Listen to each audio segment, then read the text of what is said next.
After a decade of arduous struggle, he found himself compelled to marry the useless daughter of a wealthy tycoon. Upon being reborn back to his kindergarten years, Bai Ming decided to embrace a life of indolence, for the outcome would ultimately remain unchanged. However, this proud and sharp-tongued, useless young lady appeared to be quite different from what he had anticipated. Here, I don't want these filthy things. I dislike them. They are all for you. He is my dog. One must consider the owner before striking a dog. I raised him, so you all must not bully him. Hmph, who allowed you to get into bed? Where do you think you're going? Come back and warm my bed. Bai Ming, you belong to me. If you run off with someone else, I shall break your legs. She fiercely marked her territory on Bai Ming, declaring to all that he was hers. She promised to provide him with the best, then haughtily asserted, "What I raise is naturally the finest." After a moment of awkwardness, she added, "So Bai Ming, you are the best." Little Baozi looked adorably at his father and asked, "Daddy, how did Mommy catch up with you?" Bai Ming gazed at the woman trimming flowers by the window and replied, "When she was little, she sat in a wheelchair, and her electric wheelchair was quite fast. I couldn't outrun her, so she caught up with me." Little Baozi. The woman turned her head, her beautiful eyes glaring at him. "Your father is talking nonsense. He is the one I raised." Chapter 1. The proud and sharp-tongued young lady is my childhood sweetheart. Bai Ming felt a twinge of frustration. While others were reborn as formidable dragon kings, or descended as mighty deities, and at the very least possessed some sort of system, ultimately ascending to the pinnacle of life, he had never imagined that he would have an extraordinary rebirth scenario. Yet, it was hardly the case that upon awakening, he found himself back in kindergarten. The crux of the matter was not merely this. Rather, it was the fact that the teacher was dragging him, demanding to know why he had pulled down the sun emblem from their kindergarten sign and uprooted the orchids that the principal had placed out to bask in the sun. Bai Ming. He had no clue. As he listened to the teacher's scolding, Bai Ming looked down at his grimy little hands and suddenly realized that he had seemingly been reborn back to when he was in the middle class of kindergarten. His dirty pants bore the stitches from his mother. "Teacher Zhang, the sun is with me." A somewhat cool yet undeniably youthful voice cut through the clamorous office, reaching everyone's ears with clarity. Bai Ming, along with Teacher Zhang, looked up. What he beheld was a little girl seated in a wheelchair, her entire form wrapped like a snow-white ball, though her delicate face was exquisitely sculpted. She was indeed beautiful, yet Bai Ming could not shake the feeling that she seemed oddly familiar. Wasn't this the very young lady he was about to marry, Miss Su? Bai Ming, an entrepreneur hailing from a small town, had been fortunate enough to establish his own company at a young age and was thriving. However, in the year he turned 28, his company faced relentless suppression, and the ensuing financial turmoil nearly led to its collapse. It was during this tumultuous time that Su Shengsheng appeared, her beauty striking yet her demeanor cold and arrogant. "Marry me, and all problems can be resolved." Bai Ming, considering the daughter of the conglomerate that was ruthlessly undermining his company, he contemplated for 3 seconds before yielding. With no girlfriend or wife, marrying a top-tier beauty like Su Shengsheng seemed like a fortunate arrangement. Before his rebirth, they were on the verge of their wedding ceremony. In the waiting room, Su Shengsheng gazed into the mirror and asked him, "Bai Ming, do you remember me? We were classmates in Tanshui town." She paused, her lips tightening slightly as if feeling a hint of shyness. "I suppose we could be considered childhood sweethearts." Bai Ming stared at her lovely, delicate face, which seemed to carry a hint of nervousness, and he was certain that had he had such a beautiful classmate, he would never have forgotten her, but he shook his head. "I'm sorry, I have no recollection." The girl in the white gown looked downcast. "Oh, it's nothing." Then the lights in the waiting room suddenly went out, and amidst the gasps and commotion, Bai Ming found himself plunged into darkness, only to be greeted by the bright light of the kindergarten sun emblem at the entrance. Su Shengsheng struggled to push her wheelchair, her small face and the delicate hands resting on her lap flushed with color. On her lap lay the very sun emblem from their little son, kindergarten. "Shengsheng, what brings you here?" Teacher Zhang, who had just been about to twist Bai Ming's ear in frustration, now approached Su Shengsheng with a face full of concern. Bai Ming paid no heed to Teacher Zhang's sudden change of demeanor, his gaze fixated on Su Shengsheng's legs. Memories belonging to 5-year-old Bai Ming flashed through his mind. Su Shengsheng was a transfer student in their class. Unlike the children who grew up in Tanshui town, Su Shengsheng was fair-skinned and beautiful, even more so than the dolls that the girls in the class possessed. Alas, she was like a broken doll, for she could not walk and was always confined to her wheelchair. Moreover, this beautiful doll was rather silent, hardly interacting with others. Well, except for Bai Ming, because he was unashamed. Today, Bai Ming had seen Su Shengsheng by the playground and had dashed over to her, asking, "What are you doing?" Noting that he was just rolling around on the ground, dirty from playing with Ultraman, Su Shengsheng frowned slightly, her expression one of mild disdain. "What does that have to do with you?" After a moment, she added, looking at flowers. Her voice was soft and muffled that a gust of cold wind swept by, instantly reddening the girl's fair face. Bai Ming gazed at the blush on her cheeks for a while. But he thought to himself that it was winter, And there were no flowers. She must be shy about wanting to play in the sun with them. Then Bai Ming turned and ran towards the flower pots by the playground, returning to Su Shengsheng with what he had just won, a sun emblem that someone had plucked, and placed it on her knee, along with the wildflowers he had intentionally picked for her. You want to play with us, right? But the weather isn't good today. It's windy. Next time, when we play house, I'll bring you along. And here's the flower you wanted. You can look at it slowly when we get back to the classroom. Without waiting for her consent, he mustered all his strength to push her back to the classroom. Along the way, he was so swift that the flowers fell as he turned to wash his hands. Teacher Zhang yanked him over. Bai Ming, a 5 or 6-year-old, could indeed do such things. But who had actually plucked the sun emblem? Su Shengsheng, who had been pushed inside, adjusted her wheelchair. For children of their age, the wheelchair was not easy to maneuver, and Bai Ming could see her delicate fingers turning red from the effort. The wheelchair came to a halt before him, as Su Shengsheng cast a sidelong glance at Bai Ming before addressing Teacher Zhang. I want to see the flowers. After school, I shall ask Uncle Driver to send someone to fix the entrance. Furthermore, I'll have my grandmother compensate for the orchids. Ah, the young lady truly embodies her status. Accustomed to her wealth from an early age, Su Shengsheng likely sensed the unusual silence from Bai Ming, who was typically quite lively. After speaking, she turned back to him once more. Anyway, it has nothing to do with him. Teacher Zhang glanced at Su Shengsheng's legs and then smiled. Is Shengsheng concerned about Bai Ming? I merely informed him that the kindergarten entrance is too high. He must not climb it next time. Humph. Who has the time to care about him? Su Shengsheng, being just a child, felt her face flush at the teacher's words and hastily averted her gaze from Bai Ming. The inner conflict was undeniably adorable. At that moment, Bai Ming genuinely found her endearing. With her round face, large eyes, and rosy lips, adorned with 2 little braids, her emotions were clearly visible in her gaze, completely contrasting with her later aloof demeanor. She was rather charming. No, she was extraordinarily charming. Thus, Bai Ming remained silent, simply watching her intently. Su Shengsheng tightened her grip on the golden sun in her hand, her delicate brows furrowing slightly. Why was Bai Ming so quiet today? Had the teacher scolded him? At that moment, Teacher Zhang, with a resigned smile, said, "All right, you two may head back. I will arrange for someone to reinstall the SUN." As he spoke, he reached out to reclaim the icon from Su Shengsheng. However, Su Shengsheng clutched her little son tightly, declaring, "I would prefer to have Uncle Driver call someone to replace it. This one is old, and I will certainly have my grandmother compensate for the flowers." She then turned her gaze toward Bai Ming. Bai Ming, let us return to it. Was evident that she was reluctant to part with the little son in her lap. Bai Ming looked at her and responded with an "oh," instinctively reaching out to assist her in pushing the wheelchair. For a child of 5 or 6, the wheelchair was somewhat heavy. Bai Ming almost struggled to push it, but Teacher Zhang lent a helping hand. He admonished them. "You both should head back now. Bai Ming, do not push Shengsheng recklessly. Her health is fragile, and you nearly pushed her into a puddle last week." Bai Ming, I understand, teacher. That on their way back, Su Shengsheng did not look at Bai Ming, but bluntly said, "I am perfectly healthy. My cold has nothing to do with you." Bai Ming had just recalled what he had done to Su Shengsheng. Bai Ming was a child raised in the town, spending summers fishing in the river, rolling in the snow during winter, climbing trees, and catching shrimp. Su Shengsheng, however, was different.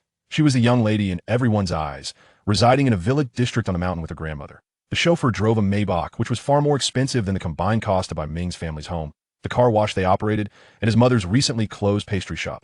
She sat in a wheelchair, having been toppled by Bai Ming on her very first day. Since then, Bai Ming, feeling guilty, ignored her indifference and always stayed close to her. Children's thoughts are pure. Young Bai Ming simply wanted to atone for his mistake, and Su Shengsheng was undeniably beautiful. What child wouldn't wish to befriend an attractive peer? Bai Ming was no exception. Stop. As they passed by the restroom, the usually silent Su Shengsheng suddenly spoke up, pointing her little hand. "Wash your hands. You've dirted my wheelchair." Her tone conveyed a hint of disdain, which could be hurtful to a child. Yet Bai Ming was not just any child. He noticed that in addition to the sun, she tightly held a charming pink adhesive bandage in her small hand. Indeed, after washing his hands, Bai Ming observed that his own hands were indeed scraped and dirty. Su Shengsheng did not leave. She waited at the restroom door. When Bai Ming emerged, she waved him over. "Extend your hand. It's hideous. Here, take this." As she spoke, her round face was taut, her large eyes unable to suppress their glances at Bai Ming's hands. Feigning disinterest, Bai Ming replied, "No need for the bandage. My dad says scars are a man's medals." He lifted his hand to inspect it, recalling that he had quite a few medals from his childhood. Moreover, this was an excuse for old Bai to scold him. Su Shengsheng's eyes widened in surprise. She had not anticipated his rejection. Tossing the pink bandage aside, she declared, "Suit yourself. If he didn't want it, so be it." She was indifferent to whether he was in pain or not. It had nothing to do with her. Casting a frustrated glance at the smiling Bai Ming, Su Shengsheng felt around the wheelchair's handle, discovering the hidden button and pressing it. The wheelchair smoothly turned, and she zoomed away. Bai Ming. How did I not notice it was electric? He watched as she swiftly sped off, bending down to pick up the discarded bandage. Upon returning to his class, as Bai Ming entered, a chubby boy resembling a black ball approached him. Bai Ming, did you get scolded by the teacher today for the young lady? Looking at his still chubby friend, Ku-ee, Bai Ming nodded. Yes, the young lady just saved me. Not far away, a little girl near a small desk glanced at Bai Ming before quickly averting her gaze. Ku-ee sighed. She treats you so well. She ignores us. Bai Ming was momentarily taken aback. Was she truly so indifferent at such a young age? At that moment, Teacher Liu walked in through the front door. Children, quickly take your seats. Ku-ee dashed back to his spot.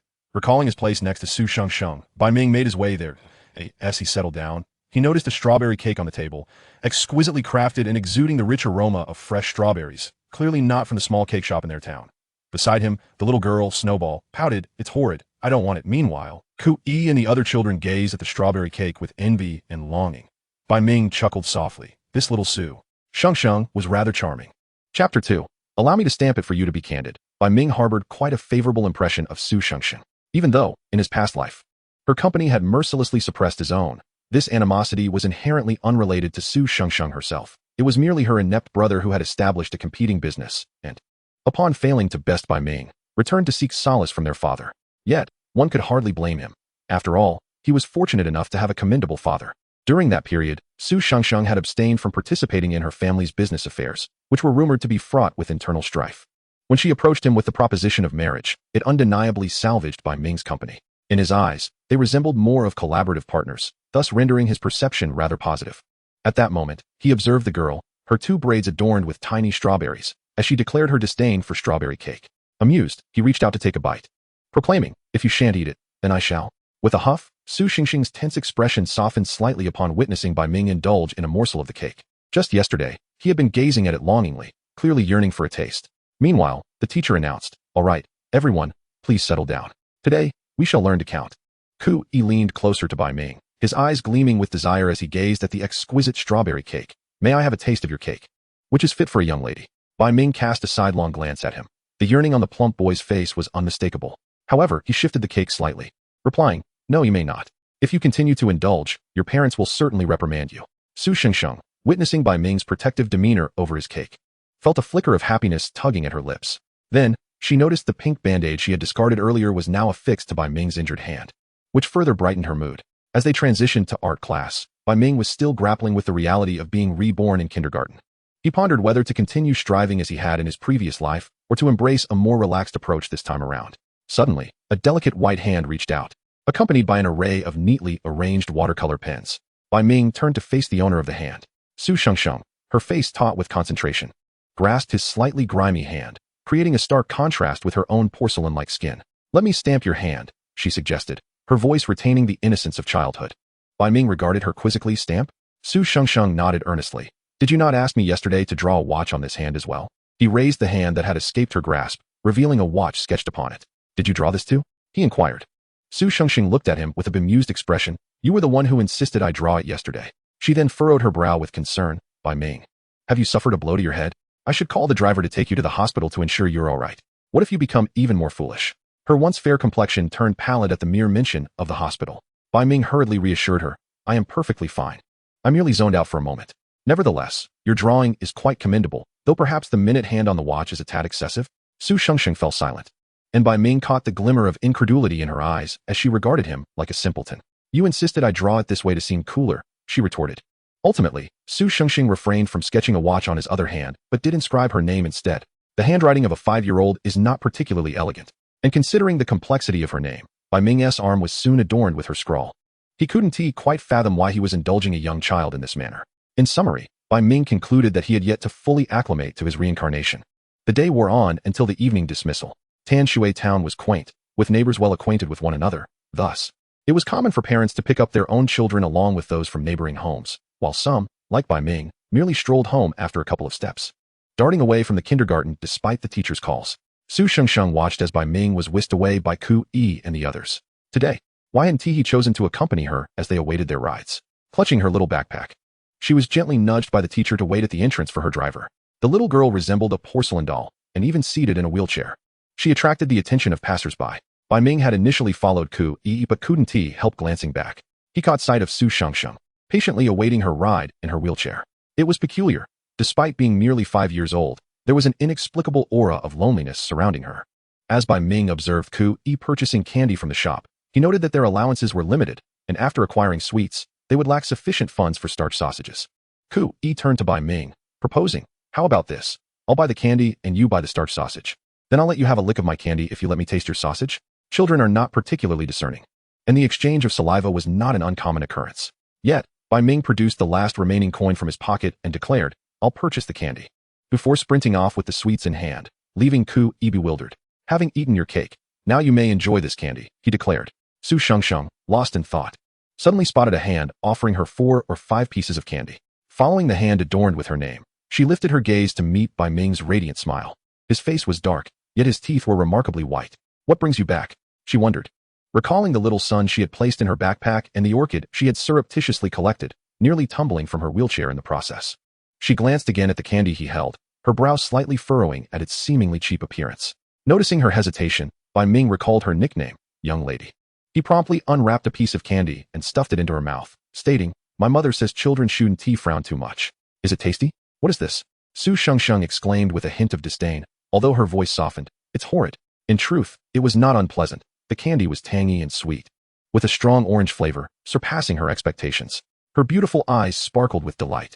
Children's emotions are remarkably transparent, and Bai Ming was unfazed by her contradictory sentiments. However, he couldn't help but frown at the sight of her legs, which remained motionless in the wheelchair. Before long, a Maybach came to a halt before them. The driver parked the car, and a female steward hurried over, calling out, "Shengsheng, have you been waiting long?" Su Shengsheng shook her head, her mouth filled with sweet candy. Her mood lifted, seemingly brightened by Bai Ming's return. She turned to him, saying, "I must leave now." The steward lifted her into the car while the driver stowed away her wheelchair.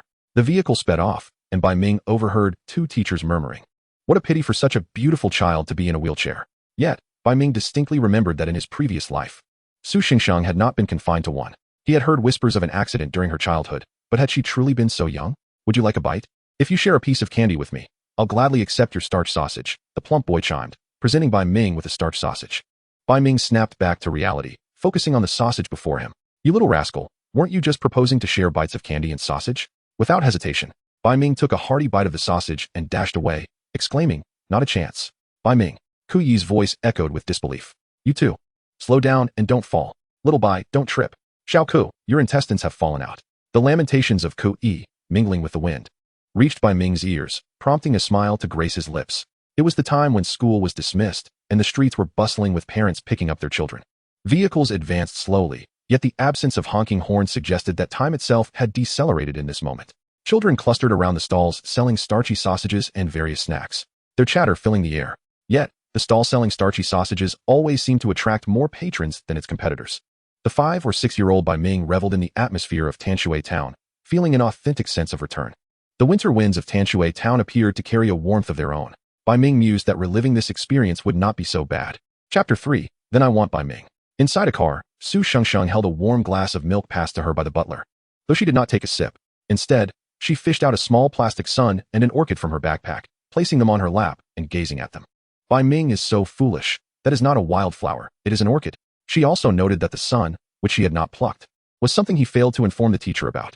However, reflecting on her own curiosity about where Bai Ming and his friends played during their lunchtime escapades, Su Shengsheng felt she was not particularly clever either. The butler, observing her delicate face, glanced at the small sun and orchid on her lap, and cheerfully initiated a conversation. "Miss, your return is anticipated tomorrow. She is very pleased that you dismantled the kindergarten's small sun and uprooted the principal's orchid today. She also mentioned wanting to install 50 or even 100 suns at the kindergarten, and the orchids will be compensated for as well. At the very least, Shengsheng is now as mischievous as the other children." Su Shengsheng set aside the small sun and orchid, the miss mentioned by the butler referring to her grandmother. After the incident, she had been sent to live with her grandmother for 3 months, who treated her kindly. Yet, she still longed for her parents. At that moment, she addressed the butler earnestly, but 50 sons, even he could not shoot them all down. Children, no matter how precocious, occasionally express thoughts that elicit amusement. The butler chuckled, "Then we shall not send 50. By the way, the miss wishes to find you a little companion. Someone who can accompany you to and from class conveniently." Su Shengsheng furrowed her brow, her mood visibly dampened, her small face taut. "My parents said they would come to pick me up soon. I do not need a companion.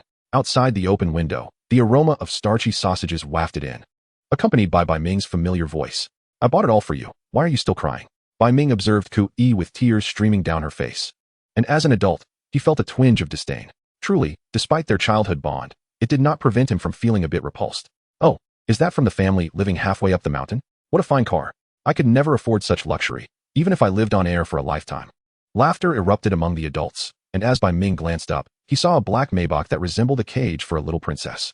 Through the window, Su Xingxing's porcelain-like face was visible, yet her gaze lacked the innocence typical of a child. Bai Ming, for reasons unknown, waved at her. Goodbye, young lady.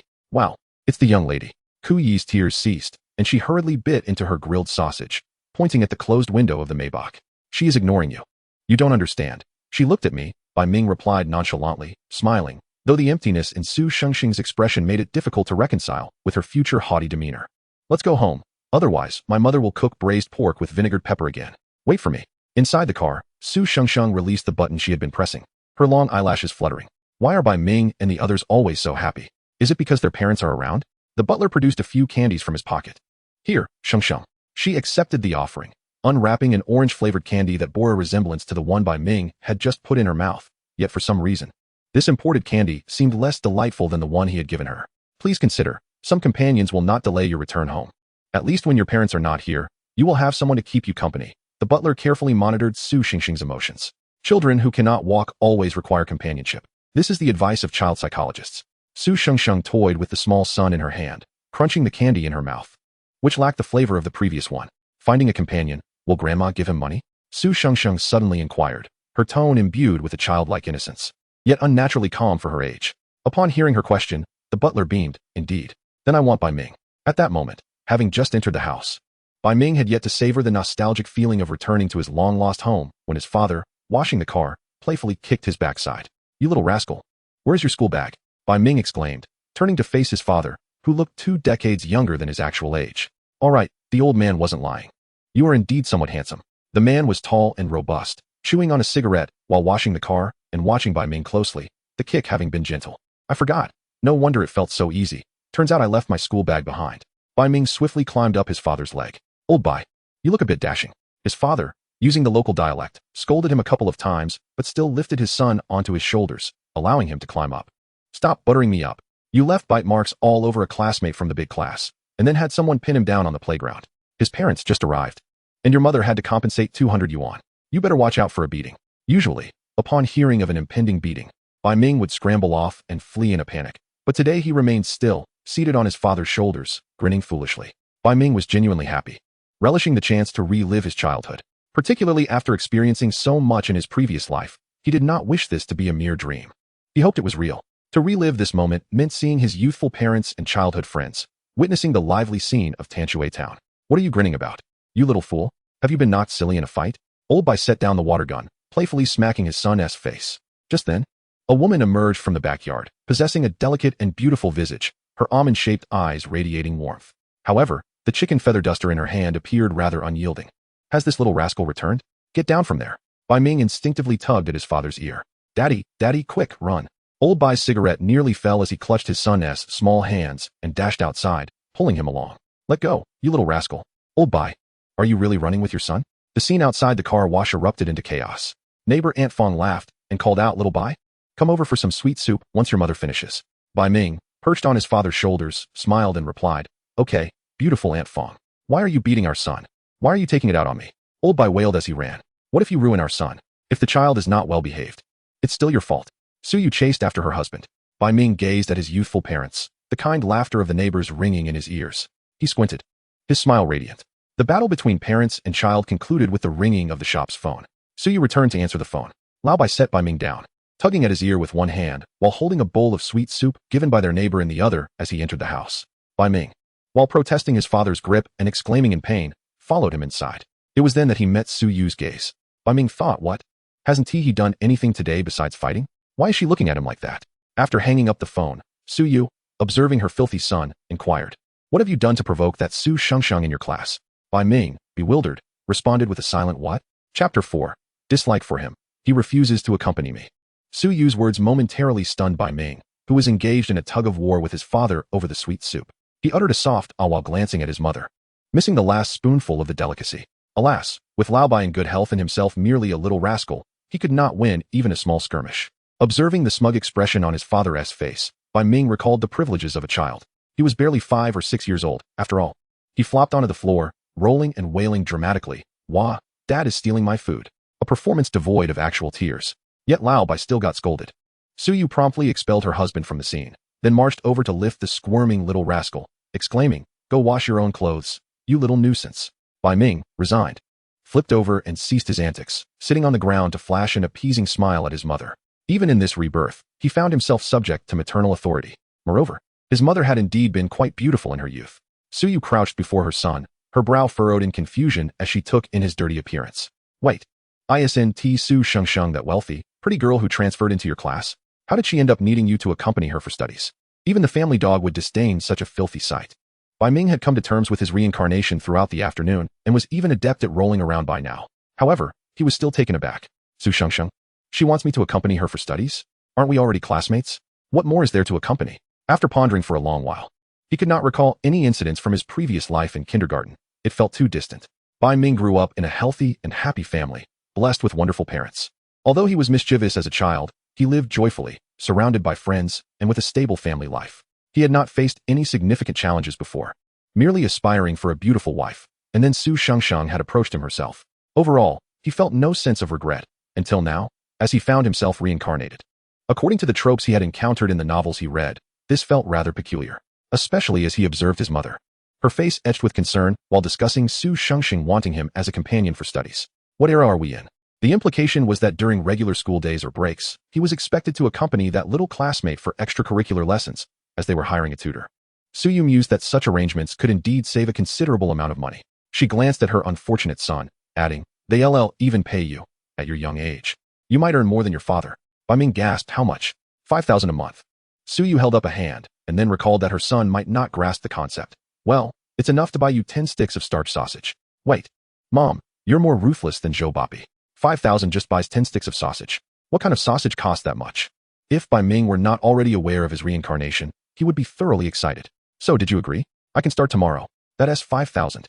The average salary in town is barely 3,000. Bai Ming felt he could manage being a companion reader. After all, how hard could it be to entertain a child? Unfortunately, his mother shattered his fantasy. "No, I declined. I told them that since they're all children, if they want Su Shengsheng to play with you, they should send her over." With that, she stood up, stretched, and kicked Bai Ming lightly. "Hurry back to kindergarten and fetch your backpack. Your dirty clothes and damp towel will stink if left overnight." As Bai Ming watched his mother finish speaking, he mumbled and headed to the kitchen to help with dinner. Life was good. It was just as he remembered. The people here were modest citizens, yet not greedy. His mother was indeed quite impressive. "Hey, brat. Go buy me some cigarettes." Lao Bai's voice echoed from outside. Bai Ming chuckled, coming. On the first night of his rebirth, Bai Ming slept soundly, feeling blissful amidst the gentle sounds of the small town. Yet, the blissful child could not escape the agony of waking early for school. When Bai Ming drowsily entered the classroom, most of the children had already arrived. They clustered with familiar friends, playing and frolicking. The only exception was Su Shengsheng, who sat alone, resembling a lifeless doll. A clean toy bear rested on her lap, still adorned with its price tag. Su Shengsheng seemed oblivious to the surrounding chaos, her beautiful large eyes gazing unfocused at her classmates. Bai Ming lingered at the door for a moment before shouldering his backpack and walking over. "Good morning, Su Shengsheng." He settled into the seat beside her. The classroom chairs were uniform, yet Su Shengsheng occupied her wheelchair, making her appear taller than Bai Ming. Her previously unfocused gaze sharpened as it fell upon his face, and he eagerly awaited her greeting in return. However, the little girl, lacking in manners, merely stared at him for a moment before shifting her gaze away, appearing cold despite her cute and lovely features. Bai Ming sighed, gesturing toward the bear in her hands. "It's really pretty." Su Shengsheng instinctively tightened her grip on the toy, but upon seeing Bai Ming's smile, she suddenly yanked it away and tossed it at him, declaring, "It's not nice at all, it's ugly." She then turned her head, refusing to look at him any longer. "I dislike him. He doesn't want to play with me." Recalling the answer she had heard from the butler the previous night, Su Shengsheng's eyes reddened. Children have delicate skin, and given her naturally pale complexion, the redness was quite pronounced. Bai Ming, confused by her sudden outburst, held the bear she had thrown into his arms, unable to comprehend the child's feelings. What just triggered this tantrum? At that moment, Teacher Zhang entered the classroom, calling for silence. "All right, everyone, settle down and prepare to line up for exercises." Her gaze swept around the room and landed on the red-eyed Su Shengsheng, then quickly shifted to the bear in Bai Ming's hands. Teacher Zhang frowned. "Bai Ming, Did you take something from Shengsheng again? Bai Ming protested. Did he even have such a bear back then? Why is the teacher suspicious of him without even letting him speak? Before he could voice his thoughts, Su Shengsheng interjected. No, that's mine, but I didn't want it. It's too ugly. Her voice was muffled and sullen. Bai Ming couldn't help but glance at her, observing the redness around her eyes. I didn't want your bear. You can have it back. He extended the bear toward her. But Su Shengsheng slapped it to the ground, bursting into tears. Wah, Bai Ming doesn't want to play with me and doesn't like the toy I gave him. Bai Ming thought, what? This rebirth is no fun at all. Kids are so hard to understand. Chapter 5. This time, he will remember Su Shengsheng. In his previous life, Bai Ming was a little tyrant during his childhood, having never learned the art of comforting children. He was merely adept at making them cry. As he matured, his interactions with adorable children were limited to a fleeting pat and little more. Thus, he found himself devoid of any real experience in soothing a child. However, witnessing the distress of a weeping child stirred something within him, prompting an involuntary outburst of sorrow from his own lips, followed by a moment of embarrassment akin to a small dumpling. At that moment, the little girl, despite her tears, fell silent. Her beautiful, large eyes continued to glisten with unshed tears, revealing her struggle to hold them back, a futile endeavor for one so young. Her long lashes clung together, dampened by her tears, rendering her an even more pitiful sight. While Bai Ming and others might cry in a messy symphony of tears and snot, this porcelain doll appeared quietly resolute, her reddened eyes stubbornly attempting to stifle her tears, evoking profound sympathy. With a sigh, Bai Ming bent down to retrieve the teddy bear that had fallen to the ground. If you don't want it, that's all right, but why are you still crying? I'm truly sorry. I really adore the teddy bear you gave me. His words seemed to resonate. As Su Shengsheng turned her gaze towards him, Teacher Zhang hurriedly pulled Bai Ming closer, urging him to pacify this little treasure. After all, Su Shengsheng's grandmother had financed the renovation of the entire kindergarten, and they were merely awaiting the winter break to commence the work. Shengsheng, please stop crying. Bai Ming cherishes your gift, right? You two are the best of friends, Teacher Zhang spoke gently. Having cared for countless children, she was acutely aware of how children often quarreled over who was friends with whom. The tear-stained dumpling, pouting her delicate lips, insisted, "He is not my friend. I don't want him." "All right, if you don't want to, you're the princess, and I'll be your little follower. How does that sound?" Bai Ming comforted her, and indeed, her eyes brightened a fraction, her mood lifting considerably. Why was he so intent on comforting Su Shengsheng? Perhaps it stemmed from a memory of a time in his past when, under the suffocating pressure of near bankruptcy at his company, she had barged into his office, presenting him with a check for 50 million, saying, "Bai Ming, marry me. I'll cover this amount for you." She had witnessed him at his most vulnerable. Or perhaps it was the night when his grandmother was critically ill and trembling. He had signed the notice of her dire condition, only to have her appear in her pajamas and slippers, bringing a doctor whom money could not procure to the emergency room. That night, his grandmother had pulled through. It was a cold winter, and she hadn't even had time to put on a coat. It was the first time Bai Ming had seen such a disheveled young lady.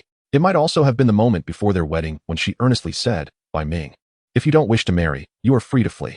I have enough embarrassing tales. I wouldn't mind adding one more." Dressed in her bridal gown, she seemed to resign herself to the belief that no one would ever love her. Her tone was flat as she spoke, never once glancing at Bai Ming. Instead, focusing on her reflection in the makeup mirror. "There's no need to repay me. Money is the least of my concerns." This was after she had asked whether he remembered her, to which he replied he did not. The light in her eyes had extinguished completely, leading her to utter those words. Yet, before Bai Ming could respond, everything had abruptly gone dark, and when he opened his eyes again, he found himself back in the kindergarten. This time, he would remember Su Shengsheng. He gazed at the petite version of the young lady. Her face flushed as she valiantly held back her tears. She was still as lovely as ever, still embodying the contradiction of her heart and words. Bai Ming had once struggled to decipher the thoughts of the grown-up Su Shengsheng, but the 5- or 6-year-old version was much easier to comprehend. Teacher Zhang observed Su Shengsheng's swollen eyes from crying and attempted to wipe her face, only to be evaded. Suddenly, an idea struck her, and she handed a handkerchief to Bai Ming, gesturing for him to act swiftly. Hesitant, Bai Ming reached out, and this time, the young lady did not shy away, allowing him to awkwardly dab at her tear-streaked cheeks. He wondered how his gentle touch could result in her cheeks turning red. By now, the other children had been taken outside by Teacher Li for morning exercises, leaving the classroom to only Teacher Zhang and the two of them. Teacher Zhang felt a pang of sympathy. "Oh, Bai, be gentle. I really didn't use much force," Bai Ming replied. At that moment, Su Shengsheng looked like a well-behaved doll, watching Bai Ming as he wiped her tears away. Eventually, she snatched the handkerchief from him, declaring, "But you didn't wash your hands. I can smell something else on them." Her voice carried the remnants of her earlier tears, mingled with a hint of disdain. Bai Ming, having eaten scallion pancakes that morning, chuckled and playfully pinched her cheek. "Ah, I simply didn't wash my hands." Teacher Zhang's eyes widened, fearing Su Shengsheng might burst into tears again. However, the spirited young lady merely flushed, swatting at Bai Ming's hand, You're dirty. Don't touch me. After a moment of reflection, she added quietly, your hands are filthy. Bai Ming, undeterred, pinched her soft face again, marveling at how delicate it felt. Then, with a mischievous grin, he stood up and scampered a short distance away. I'll keep pinching. He clutched the teddy bear, teasing, you can't reach me. Though triumphant, Su Shengsheng instinctively attempted to rise, only to be restrained by her wheelchair. She lowered her head, gazing at her legs. Bai Ming noticed her mood plummeting once more. Teacher Zhang playfully patted Bai Ming's bottom lightly, no bullying your classmates. Bai Ming returned to Su Shengsheng's side, pushing her wheelchair towards the outdoors. This thing is a bit heavy for me now, he mused. Don't worry, once you can run, I'll let you pinch me back. Come on. Let us go soak up some sunlight. Su Shengsheng's legs were not inherently unable to walk. It was merely an accident that had befallen her. With diligent rehabilitation, she would surely walk again. After all, in his previous life, when she had first appeared before him, her long legs were fair and straight, healthy, to put it plainly. I don't want you, you meddlesome nuisance. I despise you. The little girl exclaimed fiercely. Bai Ming merely responded with a nonchalant hum, finding the teddy bear cumbersome, and casually stuffed it back into her embrace, along with a tangerine-flavored candy from his pocket. Su Shengsheng felt the warmth of both the teddy bear and the familiar candy land in her arms. The cumbersome wheelchair rolled forward under Bai Ming's guidance, leading them towards the sunlit playground. Watching from the classroom, Teacher Zhang exhaled in relief, a smile gracing her features. Children were indeed so easily comforted. I don't like you at all, Su Shengsheng declared. I know, Bai Ming replied. My mom is making sweet rice cakes for dinner. Would you like to come over to my house? I don't want to go. All right, understood. After school, Bai Ming pushed the little princess's wheelchair along the path, a striking Maybach trailing behind them. The butler followed closely, cheerfully inquiring, would you like me to push, young Master Bai? Let him push. He invited me to his home. The little girl in the wheelchair mumbled through a mouthful of candy. Bai Ming thought to himself, this little lady is quite the handful. Ku, holding a fragrant starch sausage, trailed alongside them, feeling rather impressive. Princess, would you like a bite? Chapter 6 Bai Ming. You don't like it, yet you took such a big bite? Su Shengsheng, upon hearing the title princess, pressed her lips together. She was aware that some classmates referred to her as princess or doll behind her back. At this age, children typically bore no malice. Previously, Bai Ming had called out to her with a playful smile, as if he were teasing her. However, at this moment, Ku Yi was genuinely earnest in her call, presenting her with the freshly purchased starch sausage.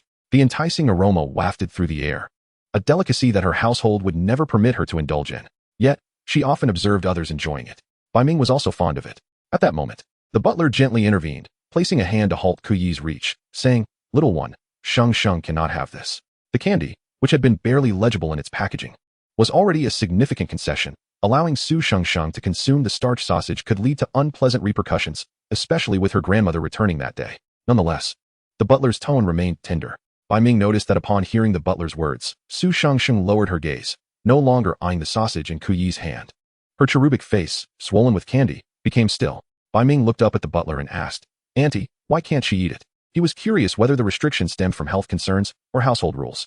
Bai Ming, with his sweet tongue, was well liked by the elder women in his life. The butler chuckled at his endearing address. Bai Ming's parents were good-looking, and he was a robust little fellow himself, with a round face, thick brows, and large eyes that made him quite charming. Though somewhat tanned, he was no different from the other children in town. Not everyone possessed the delicate beauty of Su Shengsheng, who resembled a doll in a shop window. In summary, Bai Ming was indeed quite handsome and likable. The butler patiently explained that Shengsheng had never consumed such fare since childhood, and they feared it might upset her stomach. Su Shengsheng, feeling a bit dejected, mumbled, let's go. Bai Ming, you're not trying hard enough. Her voice was slightly muffled, reflecting her downcast mood. The butler sighed. Bai Ming smiled at the butler, who then assisted in pushing Su Shengsheng forward. As they reached the entrance of Bai Ming's car wash, Su Shengsheng felt a surge of nervousness upon seeing Bai Ming's father, who was smoking while washing a car. When he noticed them, he glanced at the imposing Maybach behind them, momentarily taken aback. Suddenly, Bai Ming announced, Old Bai, I brought a classmate. Ku Yi, clearly familiar with the surroundings, darted towards the backyard, greeting, Uncle Bai, Aunt Su. Su Shengsheng noticed Bai Ming's father acknowledge her with a nod, extinguishing his cigarette, saying, take your classmate inside to play. He turned off the water gun he had been using, watching as his son wheeled Su Shengsheng towards the backyard. The butler did not follow but remained behind, observing them as they moved away. Then, turning to Mr. Bai, she said, Mr. Bai, I wish to speak with you. Bai Ming glanced back before guiding Su Shengsheng into their courtyard. Su Yi was coming out with a plate of sugar cakes, and upon spotting them, she smiled and said, come here, the sugar cakes are freshly made. Setting down what she held, she approached Su Shengsheng, gazing at the lovely girl with warmth. Little Bai, did you know? When I was pregnant with you, I hoped to have a daughter as beautiful as Shengsheng. She bent down gently to Su Shengsheng, saying, "Is it alright if I call you Sheng Sheng?" At that moment, Su Sheng Sheng, usually proud and somewhat haughty around peers, felt a blush rise while speaking softly to the elder. "That's fine, Auntie." "Oh, what a good girl you are. It's wonderful to have a daughter." Bai Ming, having washed his hands, approached with a sugar cake in hand, humorously shattering his mother's dream, based on your genes with old Bai Mom. "You couldn't possibly give birth to such a beautiful girl. Here, my mom's sugar cakes are delicious." Ku-yi, holding one in each hand, chimed in, "Really? Aunt Su's sugar cakes are the best." Suyu beamed brighter at their compliments, saying, "Slow down, there's plenty more." Su Shengsheng, seeing Suyu smile, felt a wave of longing for her own mother. She reached out for the sugar cake Bai Ming held, for the first time not showing any disdain, and softly said, "Thank you." Bai Ming watched as she took a small bite, her beautiful eyes lighting up, dispelling the earlier gloom of not being able to have the starch sausage. He glanced towards the front entrance, where Suyu was already wheeling Su Shengsheng towards the table, engaging her in gentle conversation. After a brief contemplation, Bai Ming turned and dashed out through the back door. When Suyu turned around, she noticed her mischievous son had vanished, exclaiming in mild exasperation, "Didn't you bring your classmate back, little Bai?" Su Shengsheng, enjoying the sugar cake, observed Suyu, thinking, "Auntie is really gentle." A bit like Bai Ming, though Bai Ming isn't as pretty as Auntie. Meanwhile, Bai Ming, while contemplating the starch sausages, sneezed. "Oh, little Bai, don't you want more sauce today?" Suyu remarked, recalling how he had previously complained about the lack of sauce. Bai Ming chuckled, replying, "Hee hee. I prefer a lighter flavor today." "You, a little child, are concerned about flavor?" Suyu laughed.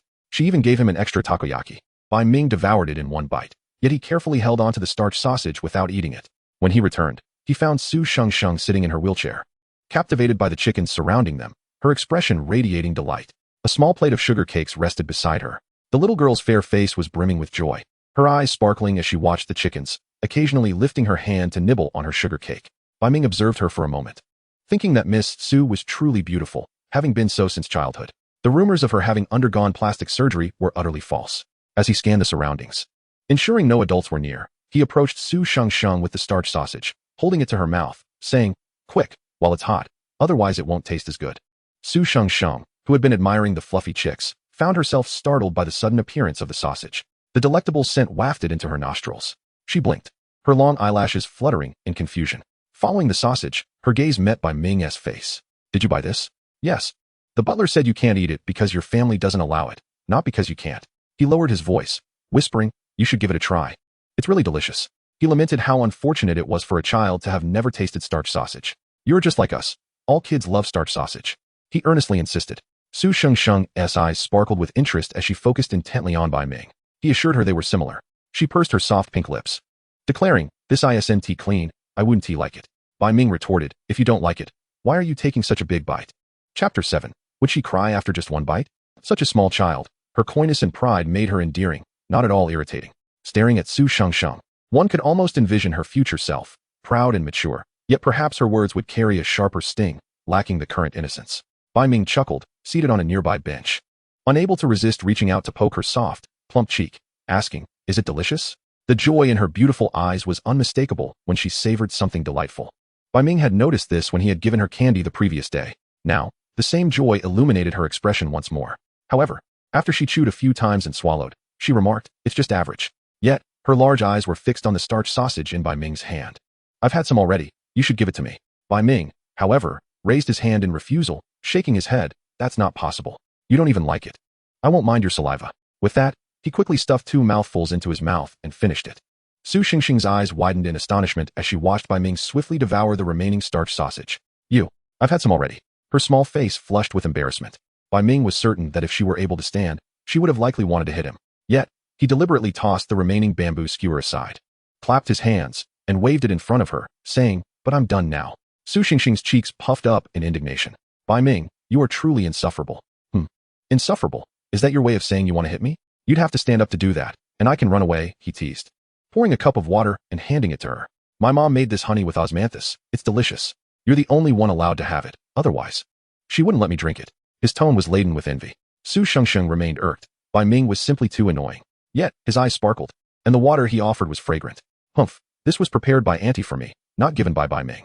She reached for the cup with her hand that hadn't touched the sugar cake, a true sign of her fastidious nature. Bai Ming observed her finish a small cup of water when the butler, accompanied by Su Yu, walked in. The butler glanced at the sugar cake on the table, but chose to remain silent. He approached Su Shengsheng and said, "Shengsheng, Your grandmother has arrived at the villa. We must return. Upon hearing that her grandmother was back, Su Xingxing's eyes lit up momentarily, before she gazed longingly at the sugar cake on the table and then at Bai Ming. Su Yu, noticing, smiled and said, I made plenty of sugar cakes. If Shengsheng likes them, we can take some home, all right? As she spoke, she headed towards the kitchen to pack some, but the butler advised against it. It's all right. Homemade treats are better than store-bought ones, Su Yu cheerfully insisted. The butler, recognizing Su Xingxing's genuine fondness for the family, did not press the matter further. It was evident to him that Su Shengsheng held a sincere affection for this family. Bai Ming handed a damp tissue to Su Shengsheng, as their home lacked wet wipes. Su Shengsheng silently accepted the tissue and wiped her hands. Unable to restrain herself, she inquired about something that weighed heavily on her mind. Bai Ming, why don't you want to come to my house and attend classes with me? Is it because your parents think there's not enough money? She recalled her parents often saying that as long as they had sufficient funds, they could possess much of what the world had to offer. Perhaps everyone in the world craved wealth. Yet, the butler had mentioned to her the previous night that Bai Ming's parents were unwilling. Thus, she found it hard to comprehend. Especially since Bai Ming's mother seemed like a gentle person, not one overly fond of money. Bai Ming was taken aback by her question, correcting her misunderstanding. Because we are friends, companionship among friends does not require payment. After a moment's thought, he added, if you wish for me to accompany you and play, you can come find me, and I can also visit you. Though he lamented the loss of his 5,000 yuan salary in his heart, he understood that Su Shengsheng had already given enough in the past. My parents said that friends shouldn't discuss money, Bai Ming concluded. Su Shengsheng, somewhat bewildered, still struggled to grasp this notion, as Bai Ming's words contradicted what her parents had told her. The butler, on the other hand, was surprised that such a young child could understand these concepts. Su Shengsheng ultimately returned with the butler, conveniently taking along the sugar cakes prepared by Su Yu. The secret they shared about sneaking a starch sausage together remained unknown to the adults. In the car, Su Shengsheng earnestly declared, Aunt Zhou, I think I have a friend now. Aunt Zhou replied gently, yes, Shengxing will have many friends in the future. Su Shengsheng remained silent. Her gaze fixed on the sugar cake. It seemed she no longer despised life in Tanshui Town. By the third month of her stay in Tanshui Town, Su Xingxing appeared to have warmed up to the place. During dinner that evening, Bai Ming overheard his parents discussing Aunt Zhou's conversation with them. He learned that Su Xingxing's leg issues stemmed from a car accident during a summer competition, where her aunt had driven her. Apparently, her aunt had taken cold medicine before driving, and there had been a rear-end collision. Su Xingxing's leg was damaged in that accident, which could be treated, but she was uncooperative with her rehabilitation. Aunt Zhou expressed a desire for Bai Ming to encourage Su Shengsheng, as it seemed she was not particularly warm towards anyone but him. Bai Ming interjected, so, her leg can eventually allow her to stand? Yes. As long as she undergoes proper rehabilitation, came the reply. Su Yu sighed, feeling pity for the beautiful young girl. In a hushed tone, she added, I heard her parents are having a second child now. They're afraid to tell her. The poor girl is still waiting for her parents to come take her home. Bai Ming thought of Su Xingxing's useless brother from a past life, gripping his soup spoon tightly. So, Su Shengsheng had also been abandoned here in a previous life? Upon returning, he discovered that his place had been taken by a newborn. Just the thought of it made Bai Ming envision the sorrow and grievance on that lovely round face. Xiao Bai, you mustn't bully that little girl in the future. Su Yu warned, casting a glance at Bai Ming. Unable to help himself, Bai Ming muttered, Mom, I've told you not to call me Xiao Bai. It sounds like you're calling a dog. Lao Bai scoffed. What do you mean by that, you little rascal? I mean nothing. It just doesn't sound like a name for a person. Bai Ming retorted defiantly, only to be met with a glare from his father. I don't bully girls, he asserted. Nonsense. Your cousin had bite marks all over her face from you. Lao Bai countered. Indeed, Bai Ming had a penchant for biting as a child. If he couldn't win a fight, he would resort to biting, much like a stubborn dog. I promise I won't bite anyone in the future, Bai Ming declared emphatically, then found himself pondering the sensation of Su Xingxing's small face. Would she cry if he bit her? Chapter 8 stamping this would confirm that Bai Ming belonged to her. That night, Bai Ming found himself contemplating the fact that Su Shengsheng was a classmate in kindergarten. However, he couldn't recall any specifics and soon fell soundly asleep. Youth was indeed a blessing. He could just lie down and drift off without a care. Unlike before, when he often suffered from insomnia, fearing that one day he would wake up to find his company in disarray again. Truly, as long as one breathed, there were countless worries to ponder. It was also because his previous life had been rather exhausting. Building a business from scratch was no easy feat therefore. This time, Bai Ming resolved to avoid such fatigue. Who knows, perhaps he had suffered a sudden death in his past life. After all, one could never tell. Thus, Bai Ming began to adapt to kindergarten life rather well. After all, he had never been one to shy away from shameless antics. Whether it was teasing children with his Ultraman SSR cards or letting them lick the skewer when he withheld the starch sausage, he handled these matters with remarkable ease. Yet, Bai Ming devoted much of his time to observing Su Shengxing. He found her delightful to tease. The little girl was indeed lovely, though she seemed to lack vitality. Consequently, Bai Ming especially enjoyed pushing her wheelchair outside. Wherever he went, he pushed her along with him. Thus, it was a common sight in the kindergarten to see Bai Ming racing ahead with the wheelchair while the teacher chased after them. Su Shengsheng's pale face gradually flushed with a rosy hue as the winter chill set in. This year's winter was indeed quite cold, and Su Shengsheng felt even colder when she could not move. However, the cold eventually dissipated, for she was often rendered crimson with indignation by Bai Ming's antics, which he seemed to relish. The little princess was also accompanied by other children, who discovered that she was not as difficult to engage with as they had initially thought. Although her speech often carried a tone of disdain, she did not truly harbor any animosity towards them, except for Bai Ming. At that moment, he was washing his hands, and Su Shengsheng maneuvered her wheelchair a bit farther away from him. Bai Ming frowned as he scrubbed away the remnants of chicken feces from his hands. He had just slipped while pushing Su Shengsheng. When he looked up, he caught sight of her delicate hand covering her cherubic face, her large eyes brimming with disdain. Bai Ming stood up and approached her. Su Shengsheng immediately turned her head, calling out, "Suani, Suani." Her voice was significantly louder, a stark contrast to her earlier silence. Bai Ming chuckled as he walked over, appearing rather villainous. "No matter how much you scream, my mother is in the kitchen and likely cannot hear you," he thought. He then extended his icy hand, prying her fingers away and pressing it against her chubby cheek. TSK, this flesh was nurtured by his mother, indeed. Hey, it's quite soft. Ever since Su Shengsheng first visited Bai Ming's home, she returned with him every day. Though she would never admit to wanting to follow him, she merely wheeled herself behind him. Bai Ming had no choice but to attend to her needs, pushing her back each time. Initially, they played together, but it soon transitioned to sharing meals. Now, a month had passed, and she could even stay overnight. Su Yu had grown fond of Su Shengsheng and felt sympathy for her, often alone with the caretaker at home. Su Shengsheng's grandmother was a strong-willed woman, rarely at home. Many times, it was just her and the housekeeper, Aunt Zhou. Hence, Su Shengsheng cherished her time with Bai Ming's family. When her grandmother learned of this, she generously decided to allocate 5,000 yuan monthly for Su Yu to prepare meals for Su Shengsheng whenever she wished to dine there. However, Su Yu declined, reasoning that a child could not eat that much. If she were to accept that 5,000, Bai Ming's mother would probably cook dragon meat for Su Shengsheng. Nevertheless, Su Shengsheng's grandmother seemed averse to being in debt, thus they refused the money. Instead, she arranged for a tutor for both children. Consequently, on weekends, Bai Ming had to attend lessons at Su Shengsheng's house. Why is it always him who gets hurt? He pondered, realizing he had to learn not only music but also German. As he pressed his hand against Su Shengsheng's face a little harder, he found her soft flesh squished beneath his fingers, which amused him. Little did he expect Su Shengsheng to become so incensed that her eyes turned red with fury. Without a second thought, she bit down on his hand. Bai Ming yelped, "Let go." But Su Shengsheng, with tears welling in her eyes, bit down harder. It truly hurt. Bai Ming shouted, "You're biting the hand that just touched chicken feces." Su Shengsheng, with a loud cry, released him after spitting a few times, only to burst into tears. Uncle Lin from next door looked over and remarked, "Xiao Bai, are you bullying Shengsheng again? Be careful not to get beaten." He chuckled at Bai Ming. In a panic, Bai Ming quickly covered Su Shengsheng's mouth, insisting, No. At his age, it was rather embarrassing to be scolded by his mother. Yet, after he covered her mouth, Su Shengsheng cried, even louder, struggling against his grip. Bai Ming hastily clarified, "Not this hand." Upon hearing this, Su Shengsheng's movements calmed slightly. Her beautiful eyes, still glistening with tears, were captivating. Bai Ming was at a loss for words.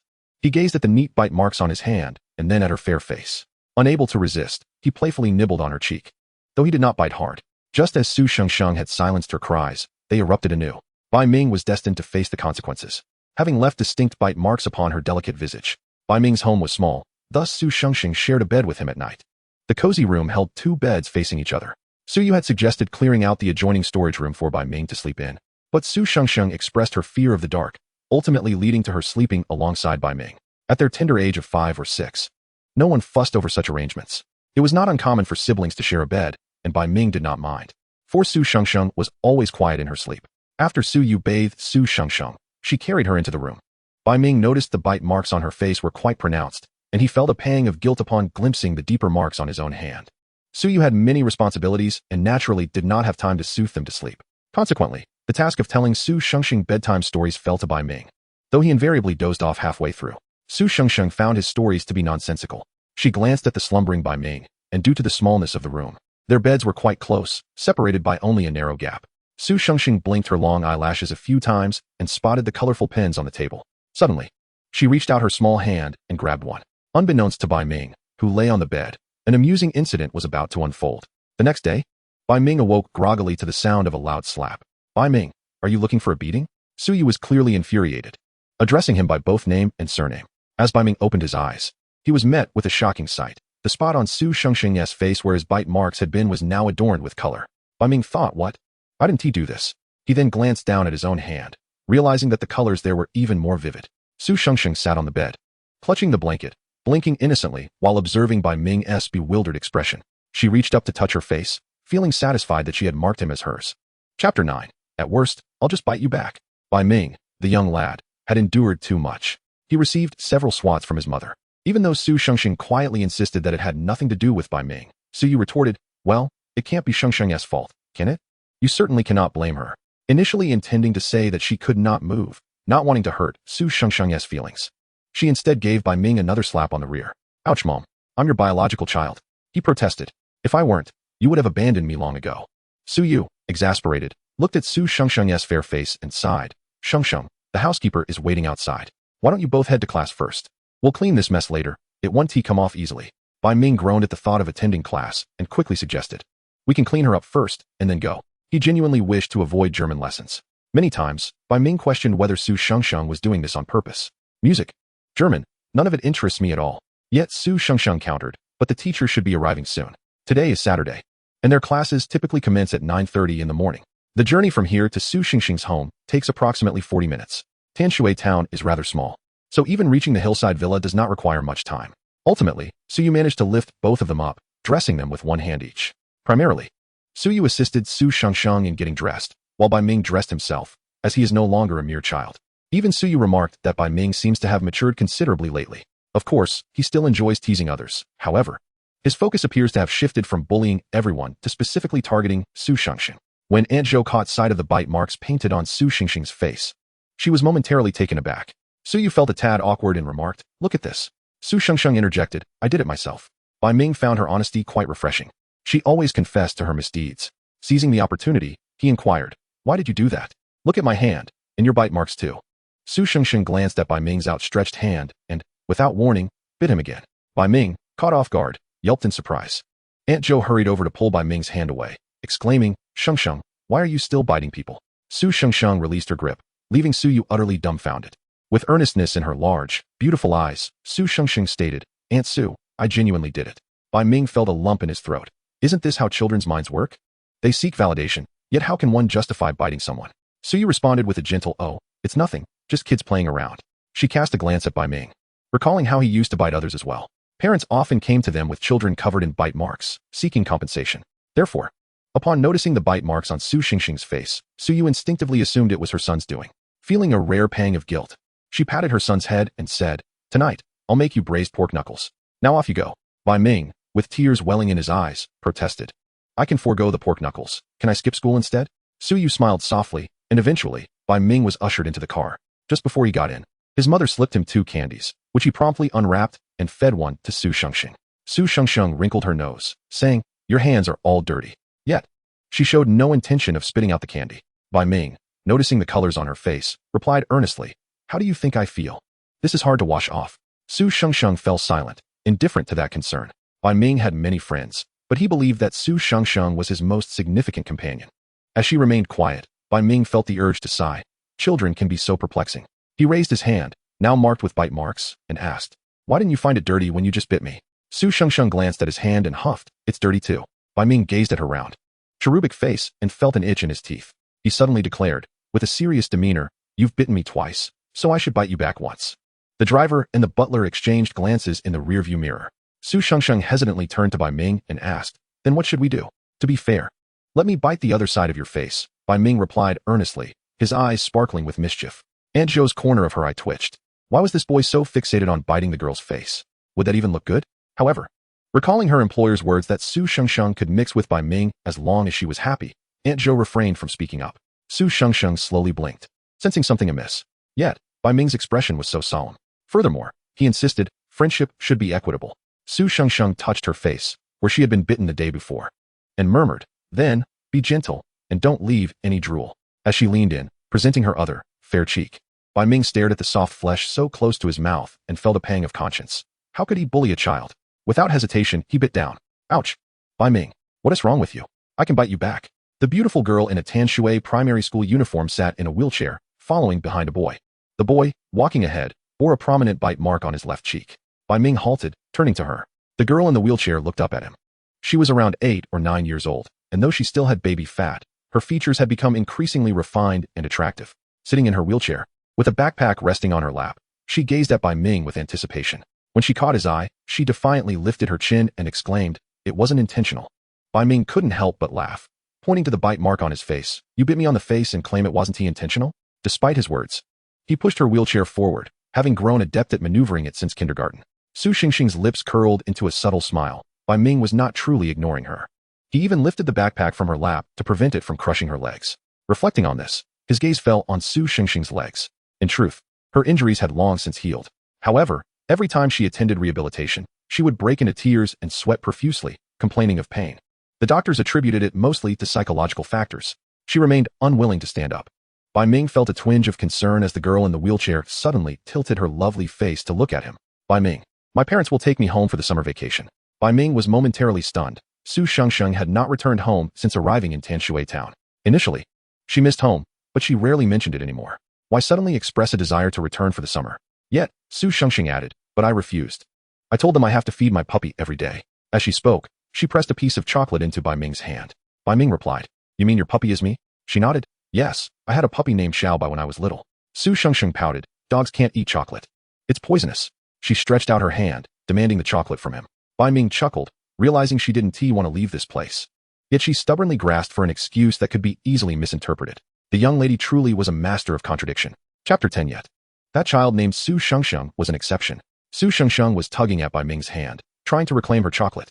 Over the years, they had all basked under the same sun, yet Su Xingxing remained exceptionally fair, while Bai Ming, in contrast, might as well be called Little Black. However, Bai Ming was not the only one. The children in the town were the same. Everyone had to toil in the fields, but Su Xingxing stood out, as if she belonged to a different world. Bai Ming was tall and robust, the tallest boy in class, even at his young age. Watching Su Xingxing's bright white hand struggle to pull at his, her little face adorably puffed in frustration.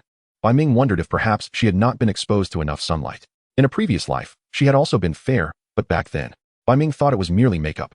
Now, reflecting upon it, he surmised that she might indeed be naturally that pale. He withdrew his hand, his attempt to grasp hers falling short. Su Xingxing looked up at him with a glare. "Did you not say you didn't want to? You refused to be my little dog." To anyone unfamiliar, Su Xingxing's reference to someone as a little dog might seem derogatory. Yet, Bai Ming understood her well. Having known her for so many years, Su Xingxing had indeed once owned a little dog named Xiaobai, who had tragically passed away in a car accident. Her parents were often preoccupied, leaving that little dog as her sole companion during her formative years, fostering a deep reliance on it, much like her current dependence on Bai Ming. In the heart of a child, a dog transcends mere animal companionship. It embodies their closest friend. Of course, Su Xingxing would never admit to this. It was something Aunt Zhou had shared with Bai Ming. Bai Ming, unpretentious, playfully barked at Su Xingxing. She paused momentarily, a smile breaking through her pout. Yet, she quickly turned her head away, feigning indifference. "Who even cares about you?" Indeed, you don't care about me, but I care about you," Bai Ming retorted, not taking offense as he gently pushed her wheelchair forward. "It's Friday. My mom said she'd prepare a big pork knuckle for us." Upon hearing the mention of the pork knuckle, Su Xingxing's eyes lit up, her small hands clapping on the armrests of her wheelchair. "Then hurry up. It's electric. Can't you move forward by yourself?" Bai Ming quipped, one hand pushing the wheelchair while the other fumbled to unwrap a piece of chocolate, nearly dropping it. He halted briefly to quickly feed her a piece. Su Xingxing was about to protest, but was silenced by the rich, bittersweet taste of chocolate melting on her tongue. A coarse voice called from behind. "Minggu, Xingxing, are we going to catch shrimp tomorrow?" Ku-yi, panting, caught up with them, spotting Bai Ming eating chocolate. He stepped in to assist in pushing Su Xingxing's wheelchair forward, all while enthusiastically recommending, "They say the pond over there has not just fish, but shrimp too. Let us all go play tomorrow." Bai Ming considered declining, as he had little interest in the outing, but he noticed the bright curiosity in Su Xingxing's wide eyes as she looked back, filled with interest. "Do you want to go?" Bai Ming asked. Su Xingxing quickly turned her head. "Who said that?" "I'm not interested. It's too hot." Bai Ming nodded. "Oh, then turned to Ku-yi, "Then we'll go." Su Xingxing protested loudly. "I never said I'd go. Right? You didn't. I'm forcing you to go, and you can't resist," Bai Ming retorted, handing the remaining chocolate to Ku-yi while he resumed pushing Su Xingxing's wheelchair forward at a brisk pace. "Slow down," she exclaimed. The young boy, with a backpack in each hand, sped ahead, passing familiar adults who called out, "Xiaobai, slow down." The girl in the wheelchair clutched the sides tightly, her expression one of irritation. Behind them, a slightly chubby boy trailed, munching on chocolate. "Wait for me. My mom saved some pig bones for Xingxing. We're making soup." As the summer breeze blew past, the trio of small children ran on, growing up amidst laughter and the warm care of their childhood. By the time they reached home, Su Shengxing's face was flushed, not from running, but from annoyance. Upon seeing the three children return, old Bai extinguished his cigarette and pointed towards the backyard. Your mom is preparing something delicious. Before Su Shengxing could greet Uncle Bai, Bai Ming was already pushing her towards the backyard. He was quick on his feet. She felt the wind rush against her face, causing a slight sting. Bai Ming, you're not a dog. You're a bull, full of brute strength. Su Shengxing's voice was laced with exasperation. Bai Ming, however, thought that such a young child shouldn't even experience frustration. Yes, whatever you say, young lady, he replied, shouting to Kui, who had already reached the table. That little dish is for the princess. Don't touch it. Kui immediately withdrew his outstretched hand. Bai Ming hurried to wash his hands, then brought over the delicately arranged pastries from the dish his mother had prepared specifically for Su Shengxing.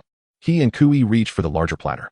In truth, they had always eaten this way, but Su Shengxing seemed to genuinely have a touch of obsessive cleanliness. Though she never voiced it, Su Yu had noticed it. Every time they made snacks, she would have a separate serving prepared for her. Yet, Bai Ming felt she didn't truly have a cleanliness obsession, as she had never rejected anything he had ever fed her since childhood. As Bai Ming watched her delicately nibble at her food, he inquired, didn't you used to want to return and live with your parents? Why don't you go back? Su Shengxing, eyes cast down as she munched on a green pastry, reminded him, you mean back when I was in kindergarten. Her petite, white teeth looked dainty as she spoke. Now that there are people with us, I'd rather stay with my grandmother. But your grandmother travels frequently, Kui interjected. His words mumbled as he chewed. You spend more time at Bai Ming's than at home. Su Shengxing shot him a sharp look, her large eyes glaring as she bit down on the pastry. Is it wrong for me to enjoy Aunt Su's cooking? With that, she irritably maneuvered her wheelchair towards the kitchen. Kui, puzzled, hesitantly asked Bai Ming, is the princess upset? Bai Ming finished his pastry and replied, yes. Who told you to mention her? She's embarrassed. Kui replied, but I didn't say anything about her. What did he say? Bai Ming glanced at him, recognizing that the child was quite innocent. However, the girl named Su Shengxing was different. She was sensitive and prideful. Bai Ming clapped his hands. It's fine. She'll soothe herself soon. Despite his words, he picked up a small duck-shaped pastry and wandered into the kitchen, where he found his mother cooking, and Su Shengxing waiting with her mouth agape. His mother blew on a freshly cooked dish before placing it into her mouth. After obediently swallowing, Su Shengxing chirped, delicious. Aunt Su's cooking is truly wonderful. Mrs. Su beamed with delight at the compliment. Bai Ming observed this scene, thinking, see, Su Shengxing doesn't have a cleanliness obsession. Mom, I want to try too. Go, what do you want to try? You just nitpick. That's because Su Shengxing knows how to flatter. So you mean my cooking is subpar?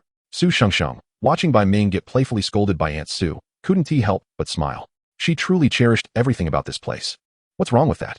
Hmph. Chapter 11. What if one day I walk a bit faster and you can't catch up with me? That evening, Su Shengxing did not return home. She once again spent the night at Bai Ming's house. Typically, on Friday nights, she would return home, occasionally tugging at Bai Ming's sleeve, trying to take him along. She was awkward in her manner, clinging to his clothing without uttering a word. And when adults would ask if she desired Bai Ming to accompany her home, she would feign indifference and reply, I don't need him. Well, if you don't need him, then let go. Out of 10 attempts, at least 8 would be successful. Su Shengxing had learned to roll over at Bai Ming's house. Yes, Bai Ming was shameless. He had used this tactic in kindergarten to get his parents to relent whenever he felt displeased. Su Shengxing had not mastered the art of persuasion, but she had indeed learned how to roll over, albeit adorably, as she could only roll in place, which Bai Ming found hard to resist. Tonight, Aunt Zhou came to pick her up, and Su Shengxing confidently declared, I'm not going back. Tell the teacher not to come tomorrow. We're going shrimp fishing. Bai Ming stood by, chuckling. Didn't you say you didn't want to go? Su Shengxing's cheeks flushed with indignation as she glared at her. Bai Ming added playfully, but I'm compelling you to join us, Aunt Zhou. Is it all right if we head back tomorrow evening? Aunt Zhou, accustomed to the whims of the years, nodded. Whenever she was with Bai Ming, Su Shengxing appeared notably more vivacious. She consented. All right, we shall return tomorrow evening. A smile tugged at Su Shengxing's lips, which she quickly smoothed out when Bai Ming glanced her way. Su Shengxing opted not to leave, and Aunt Zhou lingered, waiting until she finished her meal before carrying her inside for a bath. It was summer, and the sun set late. While seated in the tub, Su Shengxing could still hear Bai Ming showering in the courtyard. Many little boys, and even girls, enjoyed washing themselves outside, especially in the sweltering heat of 30 to 40 degrees. As Su Shengxing listened to the sounds of Bai Ming playing with others, a frown creased her brow. It seemed he could frolic with anyone. Noticing her despondency, Aunt Zhou ventured, but didn't you always wish to go back? Your parents are coming to pick you up after your final exams, you know. I don't want to go back, Su Shengxing replied. Droplets of water glistening on her long eyelashes, her delicate face flushed from the steam of the bath. Her demeanor appeared somewhat pitiable. Aunt Zhou sighed softly. But you were so eager to return before. They have even arranged for a doctor for you. Those Su Shengsheng's legs were fine now. She had yet to regain the ability to walk. Her grandmother was anxious for her, but Su Shengsheng resisted cooperation. This time, they hoped her parents would coax her into seeing the doctor. Silence enveloped Su Shengsheng. She often fell mute when upset. Aunt Zhou, not daring to press further, quietly continued bathing her, her heart aching for the girl. During her kindergarten years, Su Shengsheng frequently longed for her parents. However, after countless tearful phone calls to her father, met with the same dismissive responses. What's wrong now, Shengsheng? Your brother isn't feeling well. Your mother is fine. You need to be good, Shengsheng. She had learned to keep her distance. One time, after crying for what felt like an eternity, she fell ill for a week and missed school. Eventually, Bai Ming and Ku Yi managed to visit her, bringing sweets with them. Upon entering, Bai Ming found a noticeably thinner Su Shengsheng. Her eyes hollow until they locked onto his. Hey, Su Shengsheng, do you want some of the sweets my mom made? Bai Ming offered with a smile. In the end, Su Shengsheng embraced him, tears streaming down her face. However, the next day, she returned to kindergarten without ever initiating a call to her parents again. Now, at the age of 9, Su Shengsheng was acutely aware of her family's abandonment. Thus, she had no desire to return to a home that felt foreign to her. When Aunt Zhou carried Su Shengsheng out, Bai Ming had just finished his shower and was busily drying her wheelchair. The young boy directed the hose towards the chair, and upon hearing Su Shengsheng call out, "Little Bai," he looked up, knowing she considered him her true friend. They were meant to remain together forever. Bai Ming turned off the water, picked up a towel, and wiped down the wheelchair as Aunt Zhou gently placed Su Shengsheng onto it. Though her legs were long, she stubbornly refused to stand. Bai Ming, looking intently at her, remarked, "We might hike tomorrow. How will you manage that?" Su Shengsheng glanced down at her wheelchair and beckoned him with a finger. Bai Ming, curious, leaned closer. Suddenly, Su Shengsheng wrapped her arms around his neck, prompting Bai Ming to quickly steady himself against the wheelchair. Aunt Zhou chuckled, reaching out to protect the two children. "Shengsheng, don't cause trouble." But Su Shengsheng clung tighter, insisting, "You have to carry me or piggyback me up, or I'll bite your ear." Bai Ming clicked his tongue, scooping her up effortlessly. "Are you a dog or something?" he teased. "I am a little dog, and so are you. That's why we can be the best of friends." "Little dogs are the most loyal," she replied. Bai Ming, bemused, countered, "Why would you choose to be a dog when you could be a princess?" Aunt Zhou observed the playful exchange between the two, as Bai Ming carried Su Shengsheng towards the chicken coop, pretending to drop her. Su Shengsheng tightened her grip around his neck, playfully exclaiming, "Hurry, hurry, I'm going to fall."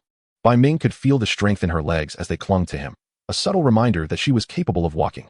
Turning to glance at the wheelchair, Bai Ming appeared contemplative. Ultimately, he was carried inside by Su Yu, who wielded a broom to shoo him away. As the sun dipped below the horizon, fireflies began to dance in the distance. Seated in the courtyard, Bai Ming and Su Shengsheng shared a watermelon, each with half. Bai Ming quickly finished his and began to scoop out Su Shengsheng's. Her delicate health permitted her to eat only a few things. And despite her aversion to his approach, she merely grimaced without attempting to evade the spoon he extended. "Do you want to go see the fireflies?" Bai Ming inquired, pointing to where they flickered in the distance. Su Shengsheng hesitated. "Is it far? I can't go without you. I can carry you there. But you must learn to walk first," Bai Ming replied. Upon hearing the word walk, Su Shengsheng cast a glance at her legs, and suddenly relinquished the watermelon to Bai Ming, declaring, "I want to eat anymore, and I want to go either." With that, she maneuvered her wheelchair and turned back towards the house. Bai Ming did not chase after her, calling out instead, "But if you don't, what if I walk quickly one day and you can't catch up?" His voice rang out clearly in the serene night. In response, she pouted defiantly. "Who wants to chase you? The one chasing you is a little dog." And with that, the sound of her wheelchair rolled away echoed in the night. Chapter 12 Bai Ming, you promised a lifetime together. That night, Su Shengsheng, still miffed, turned her back to Bai Ming as she slept, facing the wall. He cast a glance at the drawing utensils on the bedside table, placed conveniently for her use. "So, you want to even draw your character anymore? You must be truly upset." Su Shengsheng, unbeknownst to herself, had developed an affinity for inscribing Bai Ming's name on his arm since kindergarten, every single day. Whenever she spent the night at his home, she would write it before sleeping. If she didn't she would surely make up for it the next morning at school. Fortunately, over the years, her handwriting had improved significantly, and no longer did her entire arm bear his name. Yet tonight, she stubbornly refused to draw. Bai Ming called out, "Miss, Princess?" but received no reply. All he could see was the back of her head, her dark, silky hair framing it. Resigned, he lay down beside her, reasoning that he would take her to catch shrimp in the morning, and she would surely be in a better mood. Sadly, the next morning, they missed the opportunity to go shrimping. The summer sun rose early, and the townsfolk arose with it, creating an unavoidable clamor. However, it was not the cacophony that roused Bai Ming from his slumber, but rather the gentle touch of someone sketching on his arm. Without even opening his eyes, he recognized it was Su Shengsheng. Bai Ming reached out to clasp her hand, then opened his eyes to find the girl, who had already dressed herself and was sitting on the edge of the bed, puffing her cheeks in displeasure as she withdrew her hand. She resumed inscribing the final character of her name, Sheng, on his arm. Clearly, she was still miffed and chose to ignore him. Bai Ming glanced at the luminous pink characters spelling out Su Sheng Sheng on his sun-kissed skin, instantly aware that it was a deliberate act. Resolutely, he sat up and conceded. All right, I was wrong. I promise I won't run away again. If you don't walk, may I carry you for a lifetime? He paused, momentarily taken aback by his own words as he gazed at the youthful visage of the young lady before him. In his heart, he reassured himself, knowing that Su Sheng Sheng would eventually walk, as she had in her previous life, which prompted him to utter such a statement. Yet, her previously sullen expression brightened slightly. And she finally spoke. You mean it? You'll accompany me for a lifetime? Bai Ming corrected her, stating, it's if you cannot walk. I will carry you for a lifetime. But you must not feign incapacity. A lifetime? Su Sheng Sheng interrupted, her round, beautiful eyes fixed on Bai Ming, filled with earnest expectation. You promised, for a lifetime, she exclaimed, joyfully seizing Bai Ming's hand, drawing a small red heart beside the vibrant pink characters of her name. Well, that makes it even uglier, Bai Ming muttered, his lips twitching. Despite her good taste in aesthetics, he pondered why she relished adorning him with such gaudy colors. At that moment, he ceased to question why he felt compelled to let her paint on him. Their door was knocked upon several times, unmistakably heralding the arrival of Aunt Zhou. Suyu typically barged in with exuberance. As anticipated, Aunt Zhou pushed the door open, announcing, Sheng Sheng, the young lady has returned. And your parents are here too. I've come to escort you home. Bai Ming watched as the once cheerful Su Sheng Sheng's smile faded somewhat, followed by a soft "oh." As she dejectedly remarked, I can't go shrimp fishing now. Bai Ming, seeing her demeanor, also lost his smile. It's all right, I'll take you next time. Ultimately, Su Sheng Sheng was dressed in a lovely little dress and wheeled away by Aunt Zhou. Early that morning, Ku Yi had come with a small bucket, and now he stood alongside Bai Ming, watching Su Sheng Sheng, resembling a beautiful doll, being returned to the display window of life, with the extravagant Maybach being her very own showcase. As they observed the car drive away, Ku Yi turned to Bai Ming, asking, so, shall we go? Bai Ming glanced at the receding vehicle, then at the mountain, and replied, let us go. Ku Yi's spirits lifted, urging him, hurry, hurry. A lot of people know we're going, and if we arrive late, there may be no space left. Without the princess, we can move quicker. Upon hearing the absence of Su Sheng Sheng, Bai Ming recalled her unhappy little face. Yet, he soon informed his parents and dashed off with Ku Yi. In her previous life, Su Sheng Sheng had a strained relationship with her family, yet her parents appeared to treat her quite well. After all, Su Sheng Sheng brought him home, even when they weren't particularly pleased. Even her brother, though his face flushed with anger upon seeing Bai Ming, managed to muster a begrudging brother-in-law when Su Sheng Sheng looked his way. Truth be told, Bai Ming felt a sense of satisfaction at that moment, a small release from the pressure he had endured. Subsequently, Su Sheng Sheng often took him along to vex Su Haoyu, driving him to the brink of frustration. Privately deriding Bai Ming as a kept man living off his sister, Bai Ming would chuckle in response, unfortunately, you can't partake in your sister's bounty either, which only served to infuriate Su Haoyu further. Thus, Bai Ming considered Su Sheng Sheng's return to her parents was not entirely a negative affair. She had often cried for her parents in her childhood, though it seemed she rarely mentioned them now that she had grown. However, the solace Bai Ming thought he had was abruptly shattered by reality's harsh hand. After spending the morning shrimp fishing with Ku Yi, they returned home with a few small fish and lively little shrimp, intending for the young lady to care for them. She had an undeniable fondness for such creatures. Yet, just as he found a transparent glass jar to place the fish and shrimp into in the afternoon, Aunt Zhou rushed in, calling out for Bai Ming, Xiao Bai. Xiao Bai. Su Yu anxiously inquired, what's wrong? Bai Ming, holding his fish, responded, I'm here. Aunt Zhou hurried over, grasping his hand, come with me. We need to go back. Sheng Sheng is in trouble. Her expression was fraught with panic. Su Yu, alarmed, insisted, what happened? I'm coming too. The sudden urgency of their child being taken away naturally raised her suspicions. Aunt Zhou didn't elaborate, dragging Bai Ming along, with Su Yu following closely behind. Old Bai had even slipped her a phone, instructing her to call if anything arose. Thus, mother and son were ushered into the car together. It was only after the vehicle began to move that Bai Ming dared to inquire, what has happened? He had intended to ask earlier, but Su Yu's rapid-fire questions had left no room for Aunt Zhou's replies, so he opted to wait until they were in the car. His clothes were still dirty. He and T had the chance to change. Aunt Zhou held on to his wrist firmly, and the gravity of the situation weighed upon him. Had Su Shengsheng truly encountered a crisis? It must be significant, given Aunt Zhou's frantic demeanor. Bai Ming's heart raced. Aunt Zhou turned to him. Sheng has locked herself in her room and is screaming. Chapter 13. The young lady's most embarrassing secret on her path to maturity. Through Aunt Zhou's account, the mother and son finally grasped the situation. Su Shengsheng's grandmother and parents had returned together, accompanied by two renowned psychologists. They had come specifically due to Su Shengsheng's reluctance to walk. The expert brought by her parents claimed that Sheng was unable to overcome the psychological trauma she had experienced. thus suggesting exposure therapy to desensitize her by recreating the original scenario. Aunt Jo couldn't help but curse under her breath, heartless. Bai Ming's heart trembled in response. Recreating the scene? Desensitization? Did that mean forcing Su Shengsheng to relive the accident? Is that so? Does your young lady even consent to this? Su Yu's heart sank. After all, Shengsheng was still so young. She doesn't want to, they replied, but they insisted on proceeding, claiming it was merely psychological treatment. Yet, they immediately initiated the machinery. Although Su Shengsheng appeared indifferent toward her parents, she trusted them enough to don the eye mask and lie down without suspicion. Her grandmother couldn't fathom the cruelty of her own child. It wasn't until the process began that Su Shengsheng, lying down, started trembling and screaming, prompting her grandmother and Aunt Jo to realize something was amiss. However, they were restrained by the parents. What happened to Su Shengsheng? Bai Ming's hands gripped the car seat tightly. His eyes bore an intensity beyond his years. Yet, Aunt Jo remained oblivious to his turmoil. She wiped her eyes, and when Su Shengsheng's scream subsided, they sensed something was wrong and decided to halt the process. Grandmother, in a moment of exasperation, delivered a sharp slap to both her daughter and son-in-law. As she tenderly embraced her granddaughter upon descending the stairs, Su Shengsheng, having settled into a wheelchair, uttered a poignant request. Grandmother, I wish to return to my room.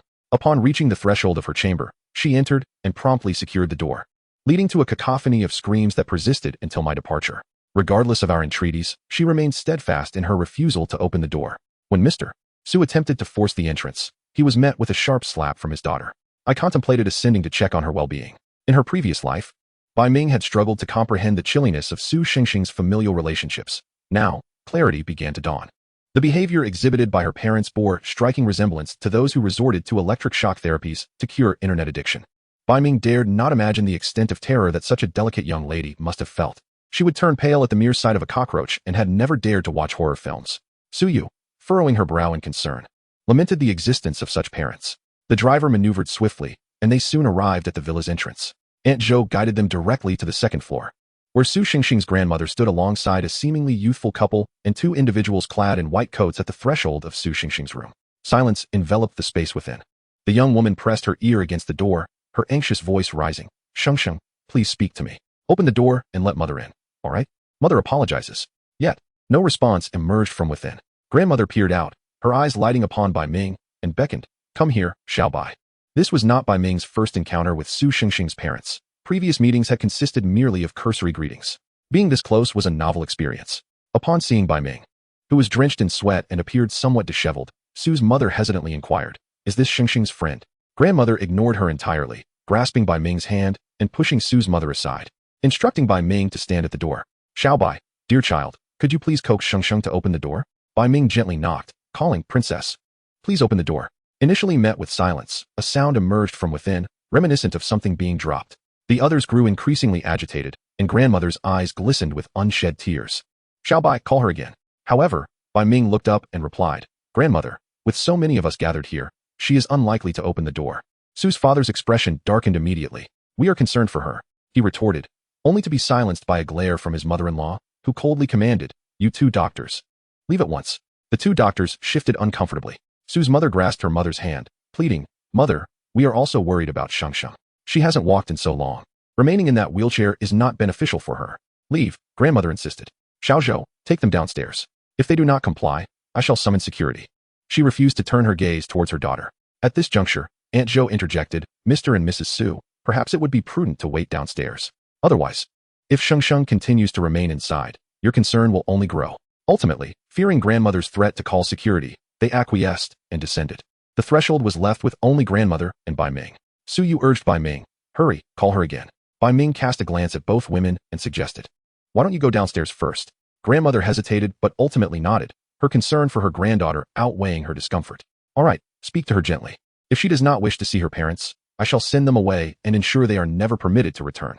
Assure Shengsheng that she has no reason to fear. As she spoke, her eyes brimmed with emotion. Bai Ming nodded solemnly, understood. Finally, Su Yu whispered a caution. Do not make Shengsheng cry. Bai Ming nodded again, feeling a sense of urgency that they should leave. At long last, the doorway was clear, and Bai Ming knocked once more. Su Shengsheng opened the door, yet it remained ajar, without fully granting entry.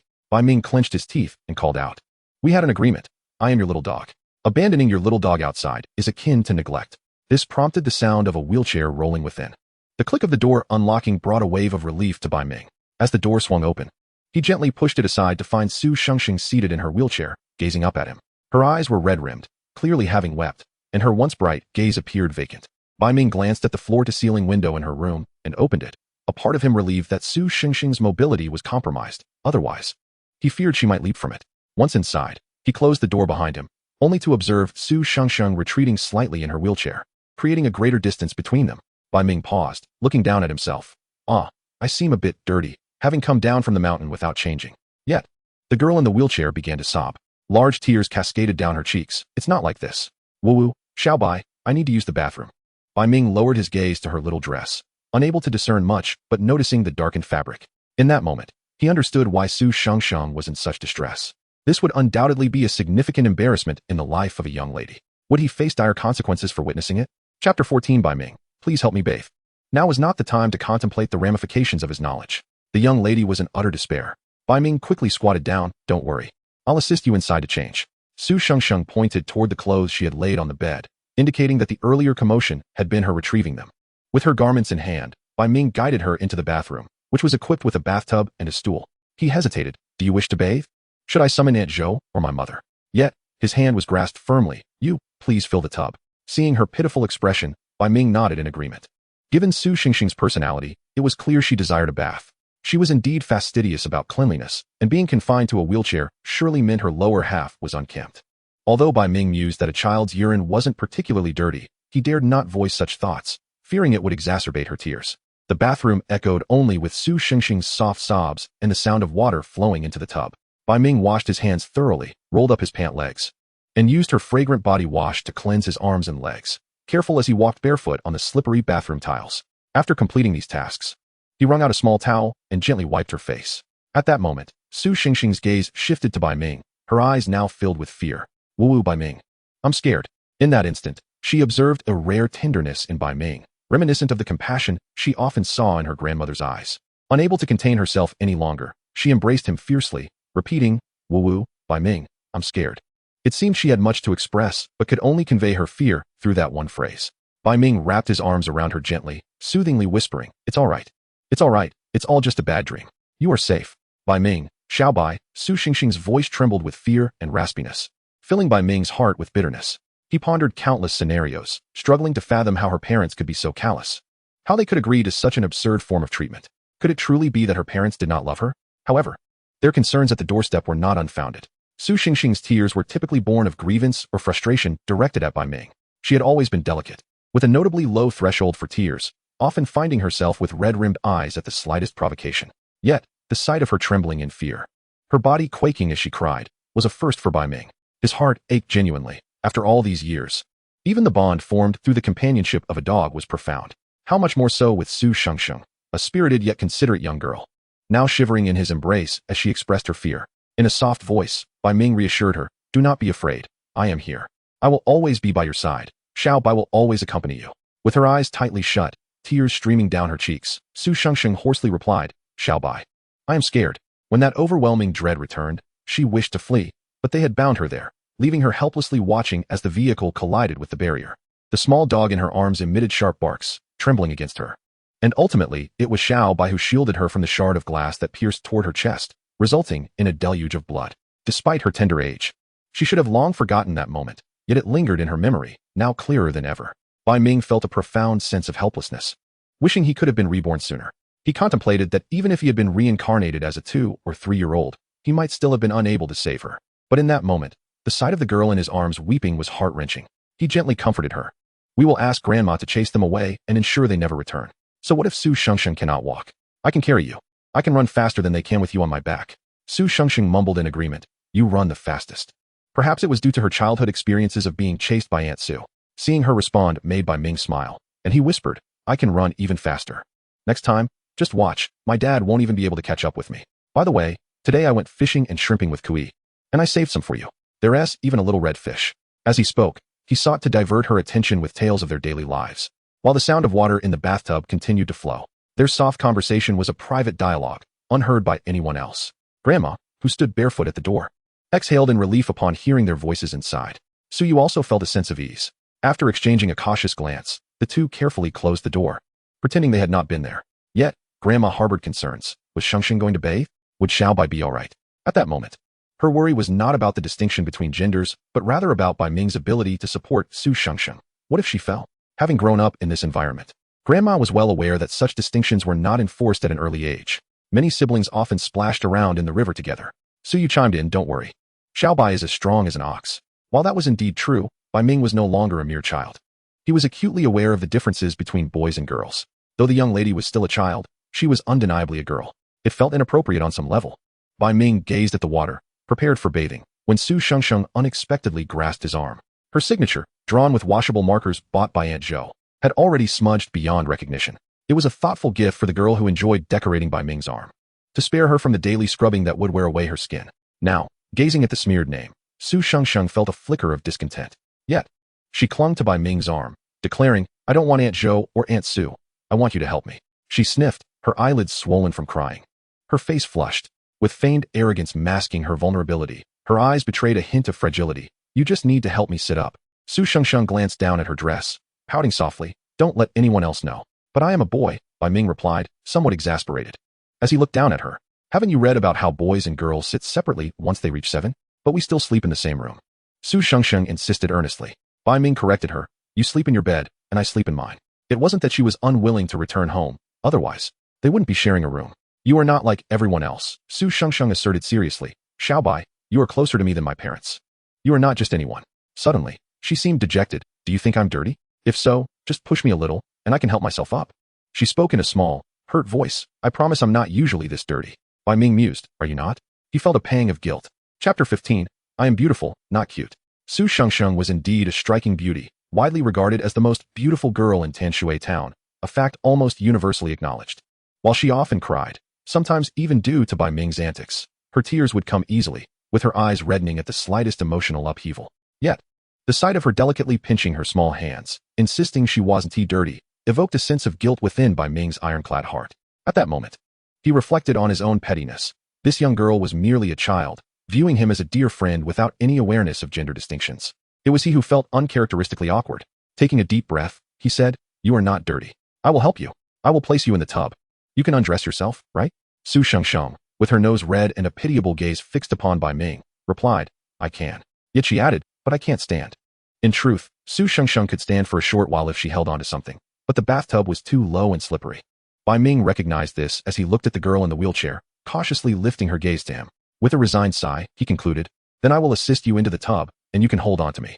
Bai Ming, tall and sturdy, thanks to his father, who stood nearly 1.9 meters, had always been more robust than his peers.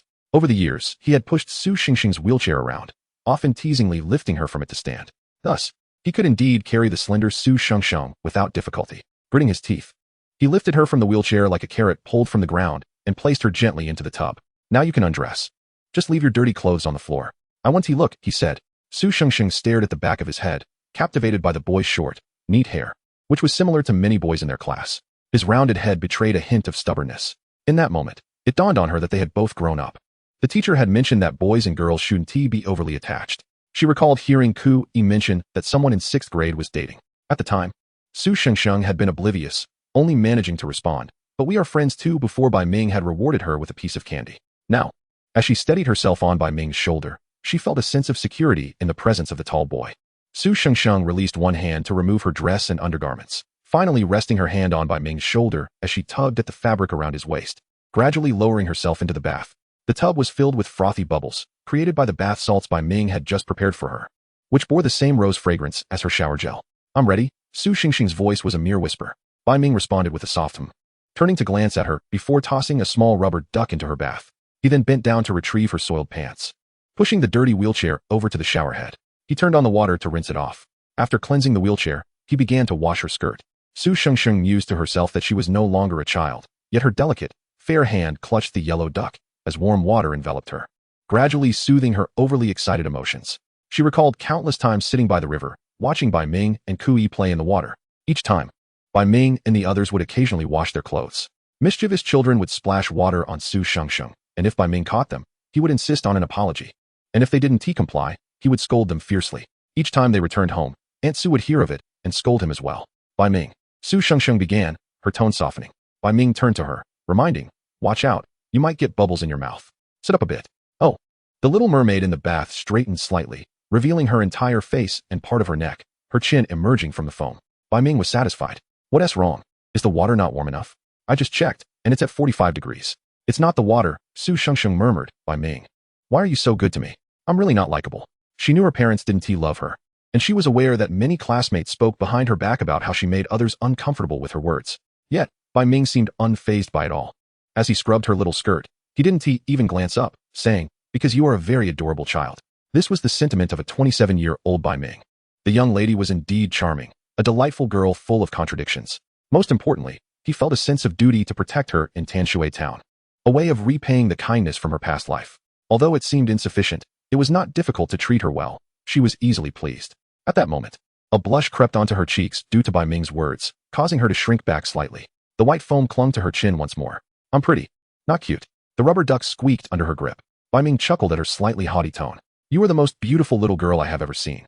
But you haven't seen many little girls. There are plenty like me in the city, Su Shengsheng retorted. Yet she quietly added, but they probably aren't as pretty as I am. So if you make friends in the city, you mustn't treat them as well. Bai Ming couldn't help but laugh at her possessive words. All right, I'll heed your advice. He rinsed her skirt, wrung it out, and shook it dry.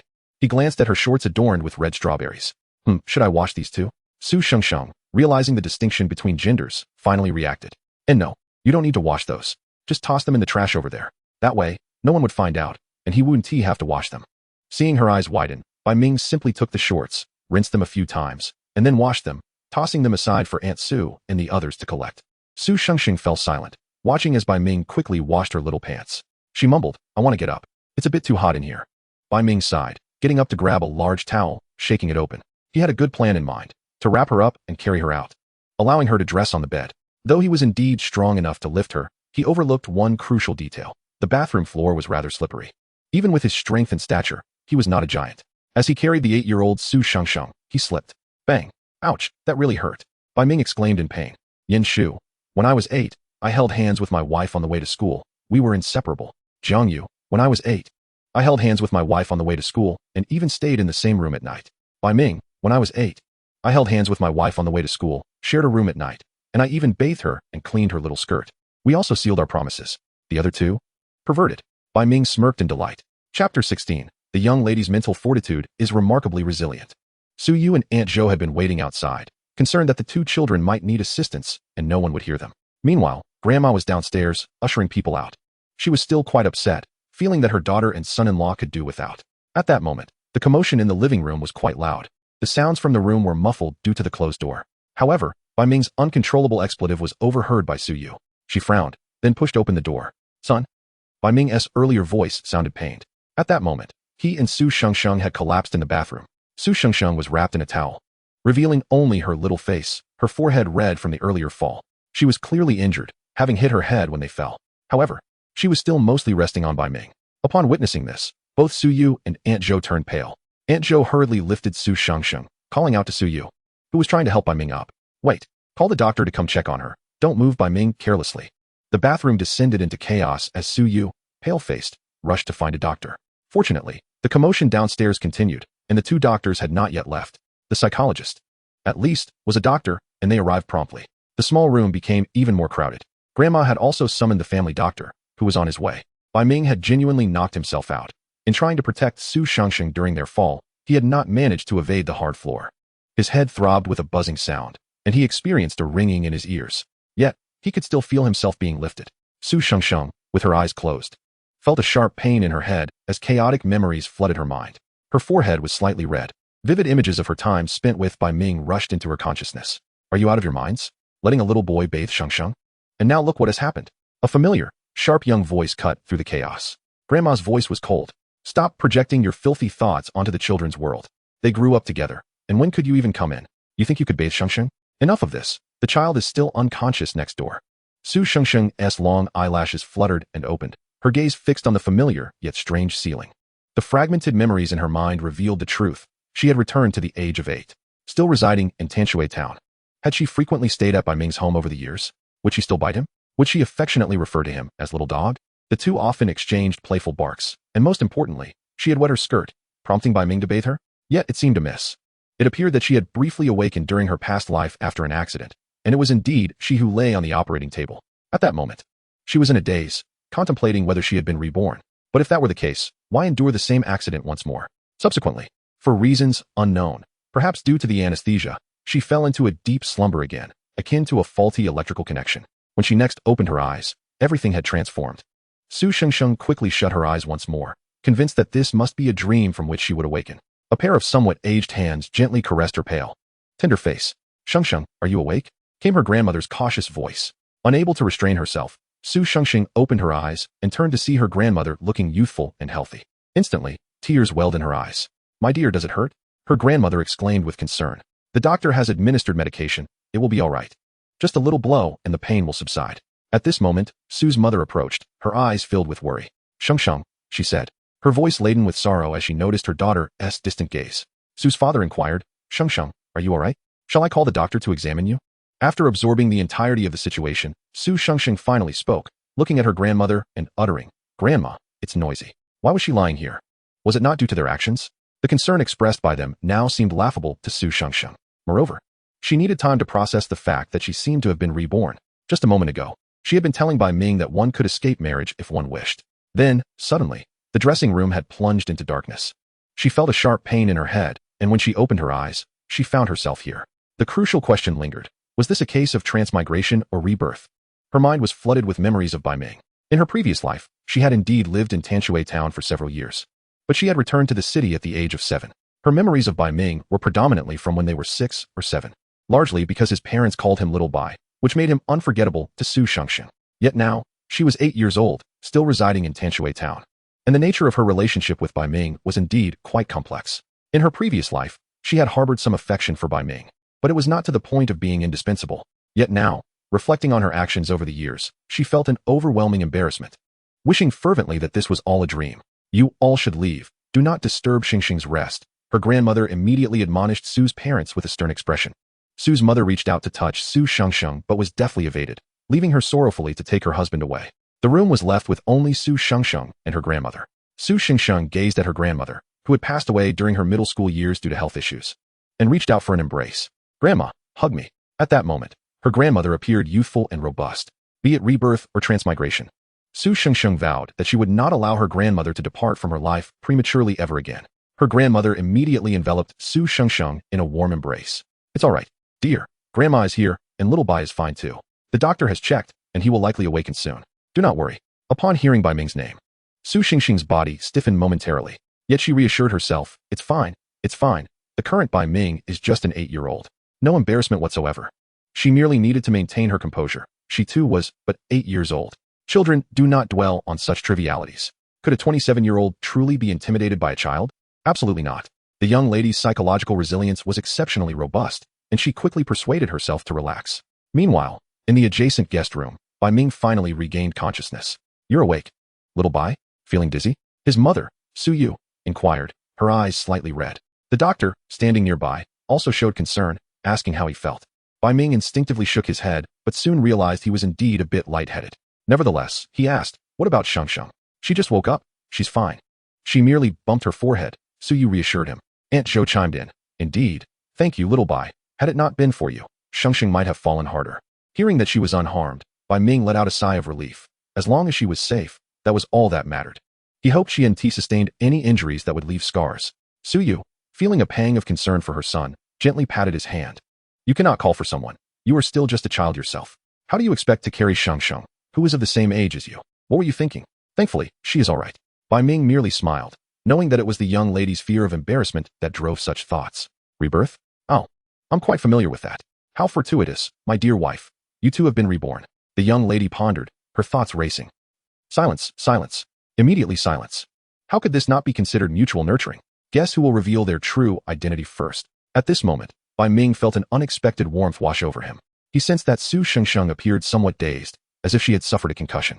Although Su Yu and the others had mentioned she was awake, given Su Shengsheng's disposition, he had anticipated her swift arrival. Yet, she did not come. It was not until the doctor departed, and her parents seemed to have been ushered out by her grandmother, that she was finally brought in by Aunt Zhou in a wheelchair. The doctor had advised that Bai Ming should refrain from unnecessary movement and rest for the day before returning home. Therefore, he remained, as his grandmother insisted he stay. After confirming her son was unharmed, Su Yu also took her leave. In Tanshui town, Falls among children were commonplace, once they were all right. Parents often had to return to their work, so you typically engaged in handicrafts at home, occasionally assisting Old Bai in the shop. When she was absent, Old Bai sometimes found it challenging to manage alone.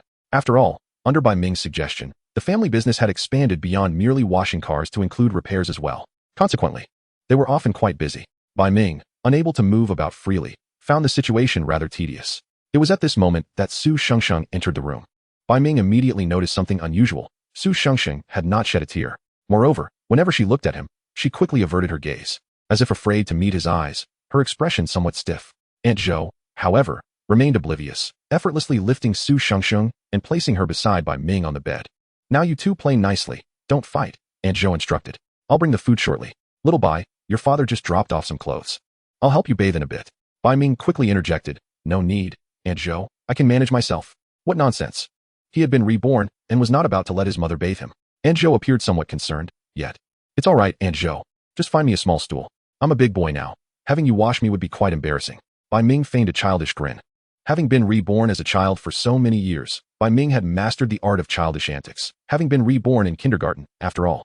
Aunt Zhou, seeing his demeanor, chuckled, very well, our little Bai is all grown up now.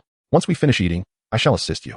With that, Aunt Zhou exited, leaving Bai Ming to turn his attention to the quiet Su Shengsheng, who was staring at him in a daze. What's wrong? He asked. I'm perfectly fine. Feel for yourself, he said, gesturing for her to touch the bump on the back of his head. It was merely a small issue. Bai Ming assumed that Su Shengsheng was silent due to the comments made about her. Su Shengsheng looked at the young boy before her, his sun-kissed skin and bright eyes radiating a childlike impulsiveness. Instinctively, her hand pressed against the bump, causing him to grimace in pain, yet he still managed a silly grin, claiming he wasn't hurt. In that moment, Bai Ming appeared rather endearing. Had his character always been like this since childhood? Su Shengsheng suddenly felt a sense of relief and instinctively ruffled his short hair, her palm tingling from the bristly texture. Bai Ming, you are so silly. Seeing her still somewhat downcast, Bai Ming attempted to cheer her up, laughingly declaring, it's not what you think. A little puppy must protect you. To Su Shengsheng. This only confirmed how foolish and, in turn, more endearing the 8-year-old Bai Ming was. She finally had the opportunity to be his friend, and that felt rather delightful. She recalled their past encounters, particularly the time he fought to defend a friend. Despite being a company owner now, dressed in a suit, he still impulsively wielded a chair as a weapon like a youth. Their second meeting brought her brother flaunting before him. The man, lacking the previous thuggish demeanor, smirked at her brother, dismissively saying, without your parents, you're nothing. I must admit, you have good parents, but alone, you can't outplay me. After provoking her brother into a fit of rage, he left. This encounter piqued Su Shengsheng's interest in Bai Ming, and she later discovered they had attended the same kindergarten and even shared a classroom for a semester in elementary school. Unfortunately, he had no recollection of her. At that time, Su Shengsheng was being pressured into marriage by her family, so she boldly approached Bai Ming. There was no particular reason. Perhaps it was the rapid heartbeat she felt while witnessing him fight for a friend. After all, she seemed to lack a friend willing to fight for her, save for the childhood companion known as Xiao Bai, who coincidentally shared the same name. Thus, she sought out Bai Ming. As time passed, she found him increasingly intriguing. Despite their limited interactions, alas, the person before her could have been her husband. Bai Ming noticed her lost gaze as she pressed against her head and reached out, gently touching her forehead. Has the doctor checked you? You didn't really hurt your head, did you? Su Shengsheng brushed his hand away, intending to do so firmly. But the moment she met his deep, shining eyes, her grip softened. I won't damage my brain. What about you? Does it hurt? I'm sorry. Though she had no desire to recall why they both had sustained injuries, it was indeed because of her that he had hurt his head. Why is our young lady constantly saying sorry today? I'm truly fine. Tomorrow I can still climb the mountain to catch little squirrels, Bai Ming replied with a smile. Su Shengsheng's long eyelashes fluttered, curiosity piqued. Are there really little squirrels on the mountain? Indeed, if you can walk, I can take you to catch them. But the squirrels look different from the colorful ones in books. They're grayish. Bai Ming often delighted in teasing her, promising to take her wherever she wished once she could walk, each time igniting a spark of longing in Su Shengsheng's eyes. Yet, she consistently declined to learn to walk. There had never been any surprises. This time, Bai Ming was prepared for her usual refusal. However, unexpectedly, Su Shengsheng fell silent for a moment before stating, I can walk now, will you really take me? She added, not that I really want to go, I just. Su Shengsheng had never had the chance to catch squirrels on her own in over 20 years. Midway through her thought, she felt a twinge of childishness and sought a reason to save face. Yet, Bai Ming swiftly interjected, yes, you don't wish to go? But I want to take you. I beg you. Will you accompany me to catch squirrels? Bai Ming, are you trying to charm a child? Su Shengsheng murmured. Her lips pursed. In that moment, Bai Ming exuded warmth. It seemed she understood why, at 8 years old, he remained in Tanshui town. In this instance, She felt rather fortunate. I am a child. I can only speak like this, Bai Ming declared matter-of-factly, then turned to Su Shengsheng with sincerity, his tone softening. So, does that mean you want to learn to walk? Could it be that those two incompetent doctors' methods actually work? Bai Ming's mind was filled with astonishment. Su Shengsheng slowly lowered her lashes and replied, well, what's wrong with learning a bit? Her fair hand gently pressed against her leg. Chapter 18. Su Shengsheng's exclusive. Though she said that, until Monday when school resumed, Bai Ming did not see Su Shengsheng. The day after bumping his head, Bai Ming was picked up by old Bai. Su Shengsheng did not insist on following him home this time. Bai Ming assumed she had been frightened and preferred to stay with her grandmother, which was entirely reasonable. However, it was now Monday, and Bai Ming glanced at the empty space beside him. The girl seated in front of him, Ku Yun, was the cousin of Ku Yi. The plump little girl bore the distinctive traits of the Ku family. During the break, she turned to Bai Ming and inquired, Bai Ming, why hasn't Su Shengsheng come to class? At that moment, Bai Ming was preoccupied with wondering why his father hadn't provided him with a phone watch like many of his classmates, including Su Shengsheng. Previously, he had thought it unnecessary since he could run home straight after class. But now, he found it quite essential. Looking at Ku Yun, he replied, I don't know. Why not call her? His gaze fell upon Ku Yun's phone watch. Yet, she responded, I don't have her number. Bai Ming thought to himself, how could the princess overlook everyone except him? He beckoned her, then give me your phone watch. When Su Shengsheng entered in her wheelchair, she saw Bai Ming and Ku Yun huddled together. Instinctively, she furrowed her brow. Oh, how familiar this reaction was. It was as if the more she thought about the embarrassment of their previous childish interactions, the more she considered transferring schools. The thought of those past encounters with Bai Ming made Su Shengsheng feel somewhat ashamed. She had even hesitated to come to school that morning. However, upon hearing the housekeeper, Aunt Zhou, mention that Xiao Bai might be worried, she found herself inexplicably compelled to grab her backpack, change her clothes, and head out, albeit a bit late. As she entered, a classmate called out, Su Shengsheng, you're here. Su Shengsheng looked over, vaguely recognizing the face, but unable to recall the name. Bai Ming, who had been about to ask Ku Yun to dial Su Shengsheng's number, turned at the sound of the voice and spotted her wheelchair at the door. Some classmates offered to push her, but she coldly declined, saying, no need. She then turned her gaze toward Bai Ming. Bai Ming stood up and walked over to her, pushing her wheelchair toward their seats. You don't need to, Su Shengsheng softly said, her voice devoid of its earlier coldness. Bai Ming seemed not to hear. Why did you come so late this morning? Ku Yun beamed at Su Shengsheng, exclaiming, good morning, Shengsheng. We were just wondering if you wouldn't come. We? Was that with Bai Ming? Su Shengsheng felt a twinge of dissatisfaction in her heart. Hadn't that little brat promised her? Well, technically, it was her 8-year-old self, that they would only be good friends? As Bai Ming pushed the child into her seat, he was met with an icy glare. Bai Ming was taken aback. He fished out a few candies, orange-flavored, and asked if she wanted to drink orange soda. In actuality, the orange soda he mentioned was merely sugar dissolved in hot water, a common trick among many classmates. After all, their allowance was limited. Yet what child could resist the allure of sweet, fizzy drinks? Previously, Su Shengsheng had quite enjoyed them, despite having fresh orange juice at home. She preferred the soda Bai Ming prepared for her. But now, she shook her head, feeling somewhat glum. Bai Ming glanced at her again, noticing she was clutching her backpack in silence, avoiding his gaze. Just then, the class bell rang, and the teacher entered. All right, put away your textbooks. We will have a dictation exercise, the teacher announced. Bai Ming diverted his attention, but he soon realized something was amiss with Su Shengsheng. She wrote only a single character before stopping altogether. Su Shengsheng was a top student. Bai Ming couldn't help but furrow his brow, wondering if something was wrong with her mind. Ultimately, Su Shengsheng submitted a blank dictation book. The group leader collecting the assignments shot her a glance and quietly asked, Shengsheng, you haven't even completed your name. Su Shengsheng stared at the single character she had written, and with great effort, she managed to scrawl out her full name, Su Shengsheng. To her current self, the characters appeared rather unsightly. However, she felt compelled to write it. Bai Ming, however, took her book from her hands and handed 2 assignments to the leader, one filled with the name Su Shengsheng, and the other only partially completed with Bai Ming's name. The handwriting on the 2 books was distinctly different. Bai Ming's appeared rather messy. The group leader said nothing and simply collected the books and left. Bai Ming naturally helped her gather her things, remarking, the Chinese teacher can be quite fierce. She won't spare you just because you're a good student. What's wrong? If you're unwell, you should rest at home. He couldn't help but wonder if she had truly suffered a blow to her head.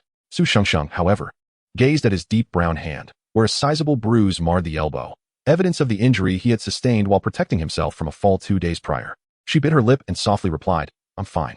Then she reached into her desk and pulled out a row of paintbrushes. Bai Ming sighed, extending his hand toward her. Go ahead, paint. Su Shengsheng chose red this time and inscribed her name, Su Shengsheng, on his hand. She scrutinized it for a moment before adding 2 more characters. In the end, Bai Ming looked at the 5 characters that read Su Shengsheng exclusive, and he felt a sense of satisfaction as he watched the young lady begin to put away her brush. You, Su Shengsheng turned to him, her big eyes blinking. What's the matter? She sounded as if her mood had lifted considerably. Indeed, it had. Su Xingxing's earlier discomfort dissipated as Bai Ming helped her with the dictation. The boy before her had grown up alongside her. He was the boy who had written her name as he grew. He was hers. The young lady had always possessed a strong sense of possessiveness. Anything that belonged to her was not to be taken away by anyone. Moreover, she continually reassured herself that the Bai Ming before her was merely 8 years old, not the one who had once proposed marriage. They were different. This time, she could participate in his entire life. Thus, she gazed at the arm marked with her name, retrieved the pen again, and added a smiling face after the exclusive. Bai Ming remarked, "The next class is physical education." He shrugged. "As long as you're happy." He picked up a white pen and drew a small sun-like smiley face on the back of her hand, smoothing it out. Su Xingxing glanced at her hand, seriously declaring, "It's really ugly." Yet, she smiled brightly. The two adults, cloaked in the guise of children, were thoroughly enjoying themselves. Outside, the sun blazed, and they returned to their original place, both yearning for a unique beginning and development. Time may have its sequence, yet their goals appeared to align. Chapter 19. A finger gently tugged at her. The next class was indeed physical education. They were not the only class attending. Older students from higher grades were also present. Bai Ming's class shared the playground with the 5th graders, though they occupied opposite sides. Su Xingxing remained seated in the shade, still holding the orange soda Bai Ming had prepared for her. She suddenly thought that sitting in a wheelchair wasn't so bad. At least it spared her from the dreaded physical education class. Both her classmates and the teacher had grown accustomed to her presence. Su Xingxing often watched from the sidelines while Bai Ming and the others warmed up and were herded like ducks to run laps. Meanwhile, she sipped her soda contentedly beneath the tree. In truth, Bai Ming had added too little water, making it overly sweet. Yet Su Xingxing adored it. Her gaze was fixed on Bai Ming, who was the tallest boy in the class, lagging behind the others. A few boys flanked him, pointing at his arm and murmuring something. Bai Ming, however, raised his hand. Even from a distance, the bright red lettering was unmistakable, proclaiming his status as her prince. The boys let out envious gasps. The teacher barked, "Catch up, what are you doing back there?" Bai Ming turned to Su Xingxing with a smile and saw her beaming at him, her smile radiant, outshining even the sun. It was a rare sight to witness her so joyful. Su Xingxing was indeed happy, thoroughly satisfied by Bai Ming's unspoken declaration of ownership. While she was reveling in her delight, 3 5th graders approached. 2 boys and a girl. The girl politely inquired, "Hello, are you Su Xingxing? May we borrow your wheelchair for a bit? I heard it's electric." Though her request was courteous, Su Xingxing immediately perceived the malice behind their eyes. She was not a naive child. She could discern people's emotions with clarity. Her smile faded. Even in the seemingly innocent town of Tanshui, one could not escape the foolishness of youth. She had experienced such encounters many times in her past life. They surrounded her, pretending to be friendly while secretly mocking how a disabled person managed to live. "I can't. Why should I lend it to you?" Su Xingxing's voice was cool as she glanced toward the playground, noting that the teacher was only half a lap away. A simple call for the teacher would surely attract attention.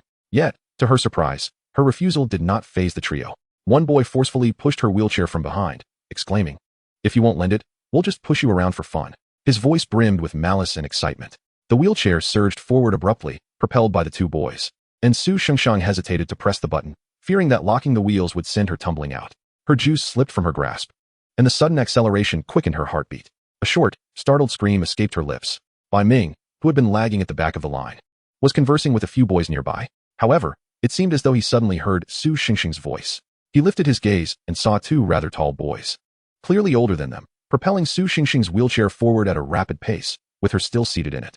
The boy's objective was evidently a small slope not far ahead. The spilled soda on the ground bore witness to its owner's fear. Bai Ming exploded in anger and surged forward. The few boys who had been trailing behind him were momentarily taken aback by his sudden acceleration, but soon followed his gaze. Someone shouted, "Wow! Those 5th graders are really going too far." The teacher had just looked up when she saw Bai Ming rushing past with a throng of boys in tow. Bai Ming's voice rang out, "What are you doing? Let her go?" The 5th graders completely disregarded the group of younger children. Su Xingxing gripped her wheelchair tightly, exclaiming, "Put me down. I'll give you the wheelchair." The 2 boys exchanged glances and replied, "We'll let you down once we get up there." Su Xingxing cursed under her breath.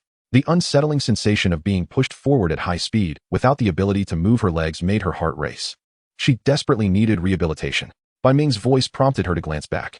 She saw him drawing closer, his face flushed, whether from running or anger, she could not discern. Soon, Bai Ming caught up with the group of boys, pulling one of the 5th graders aside. "Don't touch her." His other hand instinctively grasped the wheelchair. Finally, the wheelchair came to a halt, and Su Xingxing almost tumbled out, immediately pressing the button to lock the wheels. The 2 5th graders shoved Bai Ming, saying, "What are you doing?" "She's willing to let us have a little fun." Su Xingxing's voice turned ominous. "How about I break your legs and get you a wheelchair?" The boy, infuriated by her words, shouted back, "What's so great about it, you crippled brat?" At this, Su Xingxing felt no anger, but Bai Ming erupted. He was the instigator, and soon the boys from his class began to assist him. Bai Ming was well liked. By the time the teacher arrived, a group of third graders was encircling the two fifth graders. They were the ones who had initiated the conflict. Su Xingxing rolled up her pants, revealing her pale knees, which were swollen and bruised. They were pushing my wheelchair, and I told them to stop, but they still made me crash into a tree. Liar. I just tapped it with my thermos. It wouldn't hurt her anyway. Unaware of the truth, Bai Ming saw the redness and was about to charge at the boy when he was restrained by the gym teacher. The two boys, now sporting injuries, widened their eyes in protest. "We didn't do anything. We were just borrowing the wheelchair." The principal's expression darkened, and he roared, "Borrowing what wheelchair? Bullying a classmate who has difficulty moving." Su Xingxing's face was deceptively innocent. Her reddened eyes and tightly bitten lip suggested she was on the verge of tears. And with the injuries on her knees, anyone would assume she was the victim. Who else but a physically challenged person could possibly bully them? Bai Ming gazed at the swelling on Su Xingxing's delicate knees, finding it increasingly irksome. Just then, he felt a gentle tug at his fingers. He turned to Su Xingxing's face, and she blinked at him. Then, as if feeling wronged, she said, "They even called me a crippled brat." All right. You're all so good. Call your parents." The teacher added, "There's a girl with them as well. Who is she? Call her over too." Ultimately, when Su Xingxing emerged from the principal's office alongside the boys from her class, their homeroom teacher comforted them. "You all did very well this time, protecting your classmate. You may head back now. I will certainly provide an explanation." Teacher Wang gently bent down to Su Xingxing, saying, "Xingxing, don't listen to what they say. You are just like everyone else." Teacher Wang had originally been furious about the fighting, but upon arriving and hearing this, she found the two troublemakers truly deserved a beating. Su Xingxing grasped Bai Ming's hand, nodding obediently. "I understand, teacher." Bai Ming observed her profile, narrowing his eyes slightly. Chapter 20. Because I just want to be good to you. After Teacher Wang instructed them to return to class, she went back to her office. Their class should currently be in self-study, as it had originally been Teacher Wang's lesson, and she was now dealing with the fight. One of the boys involved in the altercation breathed a sigh of relief. "I was terrified. If they call my parents, my dad will kill me." Exactly. I didn't think much during the fight, but now I'm a bit scared. Bai Ming withdrew his gaze from Su Xingxing and generously declared to them, "After school, each of you can have a starch sausage on me." The other boys immediately cheered with delight, no longer worried about punishment. Su Xingxing also looked up at Bai Ming, their hands still intertwined. Bai Ming had not washed his hands after the fight, and considering it had just been gym class, his hands were slightly sticky. Surprisingly, she didn't seem to mind it so much. The group of boys walked ahead with excitement, feeling rather cool about having gotten away with the fight. Bai Ming pushed Su Xingxing's wheelchair, trailing behind them. He noticed that the swelling on her knee, previously visible, was no longer apparent. She seemed to be in good spirits, not at all resembling someone who had been bullied. Su Xingxing. Bai Ming rarely addressed her by her full name. He typically called her by nicknames like young lady or princess. Yet, he detected a note of seriousness in his tone. She turned to him, asking, "What's wrong?" After a moment of contemplation, she glanced at her pants, which were damp and sticky from the spilled soda. She felt a bit disgusted saying this. However, when she had been holding Bai Ming's hand, she hadn't minded the stickiness at all. Bai Ming clicked his tongue. "Don't change the subject. Your pants may be wet, but there's nothing to be done about it now. You can change when you get home."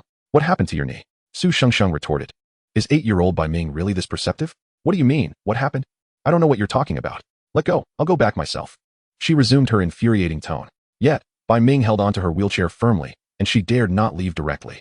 Annoyed, she shot him an angry glare. "Let go." Bai Ming noticed that a few strands of her once neat hair had been disheveled. During the fight, a boy had attempted to tug at her hair, and with Su Xingxing trapped in her wheelchair, she could only awkwardly turn her head to evade him, resulting in her current disarray. At that moment, Bai Ming reached out, observing her with her eyes shut and head tucked in. Was she afraid he might hit her? Bai Ming felt a mix of exasperation and amusement, lightly patting her head. "What are you hiding from? Have I ever hit you?" Su Xingxing opened her eyes and swatted his hand away. She swiftly pressed the lever on her wheelchair, turning it to dash away. The movement was so quick, as if she had done it countless times before. Bai Ming turned and headed to the office. Upon returning to the classroom, he found the class monitor seated at the front, having opened a class officer's diary filled with names of those who had spoken. Bai Ming entered the classroom holding a bottle of liniment.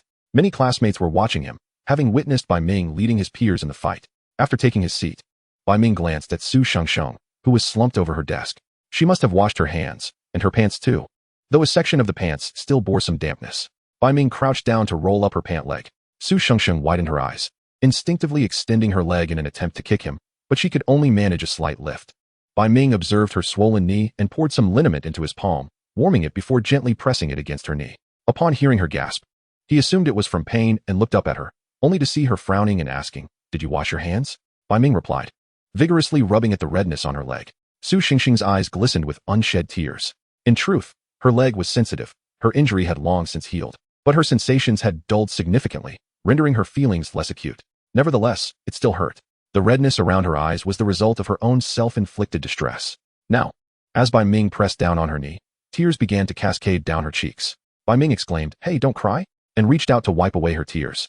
At that moment, Su Shengsheng let out a wail and truly began to cry. With liniment still on his hands, he inadvertently smeared it across her eyes, causing her to cry out in pain. "Oh, it hurts. Quickly take me to wash it off." Her voice trembled with sobs. Bai Ming quickly responded, "Okay," and hurriedly urged her to move along with him. The next day, rumors circulated around the elementary school that Su Shengsheng had been bullied by 5th graders and had cried inconsolably in class. It was said that the parents of those 2 boys had learned of Su Shengsheng's wheelchair and had given their sons a stern reprimand upon returning home. How dare they bully a disabled child at such a young age? They deserve to be punished. Su Shengsheng received an ice cream from Bai Ming, who sheepishly offered, "Here, this is for you too. I truly forgot earlier." Su Shengsheng accepted it with a stoic expression, taking a bite and blissfully squinting her eyes in delight. At that moment, the 2 were seated in Bai Ming's courtyard, where old Bai was busy repairing a vehicle while chatting with someone. In the kitchen, Suyi was preparing a meal. Their completed homework lay neatly on a nearby table. Bai Ming perched on a small stool, sitting beside Su Shengsheng in her wheelchair. "Am I not showing concern for you?" Su Shengsheng regarded the ice cream in her hand as if it were Bai Ming himself. She was a person who valued her pride, regardless of her age. Now the entire school believed she had been bullied into tears by 2 5th-grade boys. Although she received numerous comforting snacks from her classmates, the young lady felt embarrassed. She had become somewhat withdrawn over the past few days, unwilling to converse with Bai Ming, the instigator. Despite Bai Ming's attempts to console her over several days, even offering his ice cream, she still remained upset. Alas, it seemed that his single status in his past life was not without reason. He had never grasped the intricacies of a girl's heart. Bai Ming decided to take matters into his own hands and began to roll up her pant leg. Su Shengsheng half-heartedly kicked him with little force. Bai Ming, seeing the bruise he had rubbed away, was not angered by the kick. "You know," he said, "my parents told me that if a bruise isn't treated, it will hurt a lot when you grow old, especially when it rains."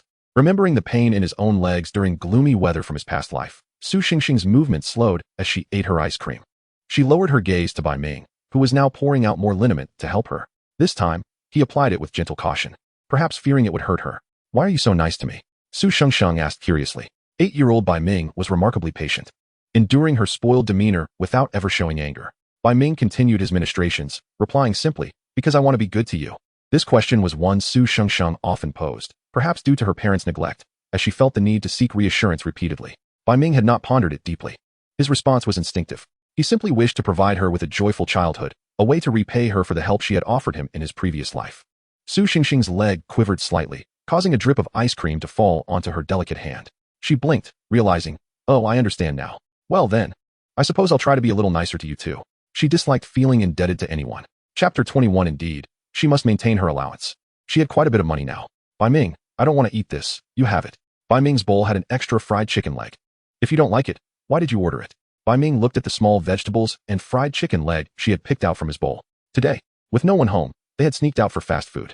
Business had been booming for their family over the past 2 years. Old Bai had started taking Su Yu to the city to scout for potential shop spaces in recent months.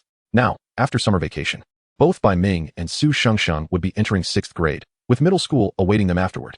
Both of them were excellent students, and attending the city's prestigious first middle school should not be a challenge. Therefore, Old Bai contemplated that if the children went to middle school in the city, they might also attend high school there, which would mean 6 years away, something Su Yu was reluctant to accept. Thus, the couple discussed the possibility of finding a shop in the city ahead of time. Of course, this included hints from Bai Ming himself. In his previous life, before his family's fortunes changed, Old Bai had merely maintained his car wash business. In this life, Bai Ming had yet to decide whether he would take up the mantle himself, but he felt it might be worthwhile for Old Bai to venture into something new for their family's betterment. After all, they were doing quite well. As for food, Bai Ming could certainly cook. However, Su Shengxing had overheard Ku Yi raving about the delicious fried chicken legs at a newly opened fast food restaurant, and she had been eager to try them ever since. To be honest, she had tasted many fine dishes before, but Ku Yi's vivid descriptions had piqued her interest. Thus, when Bai Ming began to head to the kitchen, she grabbed his hand. Bai Ming glanced at her, asking, "Don't you want to eat what I make?" But then he felt her grasp his other hand as well. Bai Ming had grown taller and more robust in 5th grade. Su Shengxing recalled him being around 6 feet tall in his previous life. Now, as she sat and looked at him, she felt even smaller. They exchanged a silent gaze before Bai Ming could no longer withstand the sight of her beautiful, emotionless eyes staring at him. All right, what do you want to do? Let us go try the fast food, she exclaimed, quickly adding, last time you drooled when Kui mentioned it. Bai Ming chuckled, retorting, impossible. You were the one drooling. Su Shengsheng raised her voice slightly, emboldened by the 3 or 4 years since her reincarnation. She no longer felt shy about arguing with Bai Ming. Fine, we'll have fast food then. Bai Ming sighed, deciding it was not worth quarreling over. He then pushed her out the door. The fast food restaurant had a line. After pushing Su Shengsheng to secure a spot, Bai Ming went to queue up himself. Unfortunately, their luck was not in their favor. The fried chicken leg, which seemed to be their specialty, was nearly sold out by the time Bai Ming reached the counter. With only one remaining, and the next batch not ready for another 15 minutes. He ordered it, along with some braised ribs for himself. However, upon seeing their differing orders, Su Shengsheng questioned, why are our dishes different? Because there's only one fried chicken leg left, and it will take 15 minutes for the next batch. By then, we'll have finished eating, and when my parents come back and find us eating fast food, we'll be in trouble, Bai Ming explained. Primarily, he bore the brunt of criticism for taking Su Shengsheng to indulge in fast food, which undoubtedly would incite Aunt Zhou's admonishments upon discovering it.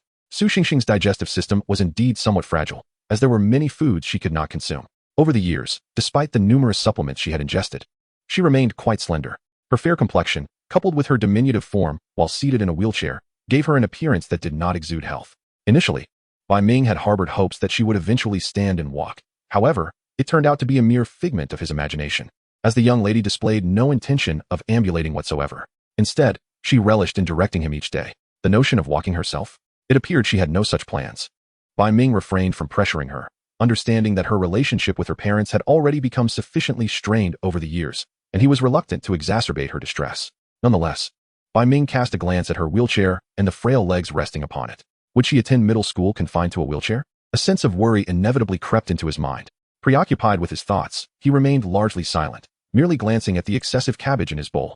The dish had been sautéed to a slightly yellow hue, likely unappetizing to the young lady. Suddenly, a fried chicken leg found its way into his bowl. Bai Ming was taken aback, lifting his gaze to her. What are you doing? It looks unappetizing. I don't want it, Su Shengsheng replied, her long eyelashes casting shadows over her eyes, obscuring her gaze. However, her frown after taking a bite of rice was unmistakable. She had repeatedly stated that fast food was unpalatable, yet she was forever tempted to sample it. With a sigh, Bai Ming donned a disposable glove and picked up the fried chicken leg, presenting it to her lips. You eat it, I'll finish what's left.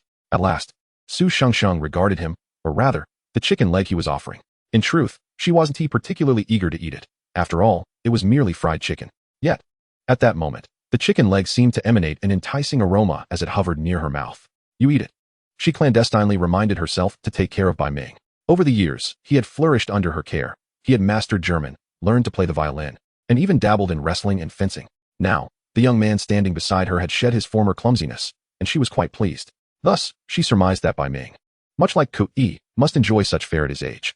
Since there was only one chicken leg, she thought it best to relinquish it to him. However, Bai Ming merely brushed against her lips. You can't possibly finish such a large piece. Just eat what's left and give me the remainder. His voice was cheerful. Didn't you say I'm your little dog? What's wrong with eating your leftovers? In this fast food setting, the sight of the beautiful Su Shengsheng in her wheelchair naturally attracted attention. As Bai Ming's words echoed, even more eyes fell upon them. Su Shengsheng's eyes widened. Her face flushed. What nonsense are you spouting? That was something I said when I was little. She had refrained from mentioning it for years. Observing her flushed cheeks, Bai Ming seized the opportunity to gently push the chicken leg into her mouth. Just eat yours. Children tend to overthink. Su Shengsheng bit into the chicken leg. Well, it's somewhat tasty, but not exceptionally so. After taking a small bite, she took another. Neither had intended to pass the chicken leg back and forth, as if they had both grown accustomed to this mode of interaction. Ultimately, as they departed, Su Shengsheng concluded that while fast food was rather mediocre, the chicken leg Bai Ming held was quite palatable. She reluctantly assigned it a grade of 60 out of 100. Noticing an ice cream stand in the distance, she declared, I'll treat you to ice cream. She had yet to experience her menstrual cycle, so she desired to indulge in more ice cream now, knowing she would abstain during that time. In her previous life, her menstrual discomfort had been severe, to the point where she avoided cold foods altogether. Wait, I'll buy it for you, but you can only have one, Bai Ming remarked, deliberately revealing his empty pockets. I have no pocket money left. Su Shengsheng responded with an "Oh, then hurry up and queue." After Bai Ming left, she stealthily slipped 100 yuan into his backpack. Yes, she must ensure he had sufficient pocket money. She had acquired quite a fortune herself. Chapter 22. That fierce Bai Ming. The ice cream cart stationed itself in the center of the square, and due to the scorching weather, a considerable crowd had formed. Bai Ming pushed Su Shengsheng to a resting umbrella near the shop's entrance, shielding them from the sun's rays. The backpack Bai Ming carried was one Su Shengsheng had insisted he take, filled with her belongings rather than any academic materials. Bai Ming recalled seeing mothers with children who similarly carried large bags filled with baby supplies. The female employees in their company referred to it as a mommy bag, and he felt as though he was bearing a personal mommy bag for Su Shengsheng. However, this particular backpack was a pricey one, bought by Su Shengsheng, costing over 3,000 yuan, a sum he would never have contemplated spending in his previous life, even upon gaining wealth. The young lady had tossed it onto his bed, declaring it unnecessary. I bought the wrong one. You can have it. How could one mistake a male bag for a female one? Moreover, she had purchased two, while she already possessed one for herself. Bai Ming typically did not carry it. Even Su Yu and the others remained oblivious to its exorbitance. He merely brought it along to hold her items when they ventured out together. At that moment, it even contained her water bottle, as she insisted on staying hydrated with warm water, even in the summer. Finally, as Su Shengsheng observed the queue, it was her turn. Suddenly, a middle-aged man obstructed her view. Su Shengsheng thought, what on earth? She glanced up to find the man grinning lecherously at her. Are you alone, little girl? Where are your parents? Is your mobility impaired? How about I treat you to some ice cream? He leered at her, surveying her from head to toe. Su Shengsheng thought, have I encountered a creep? Although Tanshui town was known for its simplicity, it was still a town with its share of people. And with the crowd inevitably came the odd individual. Moreover, this was not a place Su Shengsheng frequented. Their activities were primarily centered around their home. At that moment, her hand brushed against her phone, and she raised it, snapping a photo of the man. Uncle, I've captured your image. If you don't leave, I'll call the police. The middle-aged man was taken aback. How could this beautiful young girl, appearing to be in the 3rd or 4th grade, possess a phone? His smile faded, and he reached out to snatch the device from her hand. Give that to me. Su Shengsheng maneuvered her wheelchair backward, but her space was limited, and the man blocked her path. Her expression darkened as she suddenly shouted, pervert. The square, being a lively area during lunchtime, drew immediate attention to her outburst. The man, sensing the commotion, hesitated, contemplating escape, but then remembered that Su Shengsheng had a photo of him on her phone and remained undeterred, attempting to snatch it again. Could a limping man truly afford to falter? Bai Ming felt an acute need to remain by Su Shengsheng's side. Why was it that her safety seemed to wane whenever he stepped away? In his haste, the tip of the ice cream cone he was holding fell off. He sprinted towards her, only to witness Su Shengsheng rising from her wheelchair, wielding his backpack as a makeshift weapon, fiercely striking at the middle-aged man. Adults rushed over, shouting, be careful not to hit the wrong person, little sister. As they subdued the man to the ground, the man attempted to weave a falsehood, claiming the girl was his child. A young lady scoffed, with your appearance, how could she possibly be your daughter? Dream on. Meanwhile, someone had already contacted the authorities. Bai Ming remarked, well, the young lady can fend for herself. Yet, his gaze fixated on Su Shengsheng, who stood before her wheelchair. Her hair was somewhat disheveled. Her cheeks flushed, and as she held his backpack, she appeared quite tall. Though her legs seemed slender due to her young age, they were undeniably long and straight, exuding a semblance of health.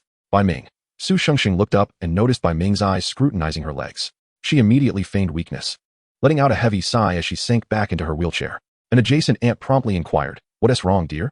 Are your legs all right? Her straightforward question radiated genuine concern. Su Shengsheng replied softly, my legs can stand for a little while, but not for too long. The aunt continued, oh dear, where are your family? How could they leave you, a young girl, here alone? It was then that Bai Ming approached, his ice cream melting considerably, making his hands sticky. Su Shengsheng, unusually perceptive, offered him a tissue. Bai Ming thanked the aunt, who then assumed, is this your sister? You mustn't leave her unattended. Look. She could have encountered a pervert.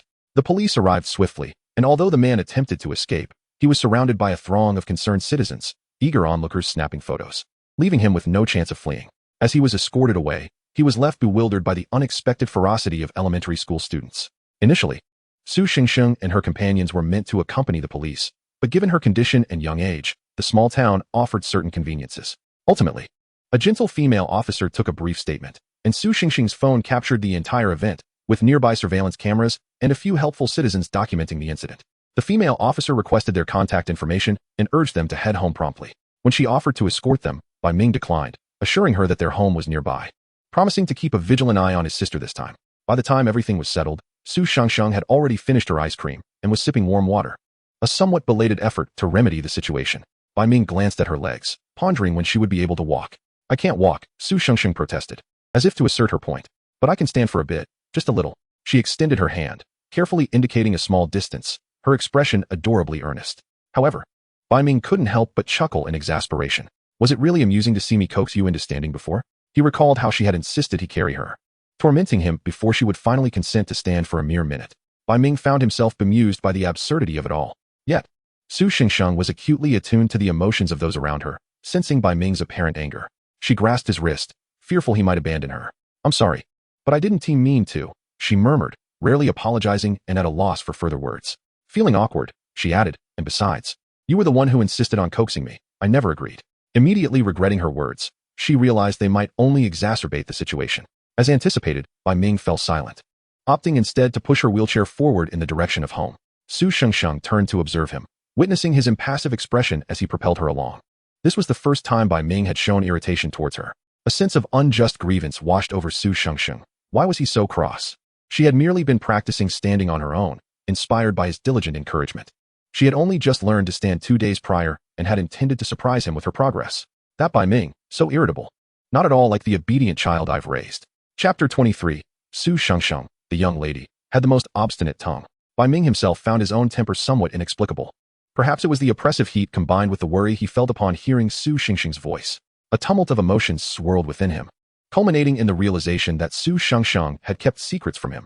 They had been together since kindergarten for so many years. The truth was, Bai Ming had genuinely begun to see Su Shengsheng as a sister. As Kui remarked, Bai Ming treated Su Shengsheng with more care than he did his own sister.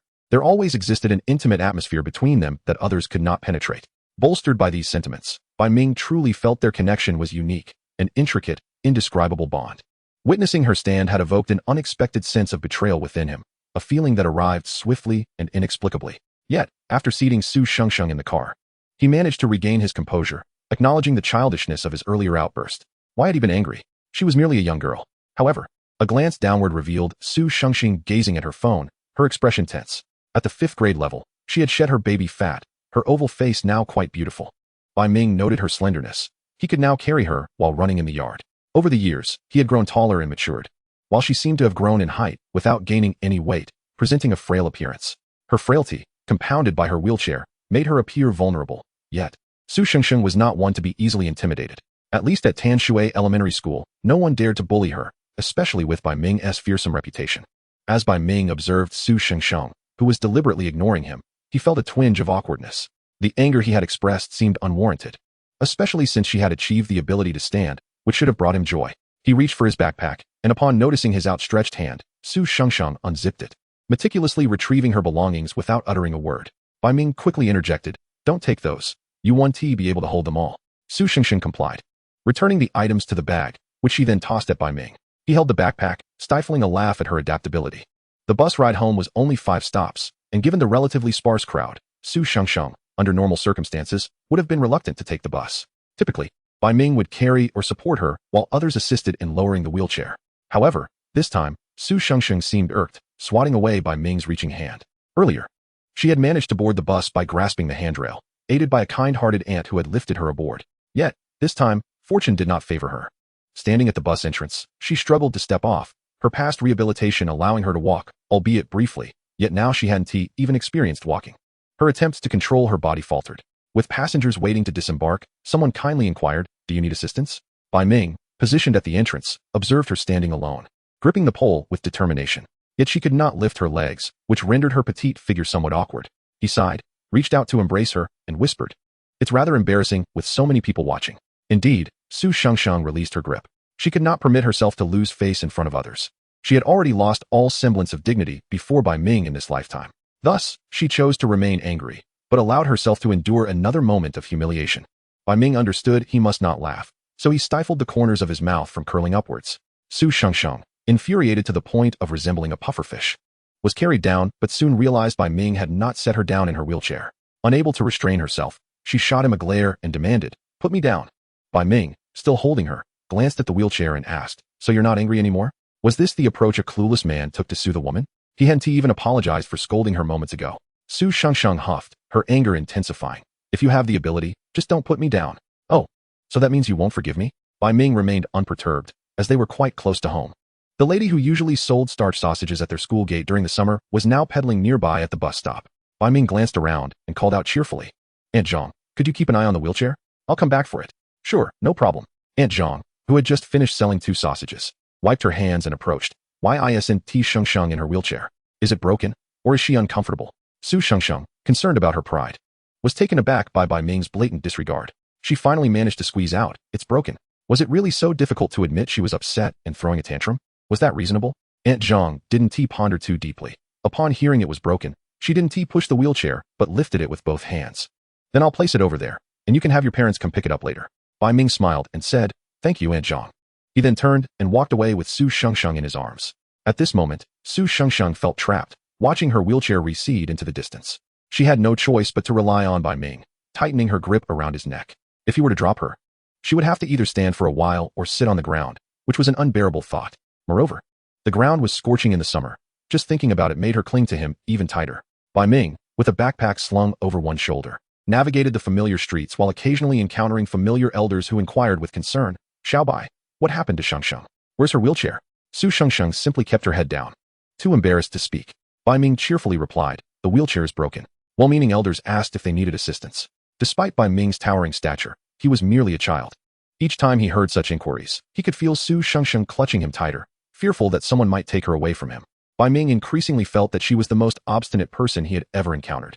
Su Shengsheng, the young lady, was stubborn from head to toe.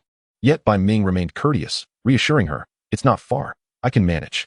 Throughout the journey, Su Shengsheng played the role of a decorative accessory, albeit a rather beautiful one. As they passed by Ku Yi's home, Ku Yi's mother handed him a pig trotter to take home for soup. Bai Ming gratefully responded, "Thank you." Aunt Ku waved dismissively, "No need for thanks. Last time your dad drove over to help Uncle Ku fix his car without charging a penny. Just take it home." "No. Thank you, Auntie. Be careful now. Ku Yi, why don't you ride your bike to send Shengsheng home?" Ku Yi's voice called from inside. Bai Ming felt a pinch on his waist from Su Shengsheng's grip. He winced and quickened his pace. When Ku Yi emerged, he asked, "Where did they go?" They left that quickly?" Bai Ming called out, Hey, young lady, loosen your grip, or I might really drop you." Finally, her arms relaxed a little. Chapter 24. It seemed they shared an unspoken understanding that others did not possess. Although Su Shengsheng appeared to have loosened her grip, she had not entirely let go.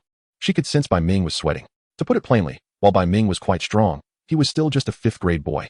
The heat of the weather contributed to his perspiration. Despite sweating, his hold remained steady. Su Shengsheng was still apprehensive about falling, so she clung on tightly. She even spoke up, "You need to hold on to me." Her tone revealed her irritation at being forced to speak. Bai Ming's lips curled into a smile as he elongated his tone. "Have you forgiven me?" Su Shengsheng cursed inwardly, thinking, no wonder he was still single in his 20s despite having a car, a house, and a company. With such emotional intelligence, how could he ever have a wife? The thought that she had almost become his wife before their breakup made her even more vexed. "I forgive you," she spat through clenched teeth. It was patently a mere formality. Bai Ming had no doubt that if he set her down, she would kick him if her legs were fine. Thinking of her legs, Bai Ming quickened his pace. Upon arriving home, he found the shop door locked. His parents were likely not back yet. They circled around to the back entrance. Su Shengsheng was adeptly carried by Bai Ming as he opened the door, making it seem as though it were her own home. After all, she had never remembered the code to her own family's villa. Upon entering, Bai Ming had a clear goal and strode confidently toward the doorway. However, just a few steps away, he suddenly set Su Shengsheng down. She stood there, bewildered, as Bai Ming dashed towards the entrance, blocking the shade just as she lifted her gaze. He placed his backpack aside and, with an eager expression, clapped his hands, then extended a hand toward her, beckoning, "Come here." This gesture resembled a mother encouraging her toddler to take their first steps. Su Shengsheng had seen mothers coaxing their children in this manner. The boy before her was glistening with sweat, his face and arms alike. He wore sleeveless clothing, showcasing the sturdy physique of a small-town boy. With faint hints of muscle definition, he was capable of single-handedly lifting a wheel to help Uncle Bai, and frequently carried Su Shengsheng around as if she were a burden. Su Shengsheng had witnessed him effortlessly knock down a middle schooler who had harassed her. She blinked slowly, knowing that if she walked over, Bai Ming would assuredly prevent her from falling. What's wrong? Bai Ming, noticing her hesitation, grew slightly anxious. Under the blazing sun, if she stood there too long, her delicate face would surely redden. If you stay out too long, your skin will peel. Why was she still standing there in a daze? Bai Ming felt a rising urgency within, yet he dared not reveal it. Although the young lady was prideful, she was also adept at being coy. Sure enough, Su Shengsheng reached out to him, saying, "Bai Ming, I'm too hot. I can't walk. I just learned to stand up. I swear, I'm not lying." Those big, watery eyes gazed at Bai Ming with a pitiful expression. "My face hurts." Bai Ming met her gaze, recalling the times they had shared innocent glances in their childhood. Yet, he felt deep down that Su Shengsheng resembled a beautiful little puppy.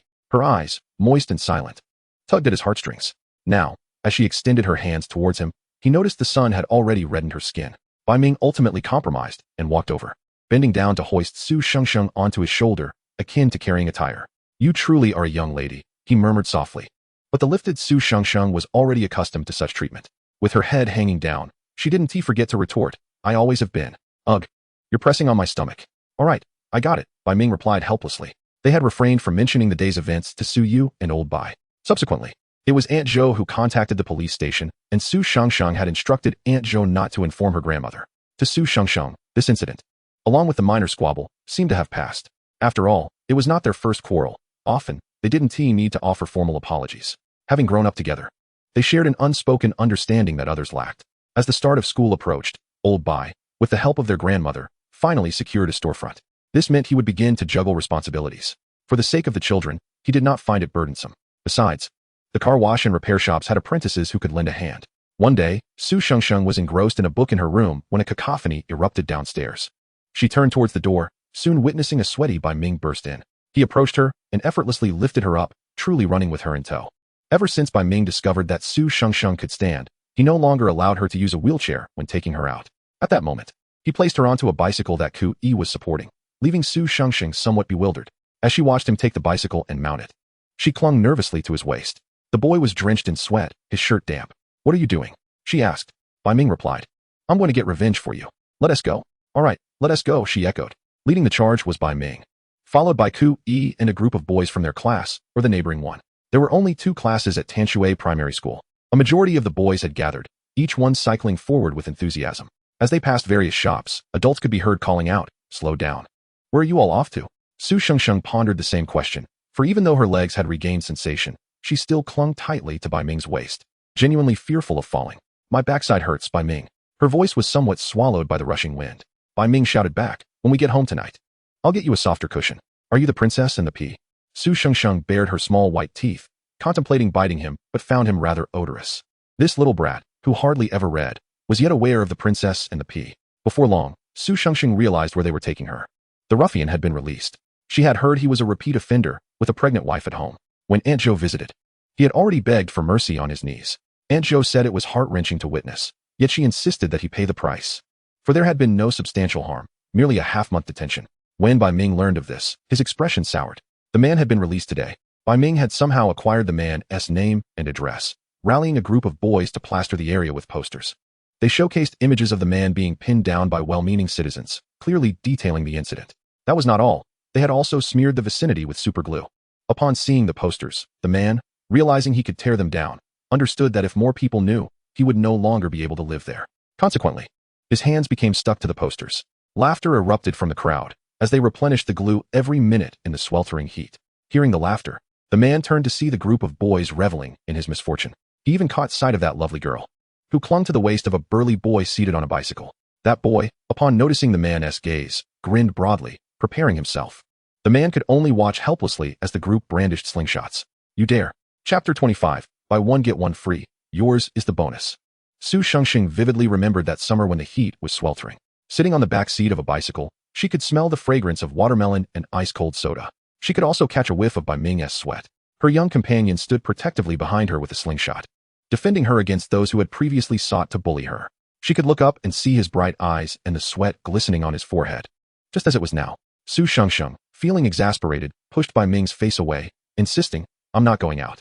On such a beautiful day, I'm taking you to the orchard to pick fruits, Bai Ming said, sitting in Su Shengsheng's room, his presence somewhat incongruous amidst the pastel decor meant for a princess. Most families in Tanshui town either had orchards for cultivation or, like Ku Yi's family, engaged in farming. Except for Bai Ming's family, who had lost all their land to gambling during his grandfather's generation, leaving old Bai with only a car wash.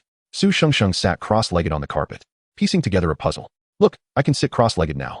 They were gearing up to enter junior high in September, and Su Shengsheng was already able to walk with relative ease. Why was it considered easy? It was simply because if something piqued her interest ahead, she could walk towards it. Otherwise, she still preferred to sit in her wheelchair. Nevertheless, this alone was sufficient to bring joy to everyone. When her grandmother learned she could walk, she cried tears of joy. After all, Su Shengsheng hadn't taken a single step since kindergarten. Bai Ming still believed her legs were fine. She was merely lazy, reluctant to move or walk. They were to undergo military training in junior high, and she had already received a medical exemption. Her legs indeed served as an excellent excuse to evade military training. Bai Ming sighed, you should walk more. It's good for your health. Su Shengsheng, not lifting her head, replied, "Oh." Bai Ming watched Su Shengsheng closely, sensing that over the years, she seemed to have matured considerably. Of course, in front of him, she remained quite childish, yet her approach to handling matters appeared less childlike. He was uncertain and decided to observe a bit longer. Perhaps the young lady had always managed her affairs in such a manner? Was she precocious? In their past lives, they had grown up together. And Bai Ming genuinely had no idea what Su Shengsheng was like at this age. He reached out and snatched a puzzle piece from her, and without hesitation, she kicked him with her slender, fair leg, creating a stark contrast against his sun-kissed, caramel skin. With her ankle caught in his grasp, Su Shengsheng was unable to pull away. It was summer, and she wore a short-sleeved shirt and shorts, a garish yellow minion outfit. It was quite ugly, yet it was a gift from Su Yu, who had bought 2 sets during a night market sale, buy one get one free. One set went to Bai Ming, and the other to Su Shengsheng. Su Yu had reassured Su Shengsheng that even though it was buy one get one free, the bonus set was for Bai Ming. Bai Ming had grown accustomed to this. Su Shengsheng, on the other hand, had not voiced any complaints, only grimacing at the ridiculous yellow face. Yet she wore it often. Bai Ming, however, insisted that with his complexion, yellow was simply unflattering, and he never donned it. At that moment, Su Shengsheng glanced at his hand gripping her ankle. Wrinkling her nose in disdain, "Bai Ming, you've gotten so tanned again." Bai Ming looked down and chuckled, "I'll be back to fair in a few days." Recently, he had been secretly encouraging his father to rent a plot of land to create a fish pond. Every day, the father and son ventured to the fish pond, aspiring to transform it into a reservoir. In the future, it would serve as a fishing haven for enthusiasts. Bai Ming contemplated that if the Bai family possessed sufficient wealth, they could secure the entire area tomorrow and establish a farmstay, yielding even greater profits. In a few years, a popular influencer might showcase their venture, turning it into a tourist attraction, and many from previous generations had amassed considerable fortunes from similar endeavors. Bai Ming had encouraged his father, old Bai, but the latter remained indecisive. After all, with each passing day, his son's innocent musings seemed to improve their family's circumstances. However, leasing an extensive tract of land, even if the plots were not highly valued, would still require a significant sum. Old Bai undoubtedly harbored numerous concerns, particularly as his wife disapproved of the idea. Today, the couple engaged in a heated discussion over this matter. Bai Ming discreetly slipped away, adopting an air of detachment, and sought out Su Shengsheng, hoping to persuade her to join him for an outing. They had both been accepted into the prestigious City No. 1 middle school, and it was anticipated they would continue their studies there through high school. He had also passed the entrance exam, benefiting from extra points awarded for participating in an athletics competition. Bai Ming was aware that this young lad would eventually represent the city, then the province, and perhaps even reach the Olympics. Quite impressive indeed. Today, he intended to coax Su Shengsheng into visiting their classmate's orchard. Their class monitor, Li Hua, was the one known for his essay writing, and his family owned an orchard. Currently, they could pick late-ripening lychees, which happened to be Su Shengsheng's favorite fruit. However, the scorching July sun proved unbearable, and Su Shengsheng declined, insisting, "I won't go," while attempting to free herself from his grip. "If you don't go, I won't let go," he countered, playfully pinching the sole of her foot. Perhaps due to her infrequent walks, her delicate feet were soft and pale. At that moment, as he tickled her toe, it curled involuntarily. Su Shengsheng retaliated with a swift kick to his face. Fortunately, Bai Ming was well acquainted with her habits and had already released her. Tumbling back onto the carpet, Su Shengsheng, her cheeks flushed with anger, stood tall, placing a foot on his chest. She had to reach for the bed to stabilize herself, as her foot resting on Bai Ming's did not provide enough support. "I wish I could flatten you, you insufferable Bai Ming," she exclaimed, pressing down with her foot in irritation. Bai Ming, having raised cats in a previous life, mused that her strength resembled that of a kitten kneading.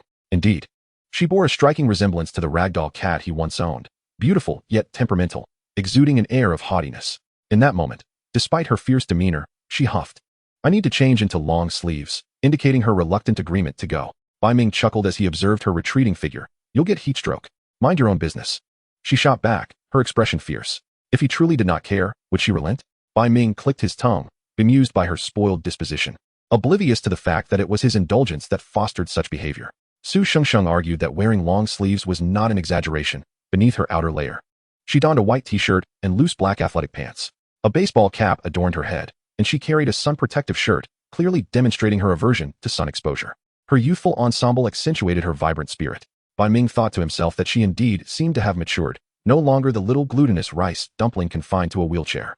As the elongated version of the rice dumpling approached, she suddenly tiptoed and placed another hat atop his head, disdainfully remarking, "You can't get any darker. If you walk down the street, no one will see you. Are you trying to provoke an accident?" Bai Ming chuckled, removing the hat to inspect it before placing it back on. It was the same style and color as hers. He trailed behind Su Shengsheng, casually grabbing the mosquito repellent and sunscreen from her desk. "How much did this hat cost?" It was 99, buy one get one free. Yours was the free one. She replied, her voice bright and laced with pride. Otherwise, how much do you think it should cost? Mine was 99, yours was free. Chapter 26, Surely Not? A Tree Bearing Chilies? Bai Ming, labeled as the free one, bore no resentment. After all, the hat was worth over 1,000, and if it was free, so be it. What more could one desire? In recent years, Su Xingxing's parents had been quite attentive, though she remained indifferent towards them. Nevertheless, her standard of living remained stable. Their family business flourished, and even though Su Xingxing did not reside with them, they consistently provided her with a substantial monthly allowance. Coupled with her grandmother's unwavering affection, Su Xingxing lacked for nothing financially. In fact, during a previous discussion about renting a commercial space, when Old Bai hesitated over the high monthly rent, Su Xingxing had boldly suggested, "How about I buy it for you, Uncle Bai?" This proposal had startled both Old Bai and Su Yu. Prior to signing the lease, they had scrutinized the property deed to ensure the owner was indeed not Su Xingxing. After all, it was rather coincidental for the landlord to suddenly offer a rent reduction. Of course, the Bai family was unaware that the name on the property deed was not Su Xingxing's, but her grandmother's. It seemed no one had ever known her grandmother's full name. When Su Xingxing confided in her grandmother about the Bai family's rental concerns, her grandmother reacted similarly to Su Xingxing. For years, Su Yu and Bai Ming had looked after Su Xingxing without ever requesting compensation, aside from Bai Ming accompanying her to extracurricular classes. Her grandmother had long wished to repay their kindness. Thus, under Su Xingxing's suggestion, she purchased the property, leasing it to them at a lower rate, using the excuse that the landlord was hastily departing for abroad. Although the reasoning was not new, it proved effective. At that moment, Bai Ming pedaled vigorously on his bicycle, while the person behind him, enjoying an ice cream, inquired, "Bai Ming, have you grown taller?" "Mhm," he replied, "but you haven't." Su Xingxing, incensed, pinched his waist. Bai Ming instinctively tensed up, causing Su Xingxing to exclaim in surprise. Without a hint of shyness, she reached out to feel his abdominal muscles. "You actually have abs?" He retorted, "How brazen of you, little girl. I've seen you urinate." Su Xingxing boldly declared. Bai Ming gritted his teeth, seething, "Let us not bring up kindergarten. Were you proud of your mischievous antics as a child? To clarify, it was in first grade. And you all insisted on urinating by the pond, while I merely sat there." Su Xingxing muttered quietly, "What is so interesting about a little boy's anatomy?" Bai Ming felt his teeth might shatter from the pressure. He longed to shout, "I'm not small."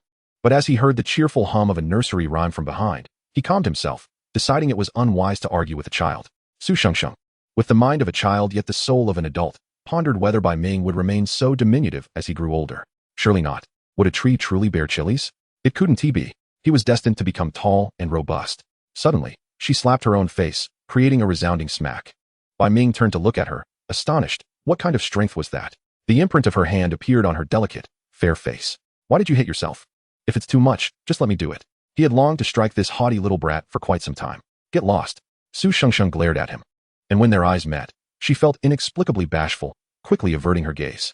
She felt a deep disdain for herself. How could she entertain such thoughts about the young child before her? Bai Ming was, after all, someone she had raised. Her thoughts were undeniably twisted. Moreover, Bai Ming excelled in every regard. Surely there could be no issues of that nature. While she was lost in her musings, the two had already arrived at the orchard.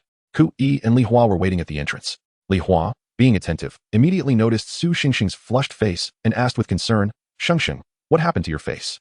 Indeed, their class monitor, Li Hua, was a girl, and Bai Ming was aware that she aspired to become a prominent figure in scientific research one day. In response to the inquiry, Su Xingxing, her expression cool and indifferent, replied, "I accidentally bumped into something." In truth, it was a slap she had delivered to herself. Having known each other for so long, everyone had grown accustomed to her aloof demeanor. Li Hua, unfazed, produced a watermelon from the side and said, "Let's eat some watermelon. Soon, I'll take you both in to pick lychees. My parents will be back shortly. They went out to buy some things." At the entrance to the orchard, a pile of watermelons awaited sale, and passers-by occasionally bought one or two, given the sweltering heat. Despite her apparent fastidiousness, Su Xingxing ended up sitting beside Bai Ming and the others at the stall, now adorned with a straw hat placed atop her head by Bai Ming. The sun was relentless. After sitting there for just a moment, her face had already turned crimson. She watched as Bai Ming showered her with a flurry of sprays, applying sunscreen and mosquito repellent. Ku Yi, observing, quipped, "Minggu, why do you carry so much like a girl?" Li Hua retorted, "Nonsense. I'm a girl. Yet I don't have this much." Su Xingxing cast a glance at her sun-kissed skin and fell silent for a moment. She then took the sunscreen from Bai Ming's hands and directed a spritz at him, causing Li Hua to hastily shut her eyes. Su Xingxing remarked coolly, "You're so tan that it's hard to tell you're a girl." As she spoke, she placed the sunscreen on the table, discarding it. Bai Ming nearly burst into laughter, explaining to Li Hua, who was silently applying too much spray on her face, "This is new. I intended to gift it to you." Upon hearing his explanation, Su Shengsheng playfully kicked him. Li Hua beamed. "Thank you, Shengsheng. I'll pick the sweetest lychees for you later. It's not a gift. I simply don't want it," Su Shengsheng murmured in response, but everyone understood that her hard exterior belied a soft heart. She realized she had spent too much time with the children, leading her to become somewhat childish herself. In the past, everyone who treated her well had ulterior motives, seeking some benefit from her. She had grown accustomed to it. However, those she met in Tanshui town seemed to genuinely wish her well, without regard for who she was or what benefits she could provide. In truth, she wished to reciprocate their kindness. Yet she found herself at a loss for how to express it. Fortunately, there was Bai Ming. She glanced at him, squatting beside Ku Yi, enjoying watermelon. A smile crept onto her lips. Her little Bai, whom she had raised, understood her best. Bai Ming, sensitive to her gaze, turned and asked, "What are you smiling at?" Su Shengsheng's smile vanished, her expression tightening as she replied, "You look a bit like Peppa when you eat." Indeed, Peppa was the little black pig Su Shengsheng insisted on raising. Initially, she had thought it would be a small pet, but it now weighed over 200 pounds. Bai Ming leaned closer, grinning. "Peppa would come over to nuzzle you." "Come on, let me nuzzle too." "Bai Ming, my clothes are getting dirty," she protested. "And Peppa wouldn't get this close. The only one who can is you." Her little Bai, after spending a pleasant afternoon in the orchard, they had picked an abundance of lychees. Uncle Li simply handed them large bags, one for each of them, and the remainder was set aside to sell alongside the watermelons. Su Shengsheng also held a box of freshly washed strawberries, all from the greenhouse. The local fruit shops came here to stock their goods, leaving the unsold ones behind. Nevertheless, Li Hua selected the most beautiful ones to give to the young lady. On their way back, Su Shengsheng sat in the back seat of Bai Ming's car, swinging her legs and enjoying ripe strawberries. She was quite particular about her strawberries, only eating the pointed ends and passing the leftover strawberry bottoms to Bai Ming. In reality, these strawberries were quite expensive, and the bottoms were sweet, yet she refused to eat them, insisting on feeding them to Bai Ming instead. He was used to it and found nothing amiss in consuming what she wouldn't. Thus, he ended up eating more strawberries than Su Shengsheng did. As he chewed on a strawberry, he remarked, "I saw you paid just now." "Humph, I wouldn't take advantage of others," Su Shengsheng replied, narrowing her bright eyes. "This one is sweet," she said, continuing to feed Bai Ming. In her small basket, a few untouched strawberry bottoms sat idle. "These aren't tea sweet. I want to give them to you, little Bai. You only get the best." Bai Ming found her words amusing and teased, "The young lady, so contradictory. Can't you just speak plainly? You clearly feel for the hard work they put in, paying the market price, yet you claim you don't want to owe anyone." Previously, when they had gone to Ku Yi's home for pig trotters and ribs, Su Shengsheng appeared silent. Yet she would surreptitiously scan the QR code and send money later. Ku Yi had mentioned how his parents would occasionally find an unexpected increase in their revenue, much to their delight. At that time, Bai Ming would glance at the quietly drawing Su Shengsheng, who seemed oblivious to everything around her. Bai Ming had even seen her secretly scanning the QR code of their repair shop. He warned her, "If you send money, I'll tell my parents. And they won't let you come anymore." He had been curious as to how someone so young could forego a smartwatch for a phone. It turned out she had been doing this. One could only say that her grandmother was quite carefree, unafraid of a child so young spending money at will. Reflecting on the past, Bai Ming remembered accompanying the young lady shopping, where she would pick this, that, and everything else, insisting on wrapping it all up. He had thought then that the young lady was somewhat difficult to manage. Once Bai Ming discovered her actions, Su Shengsheng no longer dared to transfer money to their shop as QR code. Instead, she found reasons to replace all their household appliances, always claiming she wasn't accustomed to them. She nearly renovated their entire house. Recalling this, Bai Ming asked, "Are you staying at my house tonight?" Su Shengsheng huffed. "Since you invited me, I suppose I will." Bai Ming merely inquired, without any real intent to invite her. However, they had already reached the back of the courtyard. Su Shengsheng jumped down from the back seat, her high ponytail swaying, and sweetly called out to Su Yu, who was washing vegetables, "Aunt Su." Su Yu looked up and smiled. "You're back? You picked so many." Su Shengsheng crouched beside her, saying, "Aunt Su, try this. It's so sweet." Su Yu was handed a large strawberry, while Bai Ming had already brought the car into the yard, carrying the lychees inside to share with the staff. He held 2 bags, one large bag for everyone to enjoy and a smaller one for the young lady, filled with the most exquisite and beautiful ones selected by Li Hua. The young lady insisted on only consuming the most aesthetically pleasing lychees. It is truly perplexing. However, Bai Ming feels that given the circumstances of her family, it seems quite reasonable. Su Yu, indulging in a strawberry, finds it excessively sweet, a preference that only Su Shengsheng could possess. She herself favors a hint of tartness. She notices a few strawberries with blemished bottoms in the basket. What is the matter with those? They are unpalatable, so she decides to set them aside for Peppa later. While Su Yi enjoys another one, Su Shengsheng selects another appealing strawberry and offers it to Su Yu. The sight of this young girl, whose cheeks are slightly flushed from the sun, with a radiant smile, is truly difficult to resist. Su Yu takes another bite. Their family has a penchant for beauty, particularly drawn to lovely young girls. When Bai Ming returns from the store to the backyard, he sees Su Shengxing seated beside the pig pen, watching Peppa. Although their family once had a chicken coop and raised a few geese, they have never kept pigs. Peppa was brought over by Ku Yi when Su Shengxing was in the 4th grade, a year when their family had an abundance of piglets. Originally, it was meant for Bai Ming's family to enjoy roasted suckling pig, but Su Shengxing misunderstood, believing it to be a gift from Ku Yi, insisting on raising it. She found it rather cute, as young pigs bear a resemblance to those small pet pigs. Seated in her wheelchair, Su Shengxing gleefully announces that the pig is named Peppa. Bai Ming's family. Ultimately, Old Bai hastily constructed a pig pen for her, and Su Yu diligently began raising pigs. Every day after school, Su Shengxing would come home to watch. 2 months later, as Peppa grew, Su Shengxing cried for a long time when she realized it was just an ordinary pig. Perhaps out of embarrassment for not distinguishing between a regular pig and a small pet pig. Having been a young lady, she felt quite disheartened. Yet, after several months of companionship, she had developed feelings for Peppa and continued to keep it. At this moment, Bai Ming approaches, observing Su Shengxing, who sits back in her wheelchair, frowning at Peppa, and he feels a twinge of helplessness. If you find it ugly, then stop looking at it. If it comes to that, we can always eat it. Before he could finish his thought, Su Shengxing shot him a glare, exclaiming, "How cruel." Bai Ming replied, "I was quite kind in my youth for not directly roasting suckling pigs. Now that I'm older, they aren't even appetizing anymore." Yet, he dared not voice his inner musings, for he feared that the young lady would become indignant, her eyes welling with tears. Bai Ming scrutinized her wheelchair, questioning whether it was her true essence. "Aren't you able to walk? Why do you still prefer the wheelchair?" Su Shengxing retorted defiantly, "Mind your own business. I will go to school like this." Bai Ming disagreed, asserting that people would gossip behind her back. "Let them talk. I've heard enough over the years. I'll just sit here," Su Shengxing replied nonchalantly, adding, "Just the other day, my dad called to ask how my leg was, and I told him it's still limping." Indeed, Su Shengxing could walk, but neither she nor her grandmother had informed her parents. Perhaps she harbored resentment towards them. Her grandmother always sided with Su Shengxing, feeling that her daughter and son-in-law had been excessively harsh, and it was better for them to continue worrying. In Chapter 28, keeping promises made to good friends is essential. For years, Su Shengxing's parents have wanted to bring her back home, but she has no desire to see them. At this moment, Bai Ming gazes at her, reflecting that in her previous life, she would have long departed from this place. Yet in this life, she has not contemplated returning. "Don't you wish to go back? They have significantly better educational resources over there." Bai Ming spoke truthfully. Being with her parents would allow her to return to the big city sooner, back to the circle that rightfully belonged to her. However, this thought unsettled Bai Ming. He felt that what her parents could provide, he could eventually offer, albeit later. Suddenly, Su Shengxing, who had been focused on feeding Peppa, turned to Bai Ming with wide eyes. Then, without warning, she stood up and stormed off in anger. Bai Ming exclaimed, "What just happened?" He looked at the young lady's abandoned wheelchair.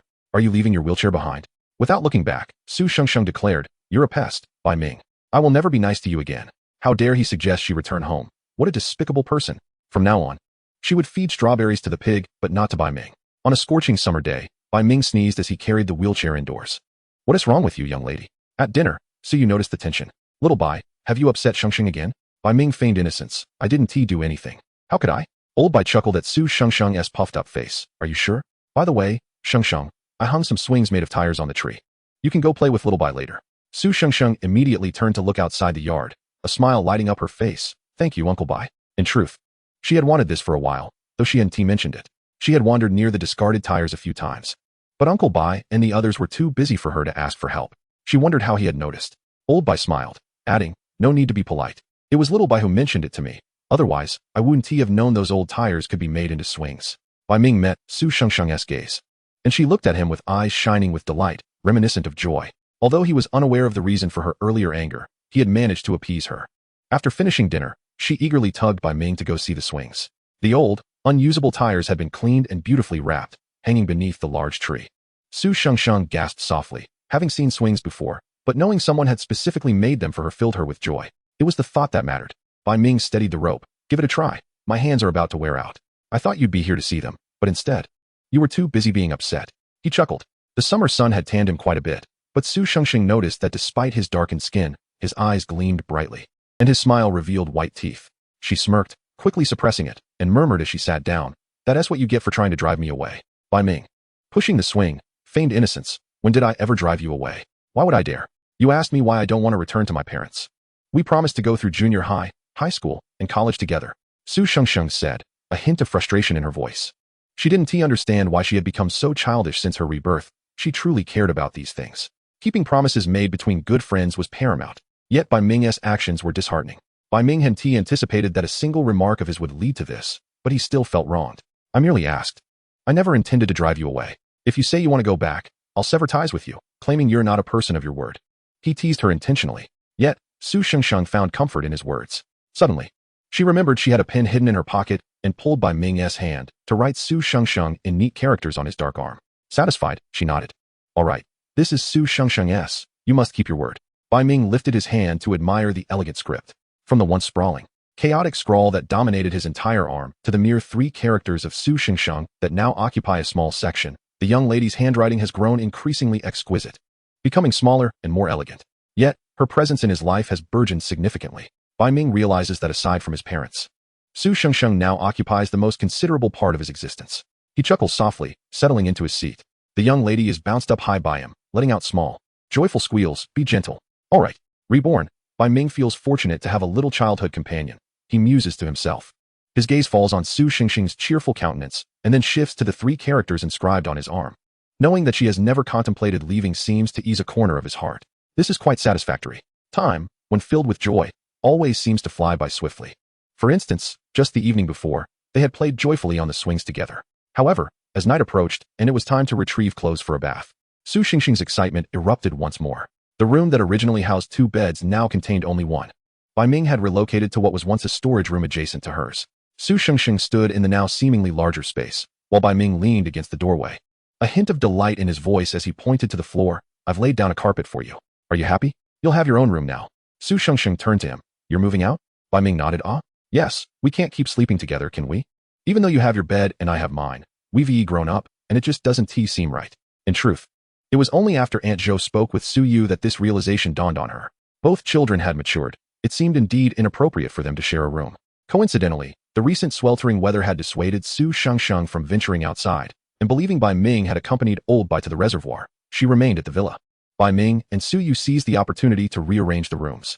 Bai Ming even took the trouble to purchase a carpet for Su Shengsheng in the city, knowing she relished sitting on the carpet while playing puzzles.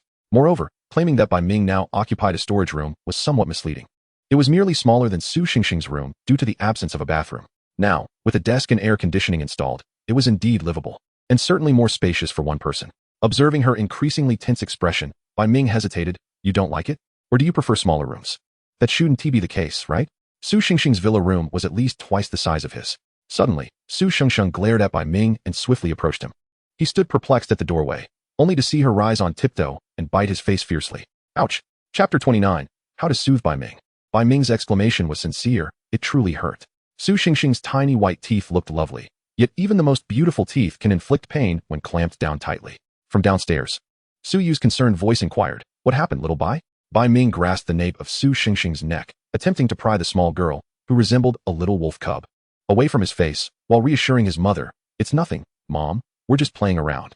It had been quite a while since she had bitten his face, though occasionally, when provoked, she would nip at other places, typically his arms, as those marks were less conspicuous. However, a bite mark on the face was undeniably prominent. Bai Ming held her neck. Let go. I haven't washed my face yet. Usually, Su Shengsheng would have released him by now, but today, for reasons unknown to him, she simply wouldn't relent. Bai Ming winced. Why are you suddenly biting? It really hurts. I'm sorry. It was my fault. Bai Ming was uncertain what he had done wrong, but offering an apology seemed prudent. I shouldn't have moved without telling you first. Or is it the carpet color you don't like? Please let go. Otherwise, the bite mark on my face will never fade. Finally, Su Shengsheng released him. She wasn't as tall as Bai Ming, and biting him while on tiptoe was quite exhausting. Perhaps it was a psychological issue, or perhaps her legs truly ached from prolonged tiptoeing. Su Shengsheng glared up at him with her large eyes. Bai Ming, you are so annoying. She then pushed past him and walked away. As Bai Ming rubbed his face and watched her descend the stairs, he couldn't help but shout. Su Shengsheng, are you a puppy? The figure descending the stairs called back a quick woof, without looking back, sounding quite fierce, which made Bai Ming chuckle. He entered the second-floor bathroom to examine his reflection. Curiously, only Su Shengsheng's room boasted a bathroom. This room had belonged to Bai Ming previously. Neither Su Yu's nor Bai Ming's current rooms had bathrooms, leaving the second floor with a shared one. Bai Ming's family had not been particularly well off, so their home was modest, 2 stories with a half-level above for drying items. Given these conditions, it had always puzzled Bai Ming that Su Shengsheng willingly stayed at his house. In his past life, when preparing the bridal chamber, the young lady's mattress had to be shipped from abroad, proving to be quite a challenge. Yet, he never expected her to be so undemanding in her youth. Bai Ming gazed in the mirror at the neat bite marks on his face, speechless. It was clear they would leave a mark. It truly hurt. Even after washing his face, he still felt a stinging sensation. Thank goodness there were no broken skin. Girls were indeed enigmatic. Su Shengsheng had been perplexing in kindergarten, and she remained so now. Bai Ming assumed she was sulking and had gone downstairs to find his mother, so he decided to take a shower given the intense heat. Afterward, the bite marks remained conspicuous as he made his way downstairs. Upon descending, he heard old Bai chatting and smoking with someone at the front door. Bai Ming stealthily made his way to the backyard, where he found Su Yu sorting through vegetables. These were leftovers from the neighborhood market, typically sold at a bargain or given freely to nearby neighbors. Since they were leftover items, they usually required sorting. Bai Ming paused. "Mom, are you alone?" Su Yu glanced up at him, and, upon noticing the bite marks on his face, was momentarily taken aback before breaking into a smile. "Oh, those bite marks are quite neat. It's evident you have lovely teeth." It had been ages since she had witnessed the two of them playfully biting one another, and seeing the marks brought back memories of their childhood antics. Bai Ming sighed in exasperation. "Mom, where's Su Shengsheng? Aunt Zhou just came and took her home." Su Yu replied with a smile, reaching out to pat his bare leg as he wore shorts. "Come here and help me with the vegetables." The moment Bai Ming heard that Su Shengsheng had gone home, he understood that she must have been upset, although he was uncertain as to what had caused her ire. He felt reassured knowing she had returned in the family car. Bai Ming knelt to assist Su Yu with the vegetables. Su Yu regarded her now teenage son and remarked, "It's probably for the best that Shengsheng went home to sleep. She must be more comfortable there than with us." She had not considered this before, but now that both children had grown, it seemed inappropriate for them to cling to one another every day. Reflecting on it, she realized that even biological siblings of their age wouldn't be as close. This was a lapse on their part as parents. They had overlooked the fact that their children were maturing. At this moment, Su Yu spoke directly. "You and Shengsheng are no longer children. In just a month, you will be entering junior high school. You are both growing young adults now, and it is inappropriate for you to be as inseparable as you once were." Bai Ming instantly grasped his mother's intention. She felt that he was too close to Su Shengsheng. Upon reflection, he recognized the validity of her concern. Although he had always regarded Su Shengsheng as his little sister, they were not siblings by blood. They had matured, and it seemed indeed unseemly to be so intimately connected. He was, after all, essentially an adult now, and it was rather thoughtless of him to dismiss this. "Understood, Mom. I will be mindful of it from now on," Bai Ming replied. Su Yu was taken aback by her son's quick acceptance, realizing that her prepared words were unnecessary. She glanced at her son, who was diligently washing vegetables, and remarked with a smile, "It's not that you can't play together. Just that you can't sleep together like before, or carry each other around. Shengsheng can walk now, and it wouldn't be proper for others to see you together like that. After all, she is a young lady." Bai Ming acknowledged this with an "Oh, I understand."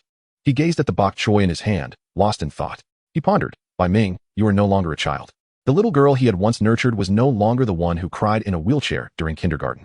She had grown up, and with maturity comes the burdens of adulthood.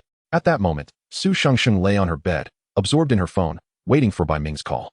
Having returned home, she was certain he would call to inquire about her sudden moodiness. If he did call, she would reluctantly explain why she was upset. Yet, upon reflection, Su Shengsheng realized she had little reason to be angry. After all, Bai Ming was growing up. It was perfectly normal for a young man to desire his own space. Nevertheless, she had felt a twinge of anger at the time. In truth, she regretted her outburst immediately, but was at a loss for words. Unable to find a suitable excuse, she had simply fled. Glancing at the clock, she noted it was already 11. Why hadn't Bai Ming called yet? Was he upset with her? This thought made Su Shengsheng feel even more guilty. Had she truly been unreasonable? She was sulking like a child. Su Shengsheng tossed her phone aside and clutched her unattractive peach-shaped pillow, her face scrunched in frustration. How could she possibly appease Bai Ming now? Chapter 30.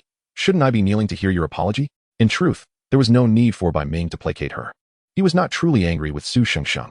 To him, her childlike temper was fleeting. Here one moment, gone the next. The next day, however, the young lady did not appear, seemingly still in a huff. Nevertheless, she had sent a basket of what was said to be airlifted fruits and vegetables via the driver. Among them was a box of white strawberries, the leaves torn off, which driver Wang had brought to Bai Ming with barely suppressed laughter.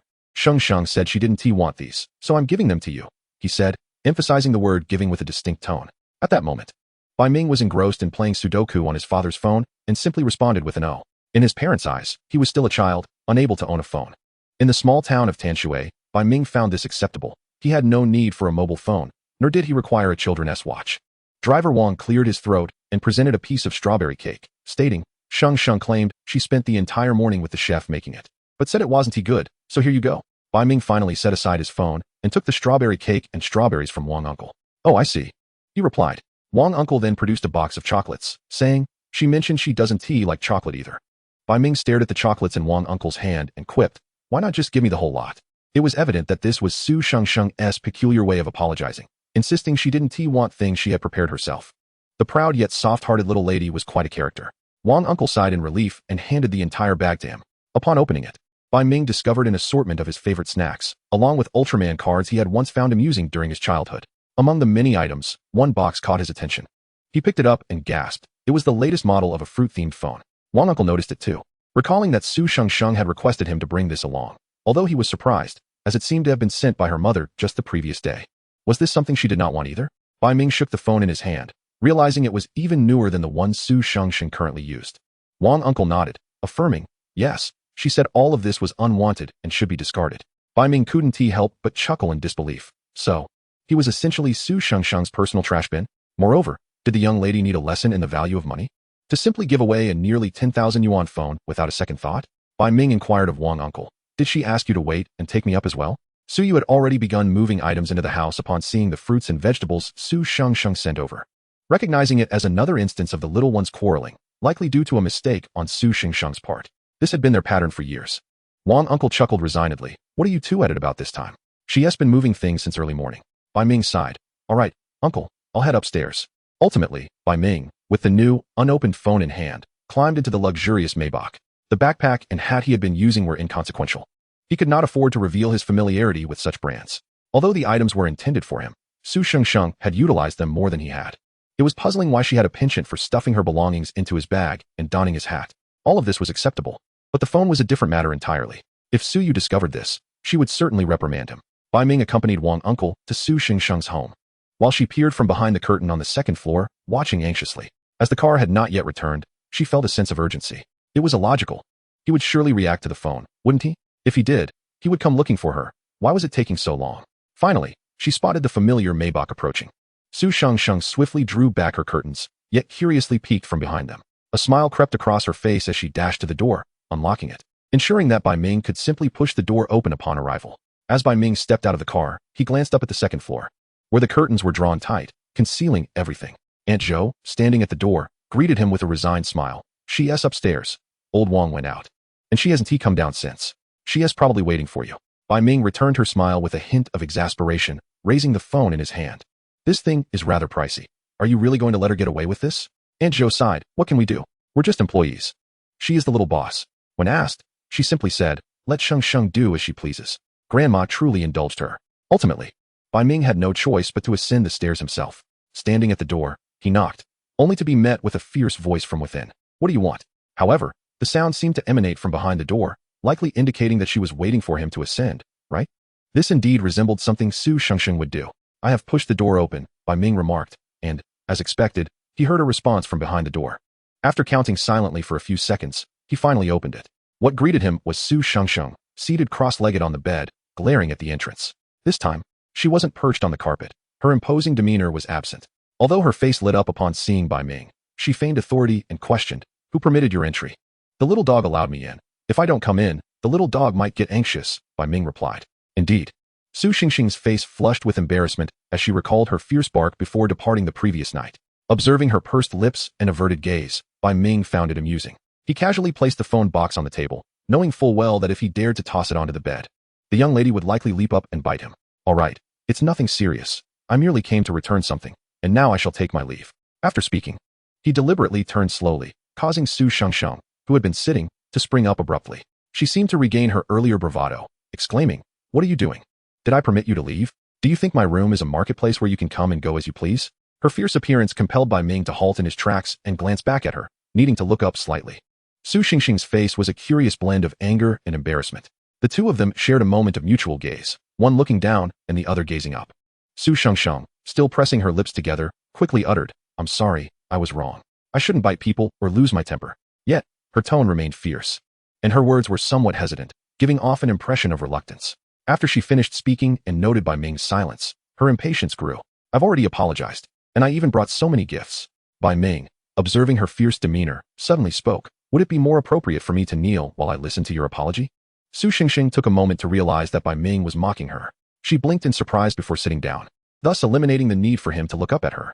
After she settled on the edge of the bed, she shifted closer, reaching out to grasp Bai Ming's wrist. The contrast in their skin tones was quite evident. In a soft and uncertain tone, She murmured, I'm truly sorry. I was genuinely wrong. Bai Ming was not genuinely angry. Rather, he found it amusing how this young girl could be so prideful. Her apology came with such an attitude. How would she interact with friends and classmates in the future? Thus, he intentionally maintained a stony demeanor, ignoring her. At that moment, witnessing the beautiful girl with flushed cheeks pulling at his wrist in a somewhat pitiful manner made Bai Ming's heart soften, nearly prompting him to say, it's all right. However, Su Shengsheng, feeling anxious, abruptly knelt up, realizing that she was now of a similar height to Bai Ming while seated on the bed. Her small face was just within reach of his lips, and she leaned in closer, saying, I let you bite back. She recalled that in their childhood, Bai Ming had a penchant for nibbling on her cheeks. As they grew a little older, that habit of playfully biting each other faded away. Now, as Bai Ming gazed at her approaching face, he realized just how close they were, so close that his nose nearly brushed against her cheek. He could see her long eyelashes and her captivating deep brown eyes, filled with innocence and purity. Her pink lips were pressed together in nervousness, and her pert nose sat perfectly in the center of her delicate face. In the past, during outings with friends, Bai Ming had heard discussions about how anyone, regardless of gender, with a beautiful nose typically possessed overall attractiveness. Su Shengsheng, however, was not only blessed with a lovely nose. All her features were exquisitely harmonious. As a child, she resembled a porcelain doll, and as she matured, the baby fat faded, revealing a striking beauty. At this moment, feeling somewhat impatient since Bai Ming hadn't yet nibbled her cheek, she leaned in even closer. Bai Ming felt his slightly dry lips brush gently against her fair cheek. Su Shengsheng noticed this and froze for a moment, realizing just how near they had become. Their noses brushed against each other, prompting her to exclaim and retreat slightly. Then gaze at Bai Ming, asking, are you really that angry? Can't a single bite alleviate your irritation? Her cheeks puffed out, displaying a hint of the temper typical of a spoiled young lady. She had made such an effort to appease Bai Ming, yet he seemed so difficult to placate. Each time she grew upset, he would find amusement in her antics to coax her back to laughter. The more she pondered this, the angrier she became. Feeling embarrassed for failing to comfort a child, releasing Bai Ming's wrist, she sat back on the bed, still counting grievances aloud. Even if we consider it from a different perspective, aren't you at fault as well? You moved out without even asking me, and my name was still written on your hand. Why didn't you inquire? What harm would it have caused to ask? Bai Ming interjected. I no longer have your name on my hand. Su Shengsheng blinked, glancing at his clean arm, and huffed. She climbed to the head of the bed and swiftly opened the drawer to retrieve her watercolor markers, deliberately selecting a vibrant purple. Whenever she was upset, she gravitated toward odd or bright colors. Bai Ming watched as she stood barefoot on the carpet, approached him, and wrote Su Shengsheng in large letters along his arm. After releasing his hand, she continued, now it's official, this is my territory. She pointed to his arm, claiming ownership. Bai Ming, perplexed as to why he had willingly engaged in such childish games with her for so many years, replied seriously, but we have grown up. We can no longer sleep together every day. I am a boy, and you are a girl. There are distinctions between genders. Su Shengsheng paused at his mention of gender distinctions. Naturally, she understood this concept. As an adult, how could she not? Yet, in her heart, Bai Ming had always felt different. There shouldn't be a gender divide between them. They had grown up together. However, Su Shengsheng also recognized that Bai Ming's words held truth. The playful games they shared in childhood, now transformed as they matured, indicated that their relationship would inevitably evolve. Gazing at the name Su Shengsheng written on Bai Ming's arm, she noted that it was inscribed with watercolor, easily washed away. She took pleasure in rewriting it for him daily, yet she understood that one day, he would no longer wish to extend his arm for her to mark his skin. Bai Ming was an independent individual, not merely a possession for her to claim. Could they start anew from kindergarten, repeating those innocent moments, never needing to grow up? A wave of sadness washed over Su Shengsheng. She tightened her grip on the marker, taking a small step back, sitting on the edge of the bed with her head lowered, saying, I understand. If you want to go back, I'll ask Uncle Wang to take you. Before she could finish her sentence, she saw Bai Ming crouch down, suddenly leaning in to scrutinize her, asking, are you crying? It is merely that we can no longer share a bed, not that we cannot still play together. Oh, the reason we cannot sleep together will become clear during a class called physiology when we enter junior high. By then, you shall understand. However, nothing else will change. We will still be each other's little pups. As he said this, he playfully barked at her, reminiscent of the times she would tease Bai Ming by barking a few times herself. This was a unique code between them. Neither an insult nor a reduction of one to the status of a dog. It was an understanding known solely to the two of them. For Su Shengsheng, being each other's little dog signified an everlasting friendship. Indeed, though Su Shengsheng had initially felt a twinge of sadness the moment she heard him bark, a smile broke across her face. She playfully pushed Bai Ming's face away, teasing him, you're just too dark. Her tone carried a hint of disdain, yet she softly added, Xiao Bai, I wish you could stay little forever. Bai Ming responded, puzzled, isn't that a bit unreasonable? Children should have their freedom. When I grow up, I can earn money to buy you countless strawberries. He was jesting. However, To his surprise, Su Shengsheng replied earnestly, "But I can buy them myself. You really shouldn't grow up. Everything is just fine as it is. When you grow up, you will have many friends, and perhaps one day, a girl you like. And then things won't be the same anymore." Upon contemplating this, Su Shengsheng's expression turned grave. She looked at Bai Ming, whose complexion, though not as fair as other boys, still bore a sun-kissed charm, and said with utmost seriousness, "You must not engage in early romance, or I shall inform the teacher." Bai Ming, taken aback, replied, "How presumptuous of you." Chapter 32 Bai Ming. Children should not eavesdrop. Regardless of whether Su Shengsheng was being presumptuous, their minor disagreement was set aside as they prepared for school. Old Bai owned a car repair shop in the city, not far from their junior high, and they had rented a house in that neighborhood. From Monday to Friday, Suyu would cook for the two children at the rented home, just as before. Meanwhile, Old Bai had to juggle his time between both locations. On weekends, they would return to Tanshui town. This arrangement was somewhat cumbersome. For instance, Ku Yi and Li Hua resided in the school dormitory, returning home only on Saturdays. Suyu had initially considered having Bai Ming stay at the dormitory, but he thought of Su Shengsheng and felt that it wouldn't be suitable for a young lady to live away from home. Thus, he concocted various excuses. Although his parents generally adopted a laissez-faire approach to his upbringing, seemingly lacking in meticulous care, as their only child, both Suyu and Old Bai were somewhat indulgent towards him. Of course, they would discipline him when necessary. Recognizing their son's reluctance to stay at the dormitory, coupled with Old Bai's newfound ambition inspired by his son, they ultimately decided to rent a place in the city. Initially, they aimed for a two-bedroom apartment. But when Su Shengsheng expressed interest in joining them, they found a landlord nearby who had a four-bedroom house available for rent, which he agreed to lease at a reduced rate since they had already rented the shop. Old Bai found this coincidence a bit too fortuitous, while Suyu felt they were simply fortunate to secure a 3-year lease.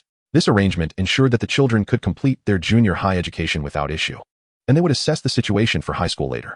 In fact, living at the dormitory during high school could also be quite beneficial.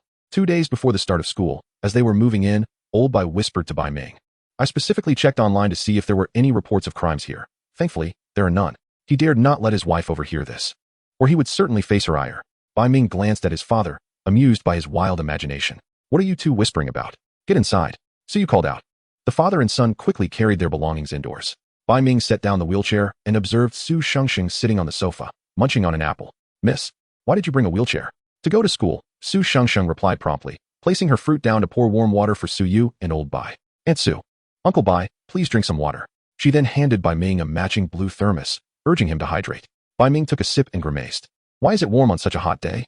Suyu promptly gave him a playful smack on the back, reminding him that he should drink cold water. Su Shengsheng stifled a laugh as Aunt Su had already arranged for her belongings to be moved in. This time, Su Shengsheng contributed to the rent. The house was initially rented by Bai Ming's family, not like the previous arrangement in their own home. Aunt Su insisted that she pay her share of the rent, and when Suyu suggested it was unnecessary, Su Shengsheng insisted she would simply rent her own place. That's out of the question. A young lady cannot live alone. They argued. Eventually, Suyu relented, but she firmly stated that she would not accept any living expenses. Su Shengsheng's contribution of 1/3 of the rent did alleviate some of their financial burden. Old Bai had secretly invested all their savings into purchasing land. Indeed, over the years, all their accumulated savings had gone towards this endeavor, and he had even borrowed a bit of money. When Bai Ming learned of this, he was taken aback. His father was quite audacious. He wouldn't dare to suggest such a significant purchase himself. He hadn't realized Old Bai had such grand ambitions. In the future, that vast expanse of land would likely be requisitioned. Bai Ming was also unaware that his parents had saved up so much. He had always thought they were financially constrained. Yet now, they had acquired a fish pond and a substantial plot of land. Although the land was currently not worth much, it still required a considerable sum. Consequently, Suyu had been quarreling with Old Bai recently, and the household atmosphere was somewhat tense. However, she concealed this from the children. The new house boasted 4 rooms. Bai Ming's room was adjacent to Su Shengsheng's, while Suyu and Old Bai shared another room, and the last was designated as a study. The place was well decorated, perfectly accommodating their needs. On this first day of moving in, Aunt Su and Suyu collaborated in the kitchen to prepare a lavish feast. Aunt Su and Grandma were not overly concerned about Su Shengsheng, as she had grown up closely following Bai Ming.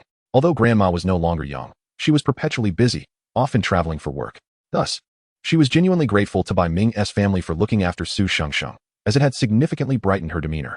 In a subtle way, they had also aided Old Bai. After all, how could an outsider smoothly open a shop in the city and witness a flourishing business? Bai Ming could surmise some of this, for he was not merely a child. Whether his parents had grasped it was another matter entirely. He held on to the kindness shown by Grandma and vowed to repay it when the opportunity arose, thus feeling an increasing sense of indebtedness towards Su Shengsheng. After dinner, Aunt Su reminded Su Shengsheng of numerous things and insisted she could call her anytime before taking her leave. Before departing, she firmly gifted Bai Ming a mobile phone, the very one Su Shengsheng had intended to give him previously. The rationale was sound. It would allow Bai Ming to contact her immediately regarding any matters concerning Su Shengxing, although Su Yu and Old Bai initially opposed it. Aunt Su was resolute, and eventually, Bai Ming acquired his first phone, leaving him quite touched. Thus, he lamented that being a child was indeed not as delightful as it seemed. At that moment, freshly bathed, Bai Ming was engrossed in his phone when he noticed a head peeking out from the doorway. The master of the mind waved his hand at him. Bai Ming raised an eyebrow, ready to speak, but then he noticed Su Shengxing lifting her index finger to hush him. Bai Ming's curiosity deepened. He set his phone aside and approached her.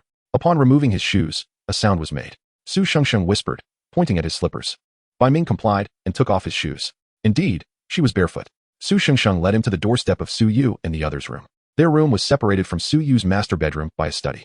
It was only when they got closer that Bai Ming could hear them arguing inside, seemingly over a land purchase. Su Shengxing frowned, thinking it wasn't a significant matter, yet Aunt Su appeared quite angry. Bai Ming pondered about Old Bai's temporary difficulties, urging him to hold on. The atmosphere grew tense as they both held their breath in silence. In truth, Bai Ming was unsure why he felt compelled to eavesdrop. They dared not intervene. Bloodline repression, you understand? Initially, everything seemed normal, but suddenly, there was silence. Su Shengsheng looked up at Bai Ming in confusion, her lips forming the question, what's wrong? Bai Ming, lacking any supernatural insight, inched closer, pressing his ear against the door. His expression shifted to one of awkwardness and distortion as he suddenly glanced down at Su Shengsheng, who was about to imitate his action. Bai Ming swiftly covered her curious little face with his hand, then bent down, encircling her waist and lifting her away as he walked off. Su Shengsheng. Bai Ming, children should not eavesdrop. Chapter 33. Do not look at strange things on your phone. Su Shengsheng, having heard nothing, was forcibly half-dragged, half-carried away. Bewildered, she was brought back to Bai Ming's room. Their room layout was identical, a bed, a desk, a wardrobe, and a bathroom. However, Su Shengxing's room had a carpet and some small decorations, arranged by Aunt Zhou. Bai Ming's room remained in a state of disarray. The bed was made, but his suitcase was still unpacked, with clothes hastily taken out for a shower. Bai Ming placed Su Shengsheng on his bed, remarking, as a young lady, you should refrain from eavesdropping. He awkwardly touched his burning ears, wondering why he felt flustered. After all, he had been taken to mysterious establishments in his previous life. What had he not seen? Yet now, merely overhearing a conversation made him blush. Perhaps it was because the voices belonged to his parents. And he had just noticed Su Shengsheng leaning curiously against the door. It made him feel anxious. Su Shengsheng, however, appeared utterly perplexed. Why not? I brought you here. Can I eavesdrop too? You listened as well. Bai Ming squatted down to tidy his few clothes, stating, I overheard, but you cannot. Su Shengsheng frowned, questioning why listening to an argument was off limits. Suddenly, she fell silent, intently observing Bai Ming's ears. His sun-kissed skin made it hard to discern his flushed face. Yet Su Shengsheng knew him too well. She had been sitting cross-legged on his bed, but now stood up, barefoot. Bai Ming immediately noticed, his brow twitching, as he gently tapped her ankle, reminding her to wear shoes. Su Shengsheng mumbled, these shoes are quite uncomfortable. Bai Ming glanced at her footwear, which she had purchased in advance, but they were merely a pair of cheap slippers from a discount store. Had it been anyone else, he might have found such indulgence excessive. Yet, given Su Shengsheng's background, it seemed somewhat justified. Her parents were affluent, as was her grandmother, and her future promised even greater wealth. Thus, being spoiled since childhood was hardly surprising. With a sigh, Bai Ming picked up a neatly folded pair of pants and tossed it on the ground, indicating for her to stand on it. Su Shengsheng glanced at the jeans, seemingly unfazed, and stepped onto them. She had stepped on Bai Ming's legs countless times.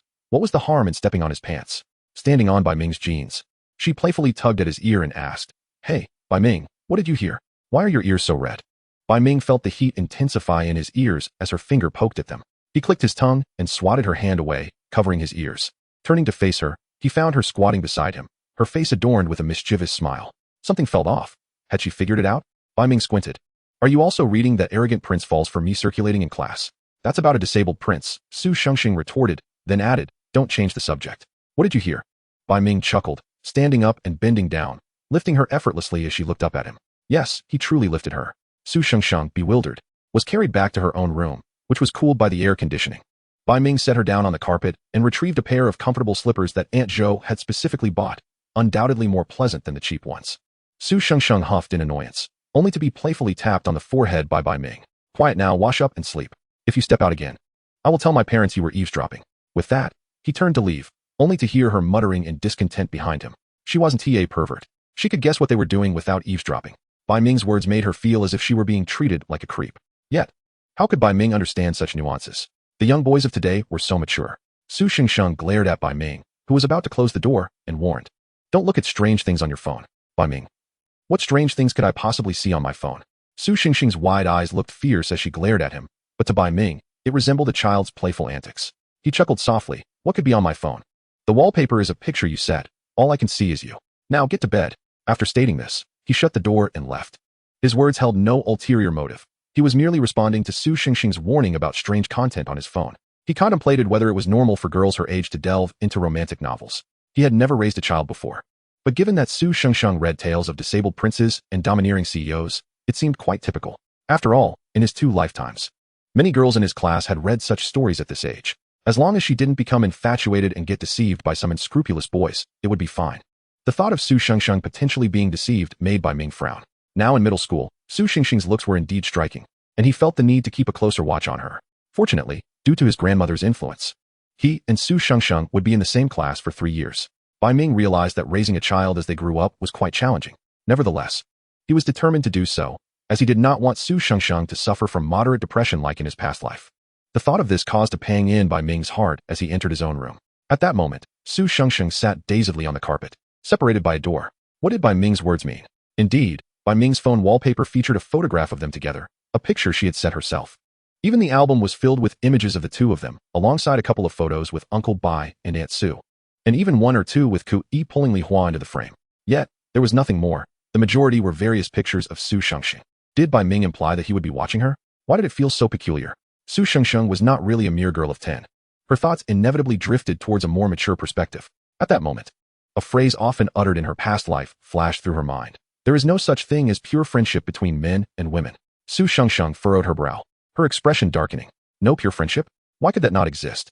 She and Bai Ming had promised to be good friends for life. Slowly, she rose to her feet, approached the bedside, opened the drawer, and retrieved a few pills, swallowing them with warm water from the thermos on the nightstand.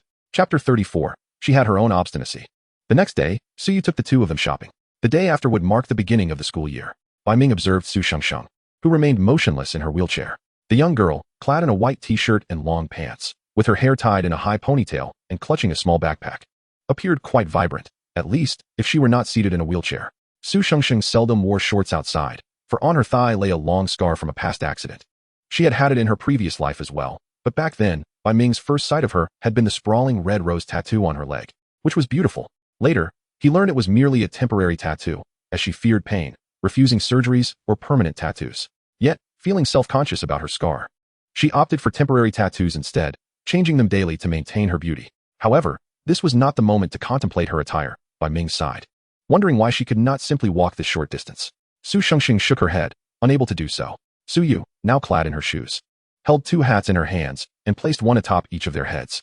"All right, let us set off," she declared, directing her son. "Come on." Push Xingxing out the door. Bai Ming interjected, "Mom, she can clearly walk." "I can't. My leg hurts," Su Xingsheng replied earnestly, blinking her large eyes as she touched her leg. Bai Ming wore an expression that questioned her sincerity, yet he pushed her outside nonetheless. In truth, he had told Su Yu that they could manage on their own. After all, he had attended the same school, Shi Middle School, for 6 years. Although he had lived on campus, he was quite familiar with the area. However, Su Yu was evidently apprehensive, in her eyes. The two children were unfamiliar with their surroundings and should not be allowed to venture out alone. At the very least, they should familiarize themselves. Later, she planned to take them to school to scout the route. Old Bai had bought Bai Ming a bicycle, which they could ride in the future. Walking was not far at all. Yet, seeing Su Xingxing sit still in her wheelchair, Bai Ming surmised he would be pushing her along the path. Bai Ming glanced at her long legs, perplexed. Were they not functional? Nevertheless, he obediently followed Su Yu, pushing Su Xingxing behind her. As they walked, Su Yu pointed out the nearby establishments. Both children nodded obediently. Upon exiting the elevator, they encountered several aunts, likely neighbors, perhaps due to the conspicuousness of Su Xingxing's wheelchair. The aunts, who had been chatting, halted to gaze at her. One of the aunts eagerly inquired, "Are you the new neighbors from the 8th floor?" Su Yu, typically gentle and amiable in public, was only stern at home with the mischievous Bai Ming. She smiled and greeted the neighbors warmly. After all, they were neighbors, and they would likely have many opportunities for interaction in the future. At that moment, Bai Ming maneuvered his wheelchair in front of Su Xingxing, shielding her from the majority of scrutinizing gazes. Su Xingxing looked up at Bai Ming's back, a smile tugging at her lips. She was not afraid of being observed. She could easily disregard various stares, having encountered much in her past life, thus feeling undaunted in this one. Yet, every time, Bai Ming would block her from prying eyes. She pressed her hand against her knee, her gaze dimming slightly. From her bag, she retrieved 2 pieces of chocolate and placed them into Bai Ming's hand, which hung at his side. Bai Ming was taken aback, discovering chocolate in his grasp. He turned to Su Shengsheng, who was looking up at him. With her cap on and hair tied back, her face appeared even smaller. She said, "What are you staring at? I need you to help me unwrap it." Bai Ming replied, "I thought it was for me." He sighed but proceeded to unwrap it, instinctively bending down to pop the chocolate into her mouth. Suddenly, a piece of chocolate was thrust toward him. He held a white chocolate bar, while Su Shengsheng had unwrapped a dark chocolate one, also one of Bai Ming's favorites. With the chocolate in her mouth, Su Shengsheng mumbled defiantly, "This chocolate is the same as you, so I won't eat it, it will turn black. It's for you." Bai Ming playfully bit into the chocolate, chuckling, "Fine then, you can eat the white one, just like you." One of the ants, witnessing this exchange, looked surprised and remarked to Su Yu, "These 2 children seem to have a wonderful bond. It's clear the brother takes great care of his sister." Su Yu paused, turning to look, noting Bai Ming holding 2 pieces of chocolate wrappers. She smiled. The 2 have always had a close relationship since childhood. It's a pity that the sister is so lovely yet has this issue with her legs. An ant seemed curious about her condition. Su Yu chuckled, "How about this? Next time, come over to our place for a visit. For now, I need to take the kids shopping." The ants, sensing the cue, offered polite smiles and waved goodbye as they headed toward the elevator. Su Yu cast Bai Ming a knowing glance. Understanding her signal, Bai Ming pushed Su Shengsheng outside. Su Shengsheng squinted at the sunlight outside, the chocolate in her mouth beginning to melt, sweet and rich. In truth, she was not particularly fond of the cloying taste of chocolate, yet she endeavored to enjoy it because Bai Ming liked it. It seemed that the more shared interests they had, the deeper their bond could grow. She had her own stubbornness. As they passed a trash can, Bai Ming discarded some refuse. Suddenly, Su Shengsheng suggested, "Aunt Su should buy a basketball. Playing basketball helps you grow taller." Bai Ming paused. "Am I not tall enough?" "You can still grow taller," Su Shengsheng replied earnestly, her tone light. "Besides, boys who play basketball are quite handsome." In her previous life, she enjoyed sitting in her wheelchair by the basketball court, watching others play. Yet, at that time, her affection was not directed toward any particular individual or the activity itself. She simply admired their vitality, something she could not partake in. She lifted her face, asking Bai Ming earnestly, "If you learn, you can teach me." Bai Ming thought to himself that he already knew how to play, no learning required. He glanced at Su Shengsheng's legs, pondering if the young lady could first manage to stand and walk. "Reluctant to leave, yet you wish to learn basketball? Hmph. What does it matter if I am not adept at walking?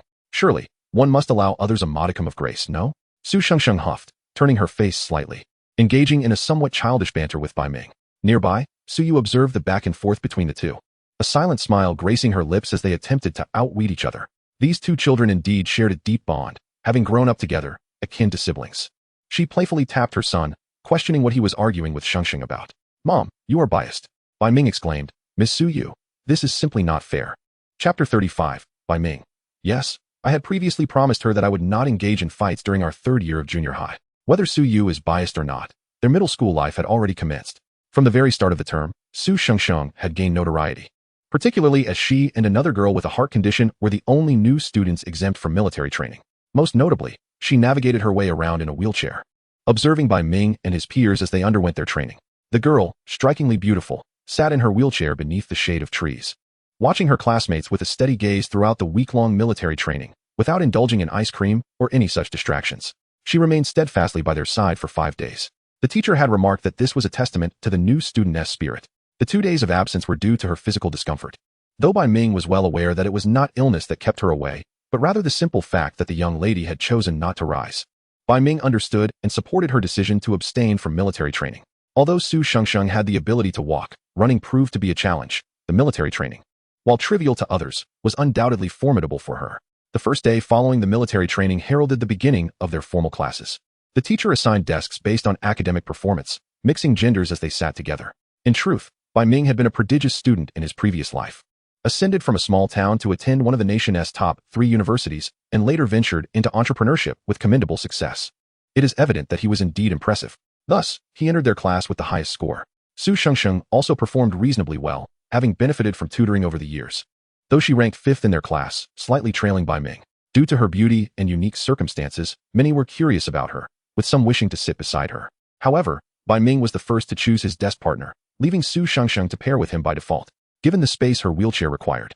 Bai Ming typically opted for the last row, his height making him the tallest and, at present, the most intimidating boy in their class. The second highest scorer was also a boy, who chose a seat in front of Bai Ming, pairing with the girl who ranked 3rd. Upon sitting down, he turned to Bai Ming and requested a change of desk partners. indicating his twin sister beside him with whom he often clashed. Throughout his explanation, his gaze lingered on Su Shengsheng. Bai Ming raised an eyebrow at the duo, recognizing them as the renowned academic twins from their school. Notably, this unfortunate fellow would eventually become his business partner. Su Shengsheng, too, recognized the individual speaking, recalling her reunion with Bai Ming stemming from his intervention in a conflict on her behalf. Your name is Meidi, correct? I refuse, Su Shengsheng stated succinctly, glancing at Meidi's sister, Ma Yao. In her previous life, she might have considered Ma Yao a rival, for she harbored feelings for Bai Ming. Though he may have been oblivious to it, girls are often acutely aware of such emotions. Su Shengsheng was no exception. At that moment, Ma Yao merely cast a bemused glance at her brother before curiously regarding Su Shengsheng, displaying little interest in Bai Ming. Bai Ming regarded his rejected former friend with a knowing look. This lad certainly had his fair share of romantic entanglements. In their previous life, Bai Ming had not intervened due to his own lack of involvement. Yet, it was Meidi who had tirelessly pursued business ventures during their early entrepreneurial days, even risking significant financial loss for the company. Aside from his penchant for romantic escapades, Meidi proved to be a remarkable friend. Presently, Bai Ming warned him, "Do not provoke her." Meidi blinked in surprise, glancing back and forth between the two. "Oh, so you are together? But your complexions do not quite match." This candid observation from a boy of their age was rather blunt. Bai Ming scrutinized his own skin tone before glancing at the radiant Su Shengsheng beside him.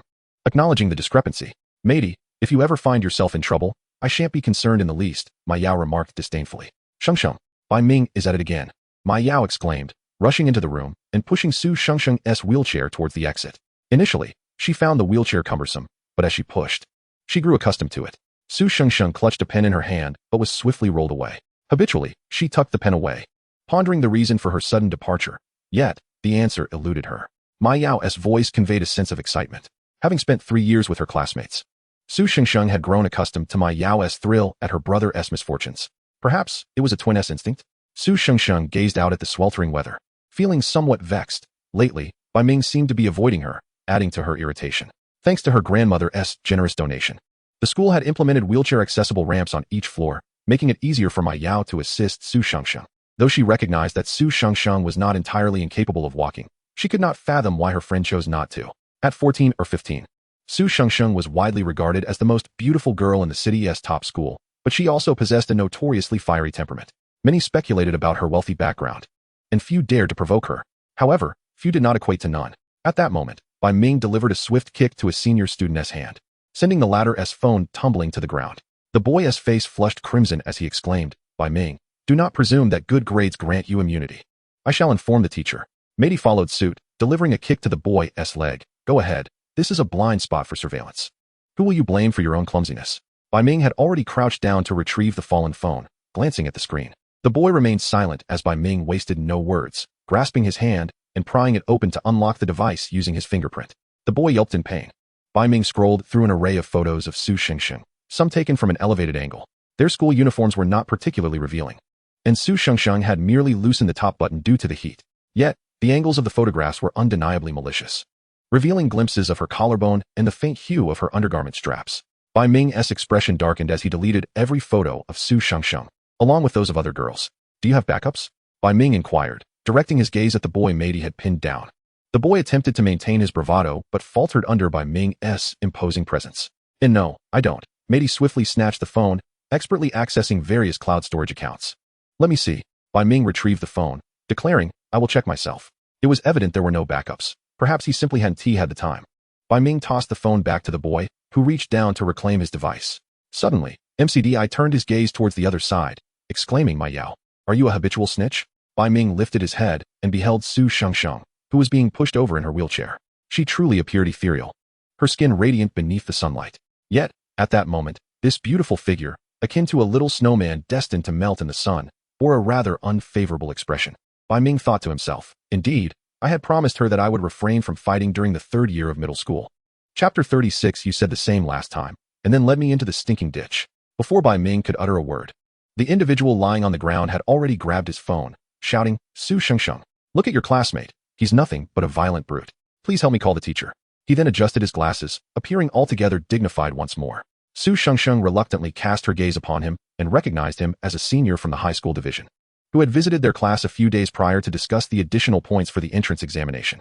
Afterward, he had approached her, shyly inquiring if they could exchange contact information, assuring her that she could ask him any questions. He seemed rather amiable, and at that moment, He was staring at Su Shengsheng, his eyes brimming with hope, as if wishing for her to justly assist in summoning the teacher. Only Bai Ming raised an eyebrow upon hearing him plead for Su Shengsheng's aid. This truly was an uncanny coincidence. Sure enough, Su Shengsheng grasped the armrest of her wheelchair and stood up, her steps deliberate yet steady. She approached the boy, who awkwardly scrambled to his feet, brushing off his clothes. In truth, Bai Ming and his companions had hardly assaulted him. They merely knocked him down and kicked him lightly, given his act of surreptitiously photographing others. This treatment was rather lenient. MCDI was about to interject, but Bai Ming tugged at him. Evidently, Su Shengsheng regarded her expectant senior with a cold demeanor. What are you saying? Wasn't it Bai Ming who helped you up after you fell? The expression on the boy's face froze. Is this blatant fabrication truly permissible? MCDI raised a thumb in approval. Ma Yao, pushing the wheelchair, stood nearby, occasionally glancing outside, as if keeping watch for them. The boy's complexion shifted between shades of pale and green, and he hastily retreated, exclaiming, "You all wait for me, especially you, Bai Ming." He attempted to sound imposing. Yet the effect was diminished by his retreat. Bai Ming squinted but had no intention of obstructing him. Su Shengsheng, now positioned before him, would likely not grant him the opportunity to escape. "Why are you here? Isn't it hot?" Bai Ming queried, casting a glance at Su Shengsheng. Among the girls in their third year, Su Shengsheng stood tall. Bai Ming recalled that in his previous life, she had been around 173 centimeters tall. Thus, her current height of over 160 centimeters was quite normal. Girls tend to mature earlier, yet Bai Ming had matured even sooner. At this point, he was nearly 180 centimeters tall. He expected to grow even taller in high school, measuring his height every 2 months and noticing incremental growth. Su Shengsheng, somewhat irate, looked up at him and abruptly slapped his head. "Bai Ming, you don't keep your word." This was a declarative statement. MCDI couldn't help but interject on behalf of his friend. "It was that scumbag who was secretly filming other girls. We merely intervened." "Filming? And you consider your retaliation so gentle?" Su Shengsheng's brows furrowed upon hearing this. Yet a new dilemma arose as she scrutinized Bai Ming, reaching for his hand. Bai Ming's complexion was likely not the fairest. At that moment, as Su Shengsheng grasped his hand, the contrast between their skin tones became starkly evident, one luminous, the other a sun-kissed hue. Bai Ming observed their hands, realizing that with a mere exertion of strength, he could envelop her entire hand.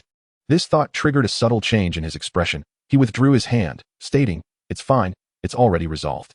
I did not engage in a fight. He did not retaliate. In a certain sense, they had indeed exerted unilateral pressure upon him. However, given the nature of this scoundrel, their response had been rather lenient.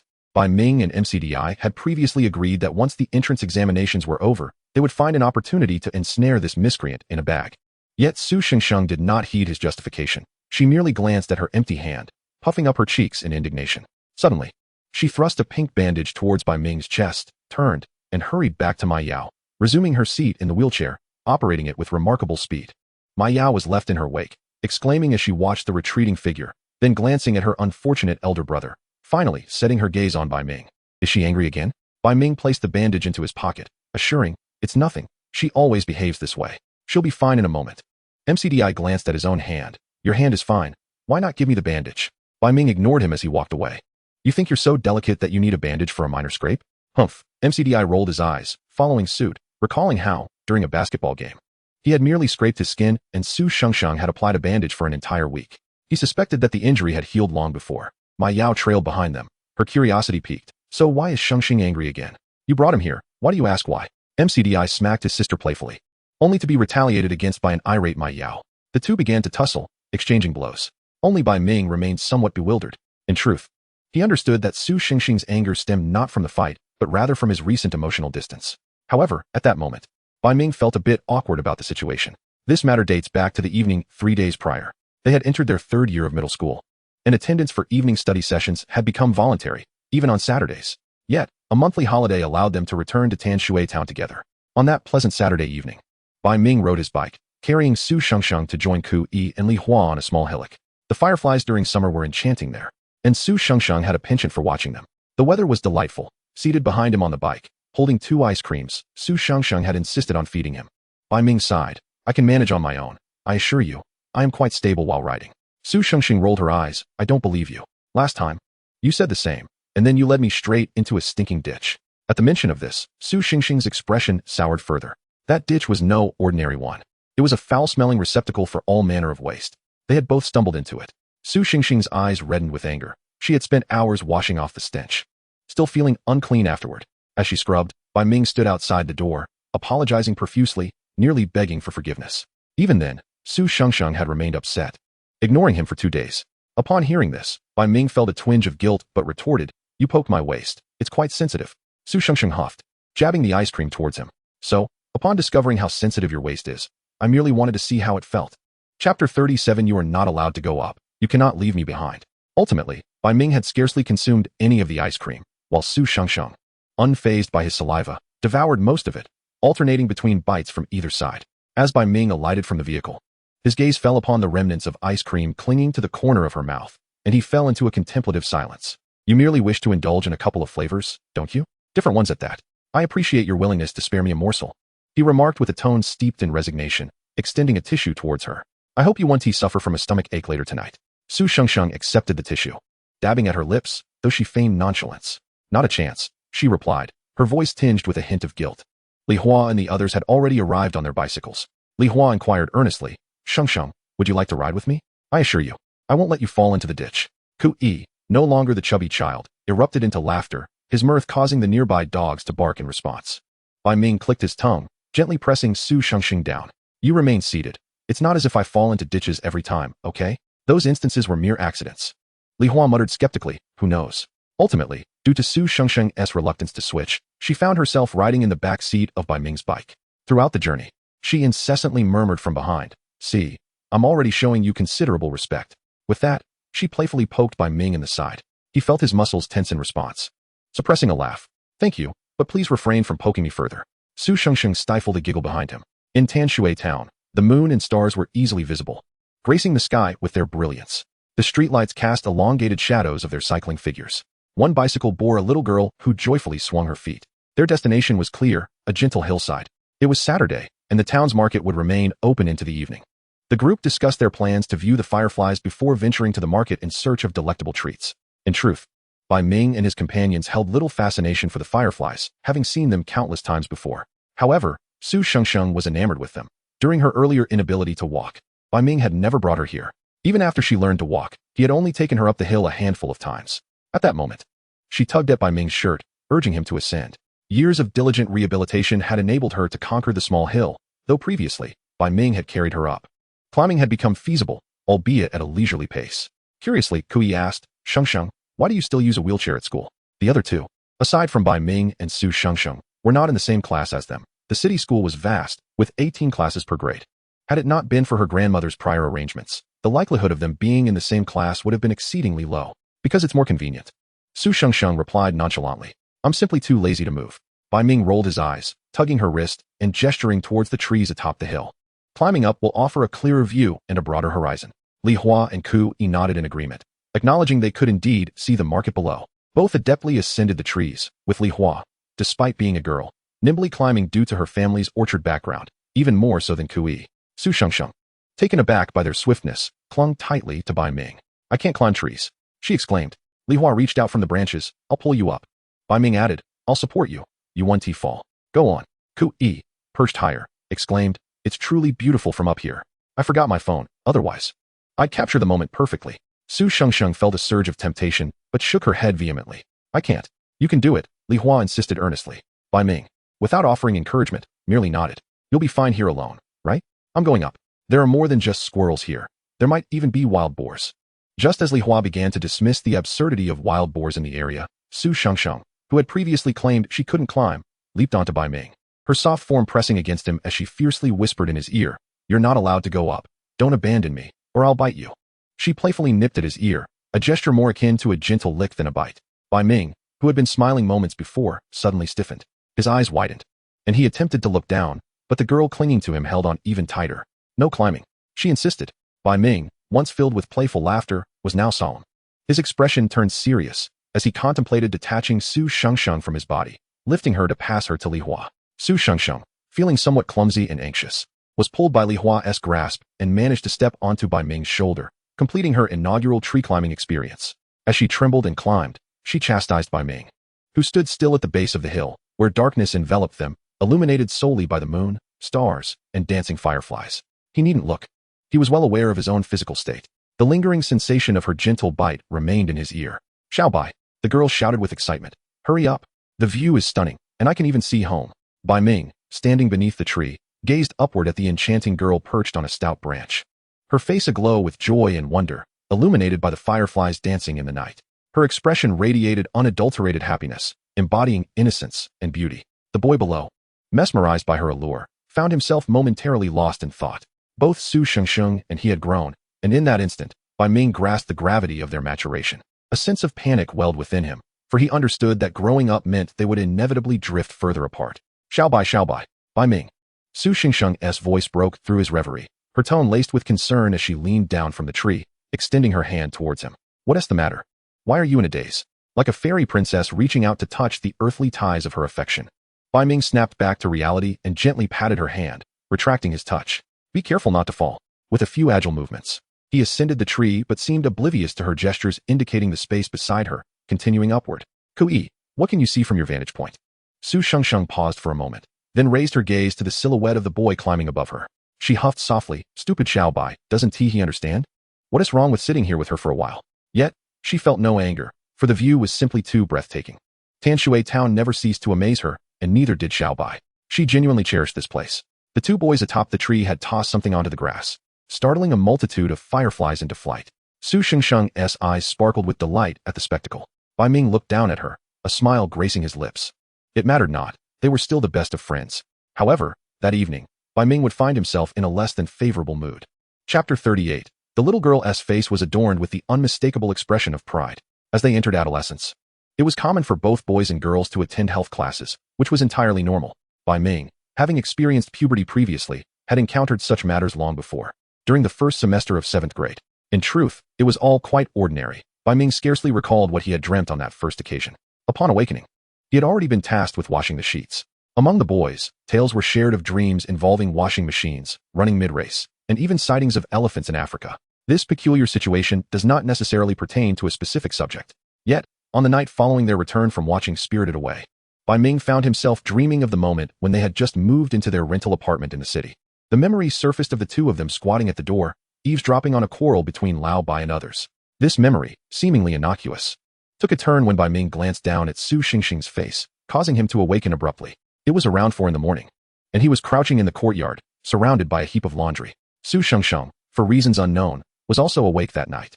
While Bai Ming was lost in thought, she had quietly approached from behind and poked him, asking, "Little Bai, why are you up so late? Could you lend a hand with the laundry?" Bai Ming nearly shouted in surprise, instinctively dodging Su Shengsheng and inadvertently landing himself in the wash basin. Clad in minion pajamas, Su Shengsheng stood before him, bewildered, clutching her clothes. Am I really that frightening? No, it's just, why would you sneak up on me like that in the dead of night? Bai Ming exhaled a sigh of relief, but upon seeing her expression, his demeanor shifted awkwardly, and he quickly averted his gaze. Rising to his feet, he took the clothes from her hands and said, "All right, you should go back to sleep now." At this moment, Su Shengsheng, oblivious to the underlying tension, cheerfully thanked him, reminding him to change his pants before turning to leave. In the days that followed, Bai Ming assumed the incident would fade from memory. But every time he encountered Su Shengsheng's face, an inexplicable awkwardness ensued, prompting him to shy away. Su Shengsheng, being quite perceptive, noticed his discomfort. It seemed that the pent-up frustration from earlier had finally bubbled to the surface, and she was genuinely upset. With a resigned sigh, Bai Ming altered his course toward the small supermarket. Maddie called out, "Minggu, class is about to start. Go ahead, I'll catch up shortly." Bai Ming waved them off. The siblings returned, with Maddie adding, "And don't forget to grab me a sugar-free Coke." "Sugar-free is hardly palatable," Bai Ming retorted, dismissing their playful banter as he hurried to the supermarket. Indeed, it was nearly time for class, and while most students were rushing out, Bai Ming was the lone figure heading in. His purpose was clear. He navigated directly to the familiar shelves, selecting a few of Su Shengsheng's favorite snacks. With exams approaching and the sweltering June heat, he hesitated momentarily, but ultimately decided to purchase a box of ice cream. Should any remain uneaten, he could simply let it melt in its container. Upon returning to the classroom, Bai Ming found it empty, the teacher absent. His classmates were engrossed in solving problems in a hushed atmosphere. He entered through the back door, and, as soon as he settled into his seat, noticed Su Shengsheng momentarily pause in her writing, then childishly shift a bit away from him. What a nuisance, he thought, perplexed by his own instinctive avoidance. When had the young lady ever endured such indignity? It had been several days, and initially, she believed her late-night antics had startled Bai Ming into silence, prompting her to apologize. Yet, his lingering displeasure puzzled her. Why was he still upset? Feeling somewhat wronged, Su Shengsheng chose not to voice her feelings. Yet her emotions manifested in subtle ways. At that moment, a piece of paper adorned with a drawing of a small dog inadvertently slid toward Bai Ming. When he glanced over, Su Shengsheng was intently focused on her exam paper. The drawing depicted a small dog surrounded by the words, "Smelly little Bai." Clearly, the effort behind the writing indicated her frustration. Nearby, a little girl was depicted, tossing stones at the dog. What an ill-mannered child. Yet, one could not entirely fault her. The stones seemed aimed but missed their target. Bai Ming couldn't help but chuckle. Since childhood, Su Shengsheng had been tutored extensively by her grandmother. She excelled in piano, violin, singing, painting, and a myriad of other disciplines, except for sports. Yet, it was Bai Ming who had to learn those skills. Su Shengsheng had always believed she was nurturing Bai Ming well, thinking him far superior to her previous suitors. Little Bai is just so incredibly cool, she mused, proud of her accomplishments in raising him. Meanwhile, she simultaneously chastised him in her mind, pondering whether perhaps she had made some misstep in his upbringing or if he was simply entering a rebellious phase. Her large eyes strained to avoid glancing sideways. However, her concentration was soon interrupted by a cool touch against her elbow. Turning her head, she found Bai Ming leaning over the desk, pushing an ice cream towards her. To prevent drips, it was still encased in its packaging. Su Shengsheng huffed, pushing it away, feeling a twinge of sympathy. After all, they had shared ice cream in Tanshui town, and despite his awkwardness, Bai Ming had kept a watchful eye on her, preventing her from indulging in ice cream these past few days. But she had her pride too.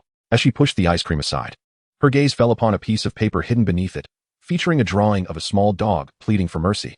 With the little girl's face inscribed with the word Sundara, Su Shengsheng thought to herself, she is not Sundara at all. Bai Ming observed her staring at the drawing for a moment before appearing more irritated, shooting her a glare. Then, he slid all his belongings towards her, producing transparent tape to draw a dividing line across the table. After that, all the snacks he had stealthily pushed her way were thrown back at him. Is it really that difficult to appease you? He wondered.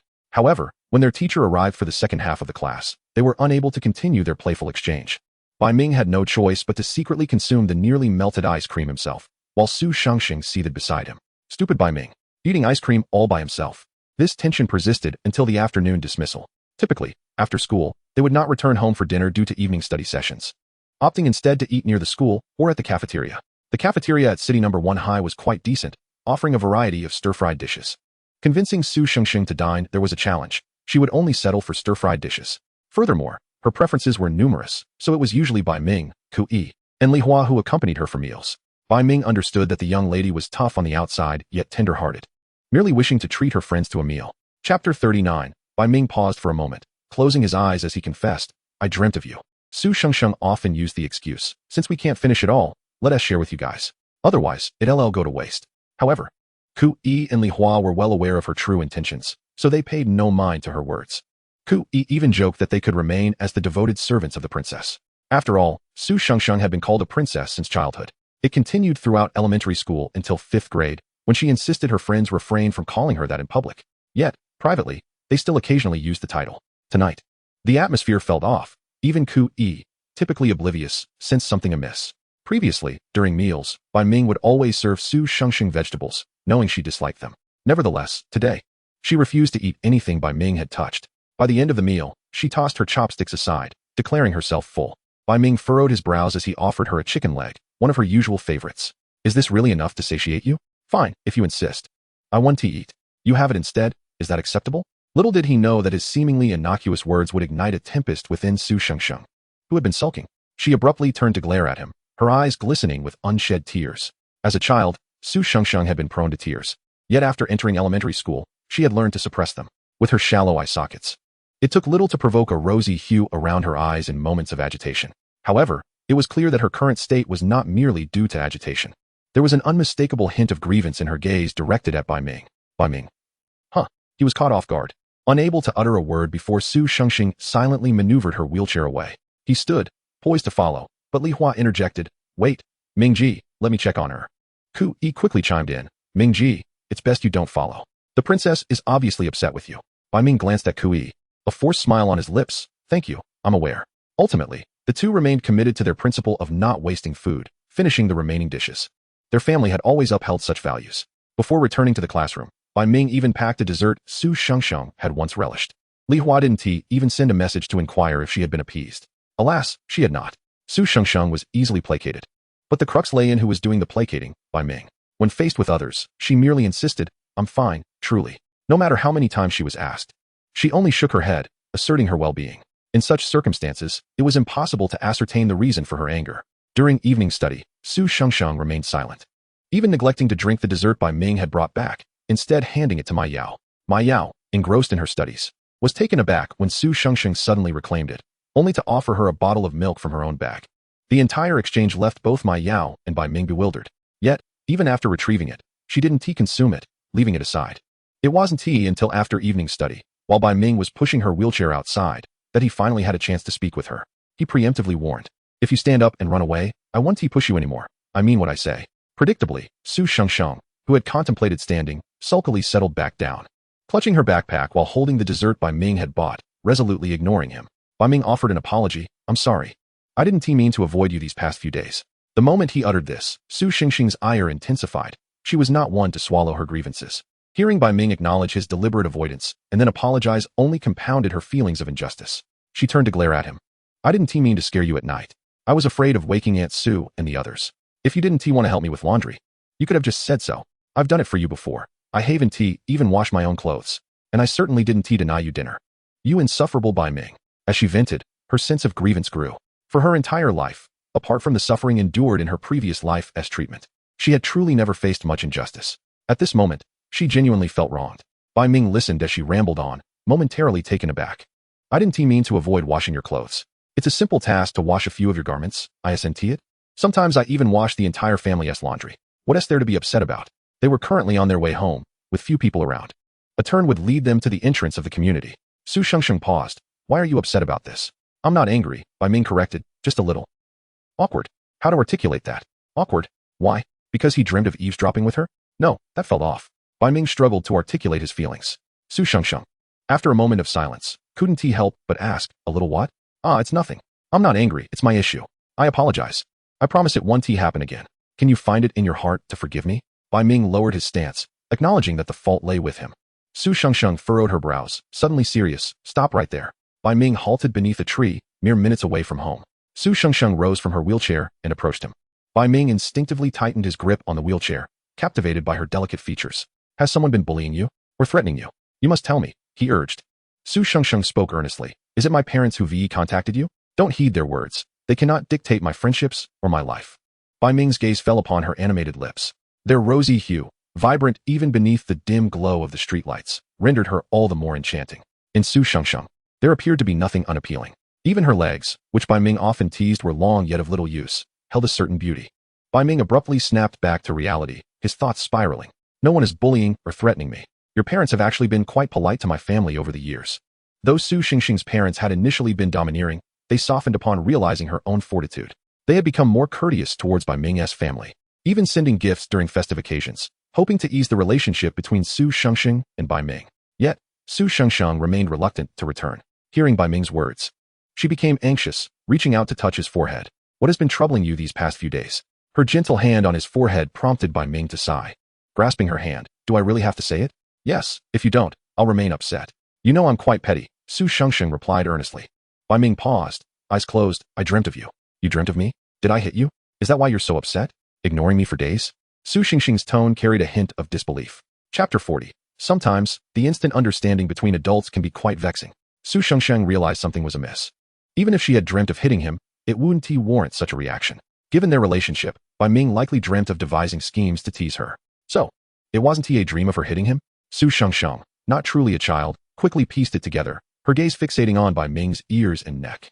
Now, his complexion was less starkly tanned than before. His skin appeared fairer under the dim streetlights, though still not entirely discernible. Yet, Su Shengsheng could tell he was likely blushing. Blushing? The instant comprehension between adults can indeed be quite bothersome. Once fiercely indignant, Su Shengsheng suddenly stiffened and took a small step back. This tiny movement caused Bai Ming's heart to sink. Unconsciously, he stepped back as well, while still insisting, "I didn't dream of you hitting me, nor anything explicit. It was merely the time 3 years ago when we eavesdropped together." His detailed explanation stemmed from a fear that Su Shengsheng might misconstrue him as some sort of deviant. Bai Ming's emotions were complex, indeed. He found himself at a loss, yet he hoped Su Shengsheng would not distance herself from him, thinking him strange. Su Shengsheng indeed remained silent for a moment, before awkwardly resuming her seat in the wheelchair, uttering only a dry farewell. "I'm heading home." Upon their arrival, they suddenly recalled that Su Yu and Old Bai had returned to Tanshui town earlier that day. One of the shop assistants had seemingly injured his leg while repairing a vehicle, prompting them, as the proprietors, to check on him. Their solitary presence at home rendered the atmosphere rather uncomfortable. Su Shengsheng rose from her chair, disregarding her wheelchair, and announced, "I'm leaving now. Good night." With her bag in tow and clutching her sweet soup, she departed. Bai Ming couldn't help but call after her, "Don't drink the sweet soup. It's been sitting out for too long. It might upset your stomach." Su Shengxing responded with a non-committal "oh," leaving him uncertain whether she had truly heard him. Regardless, she took her sweet soup back to her room. After Bai Ming had properly positioned the wheelchair, he lingered in the living room momentarily, suddenly smacking his forehead in realization. What had he been thinking? He could have simply offered an excuse to change the subject and apologize. Why had he blurted out the truth? Judging by Su Shengxing's reaction, she likely understood the implications of his words as well. He glanced at the tightly shut door of her room, which bore a sign. One side read, "Princess resting. No feeding allowed," while the other proclaimed, "Feeding welcome, priority given to sweet treats." The handwriting was familiar to Bai Ming, for he had crafted the sign himself, meticulously inscribing each letter and even drawing two small dogs beside it. At that moment, the princess resting side fluttered slightly. Bai Ming sighed in resignation but ultimately refrained from knocking and retreated to his own room. Su Shengxing, hearing the sound of a door closing next door, wore a grave expression. How could Bai Ming dream of her? Was it truly her? Was that even possible? Bai Ming had raised her. How could such thoughts be justified? Su Shengxing had indeed not heard Bai Ming's warning about the sweet soup. When lost in contemplation, she often engaged in meaningless actions. By the time she regained her focus, she had consumed nearly half of the sweet soup. Fortunately, it hadn't tasted off. However, she lacked the desire to finish the remaining half. After tidying up, she tied up the trash bag and opened the door, intending to dispose of the rubbish, only to be met with 3 sticky notes affixed to the wall. The first read, "Leave the trash at the door. I'll take it out later." The second stated, "Remember to drink brown sugar ginger tea tonight. Your menstrual period is approaching." The third featured a drawing of a small dog kneeling in supplication. Gazing at the notes, Su Shengxing noticed a small stool by the wall, atop which rested a blue thermos. Without needing to open it, she knew it contained the brown sugar ginger tea Bai Ming had prepared for her. She set down the trash bag and, with her unoccupied hand, picked up the thermos of tea. Suddenly, her feelings of turmoil dissipated. It seemed entirely reasonable that such dreams might reflect fragments of their past experiences. This did not necessarily imply that Bai Ming harbored any particular feelings for her. After all, as had been mentioned in her physiology class, some individuals dreamt of animals or inanimate objects, or even of running. Did that indicate a person's attraction to animals? Su Shengxing scolded herself softly for her convoluted thoughts. Bai Ming was still young and naive. Why had she succumbed to such confusion? A smile of understanding suddenly graced Su Shengxing's face. She tore off a sticky note, holding the thermos with joy as she returned to her room. Moments later, she affixed a sticky note of her own outside. Bai Ming, emerging to take out the trash around 11 o'clock, noticed the sticky note Su Shengxing had posted. It depicted 2 small dog drawings. Was she no longer upset? Bai Ming felt a sense of relief wash over him. He reminded himself that the matter was in the past and should be forgotten. After all, it would be unbecoming for him to dwell on it when the young lady herself seemed unconcerned. It could only be said that both of them possessed a certain carefree nature, entirely free of internal conflict. This incident would henceforth be regarded as a trivial episode in their lives. However, that evening, Bai Ming was startled awake by a clattering sound from the adjacent room. Without a second thought, he disregarded the sign hanging on her door and pushed it open. To his dismay, he found Su Shengxing had fallen from her bed, knocking over items from the nightstand. Clutching her abdomen, her face pale, she cried out, "Xiao Bai." Without hesitation, Bai Ming scooped her up, only to discover her drenched in cold sweat. "What's wrong?" he asked, cradling her while reaching for her phone, easily unlocking it with her fingerprint before dialing the emergency services. "Hello, is this 120? My current location is." Even as she was wheeled onto the ambulance, Su Shengxing clutched Bai Ming's hand tightly, tears streaming down her face like a deluge. She had always possessed a fair complexion, but now her face was devoid of color, lips pale as she whimpered, "Xiao Bai, my stomach hurts terribly." Bai Ming, oblivious to the sweat soaking his own body, wore a grim expression that betrayed his concern, his eyes slightly reddening. He murmured reassuringly, "It won't hurt anymore. We'll be at the hospital soon." In the rush to leave, Bai Ming had forgotten his own phone, taking only Su Shengxing's with him. Upon their arrival at the hospital, they were ushered directly into the emergency room. Though his hands trembled slightly, Bai Ming swiftly dialed Aunt Zhou. "Aunt Zhou, Shengxing is in the emergency room at the First Municipal Hospital. She is experiencing severe abdominal pain." The voice on the other end was chaotic, suggesting she had just risen. "When the doctor prescribes medication, make sure to inform him of her allergies." "I'm on my way. I'll send you the list of her allergic medications via WeChat." "Oh, and she has been taking antidepressants. I'll send you that information too." Bai Ming's body went rigid at the mention of antidepressants. When had Su Shengxing developed depression? Why had he been completely unaware of this? Chapter 41. It seems that the young lady is far more innocent than he had presumed. In this lifetime, Su Shengxing did not suffer from depression, nor should she, for in her past life, during a time when her mental state was exceedingly fragile, she had Bai Ming by her side, steadfastly supporting her. Bai Ming was like a sun, brimming with boundless energy and enthusiasm. pulling a solitary girl from the shadows and into the light. He would even commandeer her wheelchair, prompting her to stand as he extended his hand, saying, Su Shengsheng, come here, I will not let you fall. How could she, a novice at walking, possibly succeed immediately? It was through her repeated falls that she landed upon him. And though Su Shengsheng was slender, the impact was painful. Yet that young man, grinning through the pain, never once released his grip or recoiled. On one occasion, his back bore the brunt of her fall, leaving a substantial bruise. Su Yu had assumed he had been in yet another fight, scolding him while preparing a medicinal concoction. Su Shengsheng had anxiously clarified that he had not been in a brawl, but Su Yu merely thought she was covering for him. Life in Tanshui town was tranquil, infused with joy and vitality she had never before experienced, yet it was also chaotic. Under such circumstances, Su Shengsheng should not have had the opportunity to succumb to depression. After all, her conscious moments were filled with thoughts of Bai Ming, Xiao Bai, Stinky Bai Ming, occasionally interspersed with others. However, depression does not simply dissipate with rebirth. In this lifetime, Su Shengsheng could never be afflicted by depression. In her previous life, Su Shengsheng suffered from moderate to severe depression. She exhibited pronounced somatic responses, burdened by the weight of all her memories upon her rebirth. The presence of Bai Ming undeniably brought her joy and a sense of freedom, as if she were merely a child once more. However, in the stillness of the night, her recollections continued to haunt her. When had her depression first manifested? Bai Ming, amidst Aunt Zhou's incessant chatter, spoke up, his voice dry as he cleared his throat. I am aware of her allergies.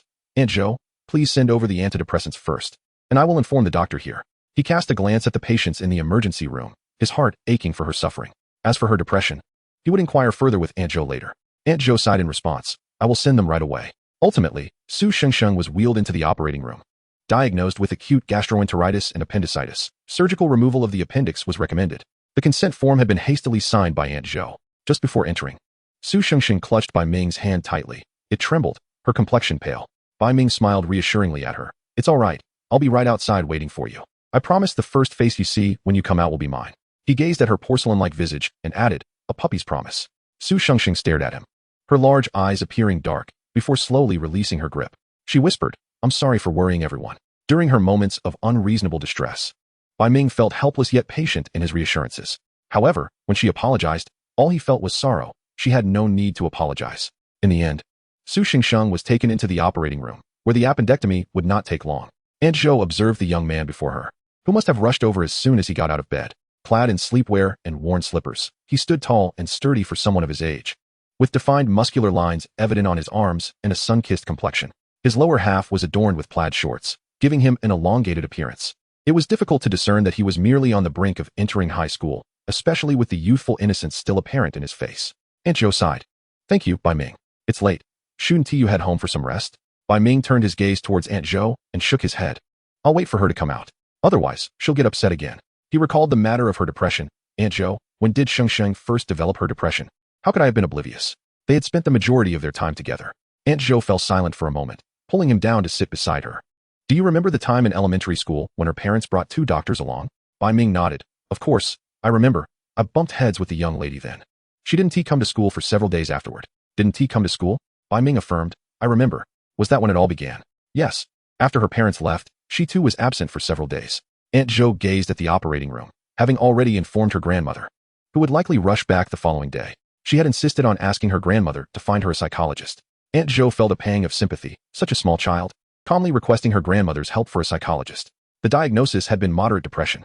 No one but us knew, and Shengsheng had forbidden disclosure. Aunt Zhou looked at Bai Ming earnestly. Therefore, neither her grandmother nor we have ever interfered with what Shengsheng wishes to do, as long as she is happy.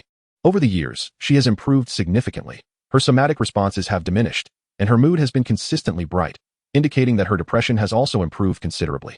She no longer needs to take medication as frequently. Bai Ming, she isn't simply being willful. Sometimes, she genuinely cannot walk, which is why the wheelchair is always with her. How could such a vain young lady choose to sit in a wheelchair out of laziness? Bai Ming's gaze fell upon the pale face of the person on the bed. When Su Shengsheng emerged, her first sight did not catch Bai Ming's presence, for she had been anesthetized and was now fast asleep after a long ordeal. Bai Ming watched the dawn break outside the window. He was not merely a typical adolescent. Though he appeared carefree, it was merely a fade. Bai Ming was astute. Anyone who could rise from a small town to achieve entrepreneurial success must possess considerable savvy.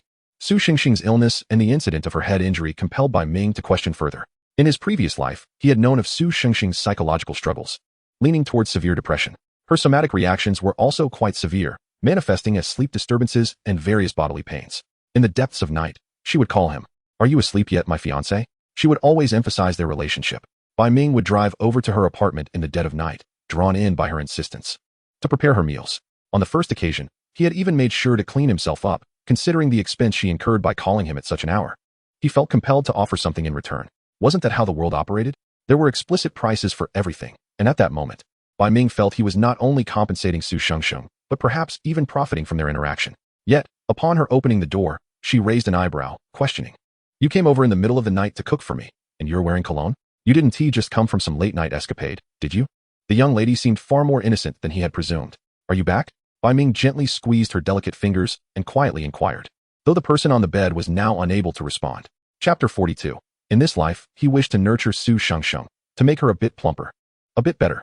Bai Ming recalled her confession during his first visit to cook for her. "I have depression, bordering on severe, which causes my insomnia, and I enjoy stirring trouble." She had delivered this revelation clad in a spaghetti-strapped nightgown, seated casually in a chair.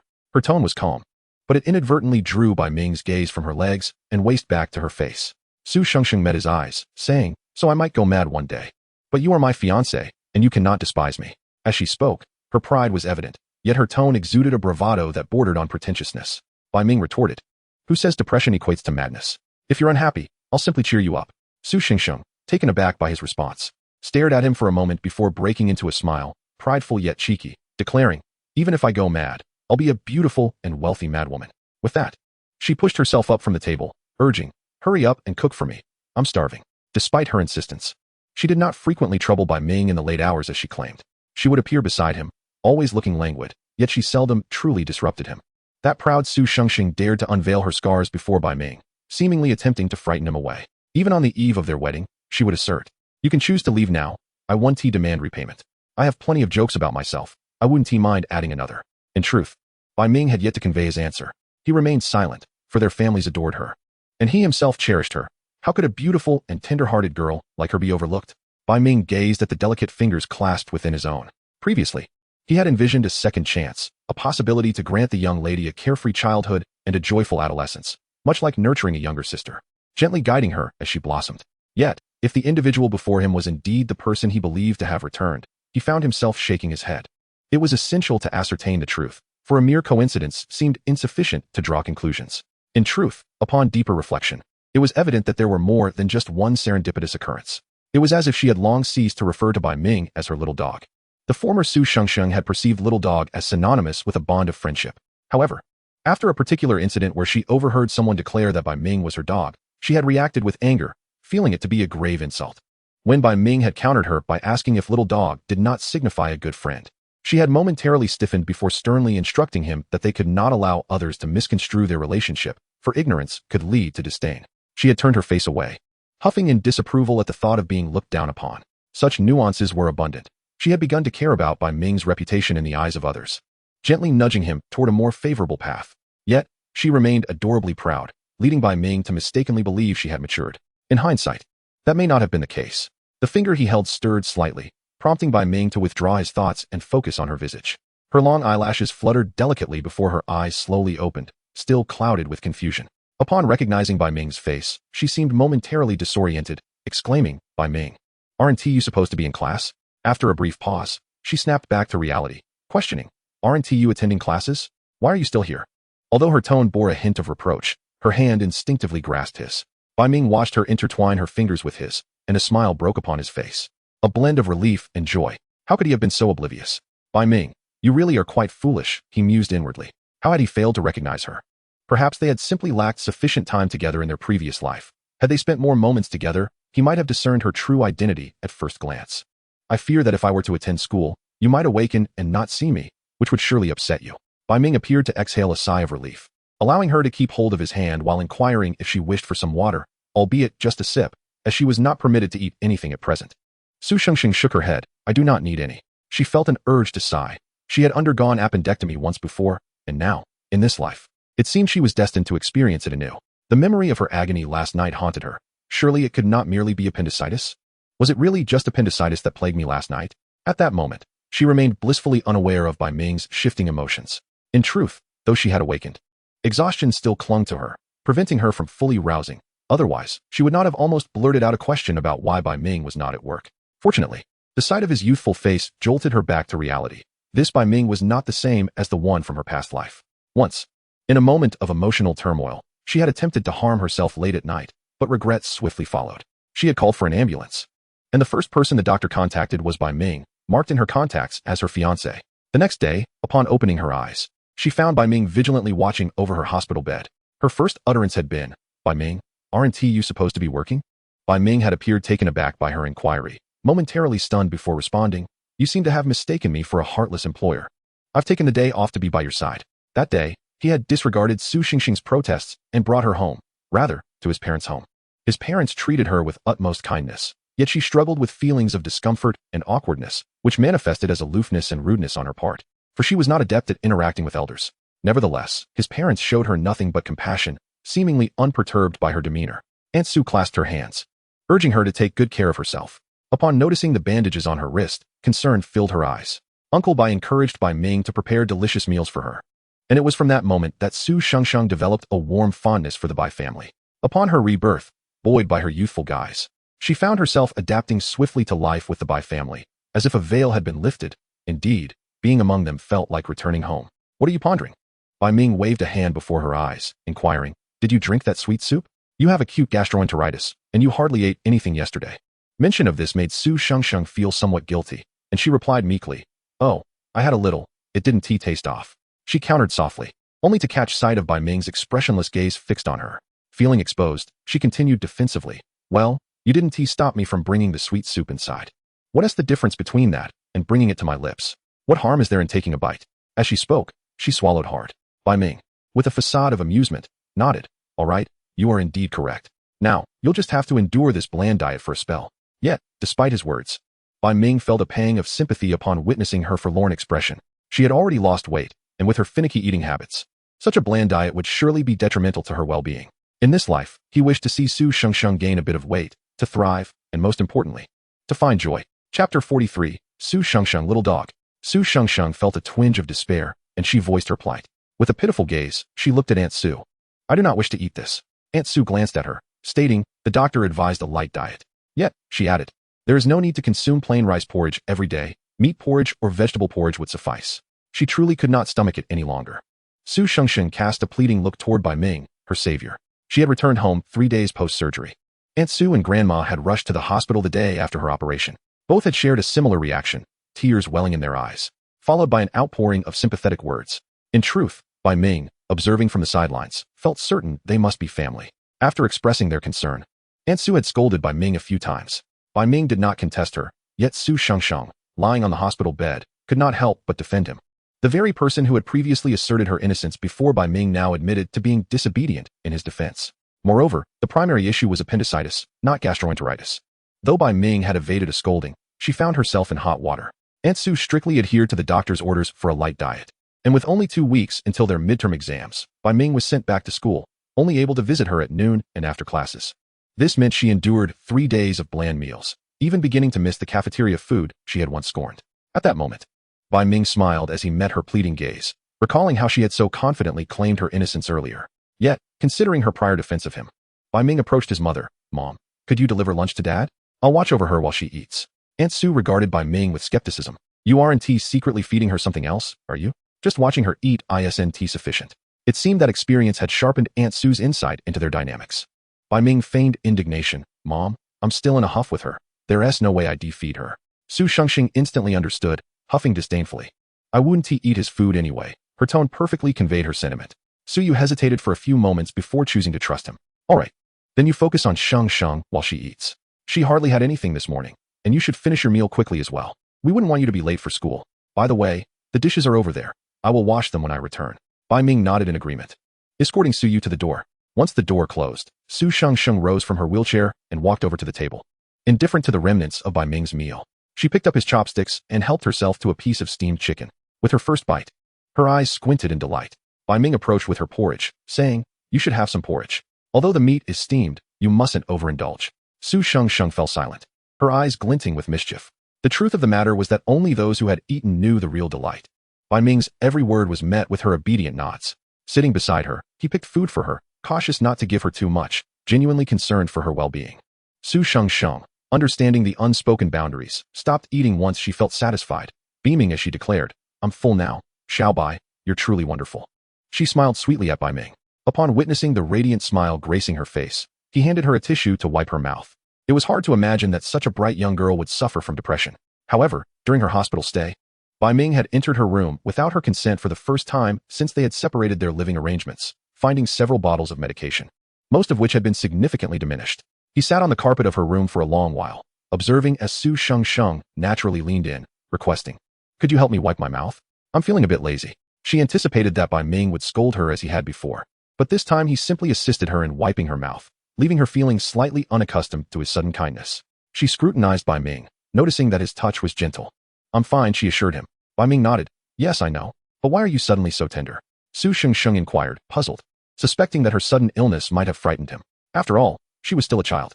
The truth was, Su Shengsheng's constitution was far from robust. She often fell ill with common ailments like colds and fevers. Yet this was her first surgery, and she mistakenly believed it had unsettled Bai Ming. In an act of spontaneity, she took his hand and rubbed it against her cheek. "See? My complexion is rosy. I'm perfectly fine. Many people undergo appendectomies. Not just me. You needn't worry. I'll be well in a couple of days." Bai Ming chuckled at her earnest reassurances, playfully pinching her cheek. "Understood. So, are you returning to classes tomorrow?" Yes, we have exams coming up," she replied softly. "I can't eat any more of Aunt Sue's porridge." Despite Aunt Sue's culinary skills, the daily porridge had become unbearable for her. Observing the lively expressions on her face, Bai Ming gradually felt at ease. He realized that it was still early, and there was ample time for things to improve. As long as she remained cheerful, the medications would soon be a distant memory. The following day, Su Shengsheng indeed rose early, accompanying Bai Ming to class. Su Yu, still somewhat apprehensive, suggested she delay her return for a couple more days. But Su Shengsheng resolutely refused, citing the need to prepare for her exams. Only Bai Ming understood that she was hardly concerned about the high school entrance examination. Even if she missed a week, it would not impact her admission to the prestigious Shi High School. However, he chose not to confront her about it. Instead, waiting at the door with her wheelchair, as usual, Su Shengsheng was taken aback to see Bai Ming so proactively pushing her wheelchair. "Aren't you going to urge me to walk today?" Typically, he would encourage her to move independently. Bai Ming tightened his grip on the wheelchair. "I'm caring for an injured person. Hurry up." Su Shengsheng settled comfortably into the wheelchair, pointing animatedly, "Xiao Bai, let us go." Watching the two children burst forth with vitality, Su Yu could only smile and shake her head. They were in the third year of middle school, rising earlier than most, so the streets were not particularly crowded. However, the summer sun rose early, creating a lively atmosphere. Nevertheless, Bai Ming felt that the young lady was truly spoiled by her cravings. She wanted to purchase everything she laid eyes on. "Xiao Bai wants this. Xiao Bai." "Xiao." Her words were abruptly stifled as Bai Ming covered her mouth with one hand while the other grasped numerous items. "Stop shouting. You're here for class, not for a feast," he chided, shaking the items in his hand. "These are for me." Su Shengsheng's eyes widened in surprise, and upon seeing the mischievous grin on his face, she suddenly grasped his wrist, momentarily abandoning her cleanliness. With her pristine little teeth, she playfully nibbled on Bai Ming's palm. "Ouch!" Bai Ming inhaled sharply. "Su Shengsheng, you little rascal. Then you're the one tormenting me." She huffed, releasing his hand. "I'm off to school." Chapter 44. Su Shengsheng felt a pang in her heart. Was he truly unhappy simply because she forbade him from dating? She thought he was merely joking. How could he genuinely deprive her of food? Yet, Bai Ming was resolute, devouring everything he had bought before the morning reading session, all the while insisting that Su Shengsheng watch him eat. He claimed that by observing him, her stomach would believe it had eaten as well, potentially curbing her appetite. Su Shengsheng, infuriated, ignored him during lunch. Bai Ming prepared her lunch at home, as she was utterly incapable of cooking, never having done so in her past life, nor in this one. While she read on the sofa, her eyes frequently darted towards the kitchen, where she found his silhouette increasingly reminiscent of the Bai Ming from her previous life. Yet, as this thought crossed her mind, she slapped her forehead, chastising herself for such notions. It felt utterly peculiar and indescribably unsettling. "Lunch is ready," Bai Ming announced as he brought 2 bowls of noodles to the table. With little time for a complex meal, he generally opted for something straightforward. Besides, Su Shengsheng genuinely needed something easily digestible. She approached slowly, only to be dismayed by the sight of plain noodles topped solely with greens. As she turned to leave, Bai Ming chuckled and grasped her wrist. Typically, such dishes hide delightful surprises beneath. Su Shengsheng eyed him skeptically. "Really?" "Absolutely. Anyone who lies is a little dog," Bai Ming assured her. Satisfied, she sat down but found herself troubled by the noodles. She was always quite proper during meals and considered it somewhat impolite to rummage through the bottom of the bowl for hidden treasures. Bai Ming, however, simply lifted his noodles to reveal a hidden poached egg. Having already taken a bite, A small hand suddenly reached out and snatched his noodles away. Bai Ming was taken aback. What? Su Shengsheng, with utmost seriousness, declared, I'll trade you, and pushed her bowl towards him while relishing his noodles, asserting, Now this is mine. You uncovered it, not me. Bai Ming lamented, Had I known, I wouldn't have hidden it. He had never realized she had retained such little habits from her past life. Watching her enjoy the noodles he had previously eaten, he swallowed hard. You've consumed my saliva. Without a second thought, Su Shengsheng retorted, So what? It's not like it's the first time. With a frown, she added, Are you disgusted by my saliva? I've never had that before. Afterward, slightly miffed, she reached out to reclaim her noodles. I'll eat a couple. You go eat by yourself. Humph. As if you're disgusted by me. White Ming felt quite wronged as he brushed her hand aside and remarked, I merely asked a question. You have so much to say. Yet you seemed bothered when Li Hua inadvertently spoke towards your open thermos. He fixed his gaze on Su Shengsheng, as if seeking confirmation. You didn't mind when I fed you? Su Shengsheng looked back at him, recalling how he often fed her during kindergarten, a memory she still held dear. At the mention of their kindergarten days, White Ming suddenly remembered, but you were reluctant to eat during first grade. It was a test. Su Shengsheng paused, then sighed. Bai, boys shouldn't hold grudges. She had just been reborn and had tried to convince herself to accept everything, but she needed time. Eventually, she discovered that White Ming was carefree, always offering her food.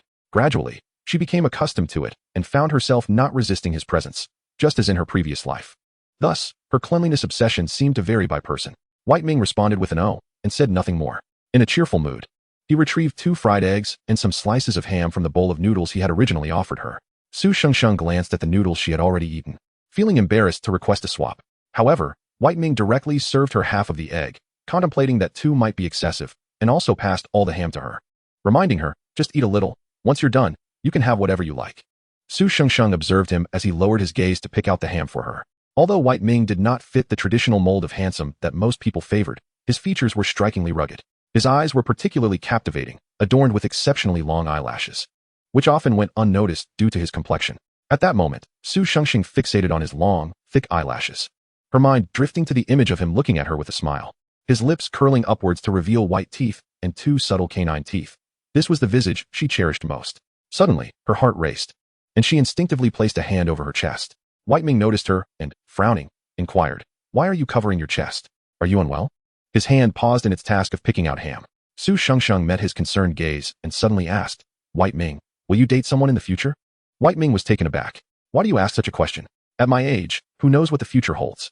But it's likely I will. He thought to himself, I wish to date you.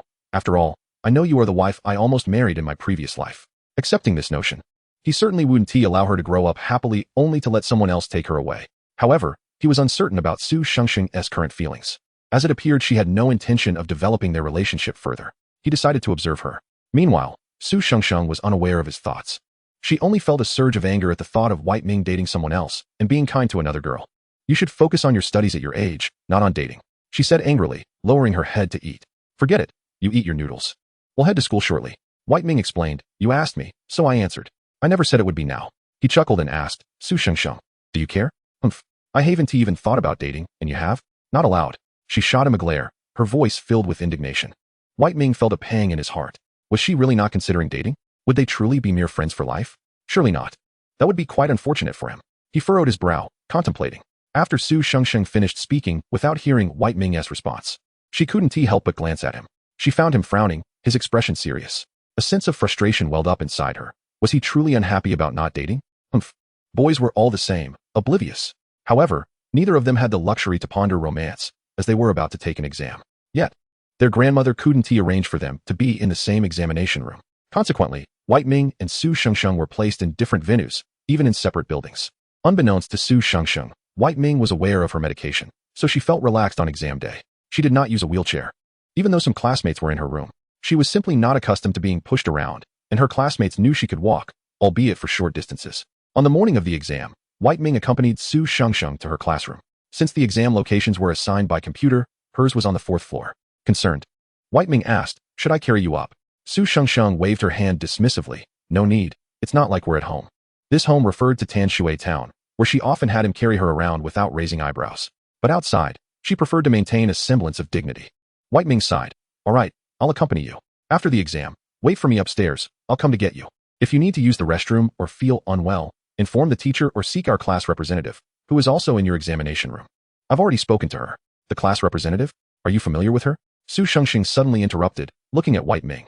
She remembered that their class representative was Tan Siyu, a petite and delicate girl who seemed to attract the favor of many boys in the class. Since Bai Ming mentioned that he would date someone, Su Shengsheng felt akin to a protective mother, vigilantly watching over her son to prevent premature romantic entanglements, making her sensitive to any opposite sex. Bai Ming, on the other hand, simply took hold of her backpack with one hand, while naturally grasping her slender wrist with the other as they ascended. She had become slimmer lately. Her once round face was now almost oval. Her chin sharpened due to dietary restrictions from her gastrointestinal issues and appendectomy. I've known her for a year. Can't I ask her to look out for you? I'm the class leader. Who am I not familiar with? Bai Ming replied, his tone filled with exasperation.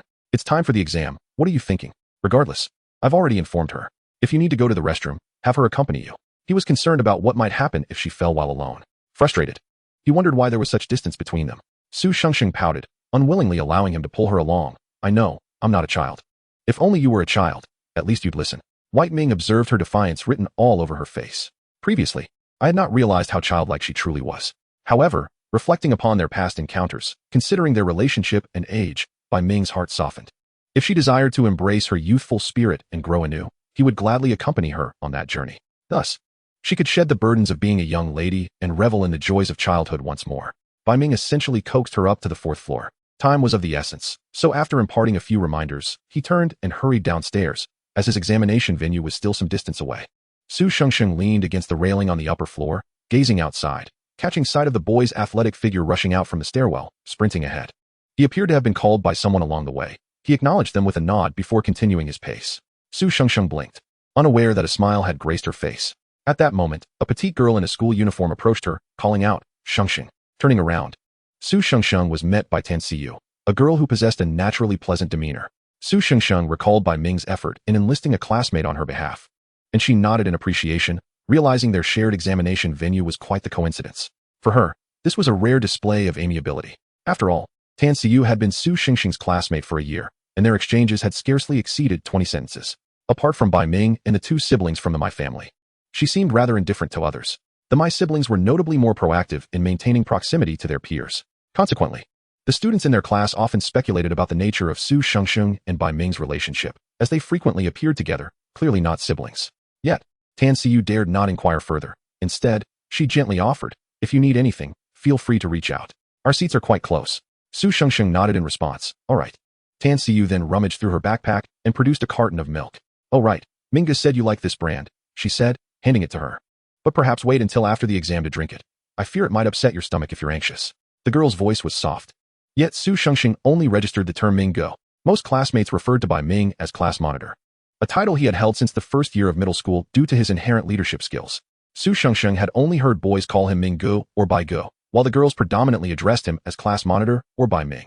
At this age, a certain distance seemed to exist between boys and girls. Tan Siyu's casual mention of Mingo struck Su Shengsheng as rather jarring. Her demeanor cooled, and she replied curtly, Thank you, but I don't need it, declining the milk. Taken aback, Tan Siyu wondered why Su Shengsheng had suddenly grown so distant. Is she upset? The atmosphere between them became somewhat awkward. Fortunately, the teacher arrived, signaling it was time to undergo security checks before entering the examination room. During the exam, Bai Ming sneezed a few times, frowning slightly as he glanced at the ceiling fan and air conditioning unit. It wasn't even cold in the classroom. Initially, the classroom lacked air conditioning, but his grandmother had donated a set to the school, fearing Su Shengsheng would be too warm. Even so, the school rarely utilized it, only turning it on during particularly scorching days due to the expense. Consequently, during countless afternoons, Bai Ming would awaken from his naps to find the young lady beside him, fanning herself while diligently writing her test. Upon noticing him stir, she would quickly retract her hand, returning to her own cooling efforts, and then toss the fan towards him, defiantly declaring, Fan me, it's sweltering. Those unaware might assume she was quite haughty. Some classmates had even discreetly asked Bai Ming, Mingu, although Su Shengsheng is beautiful, doesn't her constant sharpness bother you? Bai Ming thought to himself, what is there to be upset about? You have no idea how wonderful she truly is. The mere thought of Su Shengsheng made the exam paper before him seem remarkably charming. Chapter 46. Even if she turns out to be mediocre in the future, it matters not. She shall sustain him. The final exam concluded in the afternoon, with the sun shining brilliantly outside. Bai Ming observed as the teacher collected his paper, sealed it, and announced the end of the examination. A classmate immediately exclaimed, Woo! And the rest of the class joined in the jubilant celebration. The teacher exited with the papers in hand. Mai Di approached Bai Ming, saying, Mingu, let us go. We have a class dinner tonight. Let us grab some food beforehand. Bai Ming smiled. Sure, let me go fetch Su Shengsheng. Mai Di raised an eyebrow. But why the delay? Because Su Shengsheng preferred not to jostle with the crowd. He knew he would have to wait a bit. Nevertheless, Bai Ming hastened to tidy up, stating, I'll contact you shortly. I'm heading out. Mai Di replied, all right, see you. Watching Bai Ming dash out, she noted, you said you weren't in a hurry. Yet you're sprinting now. As Bai Ming descended the stairs, he could hear the cheerful laughter of his fellow students who had just finished their exams. A smile crept onto his lips, and his backpack felt light. Indeed, the experience of studying could be quite delightful, especially the carefree joy of school breaks. A sentiment that faded upon entering the workforce. Bai Ming's examination hall was separated from Su Shengsheng's by 2 buildings. However, Li Hua and Ku Yi were in the same building as Su Shengsheng, albeit on different floors. When Bai Ming spotted her slowly, making her way toward his examination room, he was momentarily taken aback, soon noticing Li Hua and Ku Yi flanking her. Ku Yi called out, Mingge, you're so slow. Shengsheng almost went looking for you. Su Shengsheng countered, I did not. I merely came down. Yet, she remained in place, gazing at Bai Ming with an expression that suggested discontent, adding, but Xiao Bai. You are truly too slow. Bai Ming observed the girl standing not far away, her face illuminated by the sunlight, seeming almost ethereal. Her eyes bore into his as she voiced her discontent, yet instinctively reached out to him, a gesture of reliance. Bai Ming strode overconfidently, taking her hand and proclaiming, Congratulations on your middle school graduation, young lady. From his pocket, he produced a small trinket and placed it in Su Shengsheng's palm. Confused, she looked down at her hand, initially intending to pull Bai Ming closer, now instead cradling a delicate wooden carving of a puppy. Su Shengsheng's face lit up with surprise. When did you carve this? The puppy was exquisitely crafted, polished to perfection. Bai Ming had learned the craft from Uncle Wang, who lived next door to his family in Tanshui Town. One summer, he had insisted on learning from Uncle Wang, who was kind enough to oblige. Su Shengsheng had joined him for a couple of days. But her delicate nature proved unsuitable for the patience and strength required to shape the wood, leading her to abandon the endeavor in favor of racing back to her wheelchair. All while Bai Ming teased her. However, Su Shengsheng bore a grudge, often brandishing watermelon or ice cream while watching Bai Ming, drenched in sweat, attempt to carve. She once asked him why he pursued this skill, to which Bai Ming replied, in case my studies falter, I'll have an additional craft. Look, I can repair cars, wash them, and now learn to carve. I shan't go hungry. At that moment, Su Shengsheng disdainfully took out a tissue and dabbed it on his face a few times. You won't. You will be remarkable in the future. Even if he never became remarkable, it mattered not, for she would care for him. As she gazed at the petite puppy nestled in her palm, it was the very one she had previously clamored for. However, Bai Ming had said he would get it for her after the exams. Yet here it was, already resting in her grasp, adorably. Seeing her joyful expression, Bai Ming reached out to tousle her hair, content that she was happy. Ku Yi and Li Hua strolled over, exchanging knowing glances.